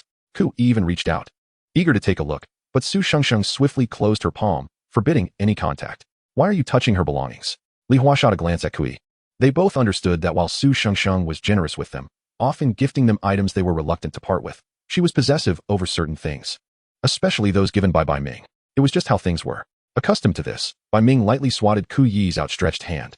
It's merely a wooden carving. You've seen one before. Let us go? With that, he took Su Shengsheng's backpack from her. Aren't you supposed to wait for me? Why are you so slow? Su Shengsheng replied with a hint of dissatisfaction, having been affected by the cheerful atmosphere around her, eager to see Bai Ming sooner. Coincidentally, as Li Hua and the others arrived, Su Shengsheng decided to descend with them. The four were about to exit when a voice called from behind, Mingge, Shengsheng. Su Shengsheng's previously upturned lips fell flat upon hearing Tan Siyu's voice. Indeed, Bai Ming turned to see the girl hastening towards them. She appeared somewhat breathless. Having hurriedly pushed up her glasses, Mingge, the teacher wants us in the office. Now, I noticed you Hmph replied in the group chat. She smiled as she spoke. Bai Ming suddenly remembered that his phone had yet to be turned on. The school had a strict no-phone policy. But as long as it wasn't excessive, they generally turned a blind eye, considering many students lived on campus. Hence, the homeroom teacher often communicated through their class group. As the class monitor, Bai Ming was frequently summoned. However, Su Shengsheng, observing the petite Tan Siyu standing before Bai Ming, felt a twinge of discomfort at the phrase we. It seemed to her that only she and Bai Ming should constitute we. As this thought crossed her mind, Su Shengsheng paused momentarily. Bai Ming inquired of Tan Siyu. What does the teacher want us for? Tan Siyu shook her head in resignation. I don't know. Shall we go? The vice monitor is also there. Bai Ming nodded but then noticed Su Shengsheng, who seemed lost in thought. He snapped his fingers in front of her. What are you daydreaming about? I'll just be a moment. You should wait with Li Hua and the others at a shop. Mai Di and Mai Yao should be joining us shortly. He then cautioned Li Hua and the others. Don't let her eat anything cold. She hasn't fully recovered yet. And absolutely no fried foods, or her throat will be uncomfortable. Tan Siyu interjected. Mingge, we'll be quick. It's not like we'll be gone for long. Bai Ming chuckled. Yes, I am her little dog. Momentarily halted by Tan Siu's interruption, Bai Ming reflected on how difficult it was to alter established habits. He smiled again. All right. Let us go? Just as he turned, the hem of his shirt was tugged. He turned to find Su Shengxing gazing intently at him. I'm going too. Her face was devoid of expression, her large eyes fixed on him, which was somewhat intimidating. Why would you come along? It should be a quick trip, he replied, concerned about her tiring without her wheelchair. Su Shengxing, however, continued to stare at Bai Ming. Instinctively, she wondered if he wished to be alone with Tan Siu, making her feel superfluous. Ever since their last conversation about dating, her possessiveness toward Bai Ming had intensified. At that moment, she tightened her grip slightly. Refusing to answer his question, Bai Ming noticed the fabric of his shirt distorting from her pull, and since she remained silent, he simply looked back at her. Li Hua suggested, just bring her along. Look how distressed she is. Bai Ming sighed. Fine, let us all go. He turned to Tan Siu. Let us go then. It was evident that he and the others wouldn't be able to catch up with Ku Yi and Li Hua. So he added, we'll see you back. We'll return at the latest the day after tomorrow. Ku Yi and Li Hua both made an okay gesture. During their walk, Tan Siu received a call from her mother. After hanging up, Bai Ming remarked, if you're in a hurry, feel free to head over first. We might be a bit slower. It's not necessary for us to be there together, is it? Tan Siu was indeed a bit anxious, as her mother was waiting for her. Then I'll go ahead. Bye. Bai Ming replied, pulling Su Shengxing's hand, to which she could only say bye. Tan Siu promptly hurried towards the teacher's office, leaving only the two of them on the path. Bai Ming held two backpacks in one hand while the other rested gently on her arm, mindful of her potential fatigue from walking. The weather was sweltering, and their skin felt slightly clammy upon contact. Bai Ming glanced at Su Shengxing. What's wrong today? You seem so quiet. Su Shengxing stared at his profile. What's wrong? Realizing something feels off? She was acutely aware of her possessiveness toward Bai Ming, yet it felt somewhat skewed. Just moments ago, she had come to the unsettling realization that she could not accept the thought of Bai Ming dating or marrying anyone. Previously, when she cared for Bai Ming, she believed that in their past life, he had treated her well, and in this life, they were good friends, making it a simple act of kindness to assist him. But how had it shifted so dramatically? She was fundamentally an adult, yet it seemed her feelings for Bai Ming had evolved into something different. But how could this be? She had once cherished the notion of nurturing a younger version of Bai Ming, but now it felt distorted. Where had things gone awry? Su Shengxing briefly fell into her own tangled web of thoughts. She shook her head, focusing on Bai Ming. It's nothing. She was unable to untangle her emotions. But she was resolute in her inability to accept the notion of Bai Ming in a romantic relationship. The teacher's office was on the second floor, and Bai Ming instructed Su Shengxing to wait under a tree on the first floor, advising her to hold onto her backpack while sitting on his to avoid the stone bench's heat. Before ascending, he cautioned her, call out if you need anything. This is school. Su Shengxing, somewhat distracted, replied, I know. Bai Ming watched her, feeling a sense of unease. She possessed a unique vulnerability that often drew trouble when left alone. Nevertheless, he had to go up, reassured it wouldn't take long. It did not take long for the teacher to address the issue of their gathering, instructing them to prepare their classmates' profiles. The 4 class representatives were summoned back. Ultimately, the teacher assured them that as long as they performed adequately, their advancement to high school was virtually guaranteed. After Bai Ming and the others exited, everyone had their own matters to attend to, and they quickly parted ways. Bai Ming, in a hurry, descended the stairs and noticed 2 girls standing before Su Shengxing. He felt a wave of relief. These 2 girls appeared somewhat familiar, belonging to their grade. Bai Ming assumed they were merely 2 girls wishing to befriend Su Shengxing, prompting him to slow his pace.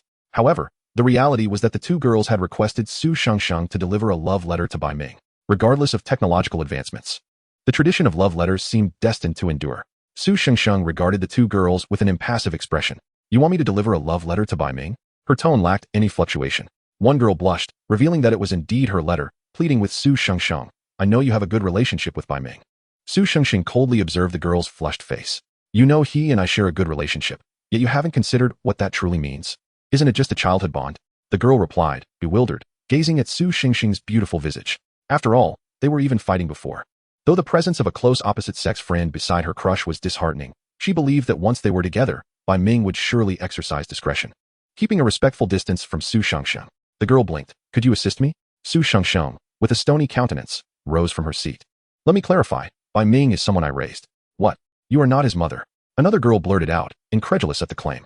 Bai Ming had just approached when he overheard this exclamation, nearly choking on his own saliva. He turned to Su Shengxing, who, upon meeting his gaze, exhibited a fleeting hint of guilt, just a fleeting moment, not an ounce more. She pointed behind the 2 girls. If you don't believe me, ask him. Bai Ming, perplexed, wondered. What should I be asked? But the 2 girls had already turned away. One of them, upon seeing him, blushed and averted her gaze, clutching a pink envelope. Bai Ming instantly understood. To be candid, he had received numerous love letters in his past life, Yet this life had been devoid of such sentiments. Likely due to Su Xingxing's presence. At that moment, the girl who had just claimed Su Shengsheng was not Bai Ming's mother, displaying a rather straightforward demeanor, directly asked. Bai Ming, Su Shengsheng just said you are her pet. Doesn't that sound a bit off? Bai Ming glanced at Su Shengsheng, whose pouting expression was undeniably vivid. With a chuckle, Bai Ming replied, indeed, I am her little dog. This declaration left the two girls utterly speechless. Su Xingxing's face flushed crimson, even as an adult. Such a statement could easily be misinterpreted. Moreover, when Bai Ming uttered those words, she felt a flutter in her heart. Su Shengxing thought, you are doomed. Chapter 48. Perhaps she would begrudgingly treat him better in the future. The two girls appeared utterly dazed, primarily because Bai Ming had acknowledged the statement so readily. Who would admit to being someone else's little dog, especially in reference to a specific individual? If they believed there was nothing more than friendship between them, they would truly be incredulous. Eventually, the two girls departed, wearing expressions of bewilderment. The girl intending to deliver the love letter clutched it tightly, on the verge of tears, unable to bring herself to deliver it. Oh no, I've lost my chance. The boy I like just called himself someone else's dog. Who understands this? As they watched the two girls leave, Bai Ming bent down to pick up his backpack, reaching for Su Shengsheng's bag with his other hand. However, he could not pull it free. Looking at her, he noticed her inexplicably blushing as she clutched her bag tightly. Her eyes remained fixed on him. Bai Ming inquired, "What's wrong?" After a moment of contemplation, he sensed something amiss. Was it his words that caused her to blush? It had never happened before. He tugged at the bag, causing Su Shengsheng to sway slightly with the motion. The pretty girl resembled a charming figurine, undeniably adorable. Unable to contain his laughter, Bai Ming remarked, "You are looking at me in a way that could easily lead to misunderstandings." Indeed, as soon as he uttered those words, Su Shengsheng snapped back to reality, naturally releasing her grip on her bag. She found Bai Ming, holding her bag, looking increasingly agreeable. Her gaze fell upon his arm, thinking how splendid it would be if her name were inscribed there. Humph, no other girl would be so clueless as to approach me, asking for my assistance in delivering a love letter to Bai Ming. What a joke. Contemplating this, she felt a twinge of irritation. When Su Shengsheng was upset, her mood could turn tempestuous. In that moment, she declared, "What misunderstandings are you talking about? Oh, look at you, already receiving love letters." Her tone dripped with sarcasm. Bai Ming remained unperturbed, lightly flicking her forehead without much force. Su Shengsheng instinctively covered her forehead and retorted, "You insufferable little dog." Bai Ming grasped her wrist, pulling her along as he said, Yes, you are the fragrant one, and I am the stinky one. Let us go get something to eat. Aren't you craving that starchy sausage?" The starchy sausage, quite ordinary in appearance, had inexplicably garnered the favor of the young lady since childhood. She simply adored it. After a while, she would need to indulge. However, due to a minor surgery recently, Su Shengsheng had not savored it for quite some time. Each time Bai Ming guided her toward the sausage stall, she would turn her head away. Reflecting on this, Bai Ming mused, how could he possibly recognize her as the once haughty and aloof young lady from his past life? With this thought in mind, he gazed at her frail wrist, contemplating, "I've managed to catch you." Su Shengsheng was indeed craving it, yet she still insisted, "No, I want to return to Tanshui town to eat Aunt Zhang's food. Hers is the best." Aunt Zhang was the vendor who had set up shop at the kindergarten gate when they were in preschool and later at the elementary school gate. Since her daughter was in the same grade, she followed wherever the children studied. Rumor had it that she had now moved her stall to Tanshui No. 1 Middle School. As only a handful of students from Tanshui town managed to gain admission there, Tanshui No. 1 was regarded as the finest middle and high school in their area. "If we eat now, you want to buy it for me later?" Bai Ming listened to the girl's persistent complaints. Clearly, she had her own money, yet she was exceptionally obedient. The young lady knew who truly cared for her. Bai Ming laughed, "In that case, let us buy one now. You'll have half, and I'll have the rest. When we return, we'll buy another one, and you can have half again, so you'll only have one in total." Upon hearing this, Su Shengsheng seemed to understand, her delight evident as she playfully shook her hand, which was firmly grasped by Bai Ming. She struggled slightly, yet their fingers intertwined effortlessly, reminiscent of their childhood days. Unfazed by the intimacy of their gesture, she cheerfully exclaimed, "Good dog, Xiao Bai is the best." Bai Ming retorted, "Honestly, if it were anyone else calling him a dog for all these years, he would have retaliated. Yet, seeing her so exuberant, I find myself utterly unperturbed." Meeting his gaze, Su Shengsheng blinked, tilting her head slightly, and asked, "Woof woof?" Assuming Bai Ming was bothered, she softly added, "Then I'm your little dog too. But I never mentioned it. You were the one who said it first." Shaking Bai Ming's hand, she earnestly inquired, "Are you angry? Does being called a little dog upset you?" Bai Ming looked at her and feigned annoyance. A bit. How about you eat 1/3 of the starch sausage? And I'll take 2/3? Su Xingxing's eyes widened in mock anger, her lips curving upwards. "You were just trying to trick me into giving you the starch sausage," she exclaimed, releasing Bai Ming's hand. "I won't give you even half." Her voice, tinged with feigned fury, echoed as she walked briskly ahead, though her pace was rather leisurely. Bai Ming elongated his voice, calling out, "I made a mistake. They both understood that despite the jest, Su Shengsheng would willingly share 1.5 sausages with Bai Ming. She had taken excellent care of him. Su Shengsheng felt a warm glow in her heart, pleased that Bai Ming acknowledged he was her responsibility. Perhaps she would endeavor to treat him even better from now on. Walk faster, you're so slow, she complained, glancing back as her delicate hand reached out towards Bai Ming. Bai Ming gazed at her, noting that under the sun, her smile outshone even the brightest rays above. Should he remind her that many at their age seldom held hands? Unless, of course, they were secretly in love. Yet, after a brief moment of hesitation, he smiled and grasped her hand once more, saying, even if you sprint 49 meters ahead, I can still catch up. Stop watching those meme expressions, Bai Ming. Let us hurry and buy some starch sausages. She retorted, didn't you say you weren't eating? I also called you a fool, are you? The young lady was fuming. Bai Ming simply laughed. A nearby tree swayed in the wind, shedding a few leaves, which Bai Ming shielded himself from. Look, Su Shengsheng is so vivacious and cheerful now. Being a child is fine, as long as she is happy. Quick, help me down. Su Shengsheng shouted angrily from her perch on the lychee tree, her eyes wide with exasperation. Bai Ming and Ku Yi looked up at her from the ground. Ku Yi, concerned, suggested, should we help her down? However, Bai Ming countered, you can learn to climb trees, then you'll be prepared for the outdoors. I want to go outdoors. Su Shengsheng shouted back, deliberately kicking off her shoes and hurling one towards Bai Ming. Unfortunately, her legs lacked strength, so her aim was poor. Li Hua had already brought a ladder over. Don't bully her, Li Hua admonished, placing the ladder against the tree. Su Shengsheng stepped onto the ladder to descend. Bai Ming didn't intervene, betting that she wouldn't dare come down. Sure enough, Su Shengsheng remained frozen, glancing at the ladder. She wasn't afraid of heights, unless she was perched atop a tree. You jerk, Bai Ming. Su Shengsheng had been too trusting of Bai Ming, which led her to climb the tree. Perhaps it was her own overconfidence, thinking she could actually climb. Now that she was up, she couldn't find a way down. Bai Ming had always been the one to carry her down before. At this moment, she truly felt the dilemma of being stuck. The ladder, made of bamboo, was only secure if someone held it at the bottom. It appeared rather precarious. Su Shengsheng hesitated to descend, sitting atop the tree with a flushed face, fuming. As summer had passed, Bai Ming and his companions had grown tanned, as everyone in the town who worked the fields did, while Su Shengsheng remained as radiant and fair as ever. A passerby on a bicycle glanced over, instantly spotting Su Shengsheng sitting atop the tree, calling out, Shengsheng, come help pick some lychees. Feeling as if she was on display, Su Shengsheng grew even angrier. Yet, she couldn't let go. She had already kicked off one shoe. In a fit of frustration, she tossed the other one away as well, declaring, now I have no shoes, I can't come down. Li Hua steadied the ladder, glancing at Bai Ming with a look of exasperation. Bai Ming's gaze fell upon her bare feet. Su Shengsheng wore loose-fitting trousers today, as she had planned to climb the tree. However, sitting there caused her pants to ride up slightly, revealing her fair ankles. Her feet, rarely seen, were beautiful, resembling a work of art, delicate and pristine. Seated atop the tree, she resembled a life-sized figurine on display. Bai Ming stepped closer, having grown taller over the summer. Now standing at nearly 1.8 meters, Su Shengsheng, in her indignation, kicked him a few times.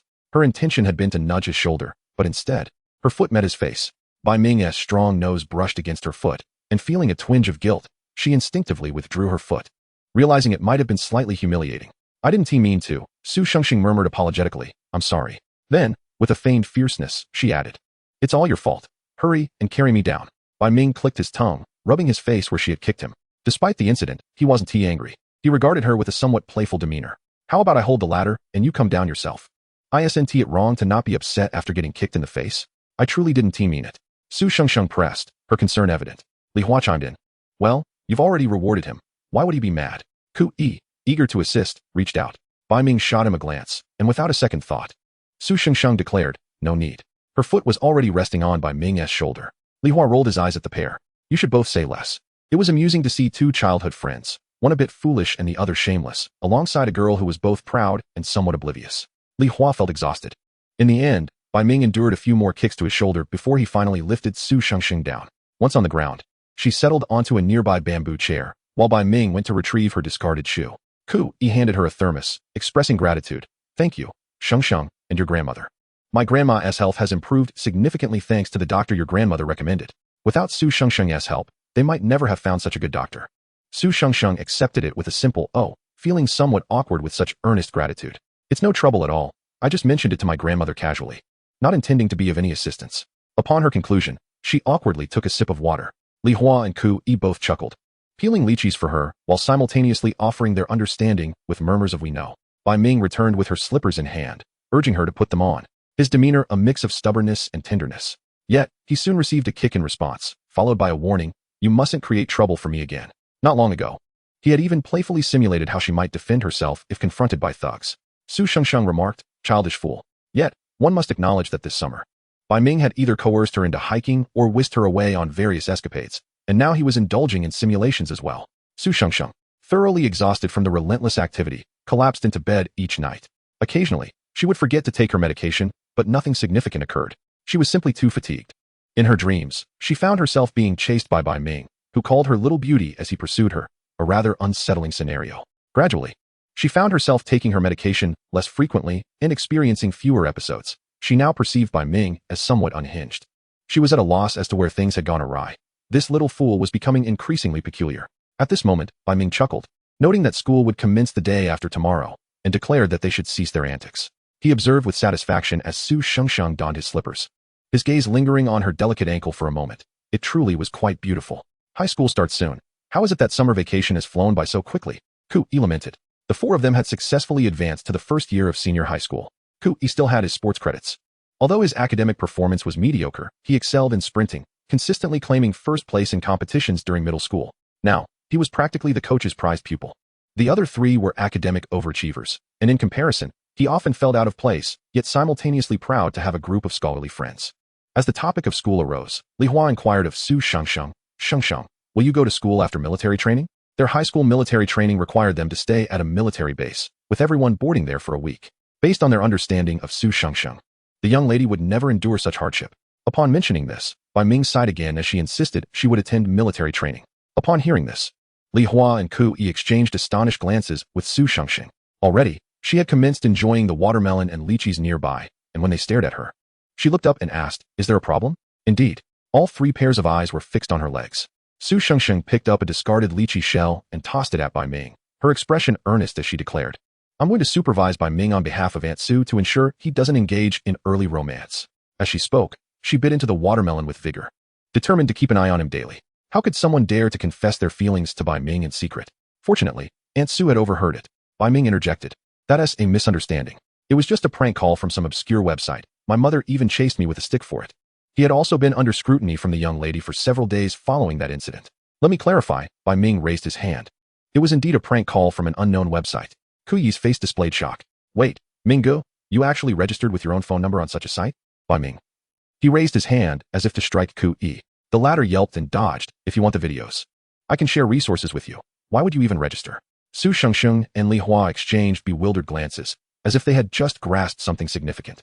Chapter 50. Now she had Bai Ming. In moments of speechlessness, one might not only chuckle, but also chase someone down for a playful scuffle. Bai Ming stood up, seizing a nearby bamboo stick to chase after Ku-yi, admonishing him for his reckless words. While he could never outrun Ku-yi, it mattered little. The length of his bamboo ensured that Ku-yi received a fair share of playful whacks, eliciting yelps from him. The boys of the town were accustomed to being roughed up, so this minor pain was hardly detrimental. Thus, the incident passed amidst Ku-yi's cries. Bai Ming had thought it would end there. On their way back, he continued to ride his bicycle, carrying Su Shengsheng home. However, this time, they returned to the hillside, where her parents and younger brother awaited. Su Shengsheng had been reluctant to visit them all summer, so they had come to see her instead. Her grandmother was also home these days. Their family's interactions over the years had followed this pattern. Su Shengsheng's parents, perhaps feeling guilty for the past events that had caused her harm, had been exceedingly cautious around her. Bai Ming perceived this state of affairs as somewhat reminiscent of their previous life, albeit perhaps with a touch more indulgence. Since he had had little interaction with the Su family in their former life, he could not be entirely certain.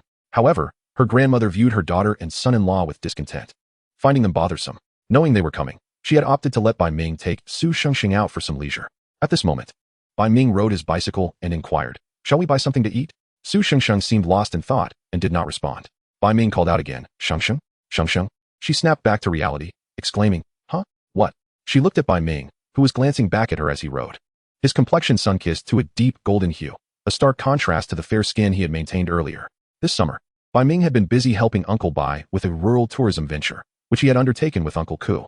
Given the insufficiency of funds from Bai Ming's family alone, he had taken on the work, which had resulted in his sun-tanned appearance. She lamented how the harsh sun of Tan Shui town had transformed her little Bai Ming. At this moment, Su Shengsheng was observing him, not for his complexion, but rather reflecting on Ku-yi's earlier remarks. Unbeknownst to her, Bai Ming had indeed reached that age. Su Shengsheng had never raised a child, especially a young boy, and had never contemplated such matters. Furthermore, in Tan Shui town, Discussions regarding growing up likely weren't particularly forthcoming. When her menstruation had begun, Aunt Sue had merely hinted awkwardly about using sanitary pads and what precautions to take, as if it were a source of shame. In such circumstances, as Bai Ming matured, it was likely that no one had broached the subject with him. Su Shengsheng felt a twinge of concern. Hadn't she read about numerous students becoming engrossed in inappropriate websites? Bai Ming, oblivious to her thoughts, assumed she was fatigued and suggested, "Should we buy something to eat for home? What if you're tempted at midnight?" "I'm not that tempted. I don't want to buy anything. I'll be annoyed if I see my parents when I get back." Bai Ming responded, "Oh right. With your pesky younger brother around, he'll certainly tell on you. Let us not buy anything then." Bai Ming truly had a contentious relationship with Su Shengsheng's brother, which made his tone somewhat childish. Su Shengsheng thought to herself that Bai Ming really was still a child. Nevertheless, she sighed. Bai Ming, riding his bicycle, couldn't he keep his gaze fixed on her for long. Assuming her sigh was due to impending family encounters, he offered reassurance. "It's all right. They'll head back the day after tomorrow. Are they going to drop you off at school?" "I'm not sure. I want to let them take me." "We'll ride with Uncle Bai." "Why ride in a pickup when you could take the BMW?" "What's wrong with the pickup?" "I'll tell Uncle Bai." "I was wrong. Miss, shall I buy you a candied hawthorn?" "I'm no longer a child." After escorting Su Shengsheng to her doorstep, Bai Ming did not enter. He exchanged pleasantries with the servant who opened the door, requesting them to assist Su Shengsheng with the fruits and pig trotters she was carrying. Only after watching her step inside and close the door did he ride his bicycle down the hill. Gliding down was indeed a swift affair. Bai Ming harbored no concerns regarding Su Shengsheng's family harming her. He could discern that even the previous incident had stemmed from her parents' anxiety, leading them to be deceived.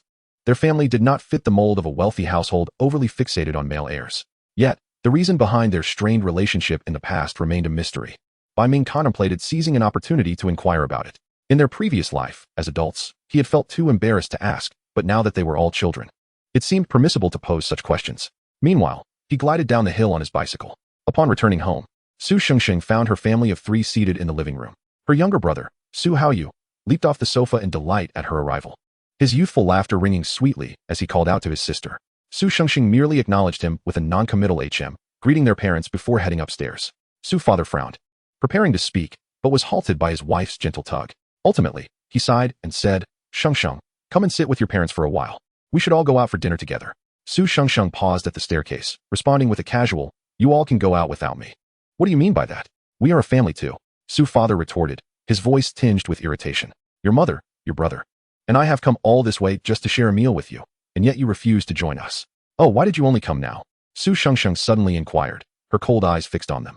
Su's mother quickly interjected, "Because how you had to attend tutoring classes, we only just found time." "See, if you were still in tutoring, you wouldn't have come at all.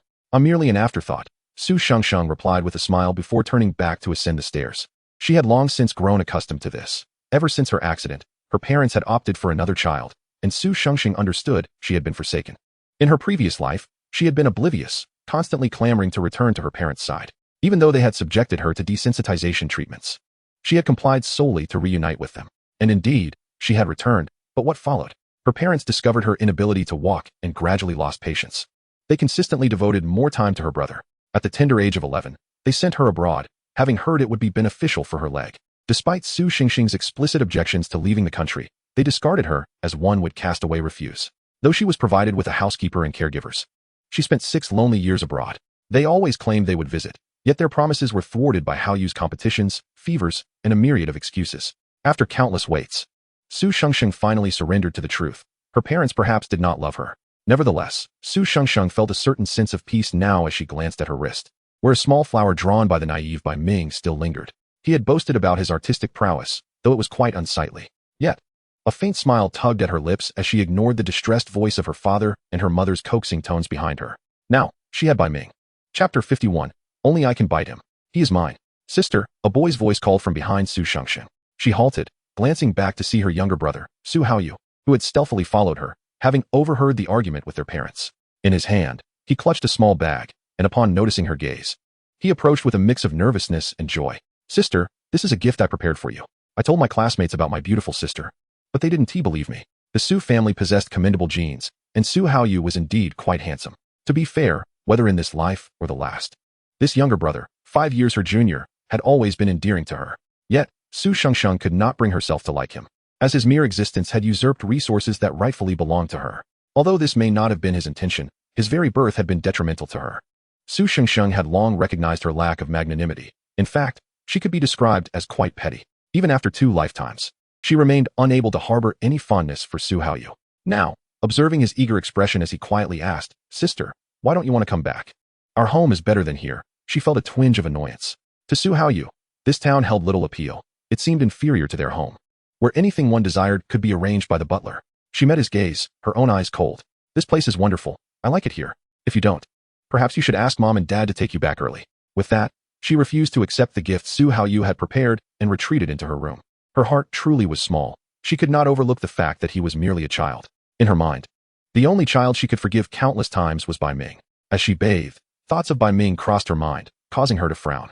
What should she do? Her boy was growing up. How was she to guide him? Just moderately? Sighing, Su Shengsheng felt a sense of frustration. Thus, at dinner that evening, she appeared distracted. Her father's irritation mounted, yet with her grandmother present, they could only suppress their annoyance. Meanwhile, in Bai Ming's household, dinner was also underway.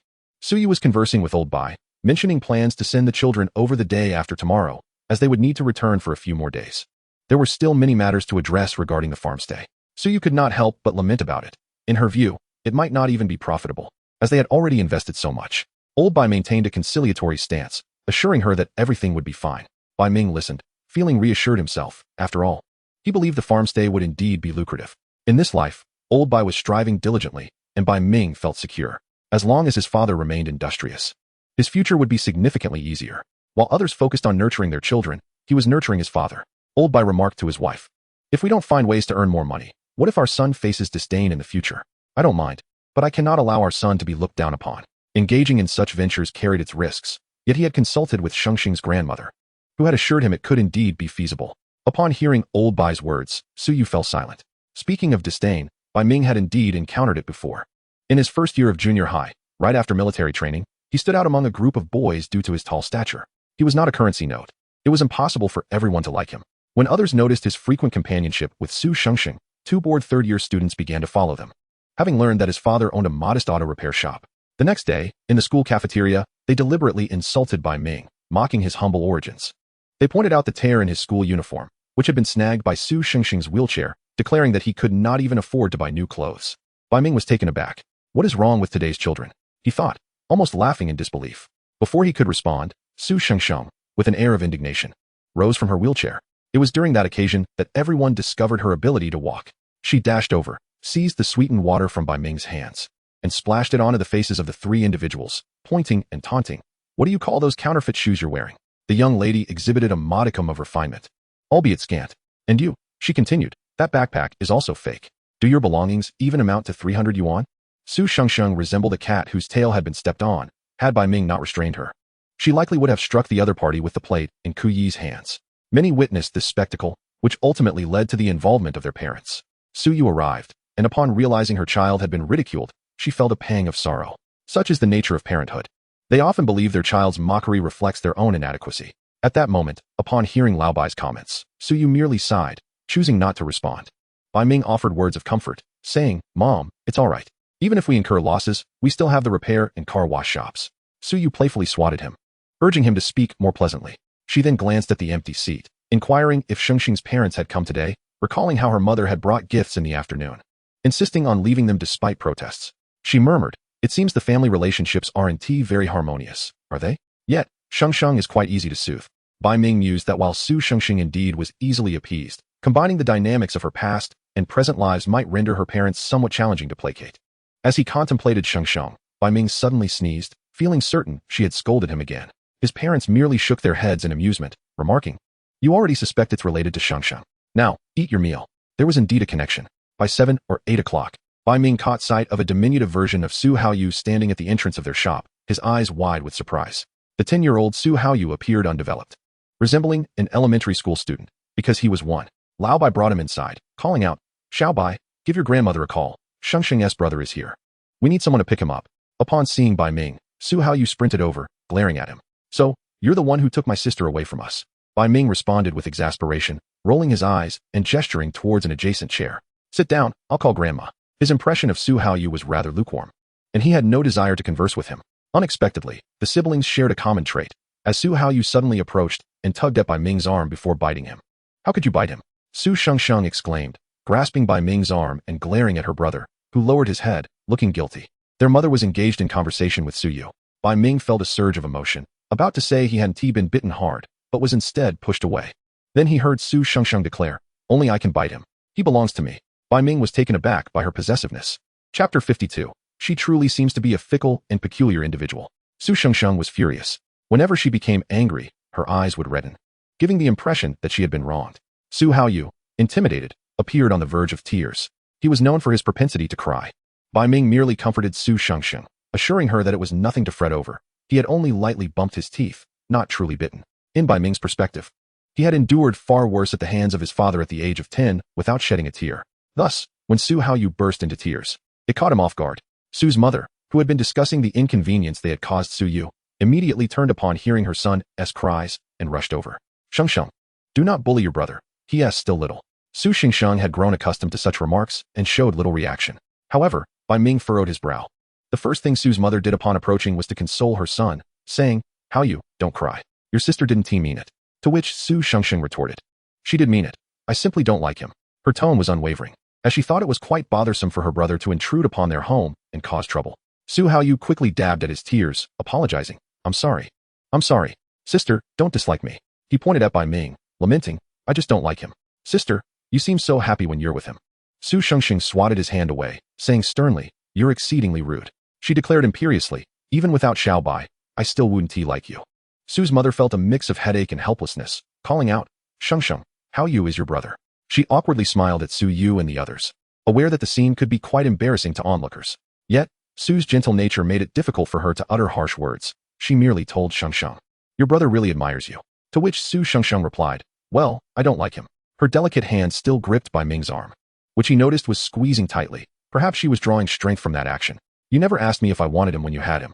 Su Yu felt a twinge of embarrassment as she reached out to Su Shengsheng, suggesting, "All right, Shengsheng, Annie made some sweet rice cakes, freshly prepared. Shall we have a taste?" Su's mother watched as her daughter, who was typically defiant, was appeased by a few words from others, feeling her eyes welling up with emotion. She couldn't comprehend where things had gone awry. It appeared as though her daughter was closer to Su Yu and her family than to her own. Bai Ming took hold of Su Shengsheng's hand, playfully coaxing her. "I secretly stashed a big watermelon in the fridge. Want to go see? I even carved half of your face on it with a toothpick. Go take a look, please." His voice was soft, akin to that of a child soothing another. Regardless of the circumstances, the young lady was always susceptible to gentleness rather than harshness. The warmth from Bai Ming and Su Yu softened her demeanor somewhat. She glanced at her mother, who had reddened eyes, and her brother, who was still wiping his tears. In the end, Su Shengsheng allowed Bai Ming to lead her inside. Su's mother observed their joined hands as they walked away, unable to suppress a slight frown. They were already 15 or 16 years old, and their physical disparity was becoming increasingly evident, yet they still behaved like children, hand in hand. At that moment, Su Yu gently spoke, Shengsheng's mother, "Shall we have a chat?" About Shengsheng. Meanwhile, Bai Ming had already taken Su Shengsheng upstairs, entering her room. This room was not even half the size of her space at home, yet it was filled with many items she adored. The custom-made wardrobe, measured by Lao Bai, contained an assortment of her favorite clothes. Bai Ming seated her at the edge of the bed, and he headed to the bathroom to fetch a towel, returning to gently wipe her face. Su Shengsheng, whose eyes had merely been red before, began to shed tears as she witnessed Bai Ming's earnest attention. In the past, his efforts had left her cheeks flushed, but now he had learned the art of gentleness. Human interactions foster mutual understanding. However, her parents had never considered the possibility of understanding her. This had been true in her past life and remained unchanged in this one. Whenever they saw her brother crying, they would instinctively say, "Shengsheng, let your brother be." Yet, it had nothing to do with her. Brother, she thought, "I don't want a brother at all." As more tears fell, she lamented that tomorrow her eyes would swell, resembling a little frog. Bai Ming chuckled softly, "Frog princess, Isn't there a tale about a frog prince who needs a princess's kiss to become one? Where shall I find a prince for you?" As he spoke, he made a playful sound, teasing her. "What about a puppy's kiss?" Pouting playfully, she leaned in closer. As expected, Su Shengsheng couldn't help but laugh, playfully pinching his duck-like lips, declaring, "You cannot kiss me." Yet, despite her words, she quickly leaned in and planted a soft kiss on his cheek. Bai Ming instantly froze, his heart racing. The girl's lips were tender, and it seemed she bore no ulterior motives in her innocent gesture. She pecked him and swiftly withdrew, her kiss reminiscent of a child's innocent affection. This form of affection was not the kind he yearned for. Yet Bai Ming found himself unable to suppress the rapid beating of his heart. Ironically, the one who had set his heart racing then wrapped her arms around his neck, her delicate face nuzzling against him as she whimsically declared, "Xiao Bai, I have only you." At that moment, the girl on the bed was embracing the tall boy crouched before her. The disparity in their sizes was evident. The boy's hair was coarse, yet the hand resting on her head was gentle. Yes, I am yours alone, Bai. This Bai was distinctly different from the one his parents referred to. Suddenly, Su Shengsheng smiled, though her expression was tinged with sadness. She murmured, I wish I had met you sooner. No, it should have been that in her past life. If she hadn't yearned so desperately to return to her parents, perhaps she would have liked Bai earlier, just as she did now. Just as she did now? The moment that thought crossed her mind, Su Shengsheng's body went rigid. Just as now? Liking Bai. Although this Bai bore a striking resemblance to the one from her past life, could she truly harbor feelings for two individuals simultaneously? It seemed unreasonable to be drawn to two people at once. Oh no, not only was she fickle, but perhaps she was also a little deranged. How old was Bai? Good heavens, was she a pervert? This logic crystallized in Su Shengsheng's mind, leaving her utterly bewildered. Bai Ming, who had been contemplating how to comfort her, was abruptly pushed away by the very person who had just been affectionately embracing him. Fortunately, the floor was carpeted, and he tumbled onto it, staring in confusion as she swiftly darted back to the bed. She wrapped herself in the quilt, her head hidden from view. Muffled sounds escaping her lips. I just want to be alone. Bai Ming was taken aback. What just happened? Wasn't everything fine a moment ago? Still clutching a towel, he hesitantly rose from the floor and asked, Are you still going to eat watermelon? No, just leave, she replied curtly. Sighing, Bai Ming conceded, All right. But don't cry. If you're truly unhappy, I'll take you out for a while. The night in the town held many enjoyable places to visit.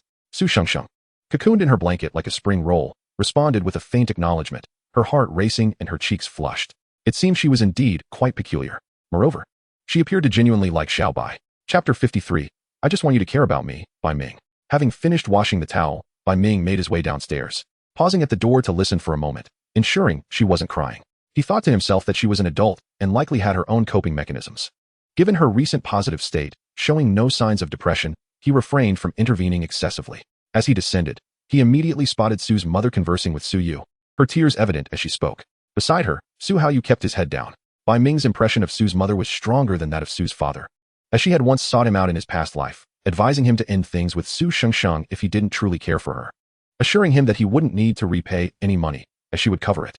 At that time, Bai Ming, confused, had asked, Does Su Shengsheng know you came to see me? Su's mother's expression had stiffened, and she merely replied, You need only answer my question. Do you genuinely like Shengsheng? Or is it her family's wealth that attracts you? Or are you seeking revenge on Haoyu? Your matters with Haoyu should not involve Shengsheng. You know that if you hurt her, the Su family will not let you off easily. Her tone revealed a genuine concern for Su Shengsheng.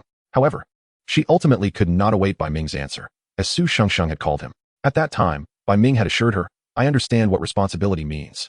This was, in essence, a promise that should he marry Su Shengsheng, he would remain loyal to her for a lifetime. Alas, the two were on the brink of their wedding when fate intervened. As Bai Ming descended the stairs, he drew the attention of the three. Su's mother quickly wiped her tears away, her expression somewhat forlorn upon seeing Bai Ming alone. Su Yu inquired, Where's Shengsheng? She's locked herself in her room, Bai Ming replied. Feigning a sigh, I suspect she's crying. She's quite the crybaby. As anticipated, Su's mother stood up, saying, I will go check on her. Bai Ming, standing at the staircase, earnestly advised, Auntie, I suggest you refrain from doing so. She might be upset and has locked the door. I wouldn't dare knock. Su Yu added, How about this? Let her stay here tonight, and in the morning, I'll have Bai escort her home. Would that be all right? Su's mother's disappointment deepened. Su Haoyu, visibly angry, protested. But she's my sister. Bai Ming shot him a glance, thinking that this boy had always been rather dim-witted. Su's mother gently patted her younger son's head. If your sister isn't happy, perhaps she'll feel better here. Your older brother Bai Ming will cheer her up. As she spoke, she couldn't help but glance at Bai Ming, who stood tall and imposing, despite being just on the cusp of high school. He appeared sturdy and capable of protecting her daughter. Sighing, Su's mother ultimately led her indignant but speechless son, Su Haoyu, away. The driver awaited them outside. Uncle Wang observed as Su's mother came to pick up her son, leaving her daughter behind. Yet, he refrained from commenting. Su Yu and Bai Ming stood at the doorway, watching their car depart. Lao Bai, chewing on a cigarette, glanced over and asked, Isn't Shengsheng going back? No, she's upstairs, Bai Ming replied, then turned to Su Yu. Mom, what did you discuss with Aunt Su? It seemed to have made her cry. What did we talk about? It was about Shengsheng, Su Yu said, casting a glance at her son, raising her hand. Bai Ming lowered his head, allowing her to ruffle his hair. Thank goodness I didn't have a second child. At this moment, Lao Bai interjected, Dear, do you want a second child? I can do that. His voice held an air of eagerness. Su Yu shot him a glare, Get lost. Lao Bai immediately ceased his laughter but couldn't help adding, You once said we couldn't have more children due to financial constraints. Now, we still don't have money. Su Yu retorted, growing angrier. All the money went to your rural tourism ventures. What money do we have? Noticing they were on the verge of an argument, Bai Ming quickly redirected the conversation. Mom, what were you saying about Aunt Su? Oh, right. I mentioned how miserable Shengsheng was when she first arrived, how we, as her parents, never came to see her. It was only then that Bai Ming began to grasp some of the circumstances surrounding Su Xingxing's family. After the incident, Su's mother and father had initially focused all their attention on her, even nearly falling out with her aunt over blame. However, the Su family was substantial and had many responsibilities. They could not solely dedicate their thoughts to their child, as they needed to manage their company, with countless employees relying on them for their livelihoods. As Su Xingxing's health gradually improved, their thoughts began to shift back to matters concerning the company.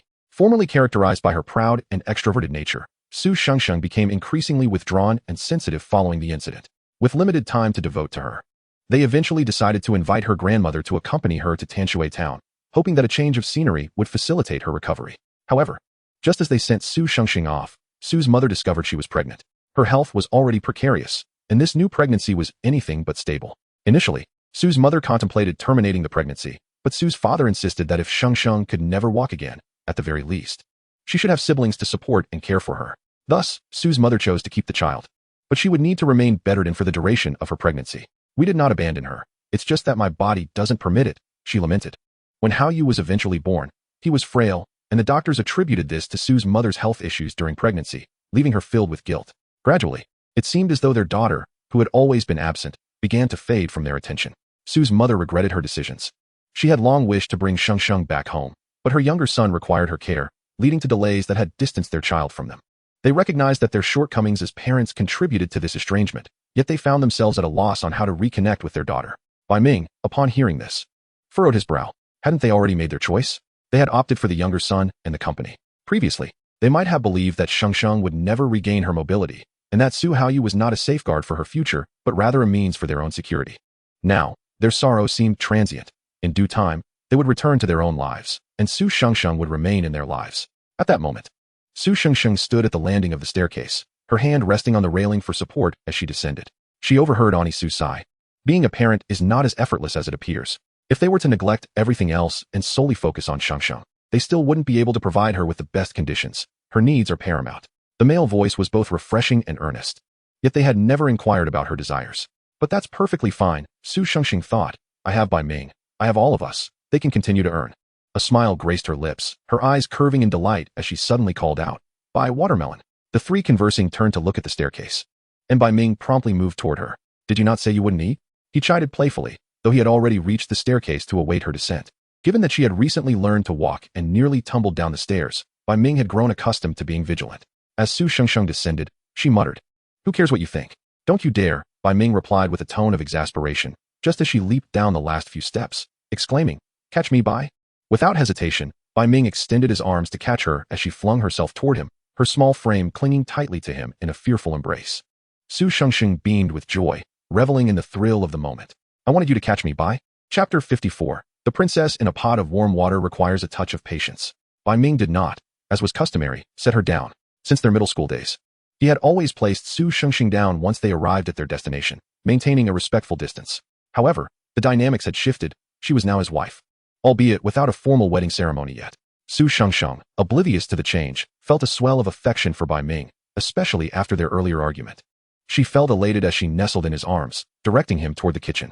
Bai Ming carried her toward the kitchen, her legs swinging joyfully as they moved. Su's mother furrowed her brow at the scene, contemplating whether to voice a concern, but was interrupted by Lao Bai's question. Wife, are we having a second child or not? I still have a bit of savings. Oh, so you do have some secret stash by Lao Air? Are we still managing to make ends meet? Su's mother snapped. Her attention diverted and her tone laced with irritation. Su Shengsheng rested her chin on Bai Ming's shoulder, glancing back to see Auntie Su tugging at Uncle Bai's ear in reprimand. Their faces were close enough that Bai Ming's profile brushed against her cheek. Why do they call you Bai Lao Air? Su Shengsheng inquired curiously. Bai Ming approached the refrigerator and opened the door. Bai Lao Air is a nickname my father earned during his youth when he was mingling with a group that included Uncle Ku and Uncle Li. They fancied themselves brothers, and my father was the second in the trio. When he met my mother, she would also call him Bai Lao Air when she was upset. Su Shengsheng was intrigued as she opened the refrigerator door wider. Wow, that sounds quite fascinating. So, are Auntie Su and Uncle Bai's stories akin to those dramatic tales on television, like the one about the eldest brother's woman? As she spoke, her gaze fell upon a watermelon, still whole, its skin decorated with intricate carvings. What? Is that me? Su Shengsheng blinked in surprise, suddenly indignant. Bai Ming, are you implying that I'm a dog? Bai Ming was taken aback, realizing she had misconstrued his intentions. He had merely sought to distract her from their earlier quarrel. Before he could clarify, she playfully nipped at his shoulder. Ouch! You claim not to be a dog, yet you bite, he exclaimed, his breath hitching. Despite the playful banter, Su Shengsheng managed to wriggle free and stood aside, gesturing for Bai Ming to slice the watermelon, taking care not to damage the carved figures of the small dogs. Bai Ming opted to peel the entire watermelon for her, presenting it with a flourish. Here, take this. Su Shengsheng accepted it eagerly, admiring the two small dogs that had been meticulously carved, still engaged in their playful antics. She was well aware that Bai Ming had likely concocted the excuse to soothe her earlier distress. Nevertheless, she had genuinely wanted to take a playful bite. Well, she mused, I have no one to blame but Bai Ming for my fondness for him. In her previous life, Su Shengsheng had been spoiled yet self-sufficient. Now, without being returned to her parents' side, her life appeared less refined than before. However, she found herself perpetually in a position of being cared for, lovingly attended to by Bai Ming, his family, and their friends. She received exceptional care from Bai Ming, making it impossible for her to imagine life without him. At that moment, she gazed at the watermelon rind in her hand, watching Bai Ming slice through the fruit under the kitchen lights. The refreshing scent of watermelon filled the air, imbuing the kitchen with a crisp vitality. Bai Ming cut the watermelon into neat slices, then took a quarter and placed it in a clear bowl, ensuring it was devoid of the rind for Su Shengsheng. He held the heart of the fruit up to her lips. Su Shengsheng opened her mouth to take a bite, and then playfully pushed the remainder into Bai Ming's mouth with a gentle nudge of her hand. The juice dribbled onto her soft lips, and she licked it away, asking, Bai, as we prepare to start a new semester, what gift do you want for the beginning of school? Bai Ming's gaze lingered on her lips and tongue until her question pulled him back to reality. I don't lack for anything, he replied, a hint of amusement in his tone. Su Shengsheng consistently finds various excuses to present him with gifts, encompassing but not limited to clothing, sneakers, and electronic devices. Consequently, Bai Ming feels as though, at a young age, he is indulging in the luxuries afforded by a young lady, with a promising future ahead. Upon reflection, it seems Su Haoyu's words hold some truth. He has indeed been living off her generosity. Yet, this feeling is undeniably pleasurable. Su Shengsheng, unfazed by his response, straightforwardly declares, no worries, I've purchased that limited edition pair of sneakers for you. They should arrive soon. Bai Ming sighed. Did you not hear a word I said? Regardless, you are my responsibility, and everything must be the finest. Su Shengsheng huffed playfully. She struggles to articulate her emotions and prefers to express herself through gifts. Nevertheless, Bai Ming undoubtedly comprehends her sentiments. As she pondered this, she glanced up at Bai Ming, who was also gazing at her. She softly remarked, I only care for the best, so Bai Ming, you too are the best. Bai Ming, taken aback, smiled and bent closer. It's rare to hear such sweet words from you. Care to repeat that? Su Shengsheng huffed again, playfully pressing a watermelon rind against his face. Sweet words are not meant for repetition. Hurry and slice the watermelon, then regale me with the tales of Uncle Bai and Aunt Su. Bai Ming disowned her shyness. When she is bashful, she resembles a soft, strawberry-flavored mochi. Yet her words are the toughest. However, Bai Ming knows that this seemingly tough exterior conceals a softer heart. With his thoughts lingering there, he sighed and straightened up to continue slicing the watermelon. Patience is required when dealing with a princess who is akin to a frog being slowly boiled in warm water. The seemingly spoiled young lady appears oblivious to emotions. Yet she understands them well. At this moment, she is fixated on Bai Ming's silhouette, contemplating that it is only reasonable for her to keep close the one she has nurtured. After all, one should not let the fruits of their labor go to waste. Moreover, this is the little Bai whom she has invested so much thought and care into nurturing. Little Bai, do tell. Oh, you wish to hear about my parents? There's nothing remarkable to say. My father's woman, that old Bai, had a brief stint in society before my grandmother sent him packing with a stick. He dropped out of school and had to learn car washing and repairs. As for my mother, she isn't local. She came here to play with classmates and ended up being pursued unashamedly by my father. To this day, my mother still regrets not reporting him. Laughter filled the air as the summer breeze wafted through the door near the courtyard, carrying with it the sweet scent of watermelon, dispersing the youthful musings of the boys. Each harbored secret affections, blissfully unaware that the red thread of fate had entwined them across the bounds of time. Chapter 55. Do not sit down. The young lady has a cleanliness obsession. The following day, Su Shengsheng appeared considerably calmer as Bai Ming escorted her home. She was not a mere child. She recognized the validity of Aunt Su's words from the previous night. However, she still struggled with empathy. Her gaze fixated on the back of Bai Ming's head, who articulated the thoughts she had long held but deemed unworthy of expression. In truth, they had made their choices long ago.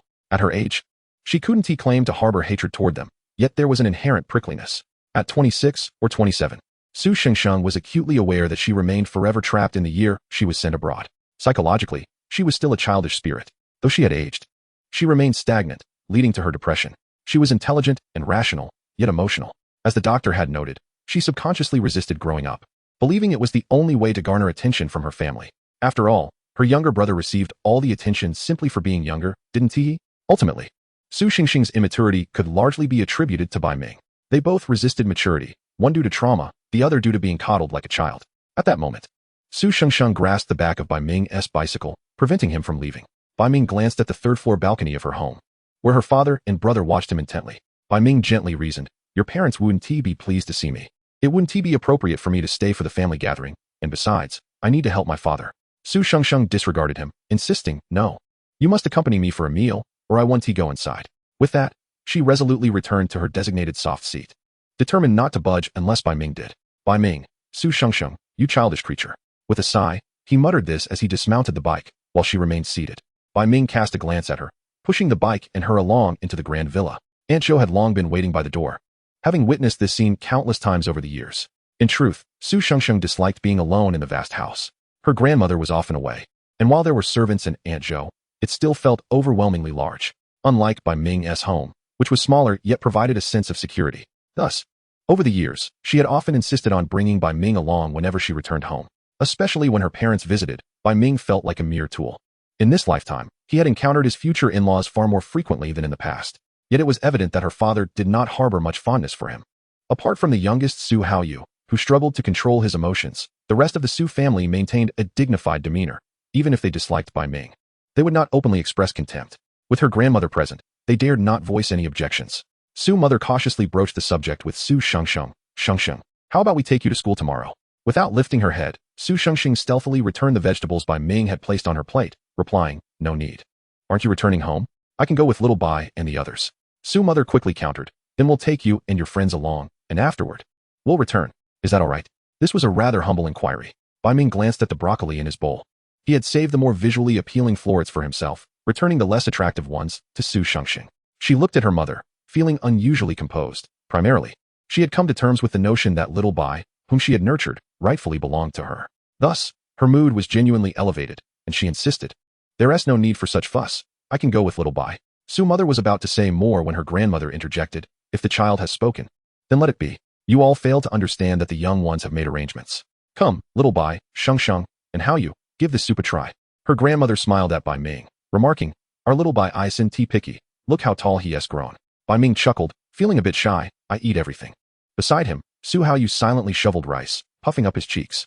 "Hmph, he'll grow tall too one day. My sister and grandmother will surely adore him." Finally, Su's father chimed in, "The child has spoken, let it be." Su's mother responded with a hint of disappointment.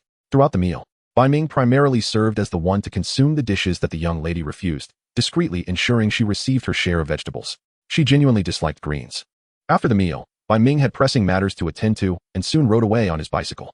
Su Xingxing watched him depart from her second-floor room, satisfied as she pulled the curtains closed. Tomorrow marks the commencement of the new school term, and with its arrival, she will find herself spending an increased amount of time in the company of Bai Ming. After all, Aunt Su and Uncle Bai, having observed their maturity, believe that the two can now fend for themselves, allowing them to linger more in the vicinity of Tanshui town. Consequently, their moments of solitude together have multiplied. In retrospect, it seems as though they are living together, a notion that had never struck her until now. At this moment, she joyfully rolls about on her bed, clutching a pillow. Her taste is impeccable. In 2 lifetimes, her affections have been reserved for Bai Ming alone. Meanwhile, Bai Ming is en route to assist his father, and he speaks no falsehood. His intentions are genuine. After all, these youngsters are not overly precious. Whenever any household task arises that children can manage, parents invariably call upon them for help.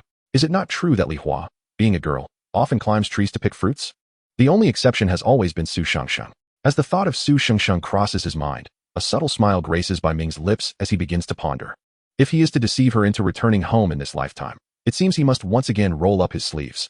After all, the young lady has never experienced poverty. With this realization, Bai Ming suddenly senses that his life as a schemer is about to recommence. "Bai Ming," a voice calls out, halting him mid-journey.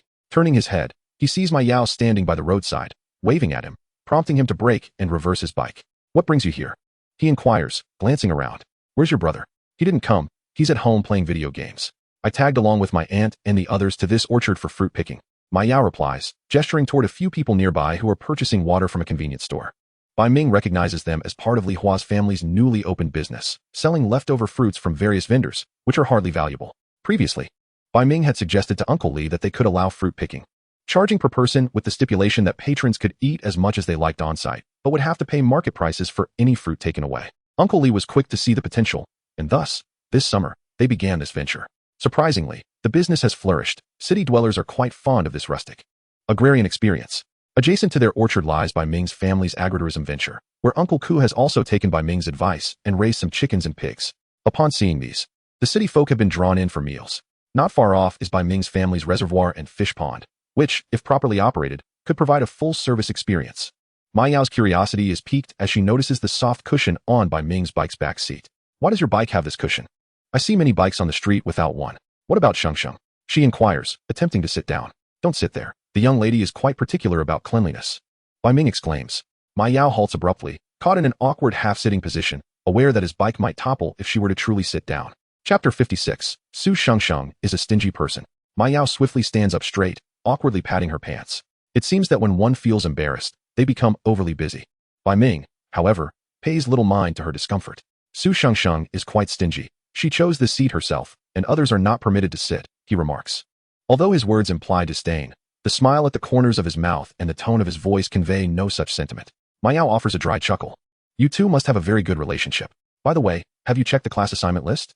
Given that they are entering high school, they will inevitably be reassigned to new classes.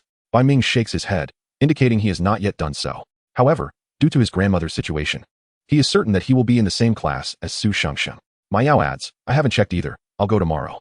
I hope we can be in the same class. As she speaks, she glances at Bai Ming. Yet, Bai Ming's attention is focused on his watch. Eventually, it is Ma Yao's aunt who calls for her, prompting her to bid farewell to Bai Ming and follow her relatives. Bai Ming does not dwell on the matter. In town, he encounters classmates numerous times throughout the day. This is merely a minor occurrence. He rides off to find old Bai. And the afternoon passes in a flurry of activity. Ku Yi is also present, and the two are drenched in sweat upon their return. Initially, Ku Yi considers hitching a ride on Bai Ming's bike, but decides against it upon seeing the back seat, opting instead to walk alongside Bai Ming's bike. Bai Ming owns two bicycles. The one he rides now was purchased by Su Hmph specifically for her use.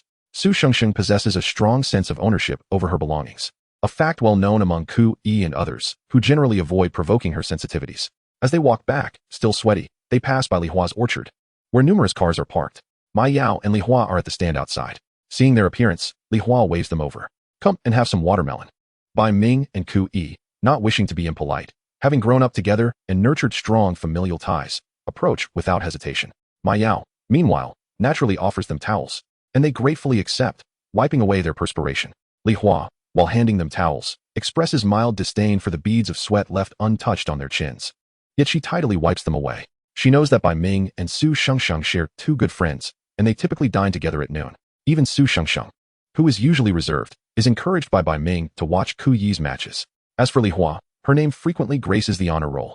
This girl consistently achieves near-perfect scores in mathematics, physics, and chemistry and participates in numerous competitions, earning her a reputation as a prodigy. Thus, Ma Yao is familiar with her.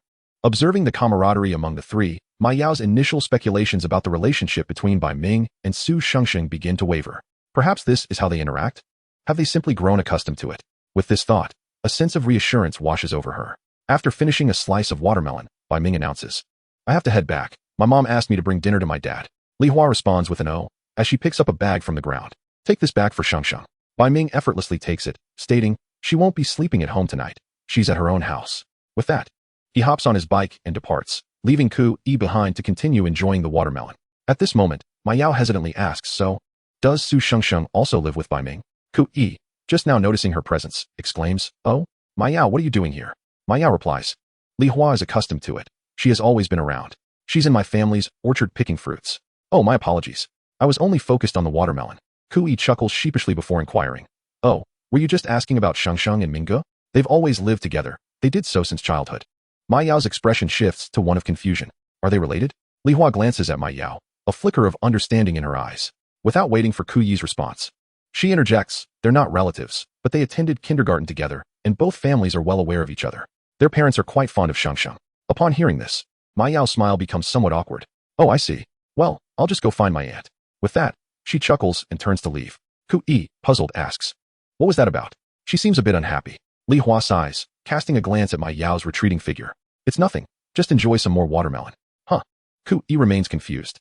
Li Hua, however, is in a good mood as she reflects on what she just said. Every word she spoke was the truth.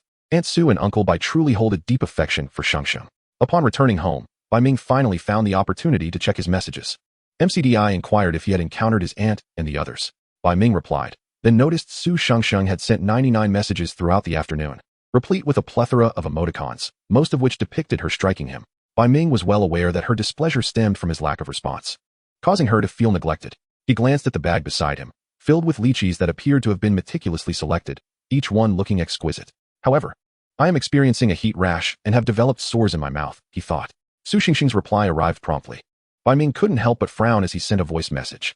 It was answered quickly, her tone brimming with enthusiasm, yet she seemed to temper it slightly. What is up? Are you free now? Bai Ming acknowledged her and directly inquired, when did you develop those sores? Weren't you fine at noon? They started hurting last night. But it's worse this afternoon. Su Shengsheng responded without a moment's hesitation. How did you know I might get sores? I just hadn't mentioned it. Bai Ming sighed. You should ask Aunt Zhou to get you some mouth ulcer patches. I don't want to. It hurts too much. Su Shengsheng rejected the suggestion outright, genuinely fearful of pain. Having exhausted all her tolerance for discomfort during rehabilitation, she could hardly endure even a modicum of it now. Bai Ming mused to himself about her childish temperament. You'll regret not taking care of it. Eating will be even more painful in the coming days. I refuse, Su Shengsheng countered, but her eyes sparkled mischievously. Unless you come over to help me apply it. Bai Ming chuckled. Are you really that clingy? I'm busy tonight. Just call Aunt Zhou. Su Shengsheng, who had been swinging her legs on the balcony, suddenly appeared displeased. Oh, fine. I'm hanging up, she retorted, not waiting for Bai Ming's response before ending the call. Bai Ming pondered, is she angry again? Why does Su Shengsheng have such a short temper? Xiao Bai, come and take this to your dad, Su Yu's voice chimed in. Bai Ming responded and stood up, contemplating whether to deliver the meal or check on Su Shengsheng. After all, he had chosen this wife, and indulging her whims was part of the package. Meanwhile, Su Shengsheng had donned a pair of overalls and was preparing to step out, her little backpack slung over her shoulder. Su Mu paused, taken aback by her appearance. Are you going out? Yes, I'm staying at Bai Ming's place tonight. Su Shengsheng replied as she headed for the door. Su Mu was left bewildered, questioning whether her daughter belonged to their family or to the Bai family. Chapter 57. Regardless of how one viewed it, it was their Xiao Bai who would end up hurt. Although doubts lingered in Su Mu's mind, she dared not voice them. Having previously conversed with Su Yu, she had been advised to indulge Shengsheng and refrain from treating her as a child. Yet, Su Mu couldn't help but think that Su Yu and Bai Ming seemed to coddle her daughter just as much. Nonetheless, Su Yu had explained that her absence during Shengsheng's childhood made their situations different. Emphasizing parental authority in front of a child could lead to resentment. Suppressing her questions and dissatisfaction, Su Mu followed her daughter. Didn't Uncle Bai have back issues? I have some medicinal wine. Take it with you. Also, the cantaloupe that just arrived is quite sweet. Take some of that too. Have Uncle Wang deliver it for you. Su Xingxing's pace noticeably slowed as she turned to her mother. Expecting sharp questions, she was instead met with a request. After giving birth to her second child, Su Mu had experienced a bout of postpartum depression. In her previous life, Su Shengxing understood that her mother genuinely wished to draw closer to her. Yet both had their struggles, often leading to emotional turmoil. In contrast, she found her father's detached financial support more comforting. Now, gazing at her mother's anxious expression, Su Shengsheng replied, all right, let us take it. She noticed the relief and joy flicker in her mother's eyes. Okay, call Uncle Wang to start the car. I'll pack it for you, Su Mu said, cheerfully setting down the fruit platter and heading to the fridge for the cantaloupe. At the staircase, Su Haoyu couldn't help but interject, sister, aren't you coming back tonight? We have to go back tomorrow afternoon. Aren't you even going to send us off? He still harbored a dislike for Bai Ming, resenting his sister's fondness for him. Su Shengsheng cast a glance at her brother. It depends on the situation. If I can get up, I'll come back. If not, then I want tea. I have to go to school in the afternoon. It struck her as ironic that in her previous life, she had wanted to remain with them, but they had resisted. Now, her absence seemed to invoke their desire for her return. Ultimately, she departed, leaving her mother watching her go. Destination, Bai Ming's home. Her sense of belonging lay with Bai Ming. At that moment, Bai Ming and his father were inspecting a newly constructed rustic-style house at a farm stay. A suggestion made by Bai Ming himself to evoke a vintage aesthetic. Really, kid, do you think this looks good? We used to house cattle in such shabby shelters. Old Bai remarked, taking a drag from his cigarette. Bai Ming snatched the cigarette from his father's hand. Old Bai was quite the chain smoker, having already faced lung issues in his previous life, appearing like an old man before reaching 50. Bai Ming had admonished him several times and even reported his smoking habits to Su Yu, who had since imposed limits on his father's daily cigarette intake. As Old Bai watched his son crush the half-smoked cigarette into the ground, he lamented, what a waste. Waste. It's far more wasteful if your lungs turn black. Bai Ming retorted, tidying up the lunchboxes after they had eaten together. Glancing at the rustic structure, he remarked, this doesn't resemble a cattle shed, does it? Your old one didn't have air conditioning either. Old Bai couldn't help but chuckle, cursing his son playfully. Gazing at the lights gradually illuminating the town, he sighed. realizing his son was about to enter high school. "Son, have your pocket money increased?" he asked. Bai Ming felt warmth in his heart, thinking his father was concerned for him. "It's fine, Dad, it has increased." After all, he didn't spend much, most of it going towards Su Shengsheng. However, Su Shengsheng spent even more on him, often blushing as she concocted various excuses to buy things for his family.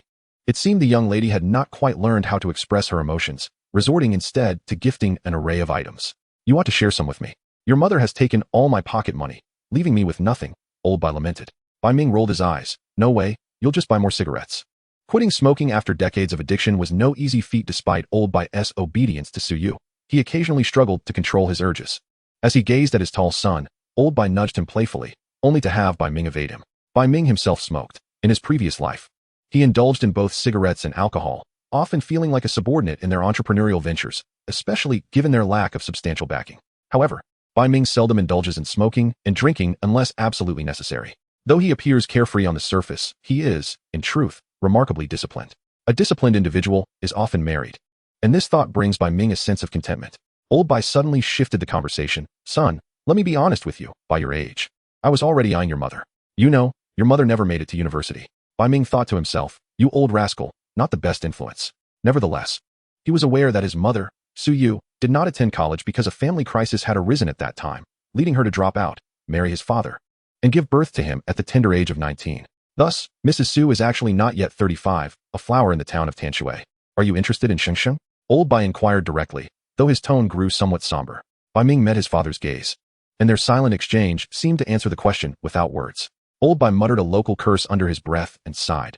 "Son, this isn't to dampen your spirits. But while it's fine to be friends with Shengsheng, if you have other intentions, you might want to reconsider. What kind of family does she come from? Her parents are often featured in financial news, while we..." Old Bai hesitated, feeling a pang of reluctance, but he knew his son was growing up. The previous evening, he and his wife had observed the dynamics between the two in the kitchen all too clearly. If these two were allowed to develop their relationship unchecked, it was bound to lead to heartache for their little Bai. Yet, Bai Ming seemed unfazed, merely nodding before saying, "So, Old Bai, you should try a bit harder." Old Bai responded with disbelief. "What? Son, do you even hear what you just said?" Perhaps the shock on his father's face was too evident. As Bai Ming chuckled lightly, "It's nothing, Dad. Little Bai, uncle," a cheerful voice called from behind Bai Ming. He turned to see Su Shengsheng standing beside the large pit they had dug earlier that afternoon. Bai Ming's heart skipped a beat, and he shouted, "Don't move." Chapter 58. Su Shengsheng, please contain your drool. Upon hearing Bai Ming's words, Su Shengsheng immediately ceased her animated gestures, obediently clutching the straps of her backpack and standing still as Bai Ming dashed towards her. She stood there, and as Bai Ming approached, he noticed her illuminated by the dim glow of the streetlights, clad in long denim overalls and high-top black canvas shoes, with a small white backpack slung over her shoulder. Her top was a soft yellow t-shirt, a color that can be quite challenging to wear. However, she looked stunning in it, her fair skin enhancing her beauty. Her long hair was tied back, revealing a delicate face with large, attentive eyes that followed his every movement. Bai Ming sprinted closer, glancing back to see the familiar Maybach in the distance. He noticed it blink its hazard lights before turning away. Now, he scrutinized the person before him. "What brings you here?" Even the yellow mud beneath her feet seemed incongruous with her presence. Su Shengsheng looked at him curiously. "I came to find you." She then turned her gaze to survey the half-finished farmhouse, having only visited during the day before. The nighttime ambience felt entirely different. Just then, Old Bai approached, carrying a lunchbox. Su Shengsheng promptly greeted him, "Uncle Bai." Old Bai glanced at his son, who had abruptly dashed away, then turned to Su Shengsheng with a smile. "Ah, it's not much fun here at night. You should head back. Little Bai, accompany Shengsheng home. I'll return shortly." Bai Ming had initially intended to help his father finish the remaining work, knowing Old Bai would likely take some time on his own.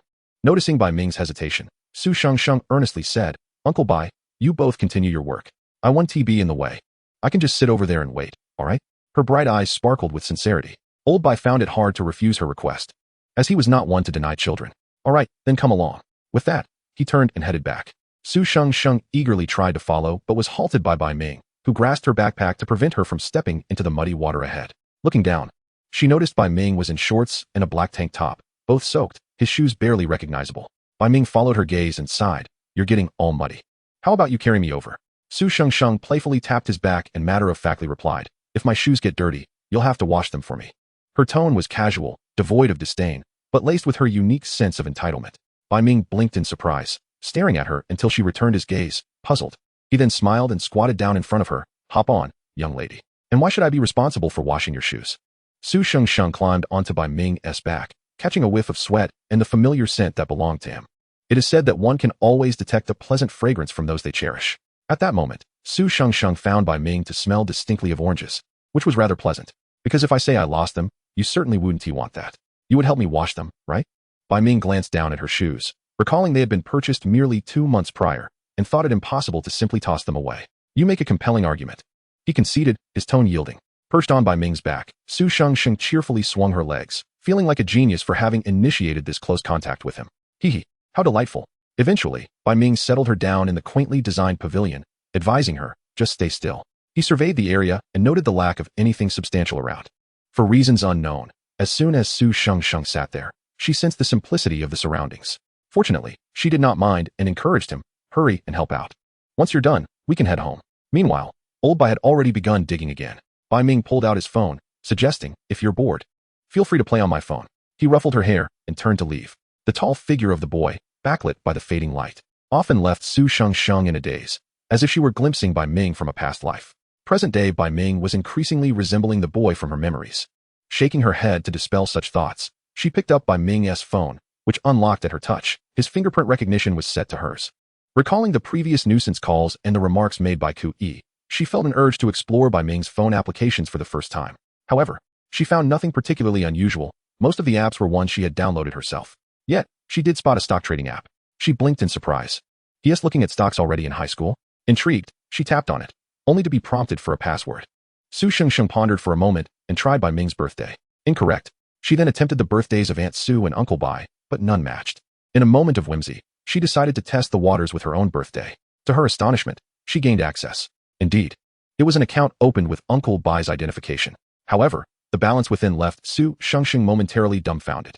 She quickly regained her composure, realizing that such an intrusion was unethical, a violation of someone's privacy. Casting a glance at the father and son still engrossed in their endeavors, she ultimately exited the application. It was quite fortunate. Uncle Bai was affluent, which meant that Xiao Bai wouldn't have to toil as hard. At that moment, she didn't dwell on the fact that it was improbable for Uncle Bai's account to utilize her birthday as a password. Nevertheless, it mattered not whether Uncle Bai was wealthy. She was capable of supporting Xiao Bai. With this thought, she cheerfully opened the Candy Crush app on Bai Ming's phone. As for why she didn't use her own device, that was a matter of the young lady's affairs, best left unexamined. Su Shengsheng's phone served minimal purpose, as she predominantly utilized Bai Ming's. It had become a habit. When Bai Ming and old Bai, drenched in sweat from their labor, finally emerged, they were a sight to behold. Su Yu had also arrived at some point, engaging in light-hearted conversation with Su Shengsheng, both of their faces adorned with smiles. Upon noticing their ascent, Su Yu called out, "Have you finished?" Bai Ming, while peeling off his tank top, replied, "All done, just let me rinse off." With that, he stripped down to his bare torso and grabbed the nearby hose to wash himself down. It was the height of summer, and Su Yu and the others paid him no mind. Old Bai, too, felt the urge to shed his clothes, but remembering Su Shengsheng's presence, he restrained himself. At that moment, Su Shengsheng gazed at Bai Ming with sparkling eyes. "Wow, you have abs, and there are muscles on your arms too. How attractive. Hee. Xiao Bai has such a great physique. Thank goodness he is mine. Otherwise, where would I cry if someone else took advantage?" She mused. Ugh, those droplets are far too slippery. An abdominal slide? Her gaze was unmistakably obvious. Bai Ming, in the midst of rinsing, suddenly felt the weight of her intense gaze. As though he were being unduly scrutinized, he turned to find Su Shengsheng staring unabashedly at him, her expression carrying a hint of mischief. "Su Shengsheng, wipe that drool off your chin." Chapter 59. Who asked you that, you lewd fellow? Instinctively, Su Shengsheng raised her hand but hesitated, glaring at Bai Ming. "Who's drooling over you?" She retorted, "You're built like a middle schooler." With that, she turned her head away, her pouty lips visible in profile. Bai Ming merely chuckled, rinsing out his tank top. Meanwhile, Su Yu had finished tidying up and inquired, "What drool? Are you hungry? Shall I prepare some noodles for you at home?" Su Shengsheng smiled. "Aunt Su, you're so kind." Old Bai emerged from the house, sporting a fresh change of clothes and carrying a t-shirt for Bai Ming. "Are we ready to go? Let us pack up and head back," Bai Ming exclaimed, grabbing a bag to stow away his rinsed tank top while slipping on the t-shirt handed to him by old Bai. Su Yu then asked Su Shengsheng, "Would you like to ride back on Uncle's motorcycle? It's still quite common to ride motorcycles and bicycles around town, mainly for convenience. The roads here aren't very wide. If everyone drove cars, traffic would surely be a nightmare." Su Shengsheng shook her head. Bai Ming smirked. "She is still planning to ride on my back. If she dares to refuse my bicycle, I simply won't carry her." Su Shengsheng shot him a look. "You stink. I'll walk myself." Bai Ming tugged at her backpack. "Oh, come on. If you don't let me carry you, I won't wash your shoes." Old Bai had already taken the items from Su Yu, saying, Let us go, don't mind the youngsters. Xiao Bai needs some exercise. How heavy can Shengsheng possibly be? Suyu remarked as she followed her husband, reminding them, be careful on your way back. Understood, they chorused. Su Shengsheng glanced at her backpack strap. Let go. Bai Ming released his grip. Then you'll walk on your own? Su Shengsheng surveyed the ground, noting that the area where Bai Ming had showered was a bit cleaner. Yet the path ahead remained rather filthy. Not far off, old Bai attempted to carry his wife. But Suyu shyly swatted his hand away and made her way on foot. Su Shengsheng proudly lifted her delicate chin. I can manage. Bai Ming applauded from the side. Wow, you're doing splendidly. Su Shengsheng thought to herself, what a cheeky fellow. 5 minutes later, Bai Ming squatted nearby, observing the young lady who appeared deeply conflicted yet reluctant to extend her foot. She was propping her chin up, and he could hardly contain his amusement. He noticed her hesitatingly glance at him, but she remained silent. A minute passed, and she shot him another glance, this time a hint of annoyance visible. Yet, Bai Ming feigned ignorance. Another 3 minutes elapsed, and suddenly a small white backpack landed on him. Bai Ming fumbled to catch it, looking up to see her vexed expression. Su Shengsheng's eyes blazed with indignation. You did that on purpose. Her voice was loud with accusation. Bai Ming, perplexed, replied, what did I do on purpose? Whatever. It's your fault, Su Shengsheng grumbled, squatting down beside him. Bai Ming chuckled at her stubbornness, lifting the incongruous little backpack onto his shoulder and, bending down, effortlessly scooped her up. She was curled up, hugging her knees, and he carried her in that position, placing her back on the chair she had just vacated before squatting down himself. Let us go home. Otherwise, my mom's noodles will burn. If they do, she won't want to eat them. Having just called him smelly, Su Shengsheng now happily nestled against his back, complaining about her small backpack. It's squashed against me. Bai Ming remarked, this little backpack is indeed tiny. Aside from being cute, it hardly holds anything. At that moment, it probably contained just their phones. Eventually, the backpack slipped from Bai Ming's shoulder as he carried her, one hand also clutching the bag, exclaiming in jest, I seem to have become some peculiar beast of burden. Well, as long as you're with me, you'll be well fed and well treated. You're a noble beast of burden, Su Shengsheng replied with pride. Bai Ming almost laughed in exasperation, but I prefer to be a person. Only if you bear my name, Su Shengsheng thought, but at that moment, she merely leaned her cheek against his neck. You're so warm, Bai Ming. Bai Ming sighed. I just finished digging. Bear with me. I've already rinsed off. Then he heard her mutter softly, I'm not complaining about you. Following that, something soft rested on his shoulder. Bai Ming turned his head to find her cheek nestled against him. Xiao Bai, you've been carrying me for so many years. For 2 lifetimes, no one has held me like this, not even my family. Bai Ming grunted in acknowledgement, not forgetting to tease her. After all these years, you still haven't put on any weight. If you did, it wouldn't look good. The young lady had her own standards of beauty. Bai Ming blurted out. But certain areas could use a little more flesh. Su Shengsheng retorted. At that moment, they had reached the entrance, and in a fit of rage, Su Shengsheng hopped off Bai Ming's back. She looked down at herself, then stepped on Bai Ming's foot in frustration and stormed off. Bai Ming sighed, cycling after her. I'm sorry, that wasn't my intention. I just spoke without thinking. Cough. However, to express personal preferences, I indeed lean towards a more voluptuous physique. After all, one should possess the attributes that come with being slender, right? It was merely an observation made in the spirit of naturalness. Su Shengsheng, fuming, thought to herself that she had yet to fully develop. In her previous life, she was quite ample. Stupid Bai Ming. Riding his bike behind her, he coaxed. Truly not intentional. The young lady is always beautiful. Shall we get on? Otherwise, it would be quite a trek back. Shut up, Su Shengsheng shot him a glare. But when her gaze met Bai Ming's smiling eyes, her resolve softened. While scolding the rascal, she commanded him to stop, and then she hopped onto the back seat, giving Bai Ming a forceful slap on his back as they headed home. Her slap, however, lacked any real strength to someone as sturdy as Bai Ming. It was barely a tickle. He sighed and pedaled ahead. Aren't your parents still at home? So what? My legs are my own, Su Shengsheng retorted. Yet, she couldn't help but be concerned, looking down at her still flat chest. Bai Ming. Do you prefer a larger size? Bai Ming was taken aback. Huh? What? Su Shengsheng suddenly found herself at a loss for words, wondering if this was a form of harassment towards Bai Ming. With a huff, she dismissed it. Never mind. Bai Ming, suddenly enlightened, chuckled as he pedaled a bit faster. I like what I like. Size is irrelevant. Just like how I adore the young lady. It has nothing to do with whether you are gentle or spoiled. Who asked you that, you rascally scoundrel? Chapter 60. Bai Ming, suspecting she is not a rural lad, but rather a little dog. Bai Ming was unperturbed by being labeled a rascal. After all, he had indeed been a bit of a rogue in his thoughts. He recalled the Su Shengsheng of his previous life, whose figure had blossomed beautifully. She possessed all the right curves. In that past life, they had almost shared an intimate moment. It had been a day when he was still working late. Truly, those idle CEOs are mere fabrications of fiction. The reality is that bosses are overwhelmingly busy, especially someone like Bai Ming, who lacked a family background. He toiled like a servant alongside Matey. At 1 in the morning, the young lady's call came through. Bai Ming promptly answered. only to be greeted by an unfamiliar female voice directing him to a KTV, where Su Shengsheng was intoxicated. He rushed over, only to find Su Shengsheng slumped on a sofa, wielding a fork meant for fruit. Surrounding her were several young women. One of them, upon seeing him, breathed a sigh of relief. You must be Xiao Bai, right? Come, take her away. These girls were socialites who often indulged with Su Shengsheng, and Bai Ming recognized two of them from the tabloids. It was no wonder Su Shengsheng had a less than favorable reputation. After all, many people instinctively believe that birds of a feather flock together. Before departing, Bai Ming loosened his tie and unbuttoned his shirt, shedding his serious demeanor, and smiled to thank them. One girl eyed him appreciatively. The young lady has good taste, but you go by Xiao Bai? You won't be able to keep up with the young lady anymore. Feel free to find me. She began to approach him, but Su Shengsheng, who had been reclining on the sofa, suddenly straightened up, reaching for something and throwing it at the woman who was trying to get closer. Stay away from him. P.S. Mine. Bai Ming. Judging by her voice, she must be drunk. But she was fierce, and the woman wisely retreated, her expression souring. Bai Ming chuckled. Thank you. Barring any unforeseen circumstances, we will not part ways. That unforeseen circumstance might just be the young lady's intent to separate.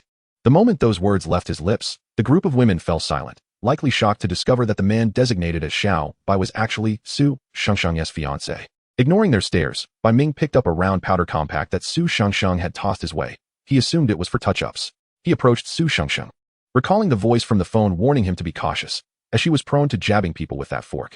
Su, run to Shengsheng?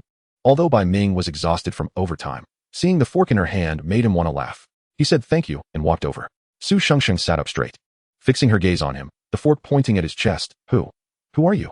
Bai Ming. Bai Ming didn't advance any closer, merely bending slightly. I'm here to take you home. I have no home. She was indeed quite inebriated, her cheeks flushed as she shook her head while speaking. Bai Ming? Who is that? Bai Ming Xiao Bai? He had just realized that this was how she had saved his contact. Upon hearing the name Xiao Bai, she blinked and, still gripping the fork, extended her hand towards him. Bai Ming, perplexed, reached out, only to have her bite him, which stung quite a bit, causing him to gasp. Yet, Su Shengsheng seemed satisfied. You're Xiao Bai. She tossed the fork aside and reached for him. Come on, Xiao Bai, let us go home. Bai Ming, suspecting she is not a rural lad, but rather a little dog. Eventually, Bai Ming carried her, her bag dangling from his hand. As he departed under the watchful eyes of her friends, Su Shengsheng clung tightly to his neck, earnestly stating, Xiao Bai, take me home. To your home, okay? Bai Ming had initially contemplated returning her to her apartment, but ultimately took her to his own. Bai Ming's apartment, though not as spacious as the young lady's grand flat, was still a 3-bedroom, 1 living room abode. The tipsy young lady was surprisingly obedient yet defiant. On the way, she behaved well, but as soon as Bai Ming carried her inside, she glanced around and suddenly kissed him. It was their first kiss.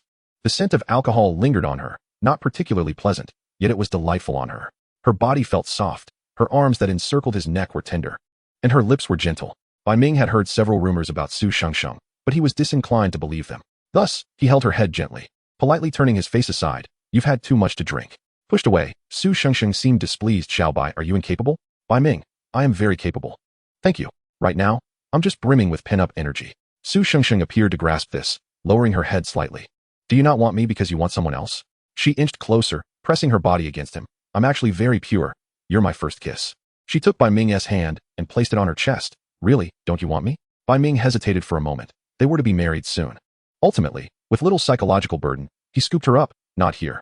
However, that night ended in a chaotic tangle of sheets, the dimness of the room devoid of light, her softness, and then, she fell asleep. The emotional toll was immense, the shock profound. Bai Ming staggered to the bathroom for a cold shower. What else could he do? She was asleep. Who could understand this, family? He felt a sense of humiliation. When he emerged, he stood by the bed, watching her sleep soundly, clutching his blanket. It was so close. Was his foreplay truly that inadequate? How could she fall asleep so effortlessly? At that moment, Bai Ming contemplated the undeniable truth that as a novice, there was an abundance of knowledge he needed to acquire. Presently, he could hear the individual behind him grumbling, her head pressed against his back, berating him as a rogue. A sudden urge to inquire whether his initial attempts had been woefully inadequate surged within him. Yet he ultimately restrained himself. Why do you always resort to that same insult? Bai Ming provocatively swerved the bike, causing the person behind to clutch his waist tightly. Mind your own business. Just ride properly. Su Shengsheng's voice was laced with exasperation. Bai Ming chuckled. All right, hold on tight. We're heading home. The bike sped past streetlights, and the girl clung desperately to the sides of his shirt. Su Shengsheng gazed at the roadside, noting that many houses had already succumbed to darkness. It seemed that many residents in the town retired early. A unique tranquility enveloped the area, starkly contrasting with the hustle and bustle of the metropolis, where the distinction between day and night was often lost. Bai, I see fireflies. Oh, Bai, Li Hua is still awake. Her room is lit. I bet she's working on math. I wager she's tackling competition math. I said it first. You mentioned math, but I specified competition math, hence I win. Humph. How childish, she retorted, yet her lips curled into a radiant smile. Indeed, you're not childish, especially when you were just throwing a tantrum. So what? You surf the internet far too much. So what? Chapter 61. Oi, Bai, someone wants you to be a scapegoat. The following day, when Bai Ming awoke, Su Shengsheng had already been picked up by Uncle Wang. His grandmother had insisted that Su Shengsheng must accompany her parents, and they would have lunch at home before coming over. Bai Ming was not surprised. Although his grandmother held a low opinion of her daughter and son-in-law, she still endeavored to mend the relationship between Su Shengsheng and her family. The elderly lady always feared that, upon her passing, her cherished granddaughter would become estranged from her family. Bai Ming struggled to recall many details about his grandmother. In his previous life, his relationship with Su Shengsheng during their childhood had not been as harmonious as it was now. The wealthy matriarch on the mountainside and her Maybach had seemed to belong to an entirely different realm to Bai Ming back then. However, Su Shengsheng had diligently coaxed her grandmother into annual health checkups, and her reports had consistently shown good health. At this moment, Bai Ming brushed his teeth and simultaneously tended to Peiqi, the pet. While feeding, he casually asked his father, Dad, could you please send Peiqi to the pig pen at the farm when we head to school? Bai snorted. What if Shengsheng comes back asking what happened? Just say it ran away. Bai Ming replied. Bai kicked his son lightly. Do you really think she's that naive? A pig that size running away? Would she believe that? The neighbors would surely spill the beans. Bai Ming sighed. That does seem to be the case. But Peiqi has grown quite robust. Pack your things. And when Shengsheng arrives, I'll take you both to school, Bai instructed. Bai Ming casually inquired, Isn't Mom going? You're all grown up now. You can go on your own. Do you really expect your parents to drop you off? Bai clicked his tongue and glanced towards the kitchen, lowering his voice. Your mother is in a foul mood. Your uncle called her last night. Bai Ming, who had been focused on Peiqi, suddenly turned to look at Bai. The latter wore a look of helplessness, unsure of what to say regarding his wife's family. Su Yu appeared to be a decisive woman, yet she exhibited an extraordinary level of tolerance towards her family. Upon hearing about the uncle's call at this hour, Bai Ming recalled an incident from his previous life that had nearly led to his parents' divorce. Bai Ming's expression darkened, and his countenance soured. Is it another request for money? He ventured. Bai shook his head. I don't know. Probably, but it seems he wants us to visit, which invariably involves money, right? Bai Ming observed his father closely, recalling that in his previous life during his first year of high school, his parents had nearly divorced due to his father's infidelity. At that time, Bai Ming was perplexed. Isn't this the truth? This is Bai we're talking about. Neither of his parents had clarified the situation, believing he was too young to understand. In his previous life, Bai Ming had attended boarding school, and weekends were often chaotic at home. His uncle would occasionally stir the pot, urging his sister to consider divorce and insisting that her husband take responsibility for the woman involved. Bai had steadfastly refused to divorce. Bai Ming vividly remembered the fervor in Bai's voice as he proclaimed, Doesn't he know whether I've slept with her? How could she ever compare to my wife? I refuse to divorce. Let her bear the child. I'll see what comes of it. In both lifetimes, Bai Ming had always found his father to be quite admirable. Eventually, Bai Ming suggested the possibility of a paternity test via chorionic villus sampling when the pregnancy reached 10 or 15 weeks. Bai had immediately patted Bai Ming's back, exclaiming, Good son, let her do it. I'll cover any costs. Yet, the woman concocted various excuses, claiming Bai intended to harm her unborn child. The back and forth continued until Su Yu, not foolish but deeply hurt, realized something was amiss.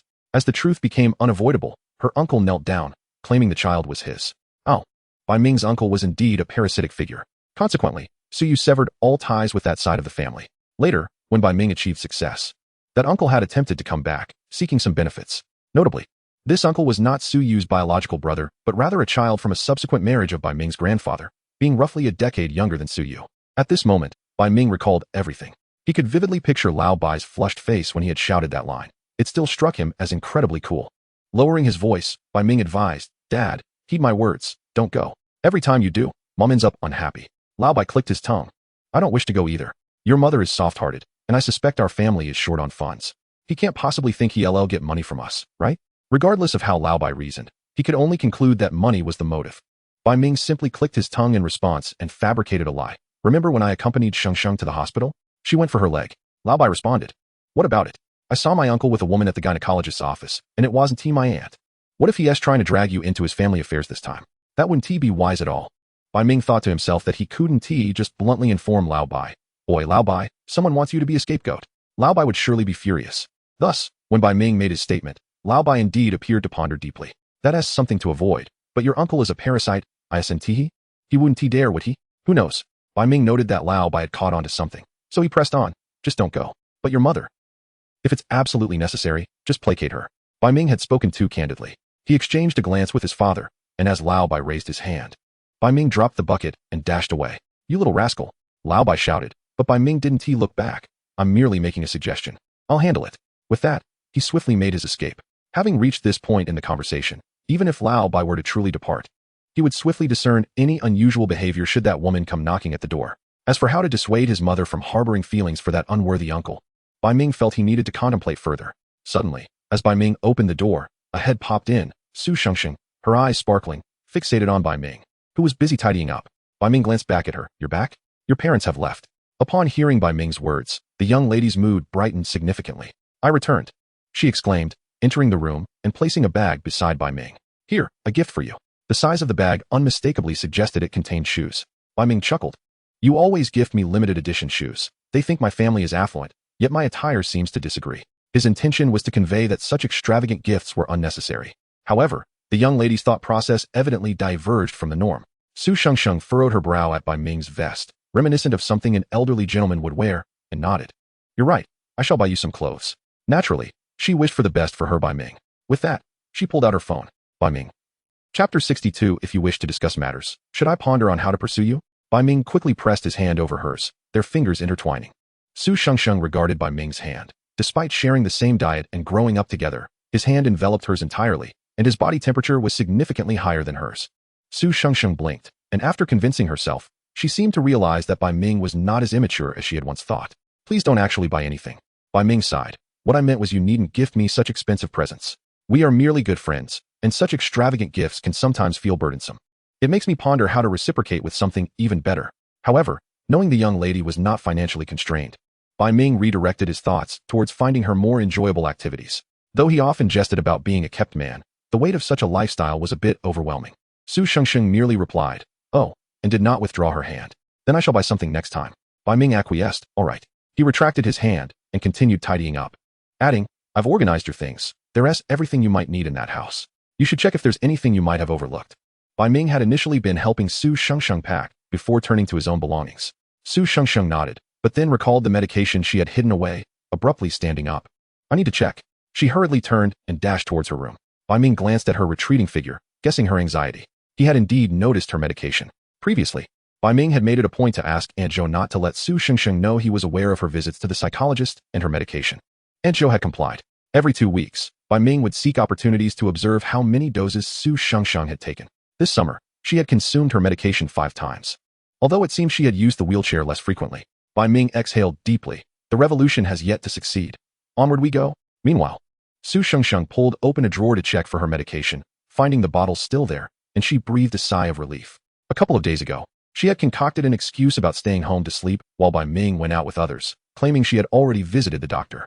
The physician had said she was doing well and should continue her current regimen. She estimated that soon she would no longer need to take her medication. The thought brought her some joy. Without needing medication, she could pretend to be a normal person. Ultimately, she hesitated but decided to stow the medication in her bag, better safe than sorry. In the afternoon, Lao Bai drove them home. Although they mentioned it was the day school began, it was actually the following day. Suyu offered a few words of advice before watching them depart. She would go tomorrow, as the children were to receive their military training gear and head to the training base that afternoon.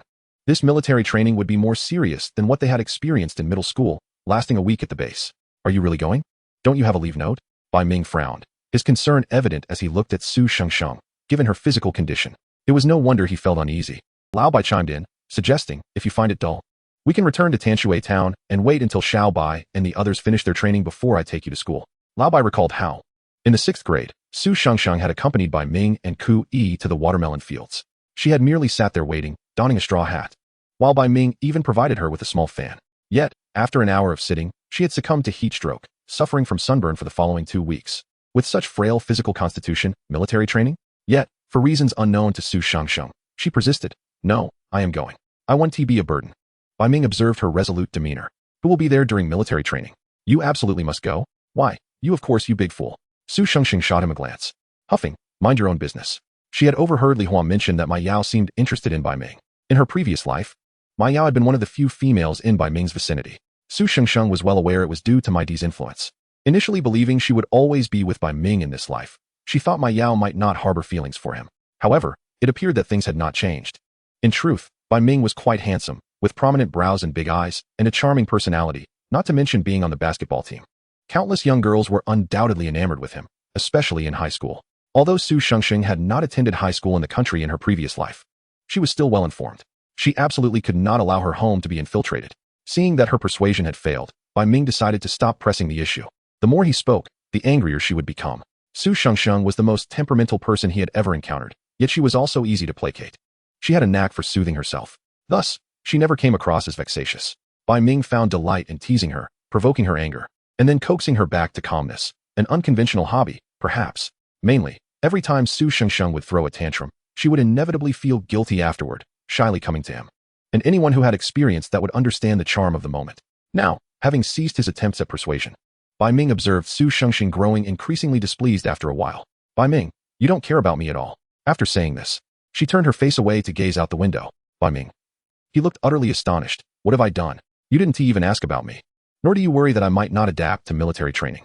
Su Shengsheng was earnestly being unreasonable. Lao Bai, driving in front, nearly burst into laughter but managed to hold it back. I did ask, Bai Ming protested. You only asked once. When I said I must go, you didn't inquire further. That's just being dismissive. Su Shengsheng had initially intended to tease, but found herself increasingly irate. She turned to glare at Bai Ming, her large eyes amplifying her indignation, leaving Bai Ming both amused and exasperated at her logic. Su Shengsheng, you're being unreasonable. Hmph. Yet, Lao Bai, as the elder, restrained his laughter and attempted to mediate. Xiao Bai, with such a temperament, how will you ever charm a girlfriend in the future? Bai Ming, thank you. In my previous life, I was already in my 20s, and if it weren't for the young lady seeking me out, well, my fate would have been quite different. However, Su Shengsheng seemed momentarily taken aback. She turned to old Bai. Uncle Bai, does Bai Ming have a girlfriend? No, it's just a casual remark. Our family doesn't really oppose early romance. Haha. I was quite young when I had him, old Bai chuckled, oblivious to the subtle shifts in Su Shengsheng's demeanor as he drove. Bai Ming interjected, Old Bai, please don't set a bad example for the kids. We're still quite young to be worrying about such matters. Su Shengsheng fell silent, lost in her thoughts. After Bai Ming had admonished his father, he noticed her silence and inquired, Why aren't you speaking? Su Shengsheng raised her gaze earnestly. So, Bai Ming, do you wish to date? If you do, I suppose I need to think about how to pursue you. Chapter 63. Her shortcomings are of no consequence. Bai Ming excels in every regard. Upon hearing Su Shengsheng's words, Bai Ming playfully tapped her forehead. What are you talking about? You are just misinterpreting what my dad said. He felt quite unjustly accused. Su Shengsheng replied, Uncle, let us ignore him. Yet, despite her words, Bai Ming noticed her rolling her eyes at him and turning away. Nonetheless, he could still catch a glimpse of her profile, truly beautiful. Yet, the thought of romance lingered. It seemed a conversation worth having. Ever since he deduced that Su Shengsheng was also reborn, he had firmly resolved that she was destined to be his wife. However, when it came to emotional intelligence, he admittedly lacked finesse. He envisioned spending time with his wife, engaging in childhood games, allowing her to relive her youth, and ensuring her happiness. But the notion of dating had never truly crossed his mind. After all, she was already his wife. At that moment, he realized that in their previous life, they hadn't really dated either. Moreover, at their age, many had indeed begun to experience the stirrings of first love. Although Bai Ming had recognized his feelings for Su Shengsheng early on, it seemed they had never truly explored a romantic relationship. Do you want to date? Bai Ming leaned in a little closer, whispering in her ear. Su Shengsheng suddenly covered her ears, finding his breath ticklish. She turned to glare at him, only to lock eyes with him. He was so close that she could distinctly observe his handsome features and the smoothness of his skin. Unlike some boys in their class whose faces bore the unevenness of adolescence. Yet, at that moment, Su Shengsheng's gaze was entirely captivated by Bai Ming's face. His expression was serious, his eyes intently awaiting her response. I absolutely do not. Su Shengsheng's words often outran her thoughts, and her responses were usually the opposite of her true feelings, a habit she had cultivated over the years. After she spoke, she pushed Bai Ming's face away and stepped back. Bai Ming barely had time to decipher her expression before a soft hand covered his eyes. Though not applied with much force, it effectively obscured his vision. Bai Ming blinked, feeling her delicate palm brush against his eyelashes, prompting her to giggle as she withdrew her hand. Little Bai, you're quite childish. Bai Ming gazed at her radiant smile, thinking, this is just fine. If she wishes to date, I am always here. Who could possibly charm her away from under his nose? Absolutely no one. Besides, those who might approach Su Shengsheng would have to contend with her sharp intellect. Old Bai dropped them off downstairs and drove away in a flash, leaving the logistics of moving their belongings to his son, as he was concerned about leaving his wife alone at home. Su Shengsheng watched Old Bai's car disappear and then glanced at the 3 suitcases. 2 belonged to her, while 1 was Bai Ming's. You carry the backpack. Bai Ming took off his backpack and handed it to her, declaring it light. Su Shengsheng, with one suitcase in front and one behind, felt capable enough. I'll carry a suitcase too. The route to their destination was manageable, so Bai Ming let her push the smallest one, which contained her belongings. However, as they approached the elevator, they found it surrounded by caution tape, out of service. Their residence was on the 8th floor. Su Shengsheng widened her eyes and blinked. Reaching for her phone, I'll call for help to move this. Bai Ming gently restrained her hand. No need for that. I can handle it. He glanced at Su Shengsheng's legs and gestured towards the lobby sofa. You can wait there while I carry the luggage up. Su Shengsheng stared at him, slightly dazed. But that's 8 floors. One you need to make 2 or 3 trips. No more than 2. I'll take all the suitcases up in one go and then come back for you. He eyed her backpack. Hand that over too. I'll carry it all. Just wait there and play on your phone. I'll be quick. Bai Ming's tone was so matter-of-fact. However, Su Shengsheng felt a twinge of reluctance. The prospect of it sounded exhausting. For the first time, she regretted her past laziness, realizing she was unwilling to endure even a hint of hardship. The current her was hardly capable of climbing 8 flights of stairs in one go. In other words, if an earthquake were to strike, this useless self would likely perish without assistance. Reflecting on this made Su Shengsheng's spirits sink. She retrieved her phone. I'll check with the property management to see when the elevator will be fixed. Perhaps we can wait. In truth, Bai Ming was unfazed. At home, old Bai and Su Yu often had him running errands, so he was accustomed to it. This was nothing to him. Yet, he could unmistakably sense Su Shengsheng's mood darkening. After pondering for a moment, he set down the suitcases he was carrying with one hand, and with the other, he took Su Shengsheng's hand. Fine, let us call. If it takes too long, we can either sit and wait or leave the luggage with the property management and go shopping. We're not in a hurry. Su Shengsheng glanced at their interlocked hands. Feeling inexplicably cheerful, her lips curving into a smile. All right then, I'll reluctantly heed your advice. Bai Ming sighed. I'm listening to you. You just said you'd call the management. So, isn't it only right to listen to my suggestion? Su Shengsheng countered. Bai Ming chuckled. Indeed, it's only right. After all, she was quite stubborn, always insisting that she was justified even when she wasn't. Clearly pleased with his response, Su Shengsheng nodded, and the two of them settled onto the sofa to call the property management. They were informed that repairs would take another hour or two. Bai Ming decisively asked, "Can we leave our suitcases with you? Climbing up will be a bit tiring." Of course, the property management was accommodating, even sending a patrol car to assist them. After placing their suitcases in the vehicle, Bai Ming and Su Shengsheng emerged from the property management building, hands still clasped together. Su Shengsheng looked down at their joined hands, feeling a wave of contentment wash over her. All right, I'm not feeling down anymore. I may be useless, but Bai Ming is incredibly capable. Bai Ming wouldn't abandon her. With this comforting thought, her spirits lifted. So where to now? Shopping, of course, and let us check out the class placements. Bai Ming replied, jingling the keys to his bicycle. Fortunately, all of his keys were attached in a single bunch, sparing them the need to climb for retrieval. Su Shengsheng, perplexed, inquired, aren't we in the same class? Why do we need to check? Well, Bai Ming sighed. There are others in the class besides just us. The mall isn't far from the school, so why not take a look?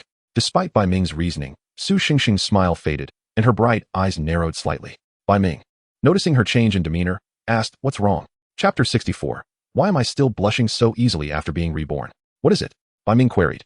Unable to comprehend her mood, Su Shengsheng glanced at his bewildered expression, uttered an "oh," and replied, it's nothing, let's go. With that, she released Bai Ming's hand, huffing.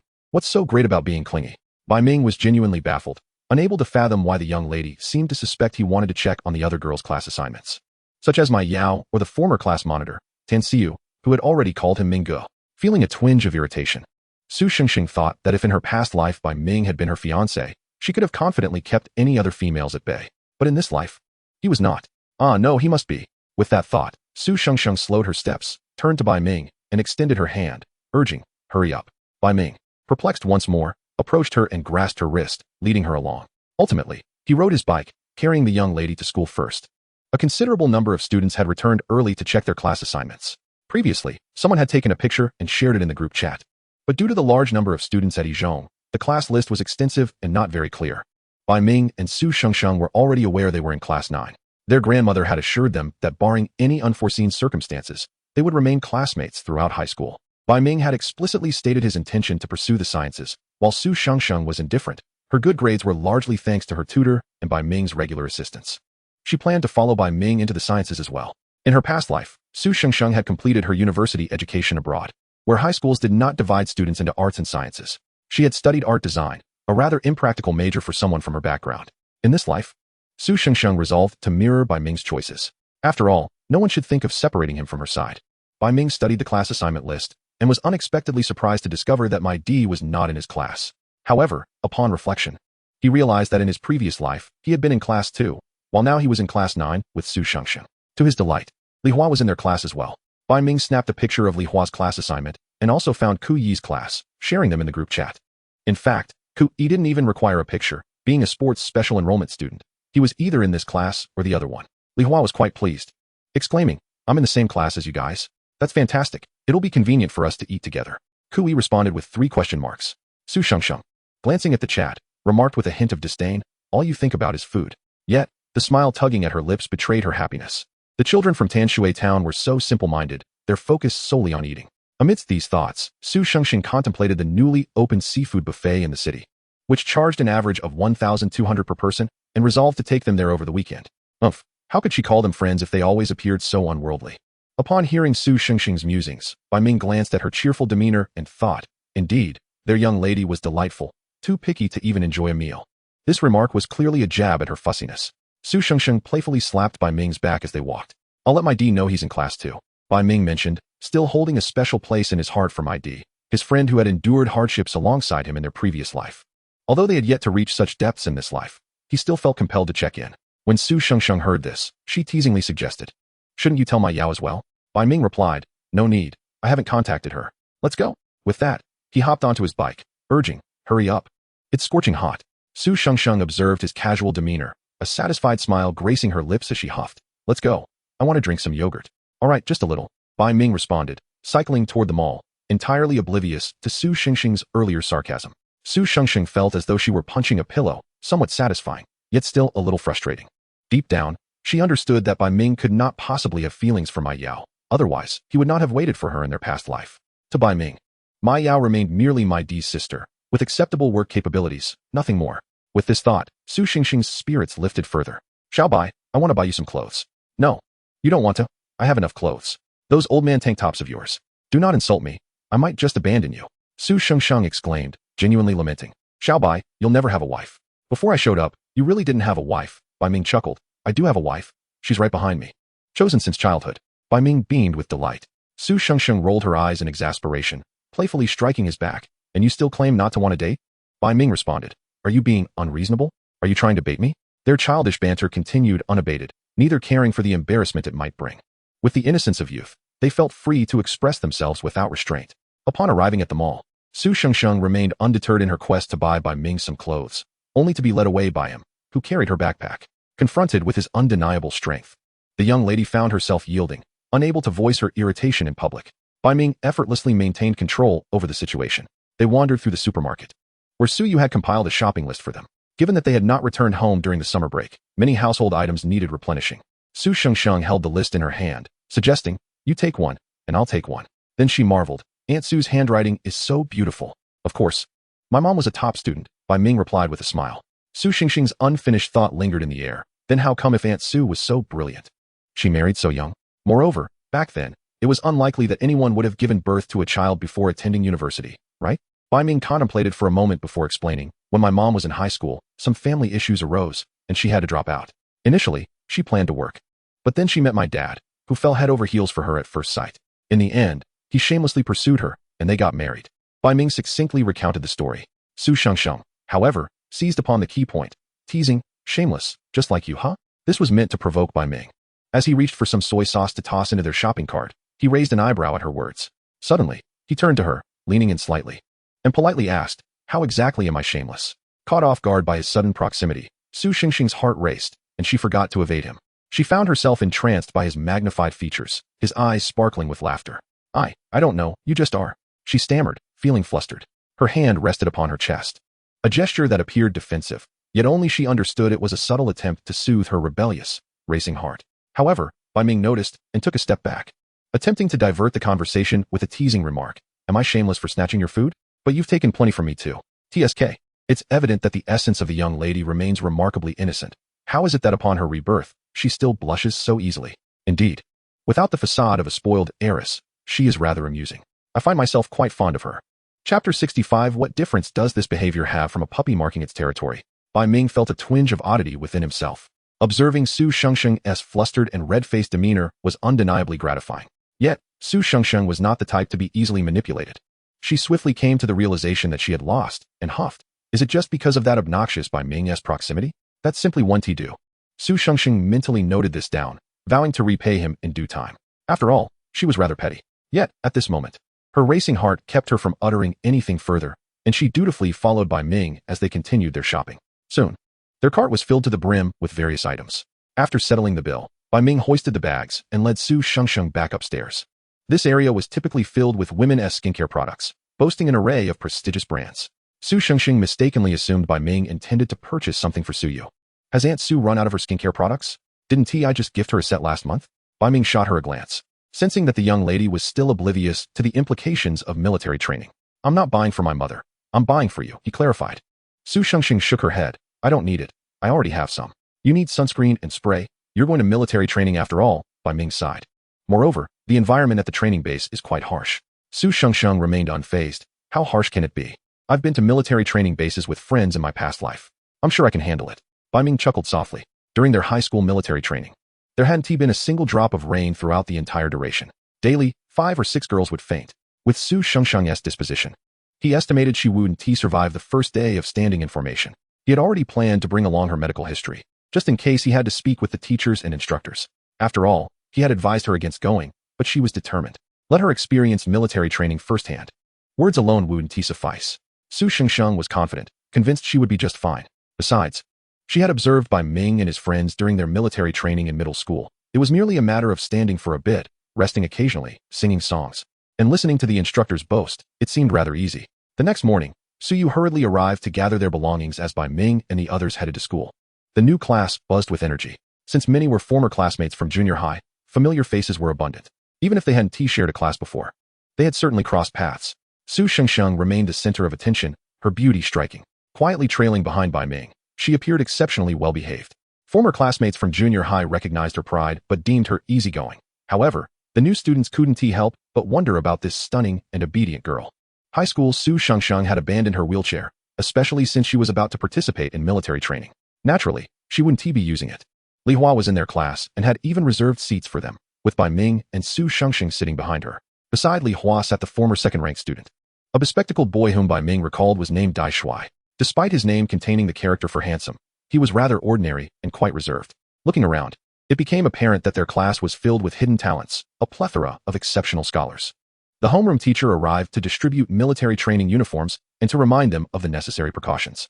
Finally, they assigned seating. Su Shengxing and Bai Ming had been desk partners since childhood, even in kindergarten. However, in high school, they could no longer sit together due to their new homeroom teacher's requirement for gender-segregated seating. Coincidentally, the class size was odd. Yet one boy had voluntarily requested to sit elsewhere. Thus, Bai Ming gained a new desk mate named Dai Shuai, while Su Shengxing's new desk mate was Li Hua. Essentially, it was merely a change of seats between Su Shengxing and Dai Shuai. Nonetheless, Su Shengxing's expression remained sour, her demeanor heavy. Li Hua sighed beside her, offering consolation. It's all right. Minggu is sitting right behind you. Bai Ming playfully nudged her, coaxing. How about a smile? Your glare could kill a teacher. Dai Shuai adjusted his glasses. Actually, I wasn't keen on the switch either, so please don't blame me. Bai Ming retorted. Buddy, it's best you keep quiet. It's quite irksome. Bai Ming felt somewhat rejected. Su Shengxing huffed, taking all the books and stationery from Bai Ming's desk, swapping them for her own. Finally, she took hold of Bai Ming's hand and, rather childishly, inscribed her name, Su Shengxing, on his arm. Bai Ming hesitated, having thought for years that this behavior resembled a puppy marking its territory. Yet, he dared not voice it, fearing a reprimand from the young lady. At this moment, he pointed out, why not draw a heart behind it? The letters are so small today. Write larger, or people might think we can't afford to write. His tone was filled with longing and excitement. As expected, Su Shengxing cracked a slight smile at his coaxing. Bai Ming knew precisely how to bring her joy. Li Hua observed without surprise, while Dai Shuai, pushing up his glasses, gazed at the two with curiosity regarding their almost flirtatious interactions. Was it really so blatant? Bai Ming had always been open about his affection for Su Shengxing, never concealing it. As for Su Shengxing's possessiveness over Bai Ming, she might as well have written her name across his forehead. Both were unabashed in their feelings, leaving their new classmates pondering their relationship. After changing seats and receiving their books, the teacher dismissed them. She specifically reminded the walking students to assemble at the playground at 1 o'clock in the afternoon. Dressed in their military training uniforms, Su Shengxing felt a surge of enthusiasm, surprisingly eager for military training. Although she was a bit disheartened about not being seated next to Bai Ming, she was still excited to prove her capability during training. However, the first hurdle left Su Shengxing feeling deflated. During her attempt to try on the military uniform at home, she experienced an allergic reaction. Bai Ming remarked. The fabric of the military uniform is indeed quite coarse. The inner short-sleeve shirt is somewhat better, but not by much. It's common knowledge that such wholesale fabric is like this. So when Su Shengsheng burst in, her eyes red and on the verge of tears, Bai Ming, who was just about to change his pants, thankfully hadn't yet stripped down. He quickly pulled on his pants. What's wrong? He asked, eyeing her in the disheveled military uniform. One could only say Su Shengsheng's beauty was undeniable, yet that green uniform left much to be desired.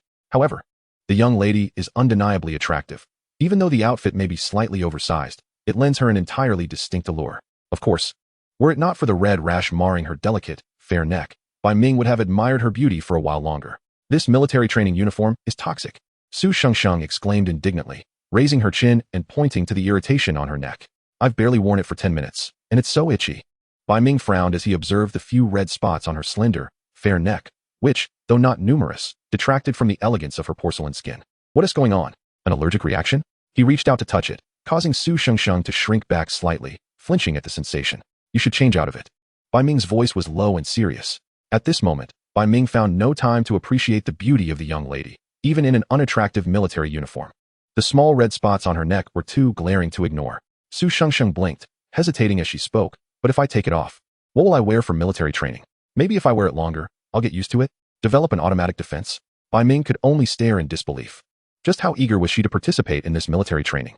Even at this moment, she was still preoccupied with that dreadful uniform. Bai Ming was almost amused by her tenacity.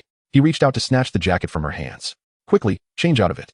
Upon hearing his serious tone, Su Shengsheng replied with a reluctant okay, muttering to herself, it's not like it's a food allergy, perhaps I can truly overcome it.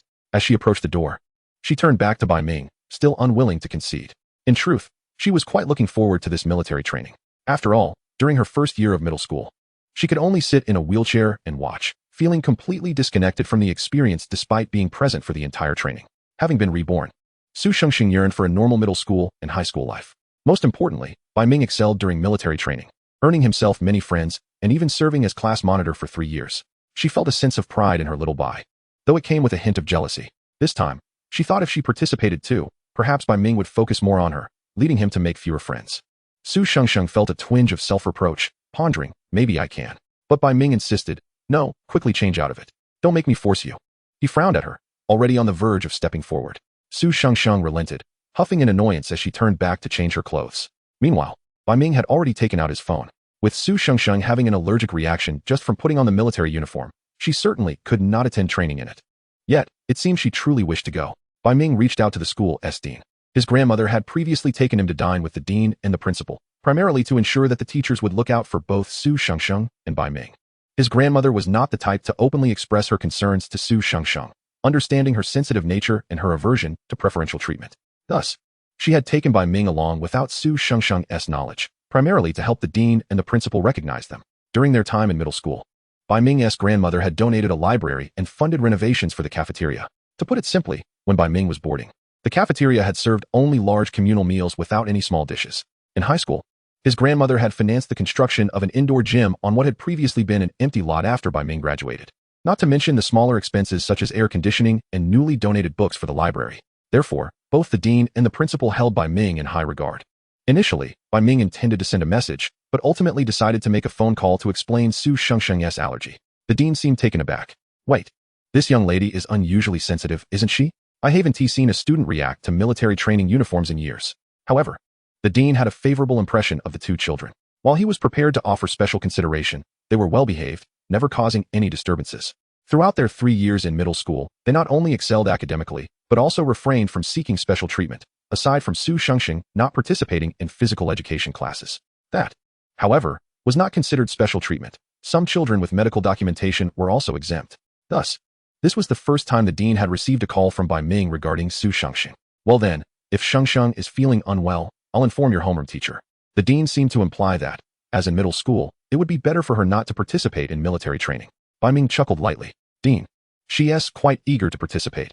Would it be possible for her to join, but perhaps in a different capacity, like serving as a representative for each class?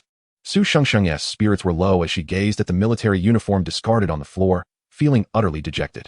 It seemed she was incapable of doing anything right. Just then, Bai Ming strolled in, immediately spotting her sitting cross-legged on the carpet.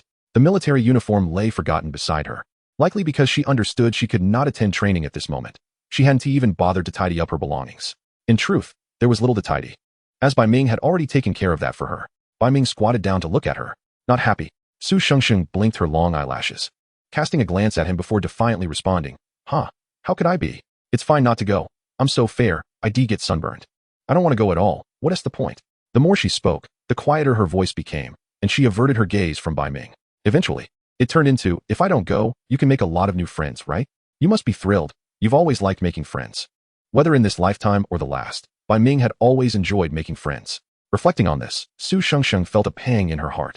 Bai Ming couldn't help but chuckle. His laughter prompted the gloomy girl to glare at him, still unsatisfied, as she pinched his arm. What is so funny? She demanded, her voice fierce. Bai Ming waved his phone in the air. Are you so focused on being upset that you didn't see the notice in the group chat? The homeroom teacher just mentioned that each class needs a good-looking girl or boy to join the etiquette team. The training won't be as strenuous, involving flag-bearing and musical instruments. So it will be much easier. Su Shengsheng blinked in confusion. Huh, I signed you up. You're the prettiest girl in our class, after all. The two girls who initially signed up have dropped out, Bai Ming said earnestly, locking eyes with her. So now, you can participate in military training. Su Shengsheng's large eyes blinked slowly. So, I'm training with you guys? This posed a dilemma for Bai Ming, as they would not be training together. Those selected for the etiquette team would be trained separately by female instructors, and their training would be considerably lighter, with more flexible scheduling.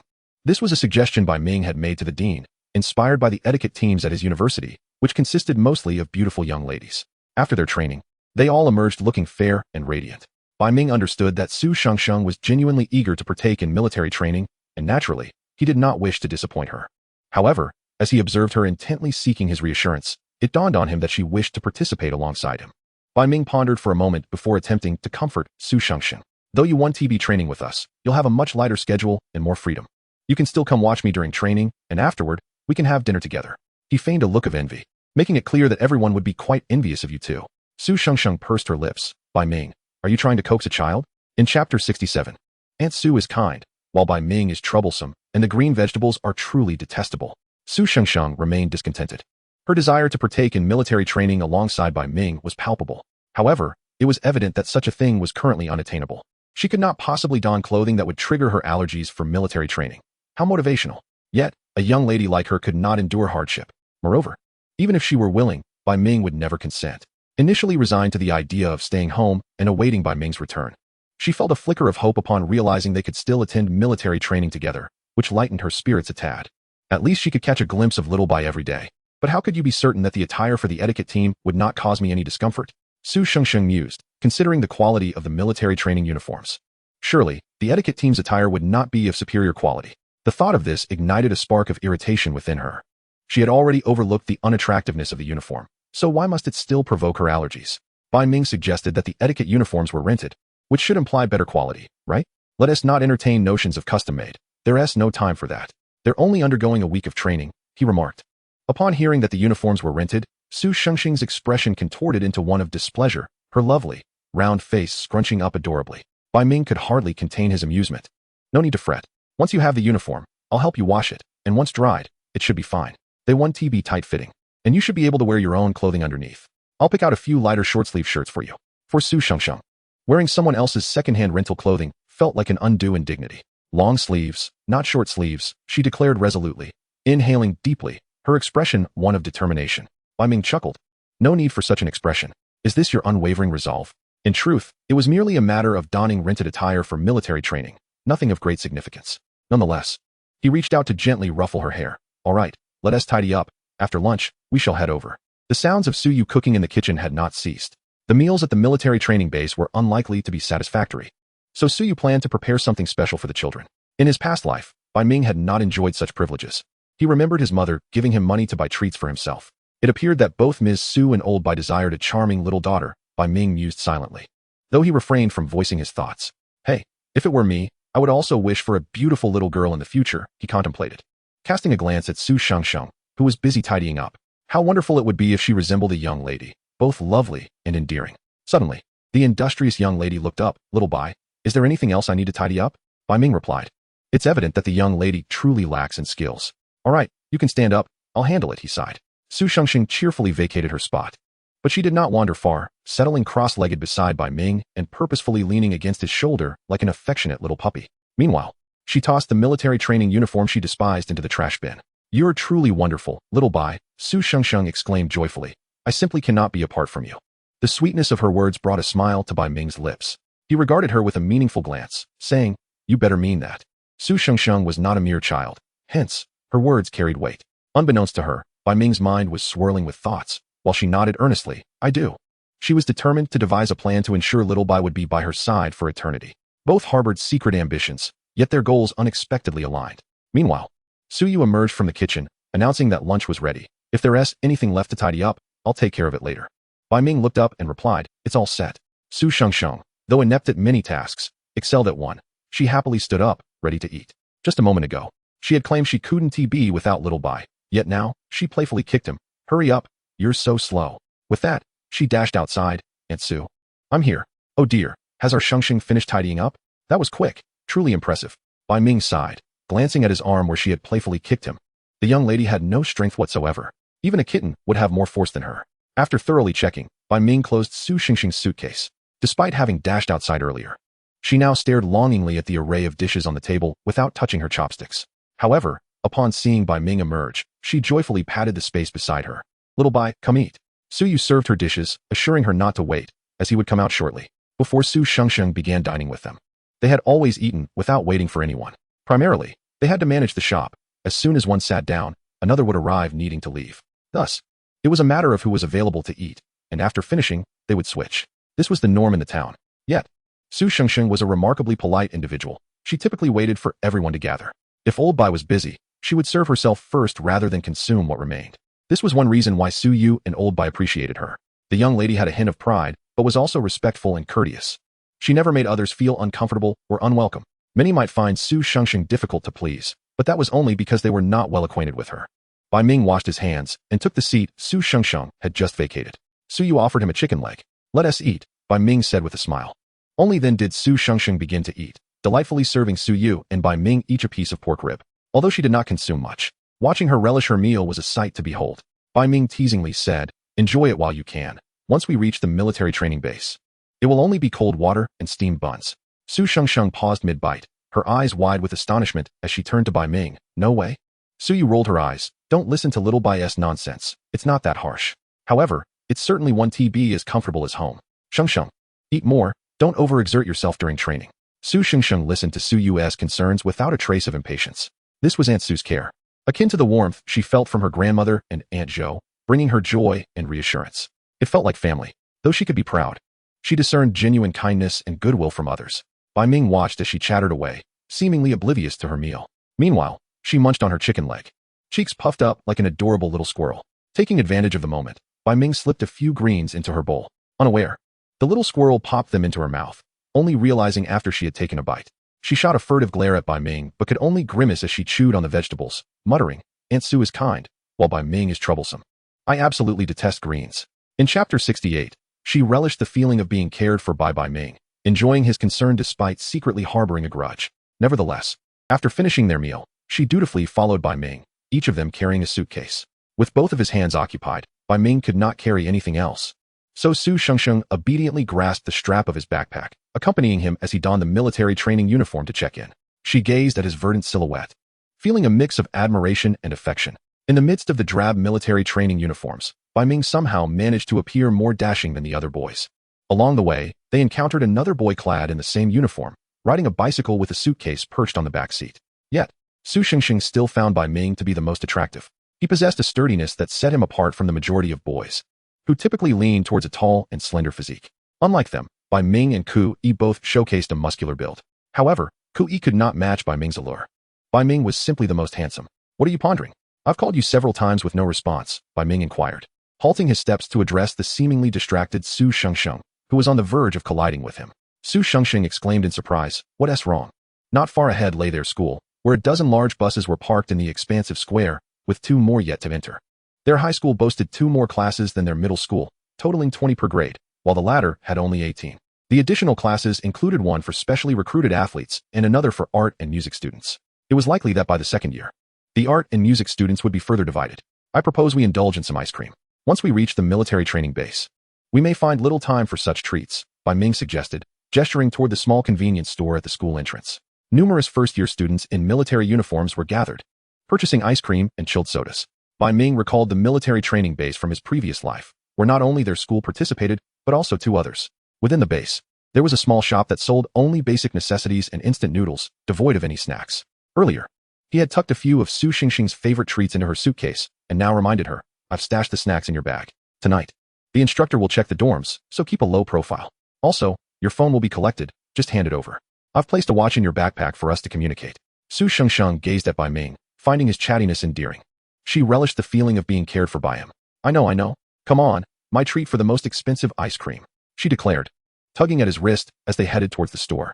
Bai Ming glanced at her legs. Currently, Su Xingxing walked like anyone else, just a bit slower, though she could quicken her pace if desired. However, they had often advised her to take her time during her rehabilitation, which made her appear slower than her peers. This, coupled with her demeanor, exuded an air of leisurely arrogance that suited her noble disposition. Regrettably, the most expensive ice cream at that convenience store was merely a little over 10 yuan.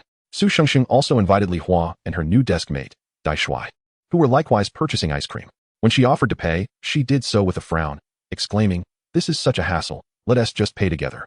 Li Hua was accustomed to this behavior after many years, so he accepted it readily. Dai Shuai, on the other hand, was a shy boy who felt slightly embarrassed and assured her, "Don't worry, I'll keep an eye on Bai Ming." Bai Ming blinked in confusion, while Li Hua chuckled, Okay. Her former desk mate was indeed exceptional in every aspect. Su Xingxing finally regarded Dai Shuai, who had previously seemed rather inconspicuous, with a smile and a nod of gratitude. Bai Ming, amused, playfully pressed his ice cream against Su Xingxing's cheek, teasing, "What was that for? Why are you still staring at me?" He then cast a glance at the bewildered Dai Shuai, adding, "You too, Dai, tread carefully with your words." Dai Shuai's face flushed as he quickly clarified, "That's not what I meant. I'm just expressing my gratitude." Bai Ming and Su Xingxing exchanged bewildered glances. Li Hua sighed, "Dai Shuai, perhaps you should speak a bit less." Recognizing his own clumsiness with words, Dai Shuai obediently fell silent. Su Xingxing, intrigued, asked, "So, what do you think our relationship is?" "Good friends. Now let us go. It's time to gather," Li Hua replied, pointing towards their teachers who were beginning to whistle. The group dismissed the earlier conversation and gathered their belongings. Upon reaching the assembly point, the teachers began to call the roll. Bai Ming was once again designated as the temporary class leader, a title that was likely to become permanent after the military training concluded. Su Xingxing watched as he held the attendance sheet, calling out names one by one. When it came to Su Xingxing's turn, he paused noticeably, already aware of her presence before even calling her name. "Su Xingxing," he announced, a smile evident on his lips. Like her classmates, she raised her hand and called out, "Here." Her clear voice caught the attention of those nearby, many turning to glance at her. Amidst a sea of military uniforms, Su Xingxing stood out in her own attire. In her long denim overalls, her fair arms raised towards the sun seemed almost illuminated, and she smiled, her gaze focused solely ahead, on Bai Ming, who was still calling names. Despite the multitude of onlookers, her focus remained fixed on him. Bai Ming, noticing her gaze, smiled back before continuing with the roll call. Su Xingxing, indifferent to the attention, was accustomed to being the center of focus, whether in this life or her past. The nature of that focus, whether positive or negative, held little significance for her. She simply chose to ignore it. Once the roll was complete, they began boarding the buses. Each class occupied a single bus. And since Bai Ming was the last to board, Su Xingxing remained at the bottom of the steps, waiting for him. Their homeroom teacher, who also bore the surname Su, curiously inquired, "Su Xingxing, why aren't you on the bus yet?" She replied, "Oh, I'm getting on now." Bai Ming, standing at the door, called out, "Su Xingxing, get on the bus." The teacher watched as the girl hurriedly approached, extending her hand to grasp Bai Ming's as she boarded. Teacher Su was taken aback by the sight. Chapter 69. Su Xingxing resembled a child, easily delighted and satisfied. Teacher Su was aware of her, having heard the principal mention her specifically. However, she held a certain disdain for students who were treated differently due to their backgrounds. Nevertheless, given the family's wealth, she dared not express her discontent overtly. While she differentiated between students, Su Xingxing's academic performance was commendable. She simply wondered what kind of person the girl truly was. After years of teaching, Teacher Su had witnessed too many cases where students' privileges stemmed from their parents rather than their own actions. Despite her inner dissatisfaction regarding the principal's directives, she kept her thoughts to herself. However, it is essential to observe the character of the individuals involved rather than passing judgment. But have they truly begun a romantic relationship in her presence? Teacher Su's expression was far from pleasant. Yet once Su Xingxing boarded the vehicle, she let go of her apprehensions. Bai Ming turned to look, remarking, "Teacher, everyone is present. Why does it seem as though Teacher Su's demeanor is rather poor?" Bai Ming pondered. Teacher Su nodded. "All right, you may board as well." After Su Xingxing settled in, Li Hua waved at her, but she frowned, preferring to sit with Bai Ming. Unfortunately, There were scarcely any vacant seats left, save for a few near the front. Given the overpowering odor typical of such passenger vehicles, sitting at the front, especially in a bumpy ride, would be quite unpleasant. Li Hua seemed to sense her discomfort and stood up. You can sit here. I'll sit with Dai Shuai. The seats were originally reserved for them. Otherwise, Bai Ming and Su Shengsheng would have had to occupy the front. Indeed, Su Shengxing covered her mouth as she walked over, expressing her gratitude. Thank you. This is nothing.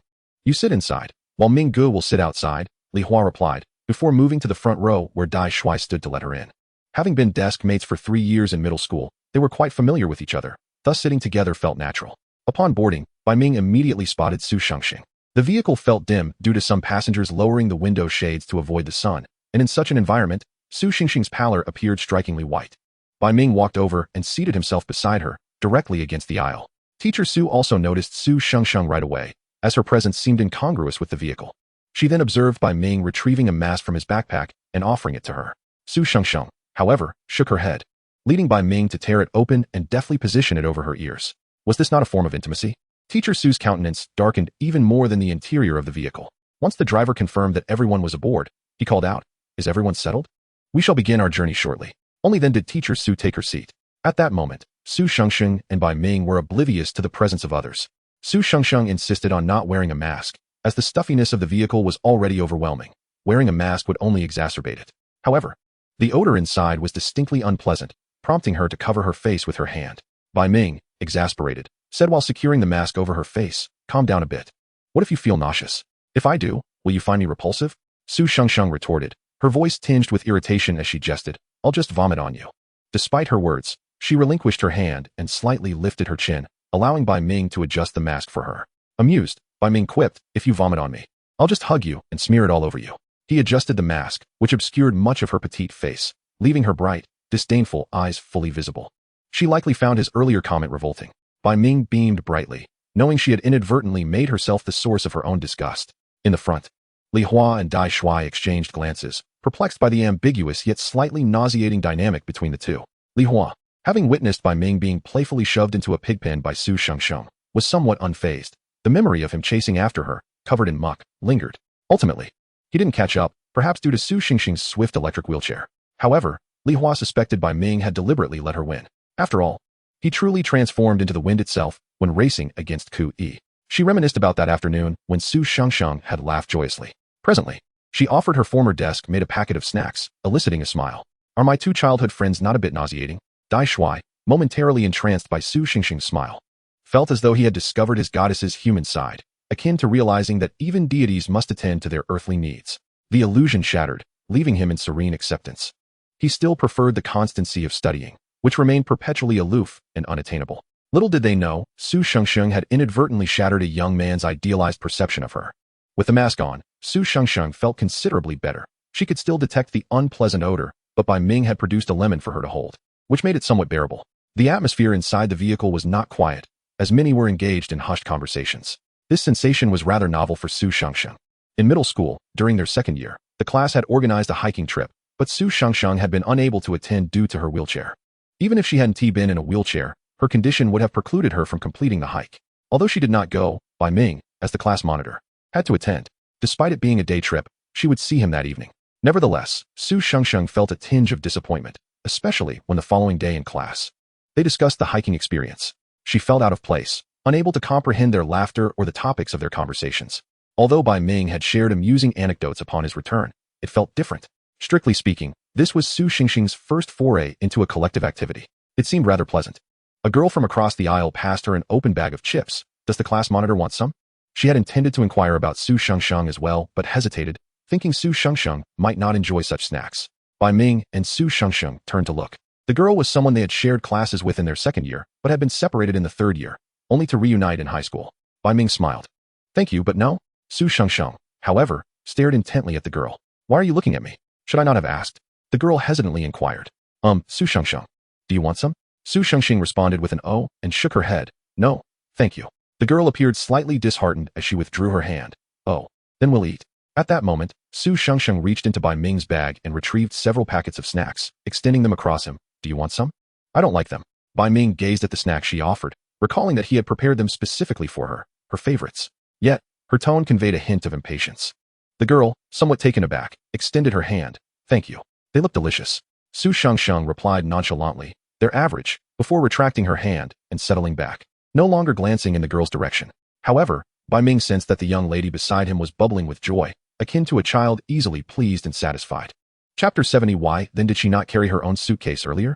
The journey from school to the military training base was relatively swift. Bai Ming had previously worried whether Su Shengsheng might feel nauseous. Fortunately, he need not have fretted, despite the unpleasant odor. Her cheerful demeanor ensured she did not succumb to sickness. How could one ascertain her happiness? Bai Ming even observed her responding to Su Haoyu's message, a rare occurrence, as Su Shengsheng typically ignored 10 out of 10 messages from him. This time, however, she replied, indicating her spirits were indeed high.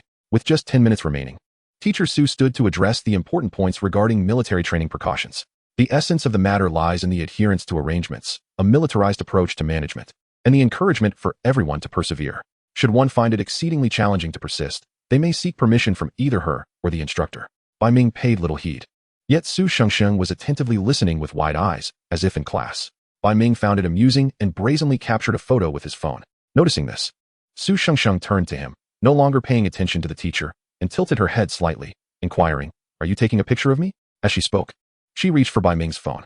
Both of their phones were the same model, distinguished only by their colors, one black, the other white. However, once encased in their identical phone cases, they were indistinguishable, as Su Shengsheng had chosen them both. From a young age, she had a penchant for matching with Bai Ming, even insisting on wearing identical pairs of slippers that cost merely 99.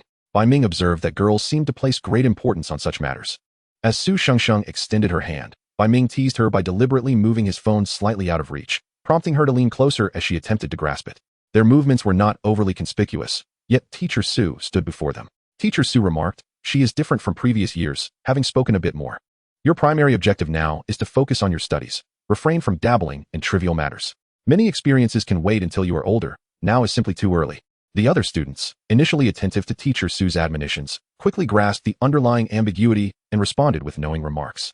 Bai Ming and Su Shengsheng, having not been engaged, only turned their gazes toward Teacher Su upon hearing the murmurs and raucous laughter from their classmates.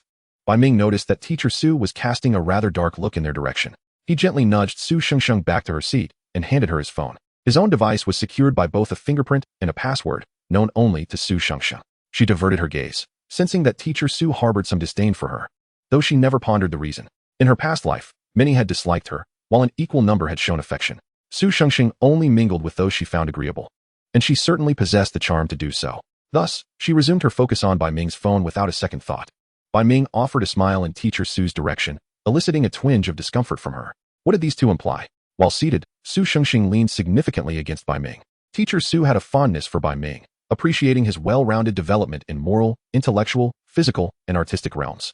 He had served as class monitor for 3 years in middle school, demonstrating commendable leadership skills, a truly admirable student. In contrast, Su Shengsheng, despite her good grades, had never participated in any activities. Though it was rumored that her health was frail, she was undeniably beautiful. Teacher Su, having once been of a similar age, was aware that many attractive girls harbored their own designs, particularly considering Su Shengsheng's affluent background, all while seemingly disregarding her. Teacher Su's mood soured. Nevertheless, she merely sought to quiet the raucous students, as the moment was drawing near. Once Teacher Su took her seat, Bai Ming cast a sidelong glance at Su Shengsheng, only to find her unaffectedly raising her phone to capture a selfie, exclaiming, "Cheese." Bai Ming instinctively smiled. The photo immortalized a striking young man with sun-kissed skin clad in military training attire, leaning against a delicately beautiful girl with luminous skin, crescent-shaped eyes, and long eyelashes that nearly obscured her gaze. Yet, she was undeniably captivating. Su Shengsheng seemed quite pleased, murmuring, "The front camera isn't too unflattering." Subsequently, Bai Ming observed her opening his WeChat, navigating to a pinned chat labeled, "Young Lady," and sending the photo without a hitch. The familiarity of her actions was evident. It was clear that she had engaged in such practices frequently. After completing these tasks, she promptly changed the chat background to their new photo before returning the phone to Bai Ming with a casual, "Here you go." Bai Ming remarked nonchalantly, "Oh, is this my phone? I almost thought I had mistaken it for yours with that flurry of activity." Su Shengsheng playfully pinched his lips, silencing his teasing. Bai Ming chuckled, pulling her hand away, just as the vehicle gradually came to a halt. Teacher Su called out, "Bai Ming, please disembark and organize your classmates." Bai Ming replied with a soft acknowledgement, gently squeezing Su Shengsheng's hand, suggesting, "Just take your time, no need to jostle with them." He then hurriedly stood up, shouldering his backpack as he exited the vehicle. As the class monitor, Bai Ming stood beneath the open luggage compartment, calling names while assisting his classmates in retrieving their belongings and directing them to form a line. Another boy, similarly summoned by teacher Su to help organize the group, stood beside Bai Ming. He appeared to be of comparable height and build, though Bai Ming did not recognize him. He likely came from another school. His name was Guan Yun. Bai Ming had previously overheard other boys from different classes jokingly refer to him as Brother Yun, but he seemed unperturbed, displaying a pleasant demeanor. With assistance, the process proceeded swiftly. When Bai Ming called out Su Xingxing's name, she finally descended from the vehicle alongside Li Hua. Upon disembarking, she instinctively offered support to Li Hua's outstretched arm. Bai Ming had already retrieved her and Li Hua's luggage, placing it alongside his own. Teacher Su, noticing the two girls approaching Bai Ming to collect their suitcases, called out, Su Shengsheng, you are part of the etiquette team. Come over here and stand with me. You need not queue. I will take you over shortly. Su Shengsheng glanced at Teacher Su and replied with a simple, oh. Before looking back at Bai Ming and her suitcase, seemingly perplexed, do I need to carry my suitcase myself? Bai Ming and the surrounding crowd responded in unison. Wasn't she supposed to carry her suitcase before this? The collective curiosity was soon satisfied as Bai Ming smoothly reassured her, just stand over there. I will bring your suitcase to you shortly. Su Shengsheng nodded in agreement, then slowly made her way to stand beside Teacher Su. The latter observed her approaching with a small backpack. Chapter 71. Minggu, what is your relationship with Su Shengsheng? Teacher Su took a deep breath, but upon seeing Su Shengsheng's countenance, softened her tone. Where is your luggage? Su Shengsheng possessed an exquisitely beautiful face, and when she displayed no particular emotion, merely gazing curiously, it evoked a sense of protectiveness in those who beheld her. At that moment, she regarded Teacher Su with genuine curiosity, as this was her first military training experience, leaving her entirely unaware of what to expect. Upon hearing Teacher Su's inquiry, Su Shengsheng looked to Bai Ming and replied, my suitcase is with Bai Ming. He will help me carry it over. Her tone was so matter-of-fact that Teacher Su found herself momentarily at a loss for words, caught off guard.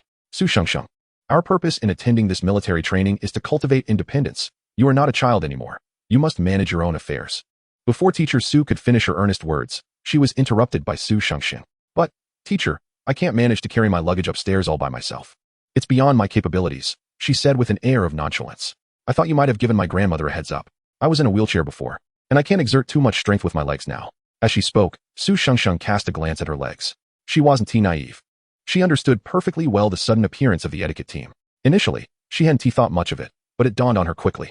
It must be that Xiao Bai informed her grandmother, or perhaps other teachers at the school. Su Shengsheng had always been aware that her smooth journey through school had been facilitated by her grandmother's considerable financial support.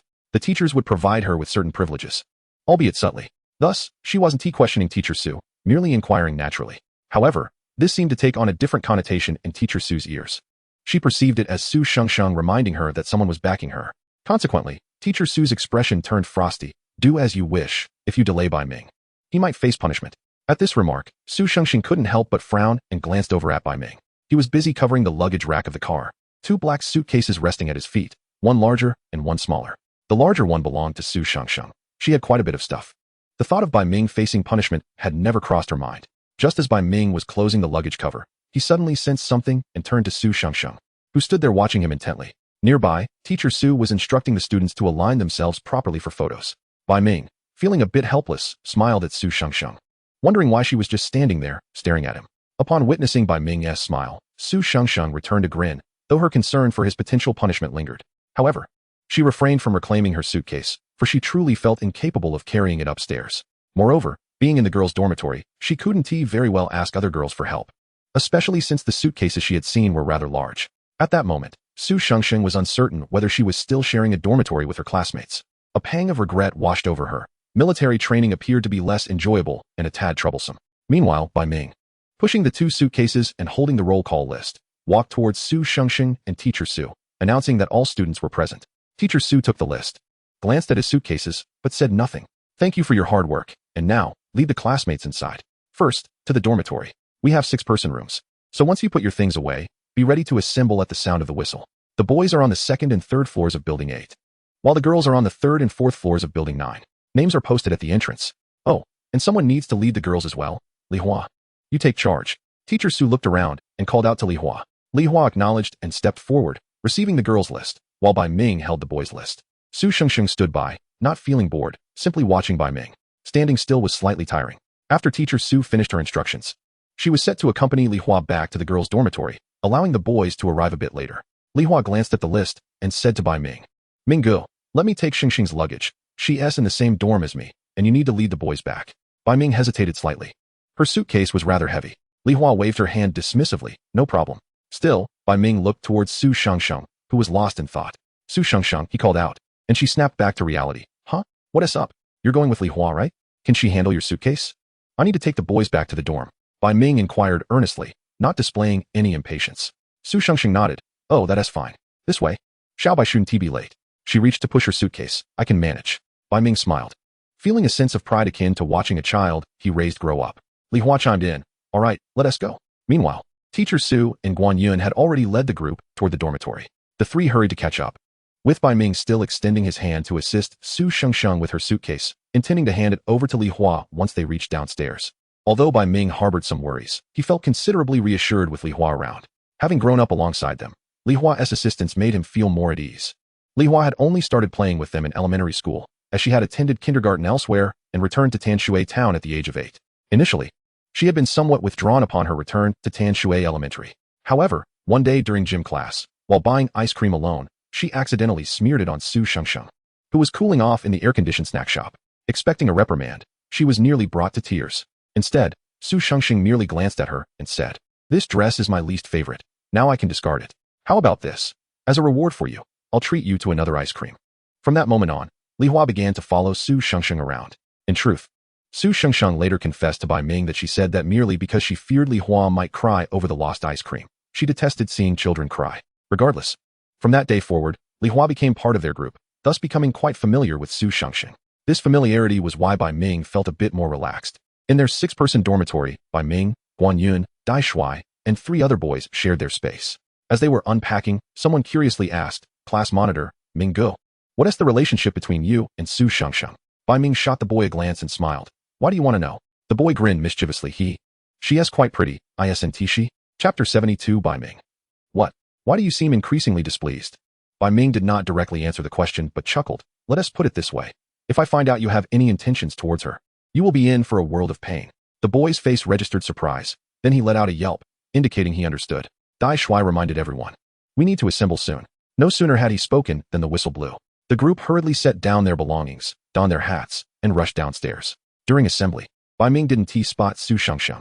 Li Hua called out amidst the hustle. Teacher Su took Shengsheng to assemble. Bai Ming sighed in relief. This etiquette team had been hastily assembled, and Director Liu had mentioned he would come by to check on them, which alleviated his concerns. Although the military training seemed stern, it was manageable. The conditions at the training base were indeed subpar. The instructor leading Bai Ming's class was surnamed Li, appearing quite young and possessing a pleasant demeanor. Always speaking with a smile, he outlined the rules, reminding them that it was merely a week. What could they possibly achieve? It was just a formality. The first lesson in military training, standing at attention, was unavoidable. For Bai Ming, it was a piece of cake. Standing for 30 minutes paled in comparison to his hours spent holding a log back in Tanshui Town. Bai Ming and Guan Yun, both tall, found themselves at the back of the last row. Dai Shui stood before Bai Ming, with the initial 2 rows occupied by girls. As they maintained their military stance, he noticed a female instructor leading a group of female students dressed differently from them. Bai Ming's gaze immediately fell upon Su Shengsheng, and coincidentally, she was accompanied by Ma Yao. It was no surprise, objectively speaking, as both siblings from the Mai family were quite attractive. Yet, Su Shengsheng's expression appeared rather discontented. Didn't he? Indeed, she was not particularly pleased, for even though Ma Yao seemed cheerful, she inquired, didn't Bai Ming come along? I recall that some classes are allowed 2 attendees. There were indeed a few boys in their group. Su Shengsheng felt a wave of displeasure wash over her. Who could be happy knowing someone had their eye on what belonged to her? Nonetheless, her unhappiness was momentarily eclipsed as she glanced towards the lush green classes they passed by. She averted her gaze from the front, focusing instead on the last 2 rows, where she indeed spotted Bai Ming, who was also staring intently at her. Su Shengsheng blinked, but before she could steal another glance, the stern female instructor commanded, "Do not look around. Keep your eyes forward." Bai Ming watched as their class walked away. The first day of military training was rather uneventful due to time constraints. They merely stood in formation while being informed that after dinner, the instructors would conduct room checks. During these checks, everyone was expected to remain in their dormitories, refraining from wandering about, and voluntarily surrender their mobile phones, which would be returned once the training concluded. After a long-awaited dismissal, Guan Yun asked Bai Ming, "Shall we go eat together?" Bai Ming shook his head, replying, "No, you all go ahead. I'm going to find Su Shengsheng." Li Hua approached Bai Ming, saying, "Are you going to look for Shengsheng?" Bai Ming nodded, and the 2 set off, encountering Ku Yi along the way. Ku Yi appeared completely unfazed. "Oh my." The ladies from the other class just walked past us, and our boys were practically drooling. Among them, the eldest lady is the prettiest. You seem to have observed quite closely, Li Hua remarked. Bai Ming chuckled. What an amusing accent you have. The three exchanged light-hearted banter until they reached Su Shengsheng and Ma Yao, who were still standing where they had been dismissed. Ma Yao had lingered. Concerned that Su Shengsheng might be unwell, having known her health issues from their years together in middle school, she asked with genuine care, Shengsheng, are you all right? Not feeling well. Do you need assistance? Su Shengsheng felt a pang of frustration as she perceived Ma Yao as concerned, aware that she might harbor feelings for Bai Ming. Yet, objectively, Ma Yao had always been quite friendly towards her. Who could comprehend such a tangled emotion? She muttered, I'm just waiting for Bai Ming to come find me. After hearing Li Hua's earlier remarks, Ma Yao had spent considerable time in reflection, feeling somewhat shattered. She surmised that Su Shengsheng and Bai Ming were likely a couple, perhaps even having met each other as families. Though such occurrences were rare, they did exist. Hence, hearing Su Shengsheng's words about waiting for Bai Ming stirred a bittersweet sensation within her. After all, this was her first experience of infatuation, and a sense of unwillingness began to creep in. However, Su Shengsheng had grown up alongside Bai Ming, and how could she possibly compete? Su Shengsheng was beautiful, affluent, and they were childhood sweethearts. Ma Yao was no cliché antagonist from a novel. When all these factors combined, it was evident that she stood no chance. Thus, she started to relinquish her hopes. At that moment, she said, I'll stay with you until he arrives, then I'll leave. Su Shengsheng frowned, initially wanting to decline. But Kui's voice chimed in. Oh, what a coincidence, Ma Yao, you're here too? Shall we go eat together? Li Hua quipped. He probably feels like a zombie who is repulsed by his own brain. Feeling somewhat exasperated, Bai Ming, oblivious to their conversation, focused on Su Shengsheng's not-so-pleasant countenance and asked, What's wrong? Are you too tired? If you are, it's all right to rest. Su Shengsheng shook her head. I'm not that fragile. Meanwhile, Ma Yao, having just finished her conversation with Kui, could not help but interject, we actually did nothing this afternoon. You all stood in formation. Our instructor merely asked us about our musical abilities and such. It was really quite effortless. Ma Yao felt she had made the right choice coming here. At this point, Bai Ming glanced at Ma Yao, recognizing that having someone familiar around was comforting while he was away from Su Shengsheng. Seizing the rare opportunity, he followed Kui's earlier suggestion, asking, Shall we go eat together? My treat. And perhaps you could look after the eldest lady a bit more. Upon hearing this, Ma Yao was taken aback, while Su Shengsheng's expression darkened. Li Hua remarked, Sometimes, one can feel truly helpless. Yet, even knowing the futility of her situation, Ma Yao found it hard to refuse an invitation from the one she admired. Suddenly, Su Shengsheng huffed, I don't want to eat anymore. I'm going back to the dormitory. Bai Ming frowned. You can't order takeout here, and the cafeteria won't serve food after hours. If you don't eat now, you'll be hungry later. Su Shengsheng retorted, I simply don't want to eat right now. I'm not hungry. It's none of your business. Her frustration only grew. Previously, she relished Bai Ming's concern, but at this moment, his authoritative tone irked her. Indeed, when one is angry, even the passing dog seemed deserving of a scolding, let alone the source of her annoyance, Bai Ming. Bai Ming was bewildered. What? Why does it seem like you're becoming increasingly displeased? He quietly inquired, What do you want to eat? I could buy you some instant noodles. You'll be hungry if you don't eat. Chapter 73. Do you think there's a hint of ambiguity between us? Bai Ming was perplexed. Yet understanding Su Shengsheng's character, he thought it best to appease her. However, this time, his attempt seemed to falter. Su Shengsheng, already feeling somewhat unreasonable and excessive in her irritability, began to develop a sense of self-loathing as Bai Ming patiently tried to soothe her. She chose to remain silent, aware that speaking now would likely result in harsh words. Thus, after Bai Ming finished speaking, she turned and walked away, heading in the direction of the dormitory. Bai Ming followed closely behind, still unable to comprehend the reason for her distress. Did something happen during military training? Are you feeling wronged? You have to tell me so I can understand. Otherwise, if you are angry, I remain oblivious to the reasons behind your ire. It would merely lead you to harbor your frustration in silence, allowing it to fester and intensify, ultimately resulting in inner turmoil. Does that not leave you feeling stifled? His words carry profound wisdom. Yet, simultaneously, Su Shengsheng found herself even more incensed, for Bai Ming understood her too well. With just a few phrases, he had her figured out entirely. However, while he appeared to comprehend her, he seemed utterly oblivious to the reason for her current agitation. Su Shengsheng suddenly halted in her tracks, so abruptly that Bai Ming nearly collided with her. He quickly reached out to grasp her arm, his body brushing against her back. Had he not caught her, she might well have been sent sprawling, given that, in his eyes, Su Shengsheng was exceedingly fragile. You stopped so suddenly. I almost knocked you over, Bai Ming exclaimed, drawing in a sharp breath.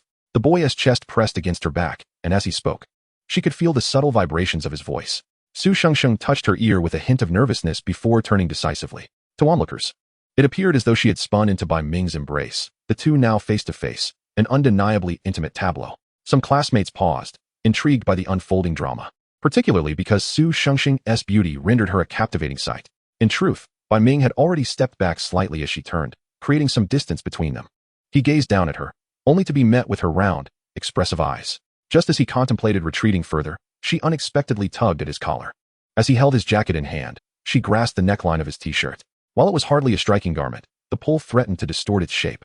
Bai Ming, bowing his head in response to her insistence, could not help but remark on it. Yet Su Shengxing offered no retort, merely asking, "You're my dog, aren't you?" Her words seemed rather presumptuous to those who overheard. Nevertheless, Bai Ming nodded eagerly. Yes, what of it? I dislike you inviting other females to dinner. Do you understand? Su Shengxing enunciated each word distinctly, though her ears flushed crimson. There was simply no room for negotiation. She insisted he was her dog. If he were to develop affections for someone else, he would no longer belong to her. He could inform her in advance, but it must not resemble today's incident. As she spoke, her voice softened, the force behind it somewhat lacking. Nonetheless, she expressed her distaste for such behavior. Dogs are always loyal, she asserted. Her reasoning somewhat irrational, yet tinged with vulnerability. Bai Ming refrained from immediate rebuttal or resistance, allowing her to maintain her grip on his collar. Her delicate fingers danced nervously over the green fabric. Suddenly, he chuckled. Su Shengxing, feeling a mix of embarrassment and racing heartbeats, found herself bewildered by his laughter. Was he laughing in anger? Surely, he must be on the brink of madness. Her instinct was to release her hold, yet the smiling boy captured her hand, preventing her from letting go, leaving her fingers still gripping his collar. Miss, do you not think your possessiveness hints at something more ambiguous between us? Bai Ming inquired with a playful smirk. Su Shengxing paused, pondering his words. Ambiguous? Hadn't their relationship always been this way? Bai Ming's palm radiated warmth. A constant trait of his, reminiscent of a small furnace year-round. In their youth, Su would often tease her, pulling her immobile feet towards Bai Ming's belly during winter. She was aware of the sensation, albeit slowly. Bai Ming would feign coldness, yet he never relinquished her feet. Her little Bai, radiating warmth like a tiny sun. Having made his statement, Bai Ming released her hand, and Su Shengxing instinctively withdrew her grip from his collar. Bai Ming straightened, observing her with a smile, neglecting to adjust his disheveled attire, while Su Shengxing appeared momentarily lost in thought. Her long lashes fluttered, as if a gust of wind could disturb them. In a previous life, Bai Ming had witnessed countless women applying false eyelashes, yet Su Shengxing required none. Her natural lashes surpassed any artificial enhancement in beauty. As those exquisite lashes quivered, their owner raised her gaze to him. What are you talking about? We have always been this way. She pursed her lips, asserting, even if it is ambiguous, so what? You are my little dog, and you must obey me. I simply do not like it. She tilted her head slightly, regarding Bai Ming intently. I never compromise my principles. However, I now feel slighted by you. So you ought to comfort me. Bai Ming understood her sentiment. He exhaled, as if in resignation. At times, he felt she comprehended everything yet feigned ignorance. Other times, he believed she was genuinely unaware. He thought it inconsequential. They could explore these nuances together at their own pace. Thus, he earnestly explained, I invited her to dinner with the intention of having her assist in looking after you. I cannot bear to leave you unattended. He concluded with, ultimately, it's still for your sake. That single phrase sufficed to placate Su Shengxing, who was indeed easy to soothe. Chapter 74. Little Bai, am I a bother? Now calmed. Su Shengxing cast a glance at the still smiling Bai Ming. I shall reluctantly trust you, but I do not require anyone's care. I am not a child.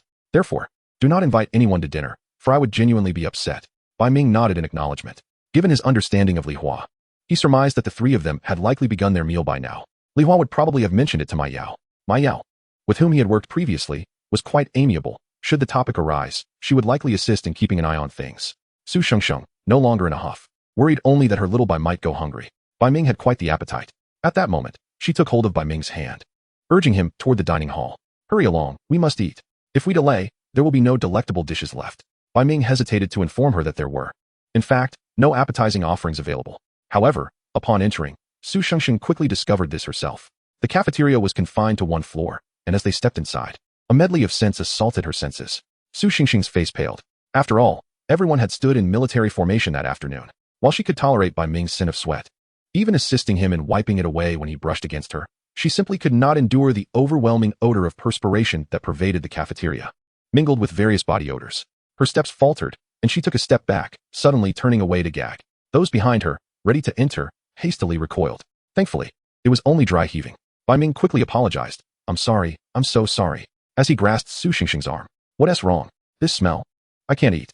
Ugh. Su Shengxing exclaimed, waving her hands frantically. Despite her fondness for little Bai and her desire to stick close to him, she realized she could not bear to enter the dining hall with him at that moment. Bai Ming, actually, it's not too bad, is it? although there is indeed a peculiar odor.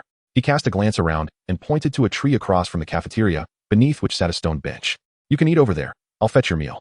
As soon as Bai Ming finished speaking, Su Shengsheng, who was still in a state of excitement, nodded vigorously and dashed away, as if fearful that Bai Ming might change his mind.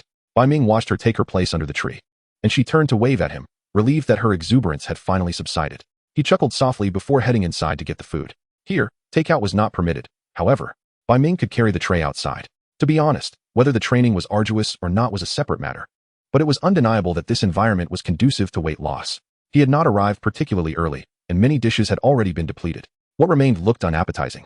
Even Bai Ming, who usually had a hearty appetite, felt little desire to eat, much less Su Shengsheng. Nonetheless, Bai Ming understood the necessity of sustenance. Thus, he served himself 2 portions of rice, and then went to purchase a bowl of noodles, simple vegetarian noodles accompanied by an egg. At least this was freshly prepared upon ordering, which could be considered somewhat acceptable. Bai Ming intended to request the lady not to add green onions, but the indifferent woman replied, "Didn't you see the sign on the wall? No picky eaters allowed. It must be included." Bai Ming acquiesced. He was quite accustomed to picking out green onions for the young lady. Ultimately, Bai Ming gathered a tray laden with what appeared to be enough food for 3 people and made his way to the cafeteria exit. There were still onlookers observing him. Yet Bai Ming needed to focus on the path ahead, leaving no room for distractions. Among those watching were Li Hua and her 3 companions. Earlier, they had spotted Mai Di, who had also joined them for a meal. At that moment, Mai Di, curious about Bai Ming's destination, inquired, "Where's he off to?" He glanced over and remarked, "Oh, it's highly likely that the young lady is unwilling to enter. She previously came to watch my training, and with fewer than 10 members on our team, she found it unbearable. Imagine how she must feel in this room full of sweaty individuals. The smell must be overwhelming. She might even vomit." It could only be said that they were well acquainted, having grown up together, even if Bai Ming understood her better. However, as childhood friends, even the careless He was quite aware of Su Shengsheng's tendencies. Ma Yao, intrigued, asked, "Why do you call her the young lady? Is it meant to be mocking?" She had heard Bai Ming refer to her in that manner privately before, but he never did so in the presence of others. "It's simply because she is a young lady. Her family resides in a villa halfway up the mountain and drives a Maybach. When have we ever encountered such luxury in kindergarten?" He said bluntly. Li Hua couldn't even interject in time. She could only add, "It's a joke stemming from Shengsheng's grandmother's family. We've grown accustomed to calling her that since childhood, just playful banter among friends." He had initially intended to say, "But Su Shengsheng's own family is even wealthier," yet Li Hua's footfall silenced her. Li Hua always remembered the principle of discretion regarding wealth. Although it was evident that Su Shengsheng was affluent, she did not flaunt it. Many people possessed wealth. Li Hua's family was quite well off, as were Ku Yi's and Bai Ming's. Over the years, the 3 families had amassed considerable wealth. However, most classmates perceived Li Hua as merely a bookish girl from a small town. This, in fact, was advantageous. No one would think to take advantage of her. Li Hua understood this well, while Ku Yi did not fully grasp it. Nevertheless, she knew to heed her childhood friend's wisdom. The Mai siblings did not dwell on this. They had forgotten that the 2 of them had come from a small town and likely had never seen luxury cars before. In reality, there were plenty of Maybachs in the city, yet Su Shengsheng undeniably exuded an air of affluence. Mai Di chuckled, having discerned the subtle dynamics in Li Hua's expressions but choosing not to comment. He merely echoed their sentiments. Ma Yao, meanwhile, fell silent, feeling a twinge of envy for Su Shengsheng, who had good friends, and Bai Ming. Su Shengsheng, however, was feeling quite miserable. There were no tables available, so Bai Ming had no choice but to squat down, placing the tray on the bench beside Su Shengsheng. Yet, upon examining the food, Su Shengsheng felt no appetite whatsoever. "I want instant noodles." Su Shengsheng did not throw a tantrum or declare she would not eat. She merely expressed her desire. Bai Ming glanced at his watch. Time was running short. "You eat this bowl of noodles, and I'll sample these dishes. If any of them are palatable, I'll share them with you. If not, I'll eat them myself. How does that sound?" Bai Ming spoke as he picked out the green onions. The boy was naturally in a squatting position, and Su Shengsheng could see his earnestness in selecting the green onions. Bai Ming's demeanor was remarkably steady. Su Shengsheng thought to herself that if the roles were reversed, it would be Bai Ming throwing a tantrum, and she would be the one to appease him. The mere thought of such a scenario made her want to slap him twice. Yet Bai Ming continued to gently inquire about her well-being. Su Shengsheng silently took the noodles, saying, "I can manage, you should eat your meal." As she spoke, she tugged at the tray and shifted slightly to the side, allowing Bai Ming to sit down and eat.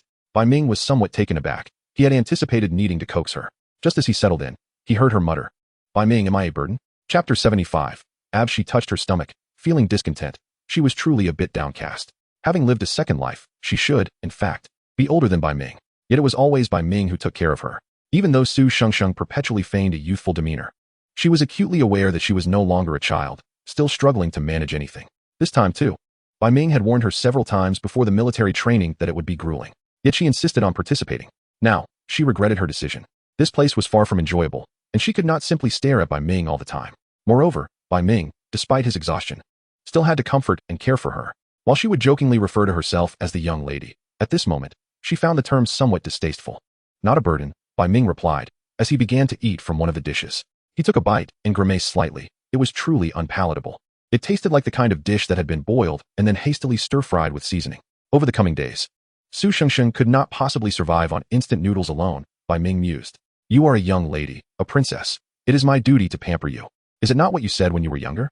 Besides, this food is genuinely awful, Bai Ming lamented, though he continued to eat quickly, eyeing her. Even though this noodle is not good, you should eat something, or you'll go hungry. You are still my wife. If I don't indulge you, who will? Su Shengsheng looked at him, surprised, and began to eat. Throughout their lives, Bai Ming had bestowed upon her many nicknames. However, he had never once referred to her as a burden, despite the fact that she was indeed quite troublesome. In her previous life, she had overheard her parents arguing. Her mother saying, no matter how troublesome she is still your daughter. Do you have no conscience? Is she a nuisance to you? Her father had merely replied in frustration, that's not what I mean. See, even her parents considered her a burden. She had also heard others ask her grandmother. This girl is quite a handful, Hmph. You're always helping to look after her. Her grandmother had smiled and responded, what burden? She is my little treasure. Look, everyone thought she was a bother. She had always been one. Only Grandma and Bai Ming would not perceive her as a burden. In fact, the entire Bai family treats her with utmost kindness, along with Aunt Zhou and Li Hua. Was she truly unaware of the multitude of benevolent souls in her life? At this moment, she diligently consumed her noodles, softly inquiring, Bai Ming, will you feel more at ease when I return? Bai Ming was taken aback. He had already devoured a plate in such a short time and was now starting on another. Did you not say you wanted to prove to me that you could do it? Are you going back already? She had appeared quite joyful during the journey. Bai Ming understood that her happiness stemmed from her participation in the group activities. Thus, her current melancholy likely arose from a feeling of being a burden to him.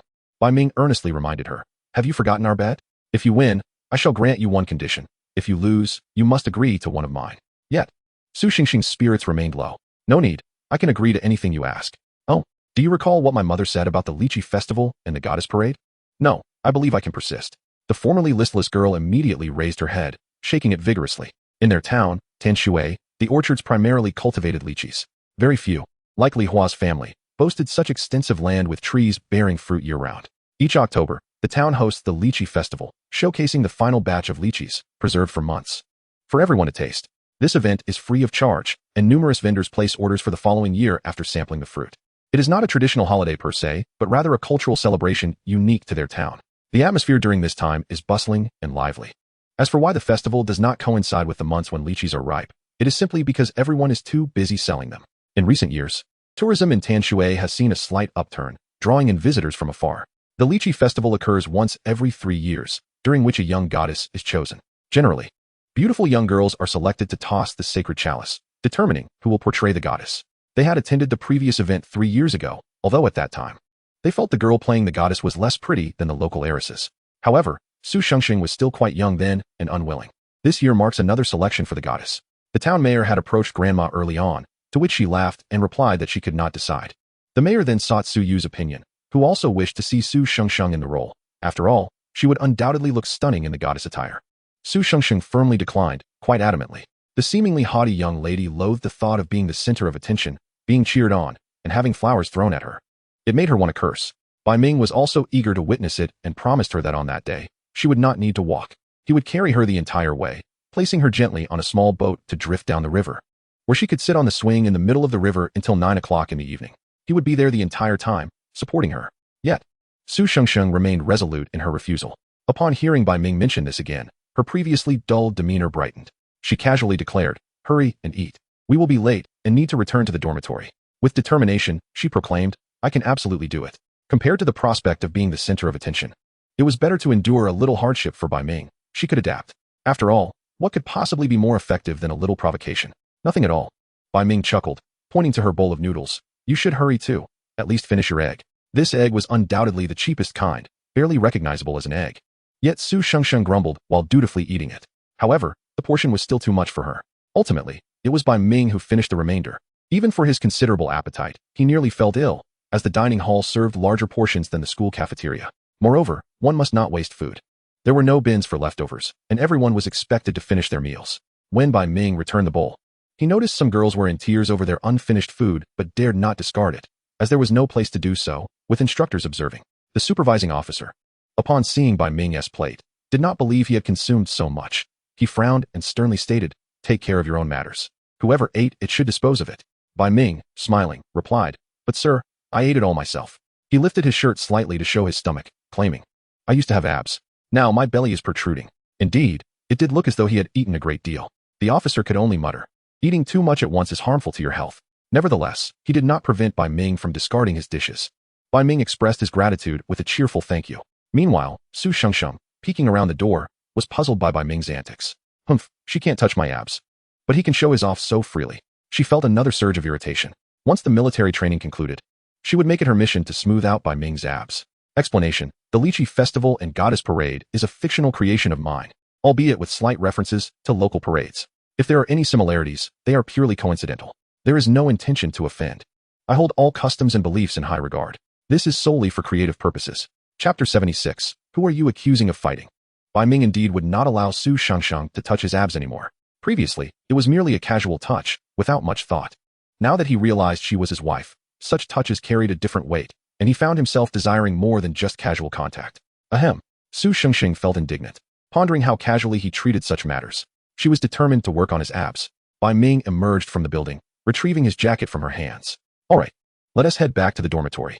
He glanced at the jacket she wore and asked, "Aren't you hot wearing that?" "Not at all," Su Shengsheng replied, her face taut with seriousness. Regardless of gender, those who lack self-respect are akin to wilted cabbage. Bai Ming was left bewildered. "Huh, what do you mean?" Unfortunately, Su Shengsheng departed without offering an explanation. Bai Ming, perplexed, followed after her. "What are you talking about? Don't play riddles, you might get hit." "Then go ahead and hit me," Su Shengsheng retorted. Bai Ming laughed. "If I really hit you, you wouldn't be pleased." "Ah, Bai Ming, you truly wish to strike me." The logic was circular. I shall remain silent. The two parted ways at the dormitory entrance, preparing to collect their belongings, for the instructor would soon inspect the dormitories. Bai Ming returned late. Upon entering, he found his roommates already packing up, while some had gone to shower. Guan Yin reminded everyone, "Don't forget to secure your phones. Otherwise, they will be confiscated." Bai Ming wanted to tell them that the instructor would search them thoroughly, and hiding them was futile. When the instructor arrived, Bai Ming obediently handed over his phone, writing his name on the bag. The officer did not ask him to remove his wristwatch, deeming it safe. However, the phones that Guan Yun and the others had hidden were all discovered. One fellow had hidden his phone in his underwear, a sight Bai Ming preferred not to witness, and he received a thorough reprimand from the instructor. It was both awkward and humiliating. Fortunately, the instructor merely confiscated their mobile phones and snacks before imparting some lessons on military etiquette and departing. Bai Ming was left in a state of uncertainty regarding the situation with the girls, hesitating to send a message to Su Shengsheng through his smartwatch. To his surprise, he discovered he was not the only one utilizing such a device. There was also Dai Shuai, who was currently engrossed in studying vocabulary on his smartwatch. This was the realm of academic prodigies, a world Bai Ming found utterly bewildering yet astonishing.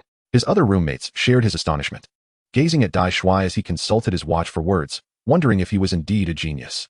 Then Guan Yun remarked, "A genius scholar. And he is just looking at vocabulary." Shortly thereafter, he noticed the smartwatch on Bai Ming's wrist, inquiring, "Are you studying vocabulary too?" Bai Ming replied with a smile. "What is the use of that?" To impress the young lady, he added, "Indeed, given that the dormitory lights were extinguished at 10 o'clock. He had already received a barrage of messages from the young lady, first complaining about the water being too cold, followed by her grievances about the hardness of the bed. Bai Ming had informed her that there was ginger tea in the thermos flask within his backpack and suggested she bring it along in the morning or afternoon for him to brew. Or she could brew it herself as he had some in his bag as well, advising her to be cautious not to scald her hands. However, there was little he could do about the hardness of the bed. After all, he could not very well provide her with a mattress. He suggested she could request an extra blanket from the dormitory supervisor, claiming she felt weak. Although this would mean she'd have to deal with an extra blanket the next day. Su Shengxing opted to endure the hard bed instead. She simply disliked folding blankets. Listening to her complaints, Bai Ming felt a twinge of regret. She truly was better suited to the comforts of a cozy room. "Do you want to go back?" Bai Ming sent a message. The reply was a furious emoji. "Who do you look down on?" It was evident that the young lady was quite irate. Despite her anger, she refrained from further complaints that evening, yet she did not sleep well.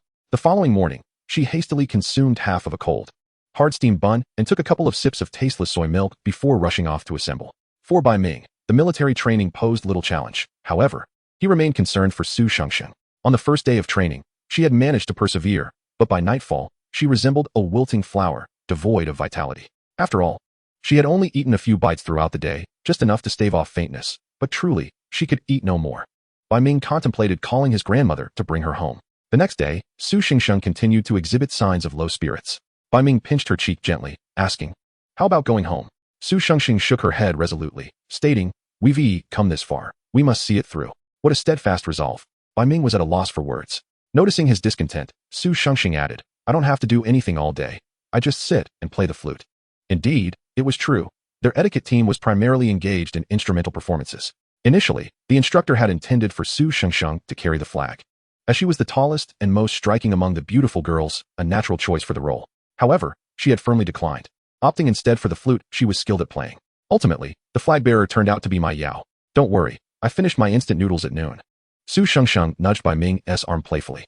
That evening, she again consumed some noodles but stopped after a few bites, leaving the remainder for Bai Ming to finish. This was precisely why Bai Ming was concerned. In the past, even when Su Xingsheng craved instant noodles, she rarely finished them, claiming they were too rich and giving the rest to him after just a couple of bites. It seemed she had been quite starved at noon. Bai Ming worried. But Su Xingsheng reassured him that she was fine, insisting it was already the second day.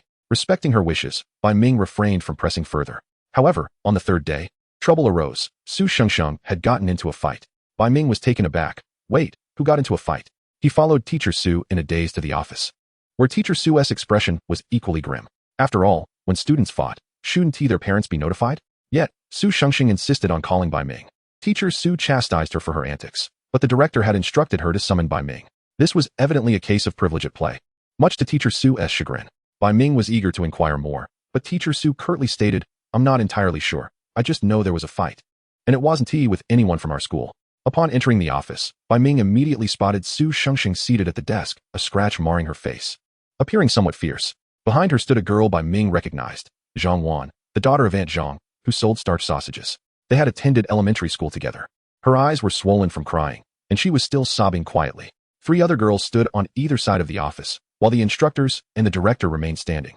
Leaving Su Xingsheng seated, Bai Ming felt a pang of sympathy, yet he couldn't help but find a hint of humor in the situation. He recognized the familiar, self-centered aura of the young lady he had come to know. Chapter 77. This grievance primarily stemmed from Bai Ming's presence. In the office, not only were there teachers and administrators from their school, but also from Zhang Wan's school. Upon seeing Bai Ming, Su Xingsheng's demeanor softened slightly, and she straightened her posture, appearing much more docile. The chief instructor was momentarily taken aback, especially when Bai Ming declared, "I am Su Xingsheng's guardian." This revelation left not only the instructor but also the other teachers and students in a state of bewilderment. Only Zhang Wan glanced up at Bai Ming before quickly averting her gaze. Director Liu, however, adapted smoothly to the situation. "Su Xingsheng, would you kindly explain what transpired?" Director Liu, feeling quite helpless, acknowledged Su Xingsheng as a small fortune bringer who had never caused trouble over the years, yet here she was, embroiled in a fight during military training. The issue was compounded by the fact that she had nearly been on the receiving end of a beating. How would they explain this back home? Thankfully, a passing instructor had noticed the commotion and intervened, bringing the students back. Astonishingly, among the 5 girls involved, 4 were from Tanshui Town High School, while only Su Xingsheng hailed from their city's prestigious institution. When Director Liu arrived, he initially assumed Su Xingsheng was the victim. However, it was revealed that she had been the aggressor. Director Liu was astonished. This was Su Xingsheng. After all, a slender girl who had once been confined to a wheelchair. How could he believe such a thing? Not only Director Liu, but even Teacher Su, who was not particularly fond of Su Xingsheng, found it hard to accept. Su Xingsheng insisted on reviewing the surveillance footage, claiming that the entire military training base was equipped with cameras. However, there were none positioned at the entrance of the girls' restroom, as it would be inappropriate to install cameras there. The situation was chaotic, with Zhang Wan merely continuing to weep. Su Xingsheng's expression darkened. With Bai Ming's arrival, Su Xingsheng reiterated, "I was the one who struck first, but they were bullying me," forcing Zhang Wan to drink from the sink and pinching her with their hands and kicking her with their feet. "That is why I retaliated. Under different circumstances, Su Xingsheng might not have been so impulsive." However, Zhang Wan was the daughter of Aunt Zhang, who was raising her alone after the passing of her husband while selling starch sausages to make ends meet. Aunt Zhang is exceedingly kind to them, and Su Xingsheng has a particular fondness for her starch sausages. Each time she purchases these delightful morsels, Aunt Zhang generously offers her takoyaki as well. Although Su Xingsheng is not particularly fond of it, nonetheless, she perceives the goodwill emanating from Aunt Zhang. Seated in her wheelchair, Aunt Zhang always bends down to converse with her, fostering a sense of equality in their interaction. She is truly a wonderful aunt. Thus, Even when Su Shengsheng found Zhang Wan's propensity to weep at the slightest provocation rather irksome during their elementary school days, she could not simply turn a blind eye to any mistreatment directed at her. As it stands, even now that they are in the office, Zhang Wan remains as tearful as ever. This frustrates Su Shengsheng, for it is difficult to harbor any affection for someone with such a temperament. Bai Ming comprehended her sentiments. He could discern a hint of grievance in Su Shengsheng's impatient tone, primarily due to his presence. Her face hurt terribly. The girl had long nails that had scratched her cheek, and she had even been kicked. Tears almost welled up in her eyes. Had she known earlier that she should have earnestly practiced self-defense when Bai Ming playfully frightened her, perhaps things would have been different. Director Liu cast a glance at Bai Ming. With no surveillance in place, Zhang, who was supposed to be protected, remained silent, only shedding tears. Whenever she attempted to speak, she stammered and struggled to articulate her thoughts. This situation left Director Liu somewhat at a loss for words. At this moment, the teachers from Tanshui Yizhong were likely attempting to smooth over the situation, perhaps considering it a misunderstanding. If Zhang Wan had indeed been bullied, she would surely have voiced her concerns by now. It must be a misunderstanding, after all. One of the three girls behind him chuckled softly, suggesting that perhaps this brave student had misinterpreted the situation. Zhang Wan, however, could only cry and remain mute. Bai Ming frowned and asked Zhang Wan, "Could you step out and speak with me?" He was aware that Aunt Zhang's daughter had developed a stutter after a childhood fever, which had rendered her rather withdrawn and timid. During their elementary years, Bai Ming had even confronted those who mocked Zhang Wan, particularly those who made derogatory remarks about Su Shengsheng's limp. At this moment, Zhang Wan looked at Bai Ming and nodded through her tears. Bai Ming summoned the chief instructor, suggesting they all step out to hear what had transpired. Su Shengsheng tugged at the hem of Bai Ming's shirt, insisting, "I want to go too." Bai Ming gently patted her head, advising her to wait for him. He observed the scratches on Su Shengsheng's face and cast a glance at the girl who had spoken earlier, noting her long nails. Bai Ming's expression grew somber. However, his priority was to establish Su Shengsheng's innocence. With only 3 individuals present, Zhang Wan remained anxious. Bai Ming spoke in a calm tone. "Can you tell me if those 3 girls bullied you?" He looked at Zhang Wan, encouraging her to nod if she was unable to speak. "Do not be afraid. They cannot harm you here." Yet, after glancing inside, Zhang Wan initially nodded but then shook her head, ultimately saying, yes, I'm sorry," and attempted to leave. Bai Ming swiftly detained her, asserting, "You cannot leave. Su Shengsheng was injured because of you." His tone grew stern, prompting her to burst into tears once more. Frustrated, Bai Ming found himself exasperated by Zhang Wan's incessant crying. The chief instructor felt equally perplexed, unsure how to navigate the situation.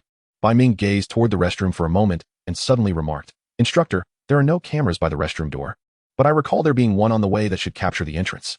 The chief instructor paused, then chuckled, remarking, "Your mind is quite sharp." He then led Bai Ming and the sobbing Zhang Wan back into the office. Bai Ming approached Su Shengsheng, reassuring her, "It's all right. You did very well." Su Shengsheng clutched the hem of Bai Ming's shirt, her voice tinged with grievance. "Bai Ming, it hurts." Across from them, Teacher Su exclaimed, "What on earth? Are you all so brazen?" She glanced at Director Liu, who appeared equally bewildered. Teacher Su continued, "There is indeed footage that captured a glimpse of the incident, showing Zhang Wan being shoved and kicked by 3 girls. She tried to escape, but was pulled back by one of them by her hair. This was more than sufficient evidence." Su Shengsheng entered approximately 5 minutes after their arrival, shortly before she was seen pulling Zhang Wan out. They noticed one girl chasing after them, delivering a kick to Su Shengsheng's leg. Bai Ming's expression darkened further as he scrutinized the faces of the girls on the footage before turning to examine the 3 girls closely. The girls, once relaxed, now appeared somewhat flustered, and their teacher's expression grew increasingly grim. "We were just playing around," one of the girls said softly. "If you don't believe us, just ask Zhang Wan." Bai Ming interjected, "No need to ask Zhang Wan. If I kick your leg and claim it was just for fun, would you find that acceptable?" His smile was devoid of warmth, causing the girls to avert their gaze. Su Shengsheng, like a child relishing her newfound support, declared, "If you've kicked me, then it's only fair if Bai Ming kicks you too." Teacher Su cleared her throat, signaling that with so many officials present, it was time to rein in the theatrics.